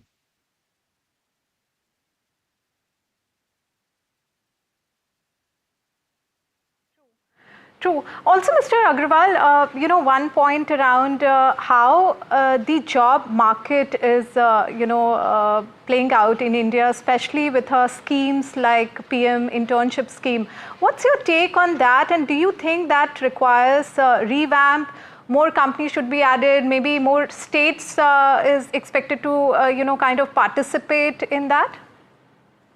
I think the whole initiative of the internship scheme is a very, very good scheme introduced last year in the budget by the government. Yes, there are some learnings out of that, which I'm sure, the government will take care of it. And hopefully, because it has the potential to give the industry the skilled manpower which they require. And also, from the perspective of giving and providing employment to the people. So overall, it's a very good scheme. And yes, there are some learnings which, I'm sure, it will be, adapted to. Coming to you, Mr. Goenka, since, there are reports around in the policy corridors that there could be some tweaking in the new tax regime. Plus, there are also talks around that there could be a new income tax bill altogether. So, you think that this such a measure would help government to have a more simplification version of both direct and indirect taxes? And also adding to that, since GST is of course out of budget purview, but how important it is at this point of time to rationalize GST rates? Right. So I think tax simplification has been happening. TDS has been reduced from 5% to 2% on various charges. I think further simplification in TDS or TCS rates to a 2-3 tier structure will certainly help. I think where it will help is largely in reducing disputes, opening up working capital. So I think those are some things, some areas of simplification that will also put in some money in the hands of the middle or the lower income class. In terms of an overall tax I think that there has been continuous change and overhauls happening. I would say just minor tweaks that can be done to put some money in the hands of the needy, as well as simplification will make a big difference. Mm-hmm. Mm-hmm. Mr. Shankar, coming to you again, since we are also talking on GST thing, though we all know that it's outside purview of that, but rate rationalization is one key issue, and you know that the GOM has been set up and they have been working, and deliberation are on. How important at this point of time to rationalize GST rate, or do you think that since it's just been 7-8 years, government should not tinker with the current GST rates? Because it has a larger implication on the overall industry. So, no, certainly, I think I think the rationalization of GST rates is a path. It's not that it's a one-off situation. And I do think, even though it has been only 7 or 8 years, there has been an improvement year on year. And I do think there is a need to further simplify the GST rates as we go along. At some stage down the road, when the government deems fit, maybe even the whole oil downstream chain also coming in at some stage, I think would certainly add value. Maybe better approaches on dispute resolution, which is not just on rates. So I think there is a whole lot of work to be done on GST. I think the government is cognizant of it and has, I think, made a lot of steps. It does, as you rightly said, need the buy-in of all or majority of the states. And I think that certainly the GST Council is aware of this. But I think it is work in progress. I don't think there is, we can say that, no, we don't want any more rate rationalization for some time. I think we do need this on a continuous basis going forward. Yeah, definitely, because that requires the state consensus also, and as I also said, and you also mentioned, this is outside the purview of budget, but customs and excise is still very much part of central government. And on that thing, I wanted to ask you, Mr. Agrawal, that there are a lot of talks around the comprehensive review of custom levies also. What do you expect? Do you think that budget would clarify on the custom duties?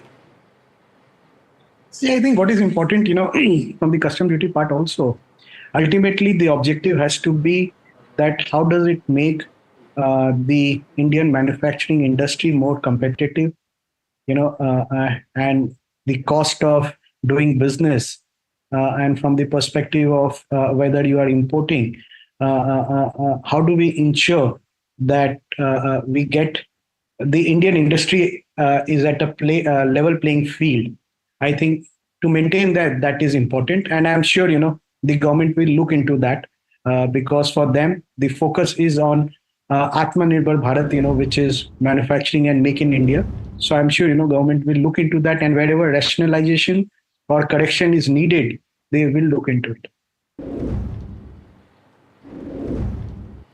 Mr. Agrawal, last bit, I just wanted to understand how the corporate India mood in terms of, upcoming budget, because this is going to be very tough, where finance minister had to balance out on several aspects, both domestic and, as far as external factors are concerned. So how's the corporate India mood at this point of time? See, overall, if you see, from the state of economy, yes, last year we grew at 8%. This year we expect, to grow anywhere between 6.4 to 6.5 or something similar. But yes, overall, I think it's still a good growth rate. So from that perspective, the corporate India, the industries are very, very optimistic.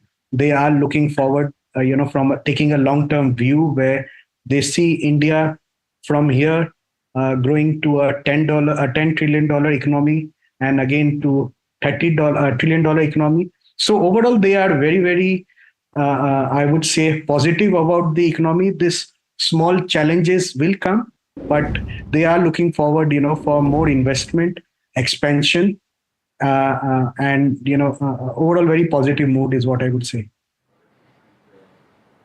Clearly, the very positive note, also corporate India is optimistic on the upcoming budget. Well, that's the wrap of the NDTV Profit special pre-budget edition. Thank you each of the panelists for sharing your insights with us. See you on February 1st as we decode budget and its fine details. Till then, stay tuned and keep watching NDTV Profit.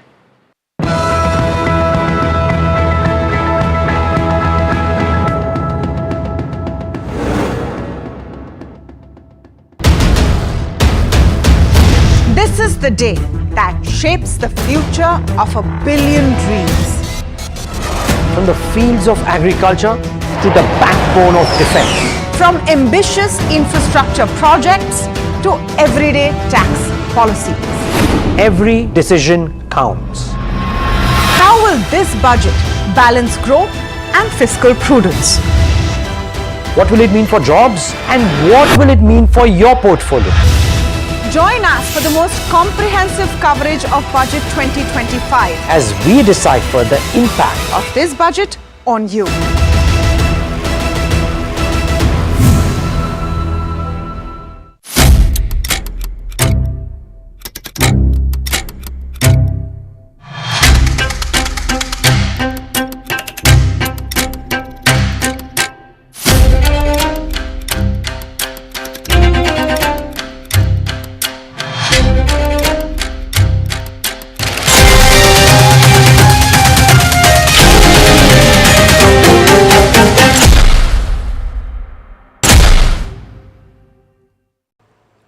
Well, the union budget is right around the corner, and we get you some of the major wish lists according to Bajaj Broking, the key sector expectations, as well as the three key stocks that you should watch out for in this particular budget.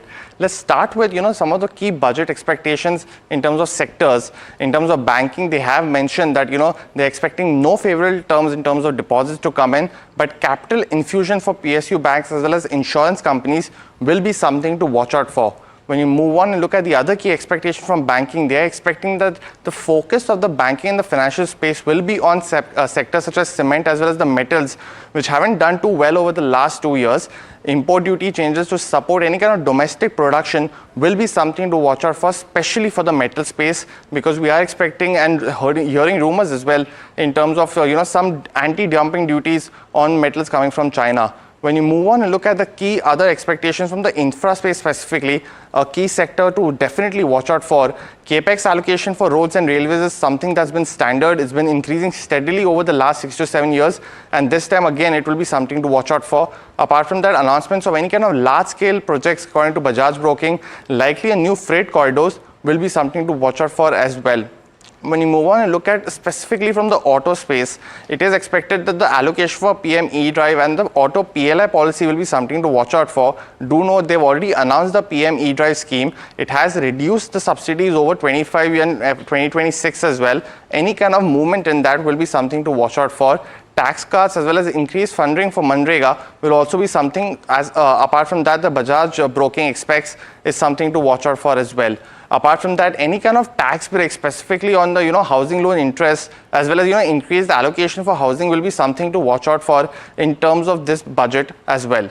When you move on, look at some of the other key expectations such as from pharma as well as healthcare. Support for R&D will be something to watch out for through PLI schemes. There have been some PLI schemes and action on that aspect as well, with special focus on anti-diabetic as well as weight loss drugs, something that's gaining popularity especially in the US and the developed markets.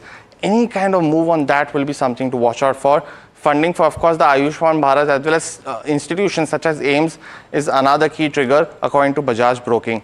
When you move on and also look at the defense space, another key sector in the budget has always been in the news. Any kind of capital allocation is something to watch out for. Initiatives boosting defense exports, and it has increased steadily to around 20 to 25,000 crores now, as well as increased procurement from domestic defense companies is something apart from that to watch out for as well.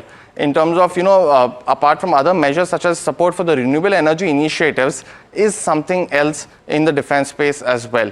When you finally look at, the consumer sector, and that's been in a lull over the last, a year or so, the consumer staple companies also not reporting very strong results, and any kind of, increase in digital taxes, in cigarette taxes specifically is one of the key triggers. Now, brokerages have mentioned that, this will be a key negative in distribution of legal cigarettes as well, because that can go down whenever there's an increase in tax. So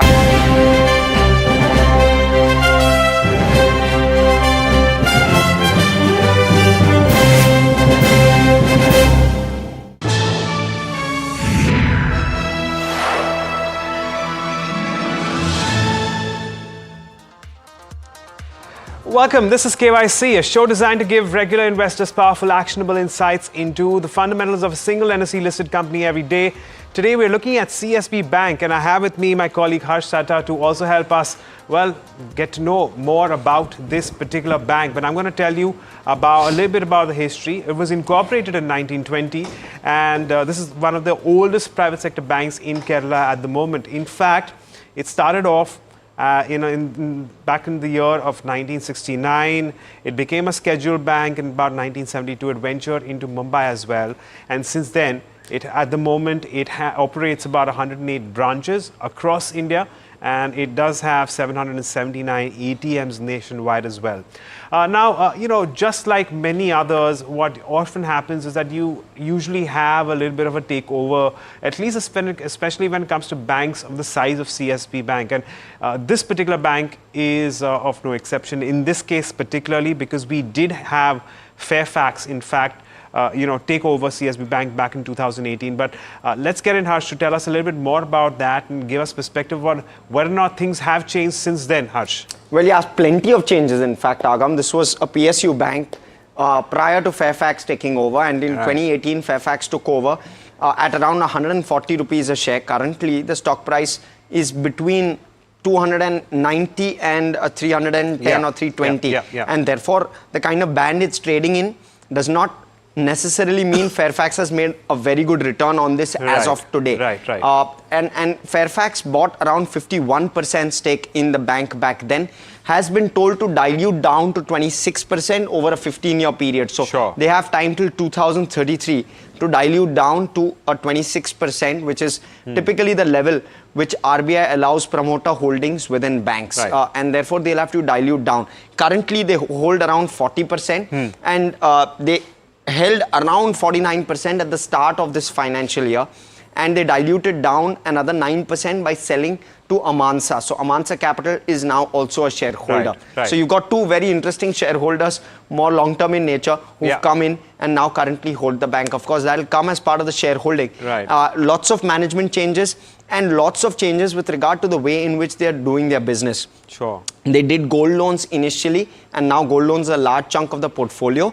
They're running down the old book, and they're also building on other verticals within the bank. Right. SME is one of them, which they're going to start to build. That could be a growth trigger as well. Yeah. But that's how they are going about. The management change now at the end of Q3, management guidance is suggesting that now management changes are complete. Right. They've got the entire management changed fully as per their requirements, and now they'll focus on execution. Right, absolutely. That's largely the... So a couple of crucial factors here. Firstly, the big takeover followed by management changes, but you do have two very marquee investors invested at this point in time.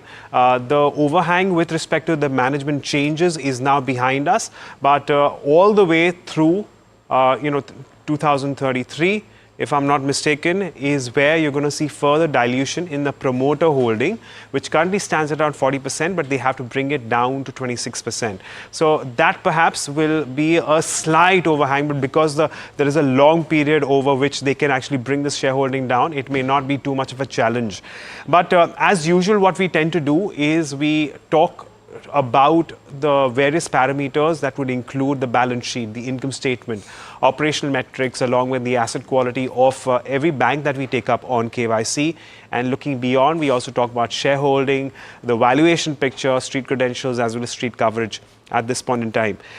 We're gonna, maybe change things up a bit, and we're going to start by taking a look at the balance sheet first. So, Harsh, why don't you come in on that one? Well, just to try and understand how the bank has grown, especially since 2018, but more so since 2021, because maybe more stability from 2021, and generally we look at the 3-year metrics when we're giving perspective. So 14,000 crore was the size of the loan book in 2021, FY21 end. In FY24 end, it was sitting at 24,500 crore. It's a 19% odd compounded growth. Small base, and therefore the growth not exactly something that stands out, because generally some of the smaller companies like an Equitas are growing at nearly 30%, and therefore that growth number not really standing out. But this one really standing out. Gold loans. 5,000 crore book size, currently at 11,800 crore, and incrementally 6,500 odd crore added only in gold loans out of the 10,000 crore book size which the book has gone up by in the last 3 years. So you've just had a large component, 65% of the book, incremental book, now comprising of gold loans, which is sizable. So their growth has largely come from gold. Deposit growth has been at 16%, slightly on the lower side versus advances, and therefore your LDR is a bit stretched currently. You're seeing a CASA growth of just 9%. What are they going to do on CASA is the other big question. But it's otherwise a very, very neutral kind of numbers that you're seeing here, given that the size is small and some of the metrics don't really show that kind of growth clip that a small bank should. All right. So that's as far as your balance sheet is concerned. So some concerns out there, and which is why we're not necessarily, completely positive. We're going to go for a neutral, as Harsh explained. We're also going to be neutral on its income statement, and I'll tell you why. Because at the moment, we're looking at a net interest income growth of around 16% over the last 3 years, CAGR basis. And your operating profit has risen 8%. This is also CAGR over the last 3 years. Your profitability, your overall profitability is up around 38%. But if you leave your overall profitability aside, provisioning has come off quite a bit. But I reckon that provisioning would be a function of the various changes and the various outlook from time to time as far as the bank is concerned. So I won't consider that as much as your net interest income and your operating profit, which is all right, considering the size of the bank at the moment. Well, the expectation would have been faster. and not necessarily at this rate at which you're seeing 16% in top line and your 8% in operating profit, which is why we're going to go with a neutral rating here as well. So largely neutral stands for the two of the most important in financial statements for this particular bank. But let's talk about operational metrics, because that's where you will have a little bit more of an understanding about how the bank stands. So Harsh, what can you tell us about that? Well, yeah, so let's talk about that. Very interesting as always, operational metrics. Let's talk about loan yields. You've seen loan yields over the last 3 years largely be flattish when you're looking at it. And look at that number, 10.97 in FY21, currently sitting at around 11.1%. Really, when you're looking at the repo going up from that 4% mark in FY21 to the current 6.5%, that is not reflecting here in the loan yield trajectory. So probably they're doing lower risk loans. Cost of deposits have gone up very, very sharply. I believe that 4.11 number is not right. It's a 6.19% number. Yeah. And therefore, from 5.1%, it's gone to 6.2% in 3 years. So the cost of deposits have really, really risen. And let's talk about margins.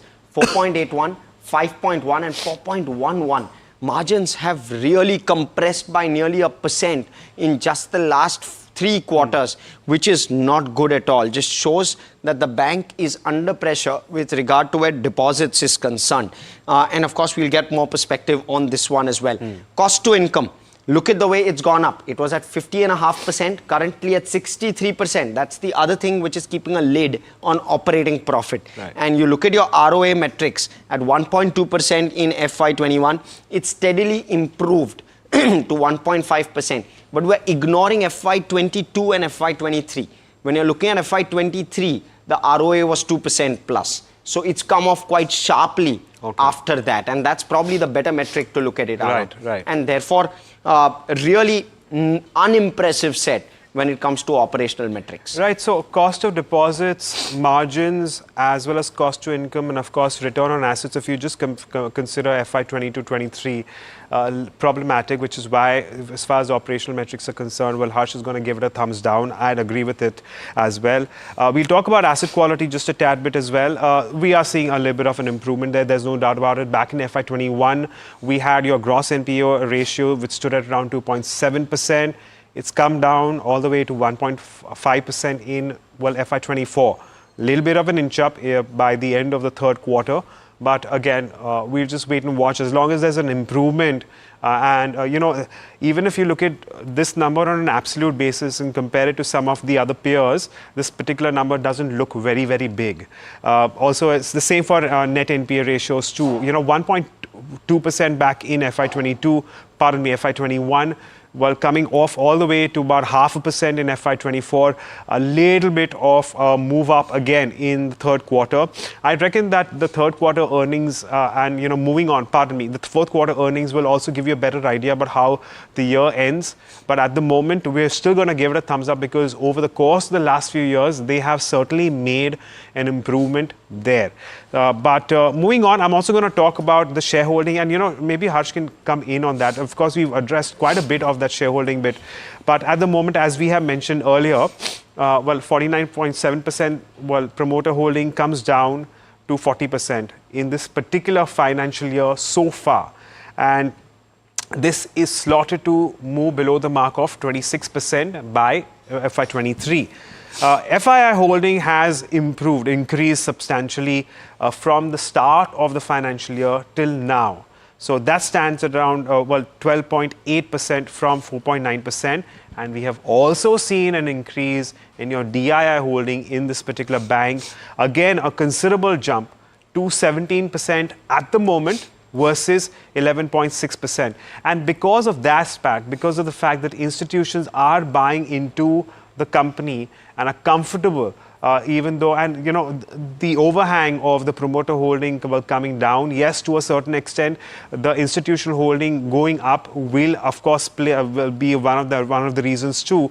But overall, the increase in institutional holding is much more than the the decline in the promoter shareholding that we've seen, which means that we've seen a little bit of an increase in institutional holding, which is why we're going to give this one a thumbs up as well. But is there anything else that we need to add here in this case? No, I believe, as I did mention, 9% diluted by promoter, and Amansa has taken over that 9% stake. So it's reflecting in the shareholding. Absolutely. And we do know that Amansa is one of those your longer-term plays. Akash Prakash, if I'm not mistaken, he leads the funds, and it is of course usually it's taken as a positive. But Harsh, how valuations looking at the moment? Yeah, valuations. This is where it starts to get really interesting, Agam. So you look at the way in which book value has moved. It was at 117 rupees per share in FY21. It's moved up to 209 rupees per share in FY24, and currently sitting at 236 rupees. Just look at that increase. The book value is going up by nearly 15% every year, compounded annually. That's a large increase for any bank. Of course, the size of the bank, very, very crucial, but that's a very, very large increase, and that's something I'll have my eye out on. And therefore, you look at valuations. Even though today at 240 versus 300, the price to book looks slightly expensive. When you're looking at it on a 1 year forward basis, and 1.1 times, wish to caveat, is the math that we have done for the next 12-month earnings basis the last 12-month earnings, and therefore you're looking at a price to book of roughly 1.1 times versus some of the others. You look at DCB, you look at AU Small, you look at City Union, DCB being the exception, but you look at AU Small and City Union, slightly more pricier than a CSB Bank. This is where it starts to get a little interesting, but at the same time at par, and therefore what we'll do is we'll give this one also a neutral for the moment, because you'll want to see how it performs over the next 12 months or thereabouts. But Agam, street cred. Right. So in terms of the way the stock has panned out, well, it seems like it was so. Of course, we're seeing a decline here on a last 12-month basis. So it's a decline of around 19%. It hasn't exactly been able to, move in tandem with even the broader market indices. So there's been a little bit of an underperformance there. I'm not going to consider the last 1 month as much, because it's just been a tough market for a lot of these companies in the broader markets in general. 6 months as well, it's seen a decline around 12%, but a lot of that has come in October, November, December. That's when the decline began.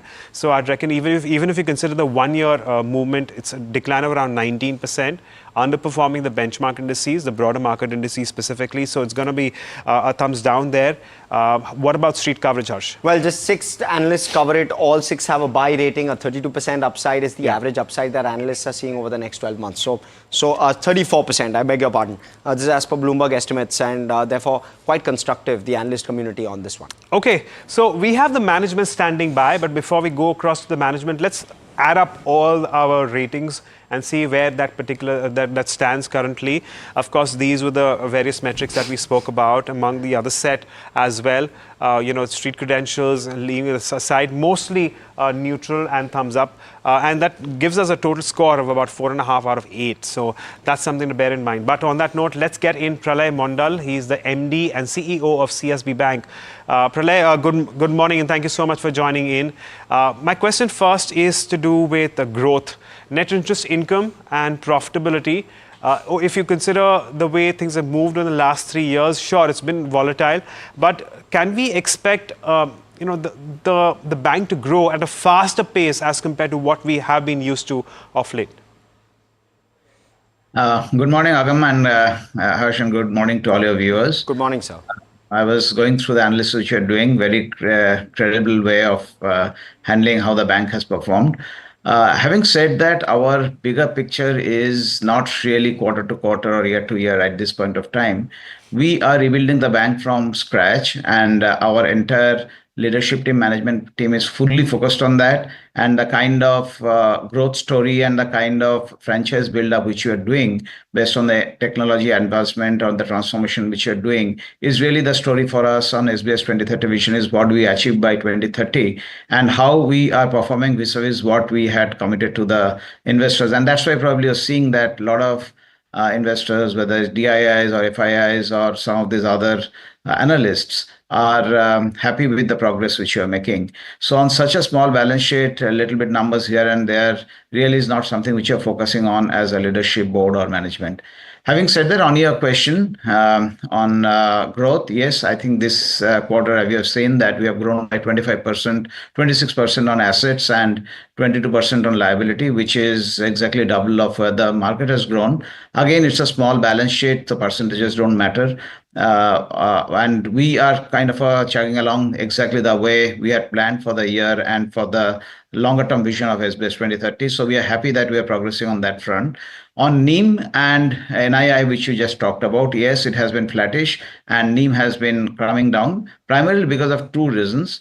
One is we have been exiting a lot of legacy portfolio which we don't like, and we are sort of end of that cycle right now. And some of them had come with larger yields, especially on the wholesale side. That's why we'll see that in the wholesale we have grown by 4% on a year-on-year basis, but core book has grown by 30%, which means the rest we have done exits, including some of the DA portfolio and some of the larger tickets, which had higher yields.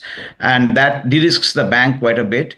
The other thing is we had degrown our MFI unsecured and agri portfolio, if you see product by product. And that's because we took a call around a year and a half back, almost 2 years back, that this is a segment which will go through a little bit of a wobbly kind of a scenario for the next 12 to 24 months. That's why we sort of stepped aside from that segment, which also is a high yielding segment. So we primarily operate in the 8% to 12%, 12% being where the gold loan businesses are, a little less than 12, and 8% to 10% is where the SME and the wholesale businesses are. So given that perspective, we have de-risked the bank. We are creating huge amount of building blocks. What we are doing, we are investing significantly into technology. The entire bank will have technology platform within the next 6 to 9 months, which the bank never had. And almost nothing which was there in the bank 3 years back will be there in the bank in terms of technology. So that's a big transformation. And then we will step up all our businesses, whether it is wholesale, retail, SME, and gold will continue to do well for us. I think that's the bigger picture for us at this point of time, and we are pretty much focused on that. So completely captured the big picture. I'm going to request you for extremely short answers so that we can cover more content here and give viewers good perspective. So firstly, thank you so much for appreciating the show that we're doing. Secondly, sir, on the margin picture, 4.1% now is where your margins are at. When you were at 4.5 a couple of quarters back when we spoke, you were suggesting that some amount of the margin number will flow through the other income. Is that now complete? And where should margins stabilize at, sir? Give us visibility on that.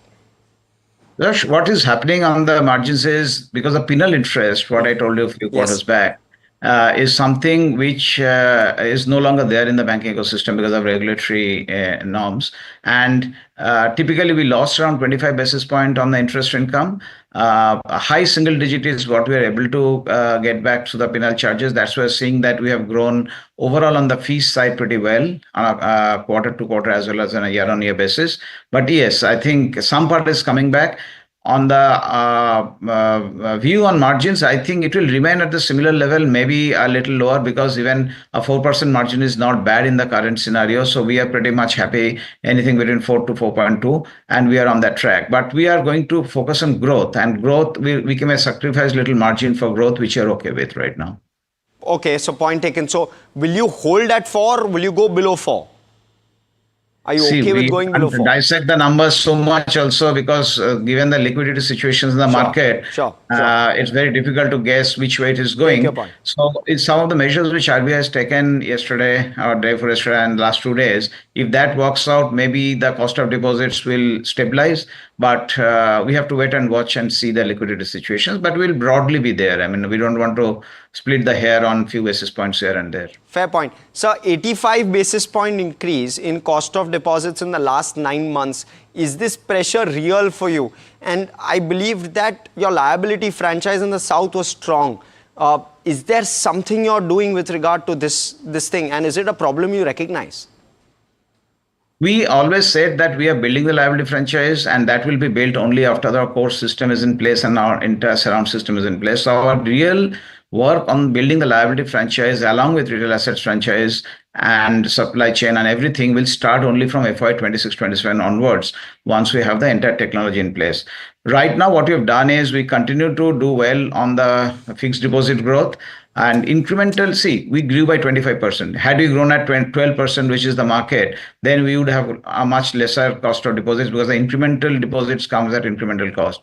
We also did FCY borrowing, which comes at a slightly higher from IFC and HSBC, which is slightly higher, but that also will come down because they are SOFR linked and things like that. We also had refinance. So overall, our LCR has been 130% last quarter on a period end basis and on an average 119. CD ratio has been 86%. So from a liquidity risk perspective, see, we're a risk averse bank. Whether it is liquidity risk or credit risk, we are doing pretty well on that. Little bit cost of funds or cost NIM pressure. It's a transient phase. We really don't think that's most important. Most important is building a risk-free business and with a sustainable compounding growth story. Fair point. Okay. Appreciate that, sir. So with regard to NPA ratios, bit of a spike when you're looking at it over the 9-month period. Any concerns you are seeing there? And what's the ROA picture looking like? 1.5%, 1.7% is your guidance. Believe that there is downside risk to that guidance?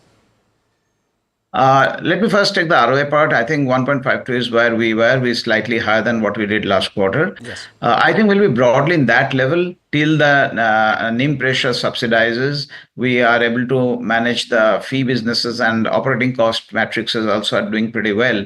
So I think we'll be in that 1.5 to 1.7 range. Probably at this point of time on the lower end of that range will remain.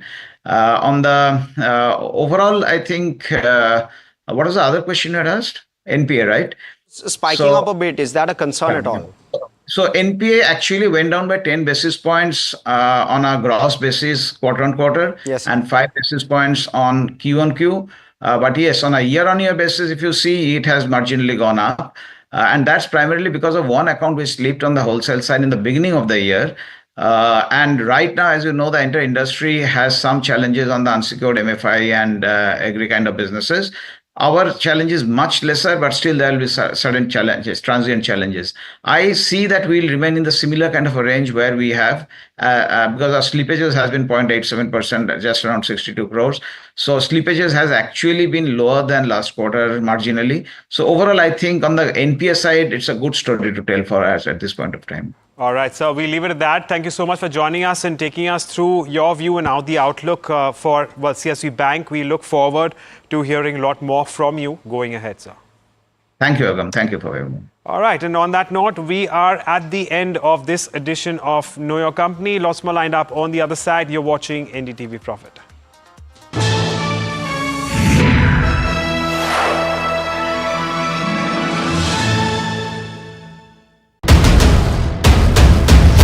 This is the day that shapes the future of a billion dreams. From the fields of agriculture to the backbone of defense. From ambitious infrastructure projects to everyday tax policies. Every decision counts. How will this budget balance growth and fiscal prudence? What will it mean for jobs and what will it mean for your portfolio? Join us for the most comprehensive coverage of Budget 2025 as we decipher the impact of this budget on you.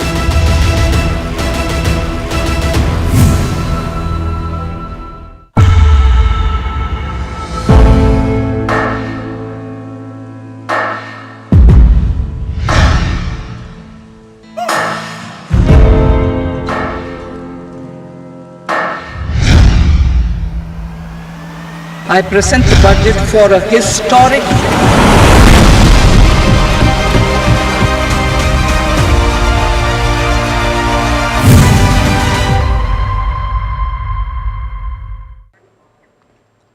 Well, the union budget is right around the corner.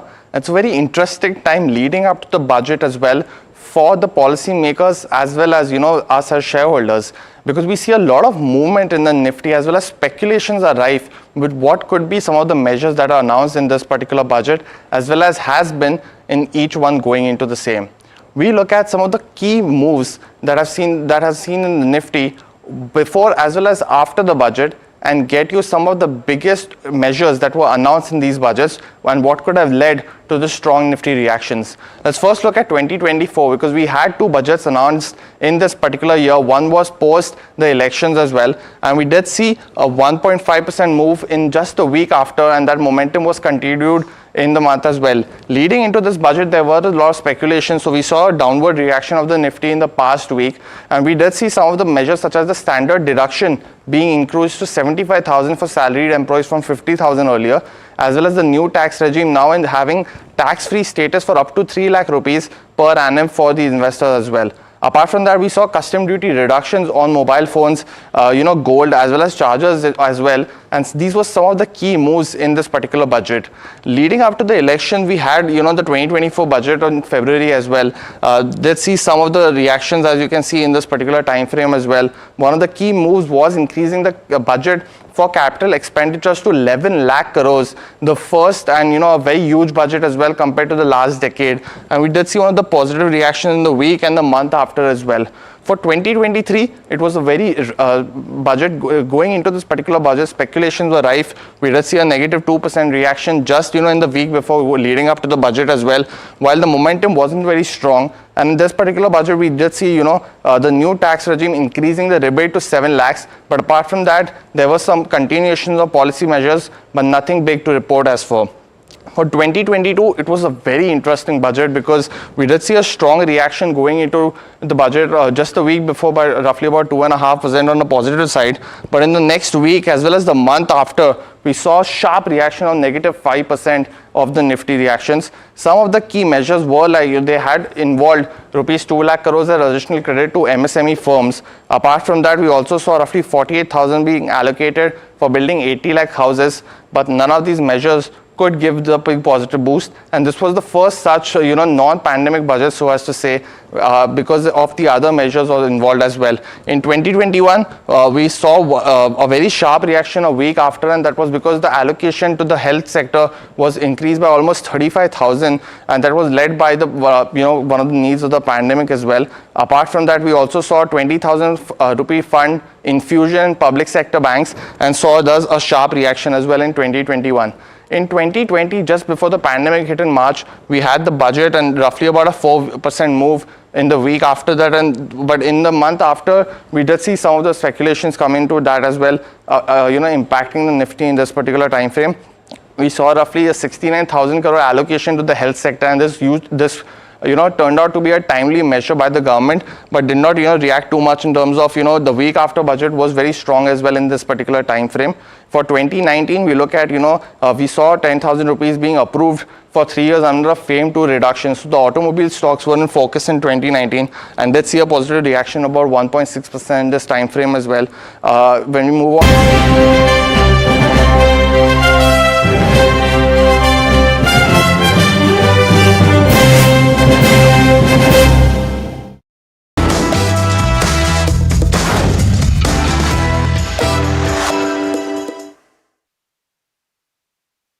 Hi, we're discussing Your Money Matters on NDTV Profit because we understand that your money matters. This show gets you actionable insight on everything personal finance. And to that end, we're speaking about mutual fund strategy today. Ahead of the budget 2025, there are several expectations that are building, and in the listed space, in the equity space, there are a couple of pockets that are getting more attention than others. Among them, you have the housing space, and you also have the public sector companies. What's expected, and how are fund managers positioning themselves? Incidentally, my guest today is a management of two distinct funds that deal with these very themes. He also manages a multi-cap fund. Joining me now is Anand Sharma, fund manager at ICICI Prudential Mutual Fund. Anand, thanks so much for taking the time. I'd like to split this conversation into three separate buckets. We'll talk about the Housing Opportunities Fund that you manage, we'll talk about the PSU fund, and then we'll end with a conversation about the multi-cap fund that you are currently the fund manager of. Let's start with the housing theme. When I looked at your portfolio, you have two real estate companies and you have quite a few allied companies. Can you explain why you're playing the housing theme in this manner? Sure. First of all, thank you so much for inviting me on this show. And let me start off by wishing everyone a very happy and fantastic 2025. I hope it's a great year for everyone, both personally and professionally as well. Now, if I look at housing, right, typically when you hear this word housing, uh, the common perception that everyone has around housing is that it's just about real estate. But actually, if you look at it, when we use the term housing, it actually speaks about the entire ecosystem of real estate. Now, what do I mean by that? Let me just explain a bit about that. Typically, if you look at real estate as a sector, when real estate does well, there are a plethora of sectors around it which also tend to benefit. And let me just take names of a few sectors. Right, I mean, you start off from cement, you start off from a few construction companies which are involved in the construction of houses, whether it be residential or whether it be official real estate, for example. Right, there are a set of companies which participate in the ecosystem as soon as the houses are made. Right, for example, sectors like paints, sectors like building materials, sanitary ware, etc. You need an entire ecosystem of power that is needed to ensure that the houses are operational, right?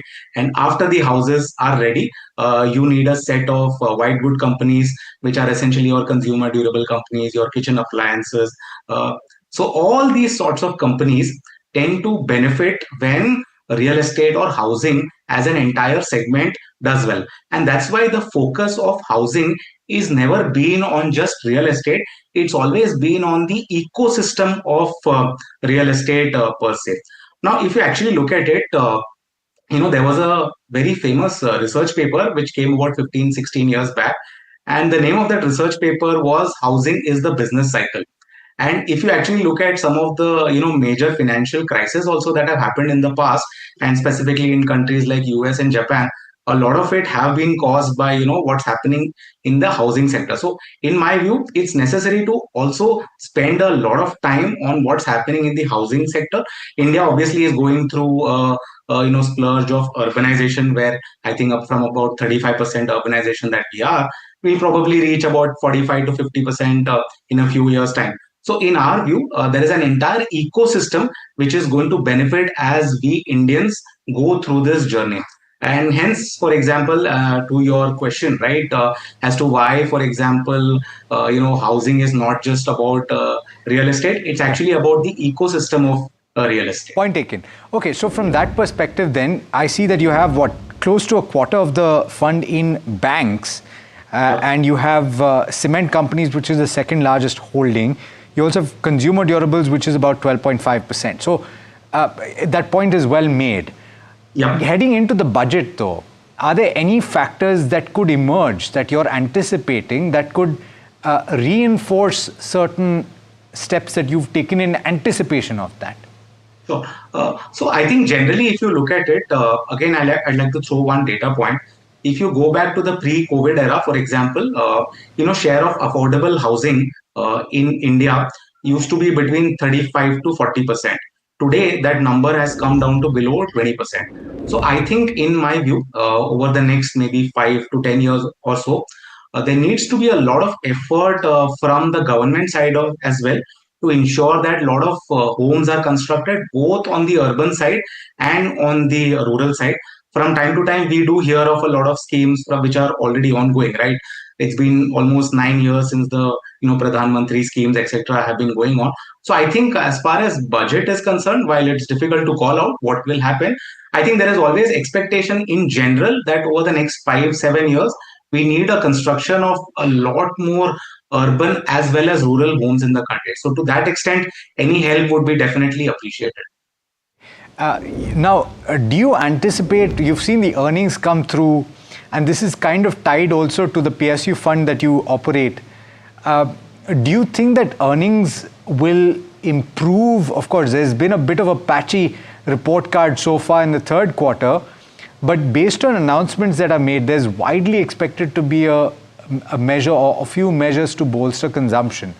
Does that affect the funds that you operate? So I think generally what tends to happen is that, as I said, any help from the consumption side is always great for the country, right? Because if you look at what's been happening in the last 9 months or so, consumption patterns have not necessarily been great. So to that extent, if there is any help that happens, especially for the middle class and the lower middle class, consumption anyways, it's always a multiplier effect, right? So to that extent, I think any portfolio and a lot of sectors in many of the portfolios would Anand, let me definitely- clarify that. Anand, let me clarify that. What I'm trying to get at is ultimately you're going to see valuations that will track earnings. And so what I'm trying to get from you is your own expectation heading into the new financial year of earnings growth in the two spaces that these funds are, right? You're talking about PSU earnings broadly, and you're talking about in the housing, so financials primarily, but you're also talking about construction companies and cement companies. Based on your anticipation and your current projection, where does earnings growth come in? And so therefore, what is the potential in the new financial year? Is it better for investors to be a little bit more conservative in their expectations for growth in the next year? I think that's a very fair statement to make, that over the next 1.5 years, it's fair to have a little reasonable, rational expectations compared to the experience that people would have had in the last 4 years. And that's why today, to be very honest, there is a lot more comfort in large caps that we have compared to mid and small caps. Primarily because in large caps, for example, typically investing is all about expectation versus reality, right? And I think in large caps, expectation reality mismatch is unlikely to occur in a big way. So to that extent, some of the large sectors, if you look at, for example, financials, etc. I mean, generally, I would say the expectations are far more reasonable compared to many of the other sectors which would have a higher allocation to mid and small caps. Yeah, and it seems that even in the banks that you've chosen to invest in, you have chosen and tilted towards the larger names. Even in the cement space, you've tilted towards the larger names. So I would it be fair to say that you go with the market leaders, with the larger names in the space broadly at this juncture?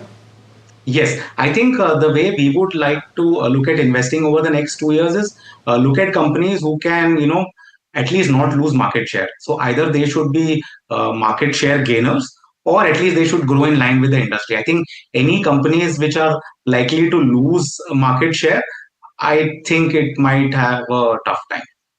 So I also want to talk about the multi-cap fund, because ultimately, Anand, I'm sure you'll agree with me, a lot of people came into this category of funds when there was a diversion between the performance of flexi-cap and multi-cap, and that took place because of the run-up in the broader markets that happened till just a few months back. The sharp crack in the broader markets is only very recent. And so to that extent, what I'm curious about and what I want to understand from you is, because of that required allocation of 25% at least to small and mid-cap, how are you protecting the capital? How are you positioning yourself to ensure that you fall less than the market?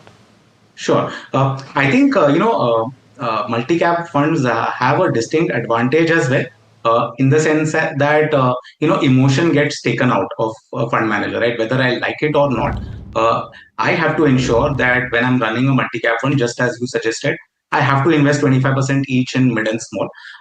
The two things that we can do to ensure that investor wealth is not eroded is, to start off, at this point of time, I think the allocation to mid and small cap can be restricted to the bare minimum. That's number one. The second one, I think, where we can make a difference is to ensure that we are in the right stocks and the right sectors.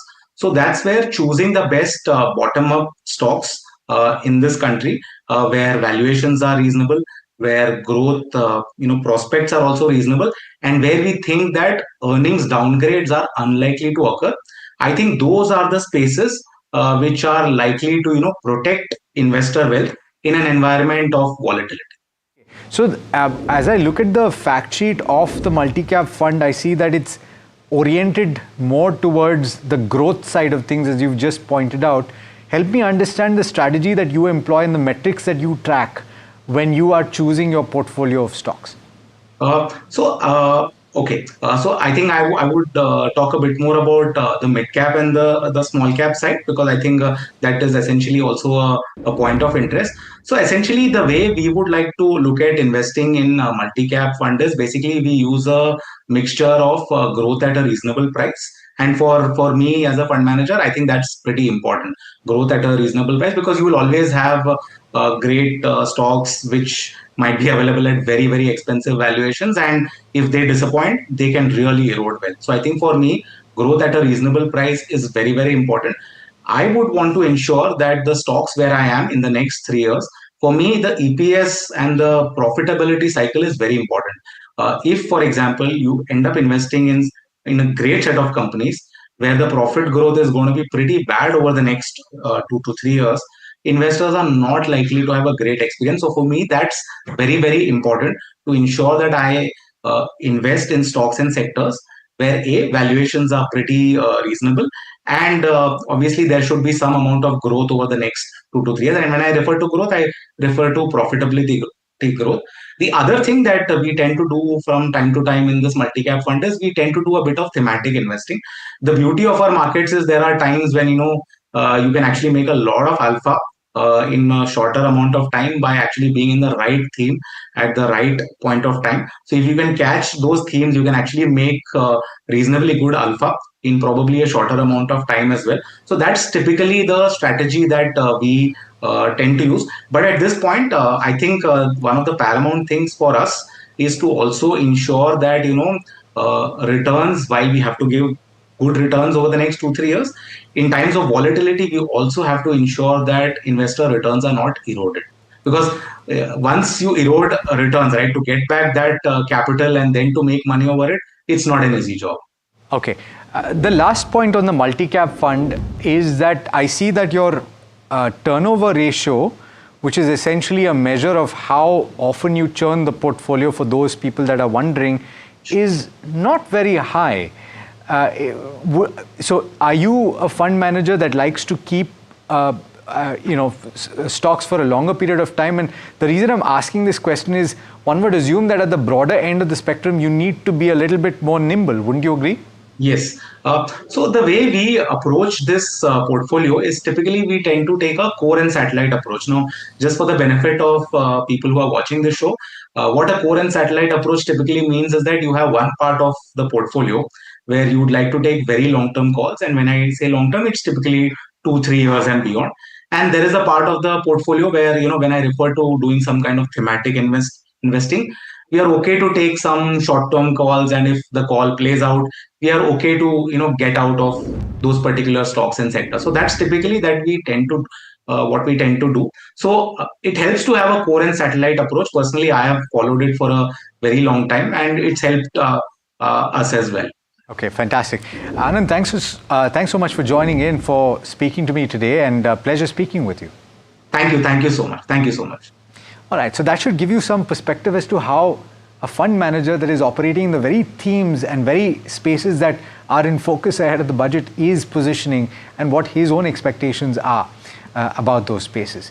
But the second part of today's conversation is what I generally like to call Wellness Wednesday. And this is where we talk about your physical health and your mental health. And the reason we do this is that we talk about how you can build your wealth over the course of the week, of course, but then we also want you to be healthy and happy so that you can enjoy the fruits of your labor. In the recent past, there has been an influx or several cases reported of a disease called Guillain-Barré syndrome. It's GBS. There were several cases that emerged in Pune. And I'm sure that you've probably read about some of this over the course of the last couple of weeks. What I'd like to do today is talk about what this is, how it comes to pass, and what are the early signs, if at all, that you need to watch for, and how to protect yourself. Joining me is Dr. Prateet Samdani, who is internal physician and intensivist. Doctor, thanks so much for joining me once again on this program. Help me understand GBS. I hope I said it right. How does it come to pass? What does it entail? Afternoon. Thank you for having me on your show. Well, GBS is called Guillain-Barré syndrome, And colloquially, let me tell you a little bit, a line about the history. It was first discovered in 1916. So it's an old disease. Now, GBS is typically what we call in neurology as a polyneuropathy. There are nerves in the body, there are central nerves and there are peripheral nerves. This disease affects the peripheral nerves. The patient typically will come to you with tingling and numbness of the feet, of the hands, weakness in the legs first, which gradually and slowly move upwards towards the center of the body. This is called GBS. There are several forms of GBS. The typical GBS that we are talking about right now is something called as an acute idiopathic demyelinating polyneuropathy. And there are other forms where only muscles are involved. There's only motor involvement. There's motor and sensory. That means, your sensations are also lost. There is a variant where you don't get an ascending paralysis, but you get facial involvement and a descending paralysis. So this is what GBS is. The cases that have emerged, and there are a lot of these symptoms that you're mentioning, a lot of them centered around one particular region. We're talking about several cases that emerged in Pune. And we've heard of a couple of cases, of course. I know of a case here in Mumbai as well. But why is this caused? As I understand it, it's an autoimmune disorder, doctor. That's true. This is an idiopathic demyelination. This is an immune-mediated disorder. Having said that, there are triggers for this infection. And the commonest trigger that we found is a bacterial infection called Campylobacter jejuni infection. Campylobacter jejuni is a gastrointestinal bug. It can affect other systems also, but typically gastrointestinal bugs. And historically, about 25% of the patients who've had GBS, we've detected Campylobacter jejuni. Also, let me tell you, that doesn't mean that everyone who gets a gastrointestinal infection gets Campylobacter. And more so, it doesn't mean that everyone with Campylobacter gets GBS. As I say, it's immune mediated. So it's your body's immune system that gets affected following this infection. 70% of patients who've got Campylobacter jejuni have actually had GI infections. So, it's also true, vice versa. Not all Campylobacter get GBS and not all gastrointestinal infections are Campylobacter. Now, there are several strains. There are other viruses also that can cause GBS, typically something called a cytomegalovirus, HIV, COVID. In the past, we've seen GBS secondary to COVID, Epstein-Barr virus, Zika virus, hepatitis E, some bacteria like E. coli, Mycoplasma, and H. influenza. Now, if you ask me about probably what's happened in the recent cluster of patients near Pune, I think this is a food, water and foodborne bacterial, post-bacterial immune system. So I would feel there are many, many people who would have got Campylobacter jejuni, but those few people where the immune system was, just mitigated or not adequately responding to the infection got GBS. And this is seen with Campylobacter jejuni and E. coli bacteria. So I think this is a food and waterborne illness. Okay. Now, the symptoms are pretty alarming, to say the very least, doctor, because you're talking about complete paralysis of hands and legs that I've heard of. And in several cases, you're talking about people that have to be put on the ventilator.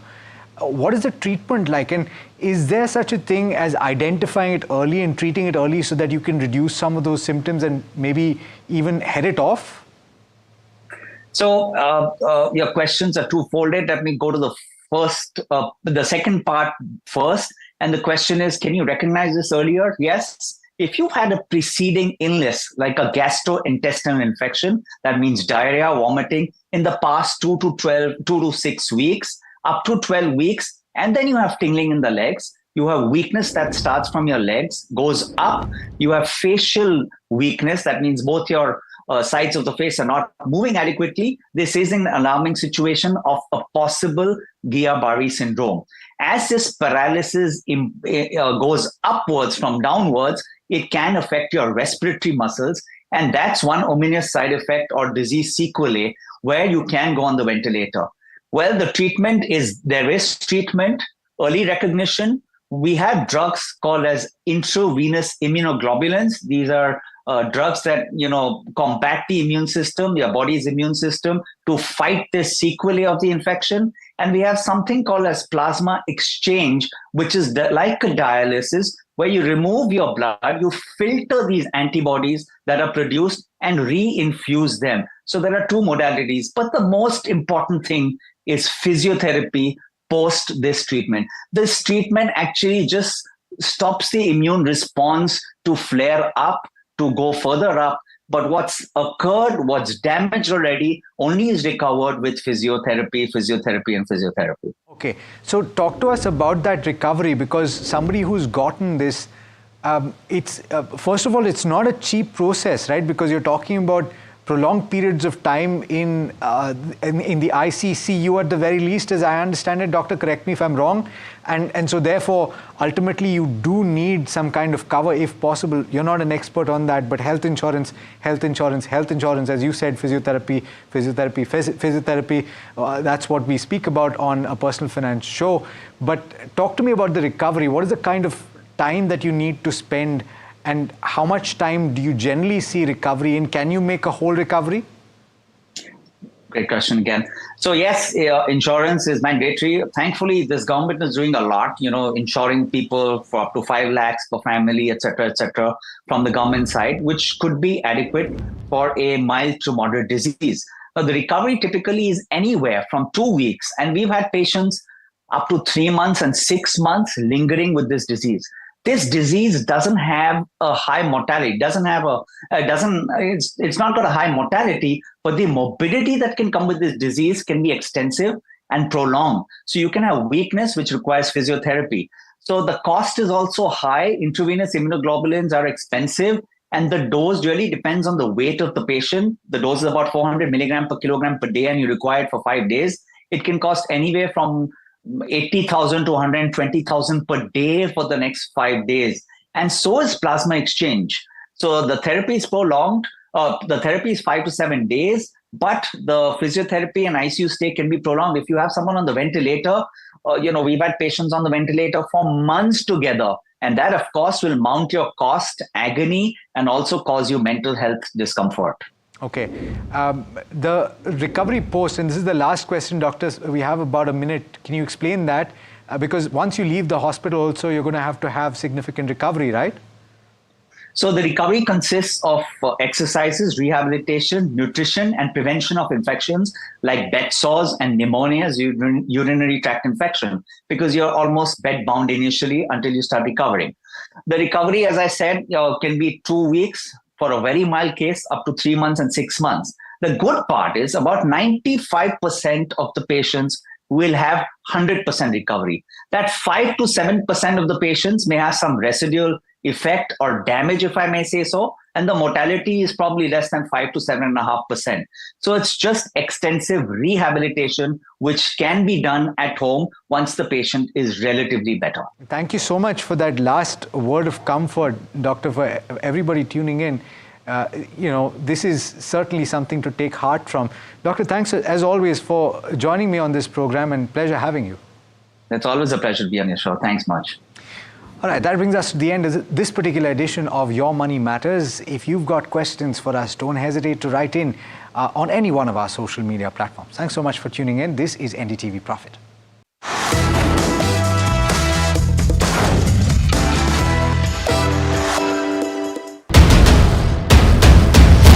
This is the day that shapes the future of 1 billion dreams.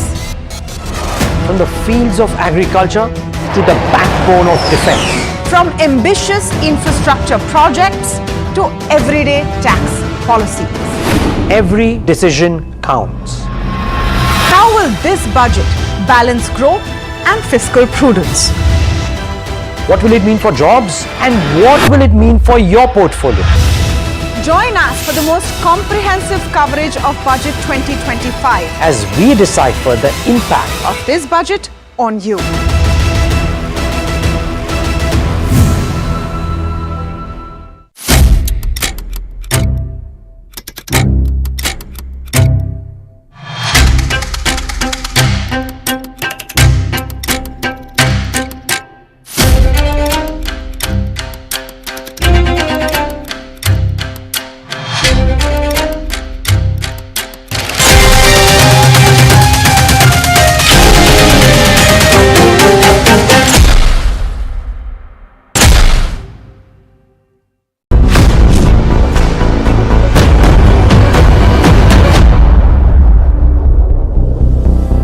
the union budget is around the corner. What could be announced and how will it impact the market? UBS comes out with a key report. UBS thinks that impact of the budget on the stock market would be muted as the capital expenditure and consumption boost could be limited in this time around. But what does UBS estimate the government could announce? We bring you what UBS expects in 5 key aspects. The first one's of course the impact on the stock market, government's fiscal deficit, which occurs when the government's total expenditure exceeds its income. The third aspect would be infra companies to be impacted in this key budget, changes in the capital market structure and taxation, and finally, what government companies could be divested this time around. Now, UBS feels that the budget might not boost the market as the expenditure on consumption as well as capex might be lesser compared to the previous budget.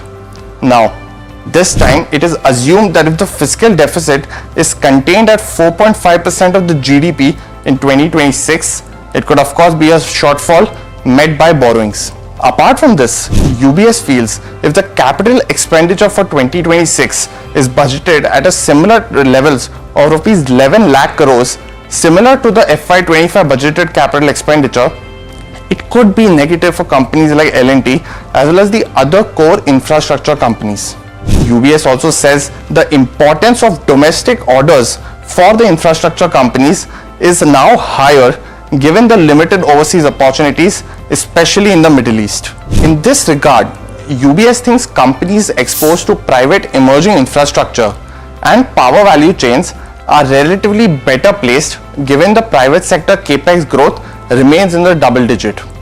Now, UBS also does not expect any changes in the tax policy, especially for the capital markets in their base case estimates. UBS also expects the administration to maintain a lower target for divestments of around 30,000 crores for FY26. UBS's revenue collection estimates are marginally improved in line with the nominal GDP expects, and the gross tax revenues will be in a growth phase of about 11.5 to 12% in FY26 versus about 10.7% on a year-on-year comparable basis.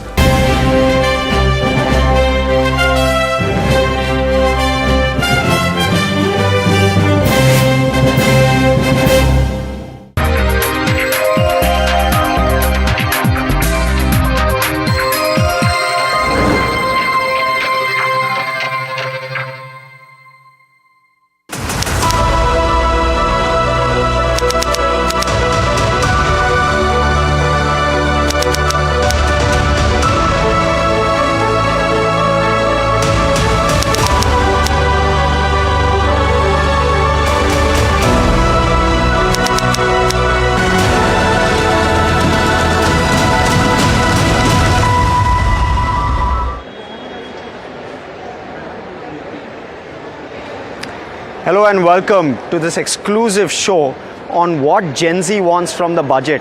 India is the youngest country in the world and we are going to be that for another couple of decades, Anushi. Absolutely. And it'll be very, very interesting to see what Gen Z sees from the budget, not just for this year, but over the next 20 years. This will be useful in terms of insights as to what they want. Yeah, and we are currently in NMIMS campus with some of the brightest minds over here to provide us insights on, what is the Gen Z pulse looking like? What can we expect from this upcoming budget? So, very interesting, very excited about this segment. What do you think? Yeah, absolutely. So, let's not waste time. Let's go straight through. Hi, so give me your name and give us your expectation from budget 2025. It's going to be the first full budget of Modi 3.0. What is your expectation from this budget?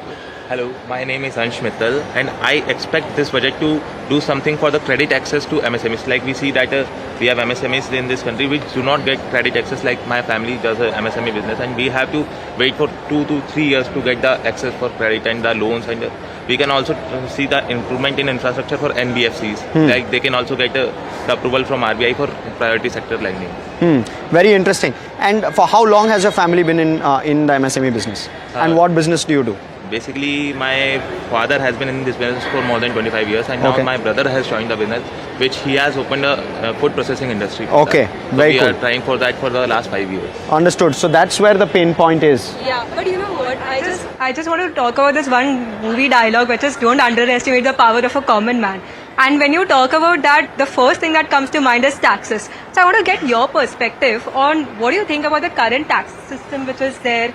You know, if you can give us more insights on that. So, Gen Z. What's your name? Yeah, hi, I'm Shrijita Mukherjee and I'm doing my master's in economics.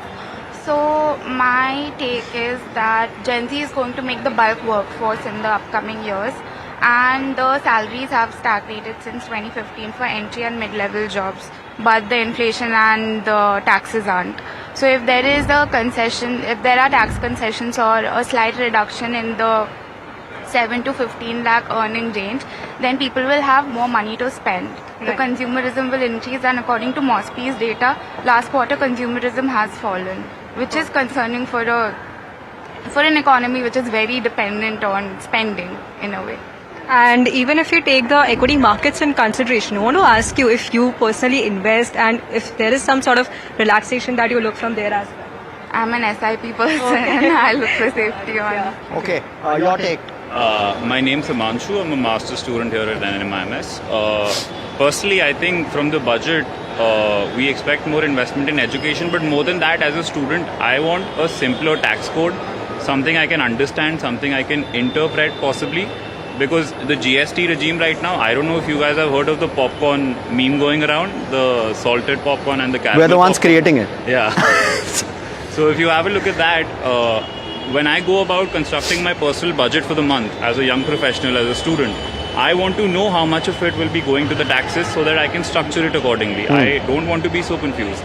Further, I think investment is a great vehicle for upward movement, especially for the middle class, all of us students. And over there, I think some encouragement, some form of encouragement or some form of clarification on the government side on investments on atypical classes, crypto and the like.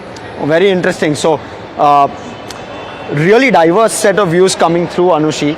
Absolutely. Taxes, education and investing in crypto.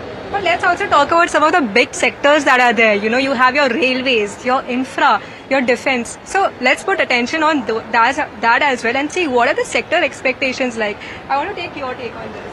So I think I'm Anupama. I really think the government should prioritize more privatization in defense.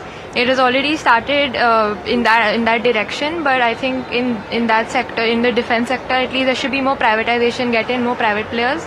Also infrastructure in terms of me as a female, I am entering the workforce in a couple of months, so I would really like a lot of investment in infrastructure in the terms of like increasing female workforce participation, improving their access to credit, increasing daycare facilities, improving, introducing flexible workforce policies, things like that. Absolutely. And apart from the sectors also, if you want to consider, what are your top expectations? So at least in terms of female entrepreneurship, that is something I really want a focus on.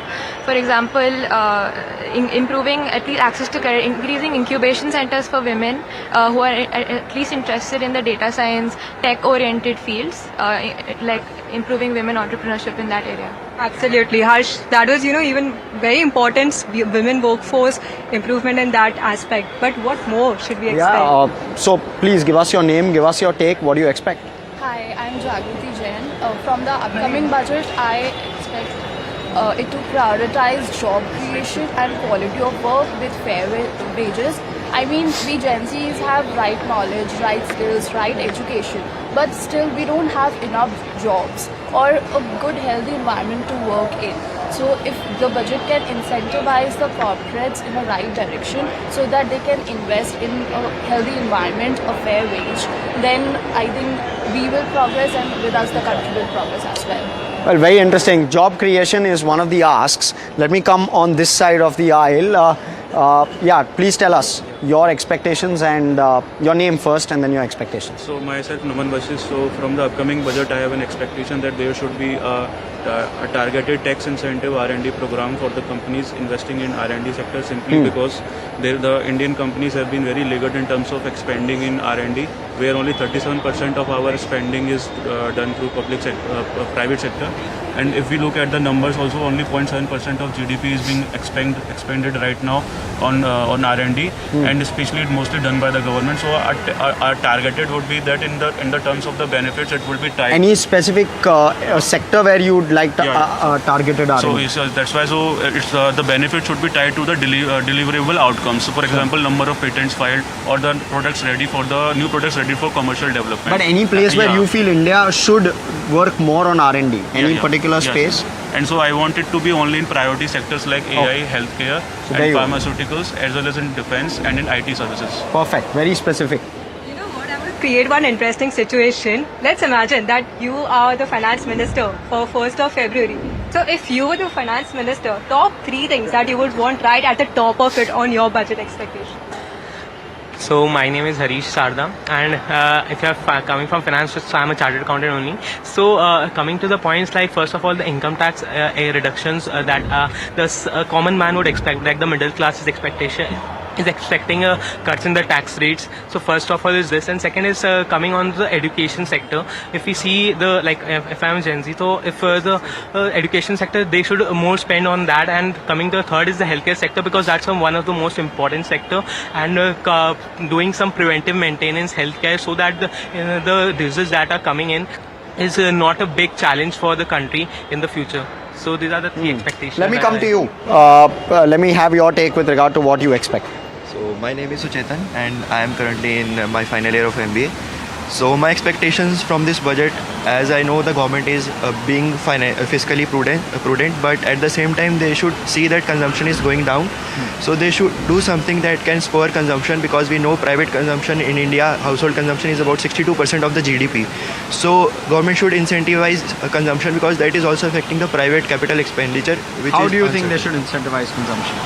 So they can give incentives to the private sector, so that they can expand their operations, and also they can give some discounts to the customers, so that they can also purchase more. At the same time, the government should do reforms in the taxation, because at this current scenario, the middle class is quite feeling the brunt of the taxation, and if they have more disposable income. A lower indirect tax, or would you prefer a lower direct tax? I think they should lower the direct tax, because indirect tax everybody pays, but direct tax is currently a burden of about only 6.67% of the population. So that is something they should look into. Very interesting. I just want to continue on the economic pulse of the country. It's very important. The first thing that all the no's, all the expectations I've highlighted is on the tight check on fiscal deficit that is there. I want to understand your perspective on this. Yeah, sure. So I think countering to what he said, I think consumer inflation is one very important thing that we need to talk about and focus on. And one thing that we can do to reduce consumer inflation and also fund green projects done by the government is to sell green bonds to retail investors like us. So that's a good way to reduce the disposable income available in the hands of people like us, and also to fund green projects done by the government. So investments in green sectors, etc. And what other measures, apart from the economic pulse, what are the other measures that you feel are very important for the need of the hour right now? One more thing that we can also do is adjusting the income tax slabs for inflation, so that only the real income is taxed as such. So right now the income tax slabs are not adjusted for inflation. So that is one thing that can be done. Right. So green energy, green bonds, that is the focus. But what else, Harsh? Yeah. So interesting one. Hi. We're speaking for the second time actually. Yeah. So tell me, would you prefer elections or do you prefer the budget? What as an event do you prefer more? So I would prefer budget over elections. Okay, so what are your expectations from this budget? So my expectation is that the textile sector could receive a greater allocation, like it would increase of 15% to 5,080 crores, and it could be in terms of reducing the basic custom duty on all varieties of cotton, increasing the PLI allocation for textile sector, and also in terms of increasing the rebate to 10% from 6 to 8% on central and state tax levies for exporters. Now, why particularly textile? Because as we have seen that Bangladesh has went to a political turmoil. So even the global retailers are looking for an alternative supplier. So India can be one of them, but there are certain sectoral issues related to cost that the government can address by the measures that I have mentioned. China plus one also playing out here, Anushi. China plus one playing. You know, here I'm hearing a lot of whispers and murmurs about the EV sector, how that is so important. So I want to get an outlook on what is the expectations from the EV side that we can see. So for my summer internship process, I had done a market research in the state of Jharkhand regarding EV and the proliferation of EV vehicles in tier 2 and tier 3 cities. One of the biggest problems that we are facing is that there is a lack of charging infrastructure, and private companies as well as the government is doing a passing the parcel as to who will invest first in the charging infrastructure. So without a robust charging infrastructure, the EV sector will still not be nascent. So according to you, what are some of the key measures that can be taken to improve this? So first of all, one party has to lose this small battle in order to win the war. They'll have to take the first step in terms of planning as well as initial investment, and then setting out a skeletal base for the EV charging infrastructure. And after that, the other party can build upon that charging infrastructure to have a better proliferated network. And that charging infrastructure should be in all the cities, not just concentrated only in Delhi and Mumbai. Very insightful, absolutely. That is what we can see. But coming to you, what are your expectations on this budget? It's the era of entrepreneurship. So Gen Zs look for simplified tax structure and probably more easier access to funds. Like the last time we had abolition of angel tax, which was a positive step towards this.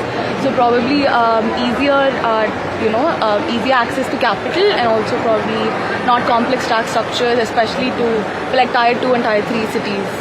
Right, Harsh. So there you have it. Importance of EVs and even more in news. Yeah, I mean, there's such diversity in terms of viewpoint, and that's what's really fascinating. They're well read, they know what they want.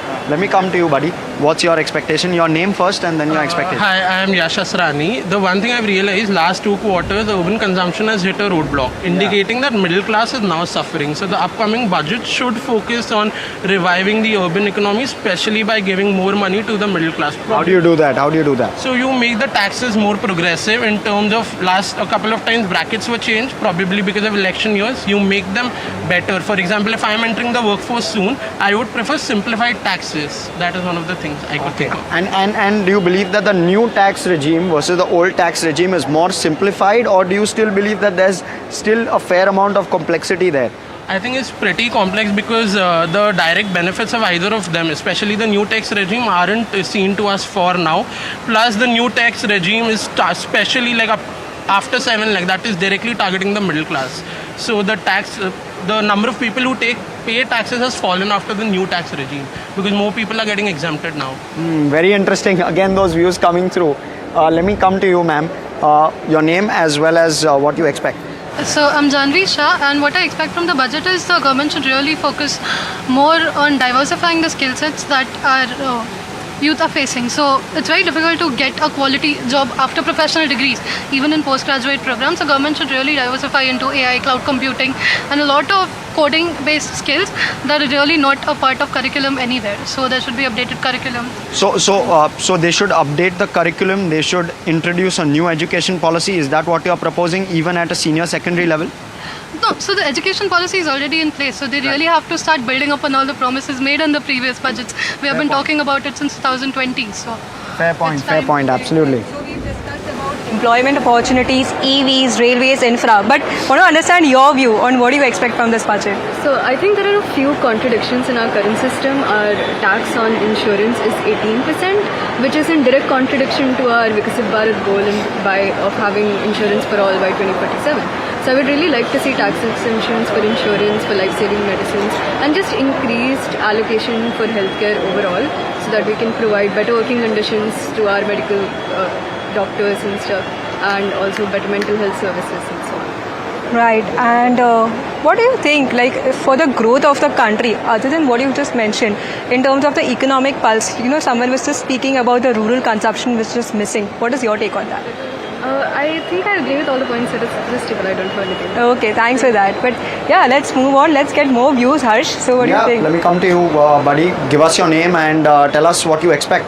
Hi, I am Dhruv Basalia, and I really anticipate the government to give some tax relief to the steel manufacturers of this country, as well as levy some taxes on China, which we have been importing the steel from. So China has a long history of dumping steel in India. So talking about 2022, they dumped a lot of steel in India. At that time, the price was at 65,000 per metric ton. Right now, due to the competition from China, we are currently seeing the local manufacturers come down the prices at 45,000 per metric ton. So that's a huge loss and takedown for the steel manufacturers of this country, as well as the steel traders for this country. So we really anticipate the government to give some tax relief or some tax cuts for the traders, as well as the steel manufacturers of this country. You spoke about textiles, now we're talking commodities as well. Ma'am, let me come to you. Your view, and first your name please, and thereafter your view. Let me come on this side. Hi, so my name is Dhruvi, and I think now the inflation is literally going up every day. So with that, to cope up with the increasing standard of living, I think the basic exemption limit should be increased to minimum of 10 lakh, because right now we see that there is tax on pretty much everything. So to cope up with the increasing cost of living, that should be one thing that should be. Pertinent point. When you look at the last 10 years, so 7% average inflation, what we're talking about is basic exemption limits also going up in proportion to that. Again, a very interesting point coming through. Interesting. Want to take your view on what are your key budget expectations? Hi, my name is Nidhi Bhamashali. So I am expecting some changes in the mutual fund area to promote long-term investing. So something like giving incentives on long-term SIPs or increasing the exemptions on long-term tax gains, so that there is some kind of systematic investing happening. Because if we look at Gen Zs like me, there are a lot of traders who are doing short-term trading, and it is disrupting the markets a lot. So to promote long-term investments, this can be done. Maybe just want to add up to that. Are you an investor in the market in terms of SIP or just personally? Yeah, so I am investing in SIPs. My father is a mutual fund distributor, so I have been taught to invest long term ever since I have been born, and I don't see people around me doing that. So I am very promoting that you should invest for long. Of course. That is the need of the hour, Harsh. Yeah, it is. And again, a very interesting point, not something one would have thought of. A special tax on SIP redemptions rather than taxing it as long-term capital gains. Again, something differentiated, something new, something I didn't expect. Over to you. So I am Daksh Jain.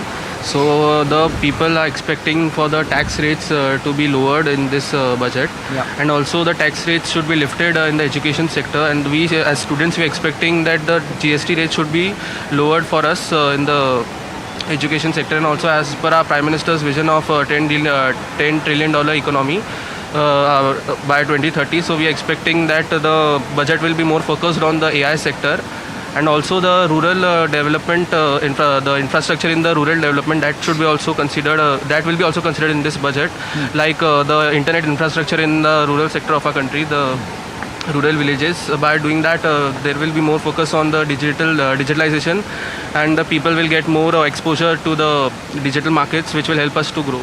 Yeah, well, Amazon has certainly helped, and now quick commerce is helping us even more in terms of reach, where products are going to the grassroots through Amazon and through other quick commerce channels. If you take last term's budget in consideration, you remember we were sitting on the laptops calculating the long-term capital gain taxes on the real estate sector.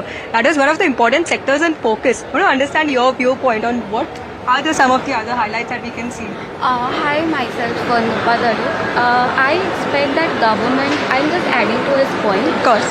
I feel government should bring petrol and diesel under GST purview, because currently the all the states have their different VAT rate, and so they should charge a uniform GST rate, and if you bring petrol under GST, it will lead us to reduced fuel cost for various industries like logistics, and it will reduce their operational cost because they can claim input tax credit on that. So I feel government should bring petrol, diesel under GST. Absolutely. So petrol and diesel, this has been talked about before as well, the importance of it. But what else, Harsh? What else? Well, yeah, let me come to you. So my name is Yash Shah. So with all the cities AQI getting worse and worse over time, I would like government to prioritize on climate tech and sustainability while boosting the investments in EV infrastructure, green energies, and etc.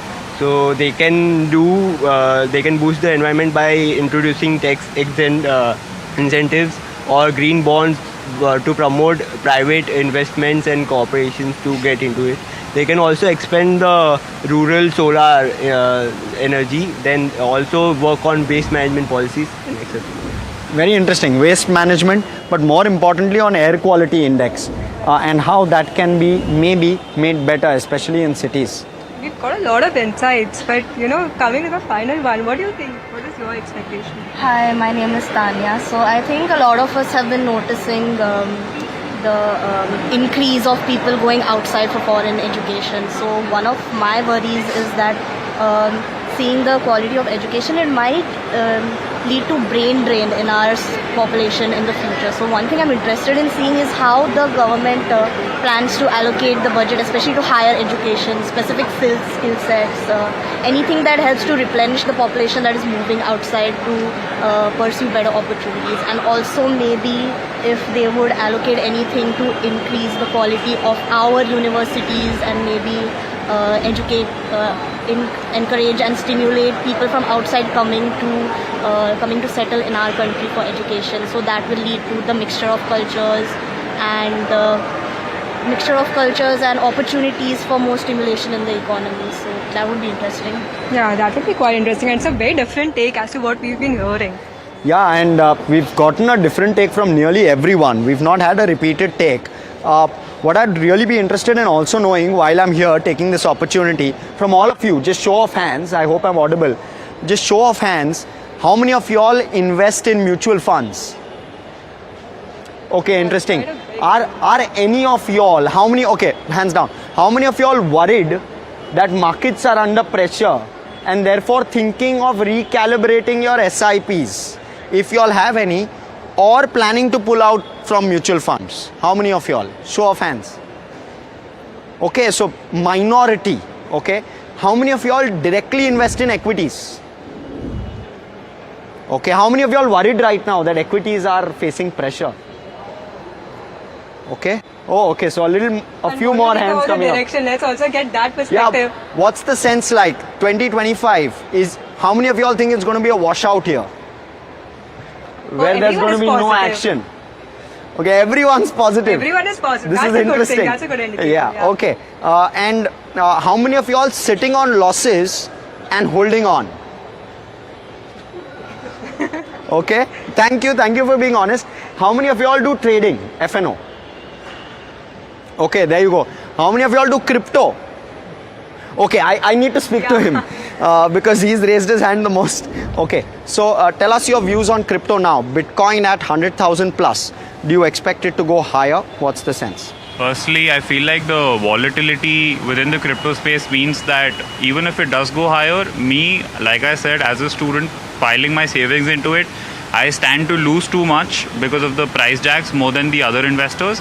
But I think in India, personally, I find the redemption of my profits too hard to navigate. The government says they're imposing 100% tax, but what is it on? Peer-to-peer? How do they plan to tax peer-to-peer transactions? Sure. They've announced their policies, but there's no implementation. How do they plan to take money from these exchanges? Right. What happens when an exchange fails? Who is to be held accountable? There's just too many factors at play. I myself... and yet you're doing crypto. Yeah. Okay, wonderful. It's been a fantastic conversation. Thank you everyone for participating in this. It's been absolutely mega fun for all of us. But with that, it's back to you guys in the studio. Thanks so much.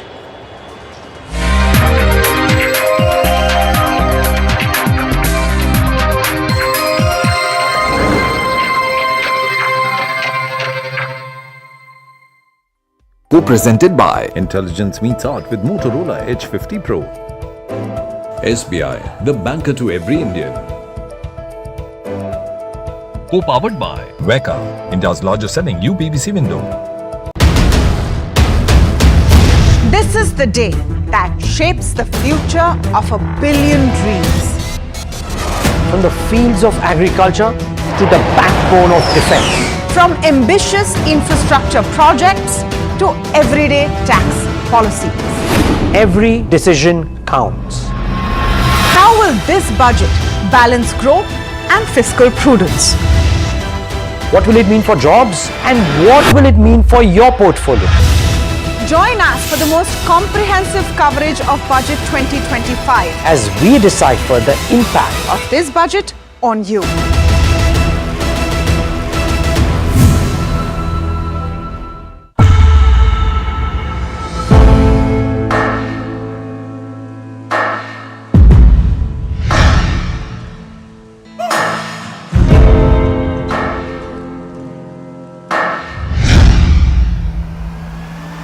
I present the budget for a historic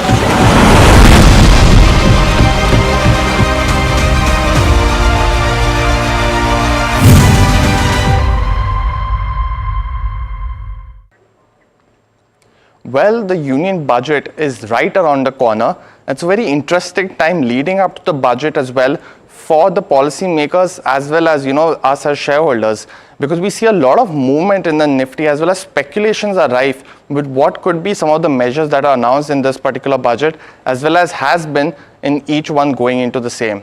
We look at some of the key moves that has seen in the Nifty before as well as after the budget, and get you some of the biggest measures that were announced in these budgets and what could have led to the strong Nifty reactions. Let's first look at 2024, because we had two budgets announced in this particular year. One was post the elections as well, and we did see a 1.5% move in just a week after, and that momentum was continued in the month as well. Leading into this budget, there were a lot of speculation, so we saw a downward reaction of the Nifty in the past week, and we did see some of the measures such as the standard deduction being increased to 75,000 for salaried employees from 50,000 earlier, as well as the new tax regime now in having tax-free status for up to 3 lakh rupees per annum for the investors as well. Apart from that, we saw custom duty reductions on mobile phones, gold as well as chargers as well. And these were some of the key moves in this particular budget. Leading up to the election, we had, the 2024 budget in February as well. Let's see some of the reactions as you can see in this particular time frame as well. One of the key moves was increasing the budget for capital expenditures to 11 lakh crores, the first and a very huge budget as well compared to the last decade. And we did see one of the positive reactions in the week and the month after as well. For 2023, it was a very budget going into this particular budget. Speculations were rife. We did see a negative 2% reaction just in the week before leading up to the budget as well. While the momentum wasn't very strong, and in this particular budget, we did see the new tax regime increasing the rebate to 7 lakhs. But apart from that, there were some continuations of policy measures, but nothing big to report as for. For 2022, it was a very interesting budget because we did see a strong reaction going into the budget just a week before by roughly about 2.5% on the positive side. But in the next week as well as the month after, we saw a sharp reaction on negative 5% of the Nifty reactions. Some of the key measures were like they had involved rupees 2 lakh crores as additional credit to MSME firms. Apart from that, we also saw roughly 48,000 being allocated for building 80 lakh houses. But none of these measures could give the big positive boost, and this was the first such non-pandemic budget, so as to say, because of the other measures were involved as well. In 2021, we saw a very sharp reaction of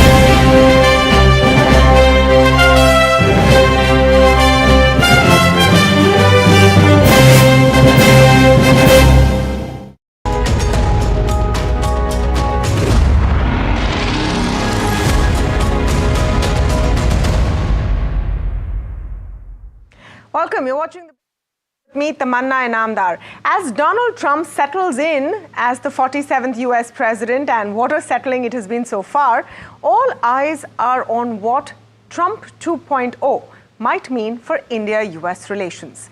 A visit possibly by Prime Minister Modi to Washington in February has set the stage for high-stakes diplomacy.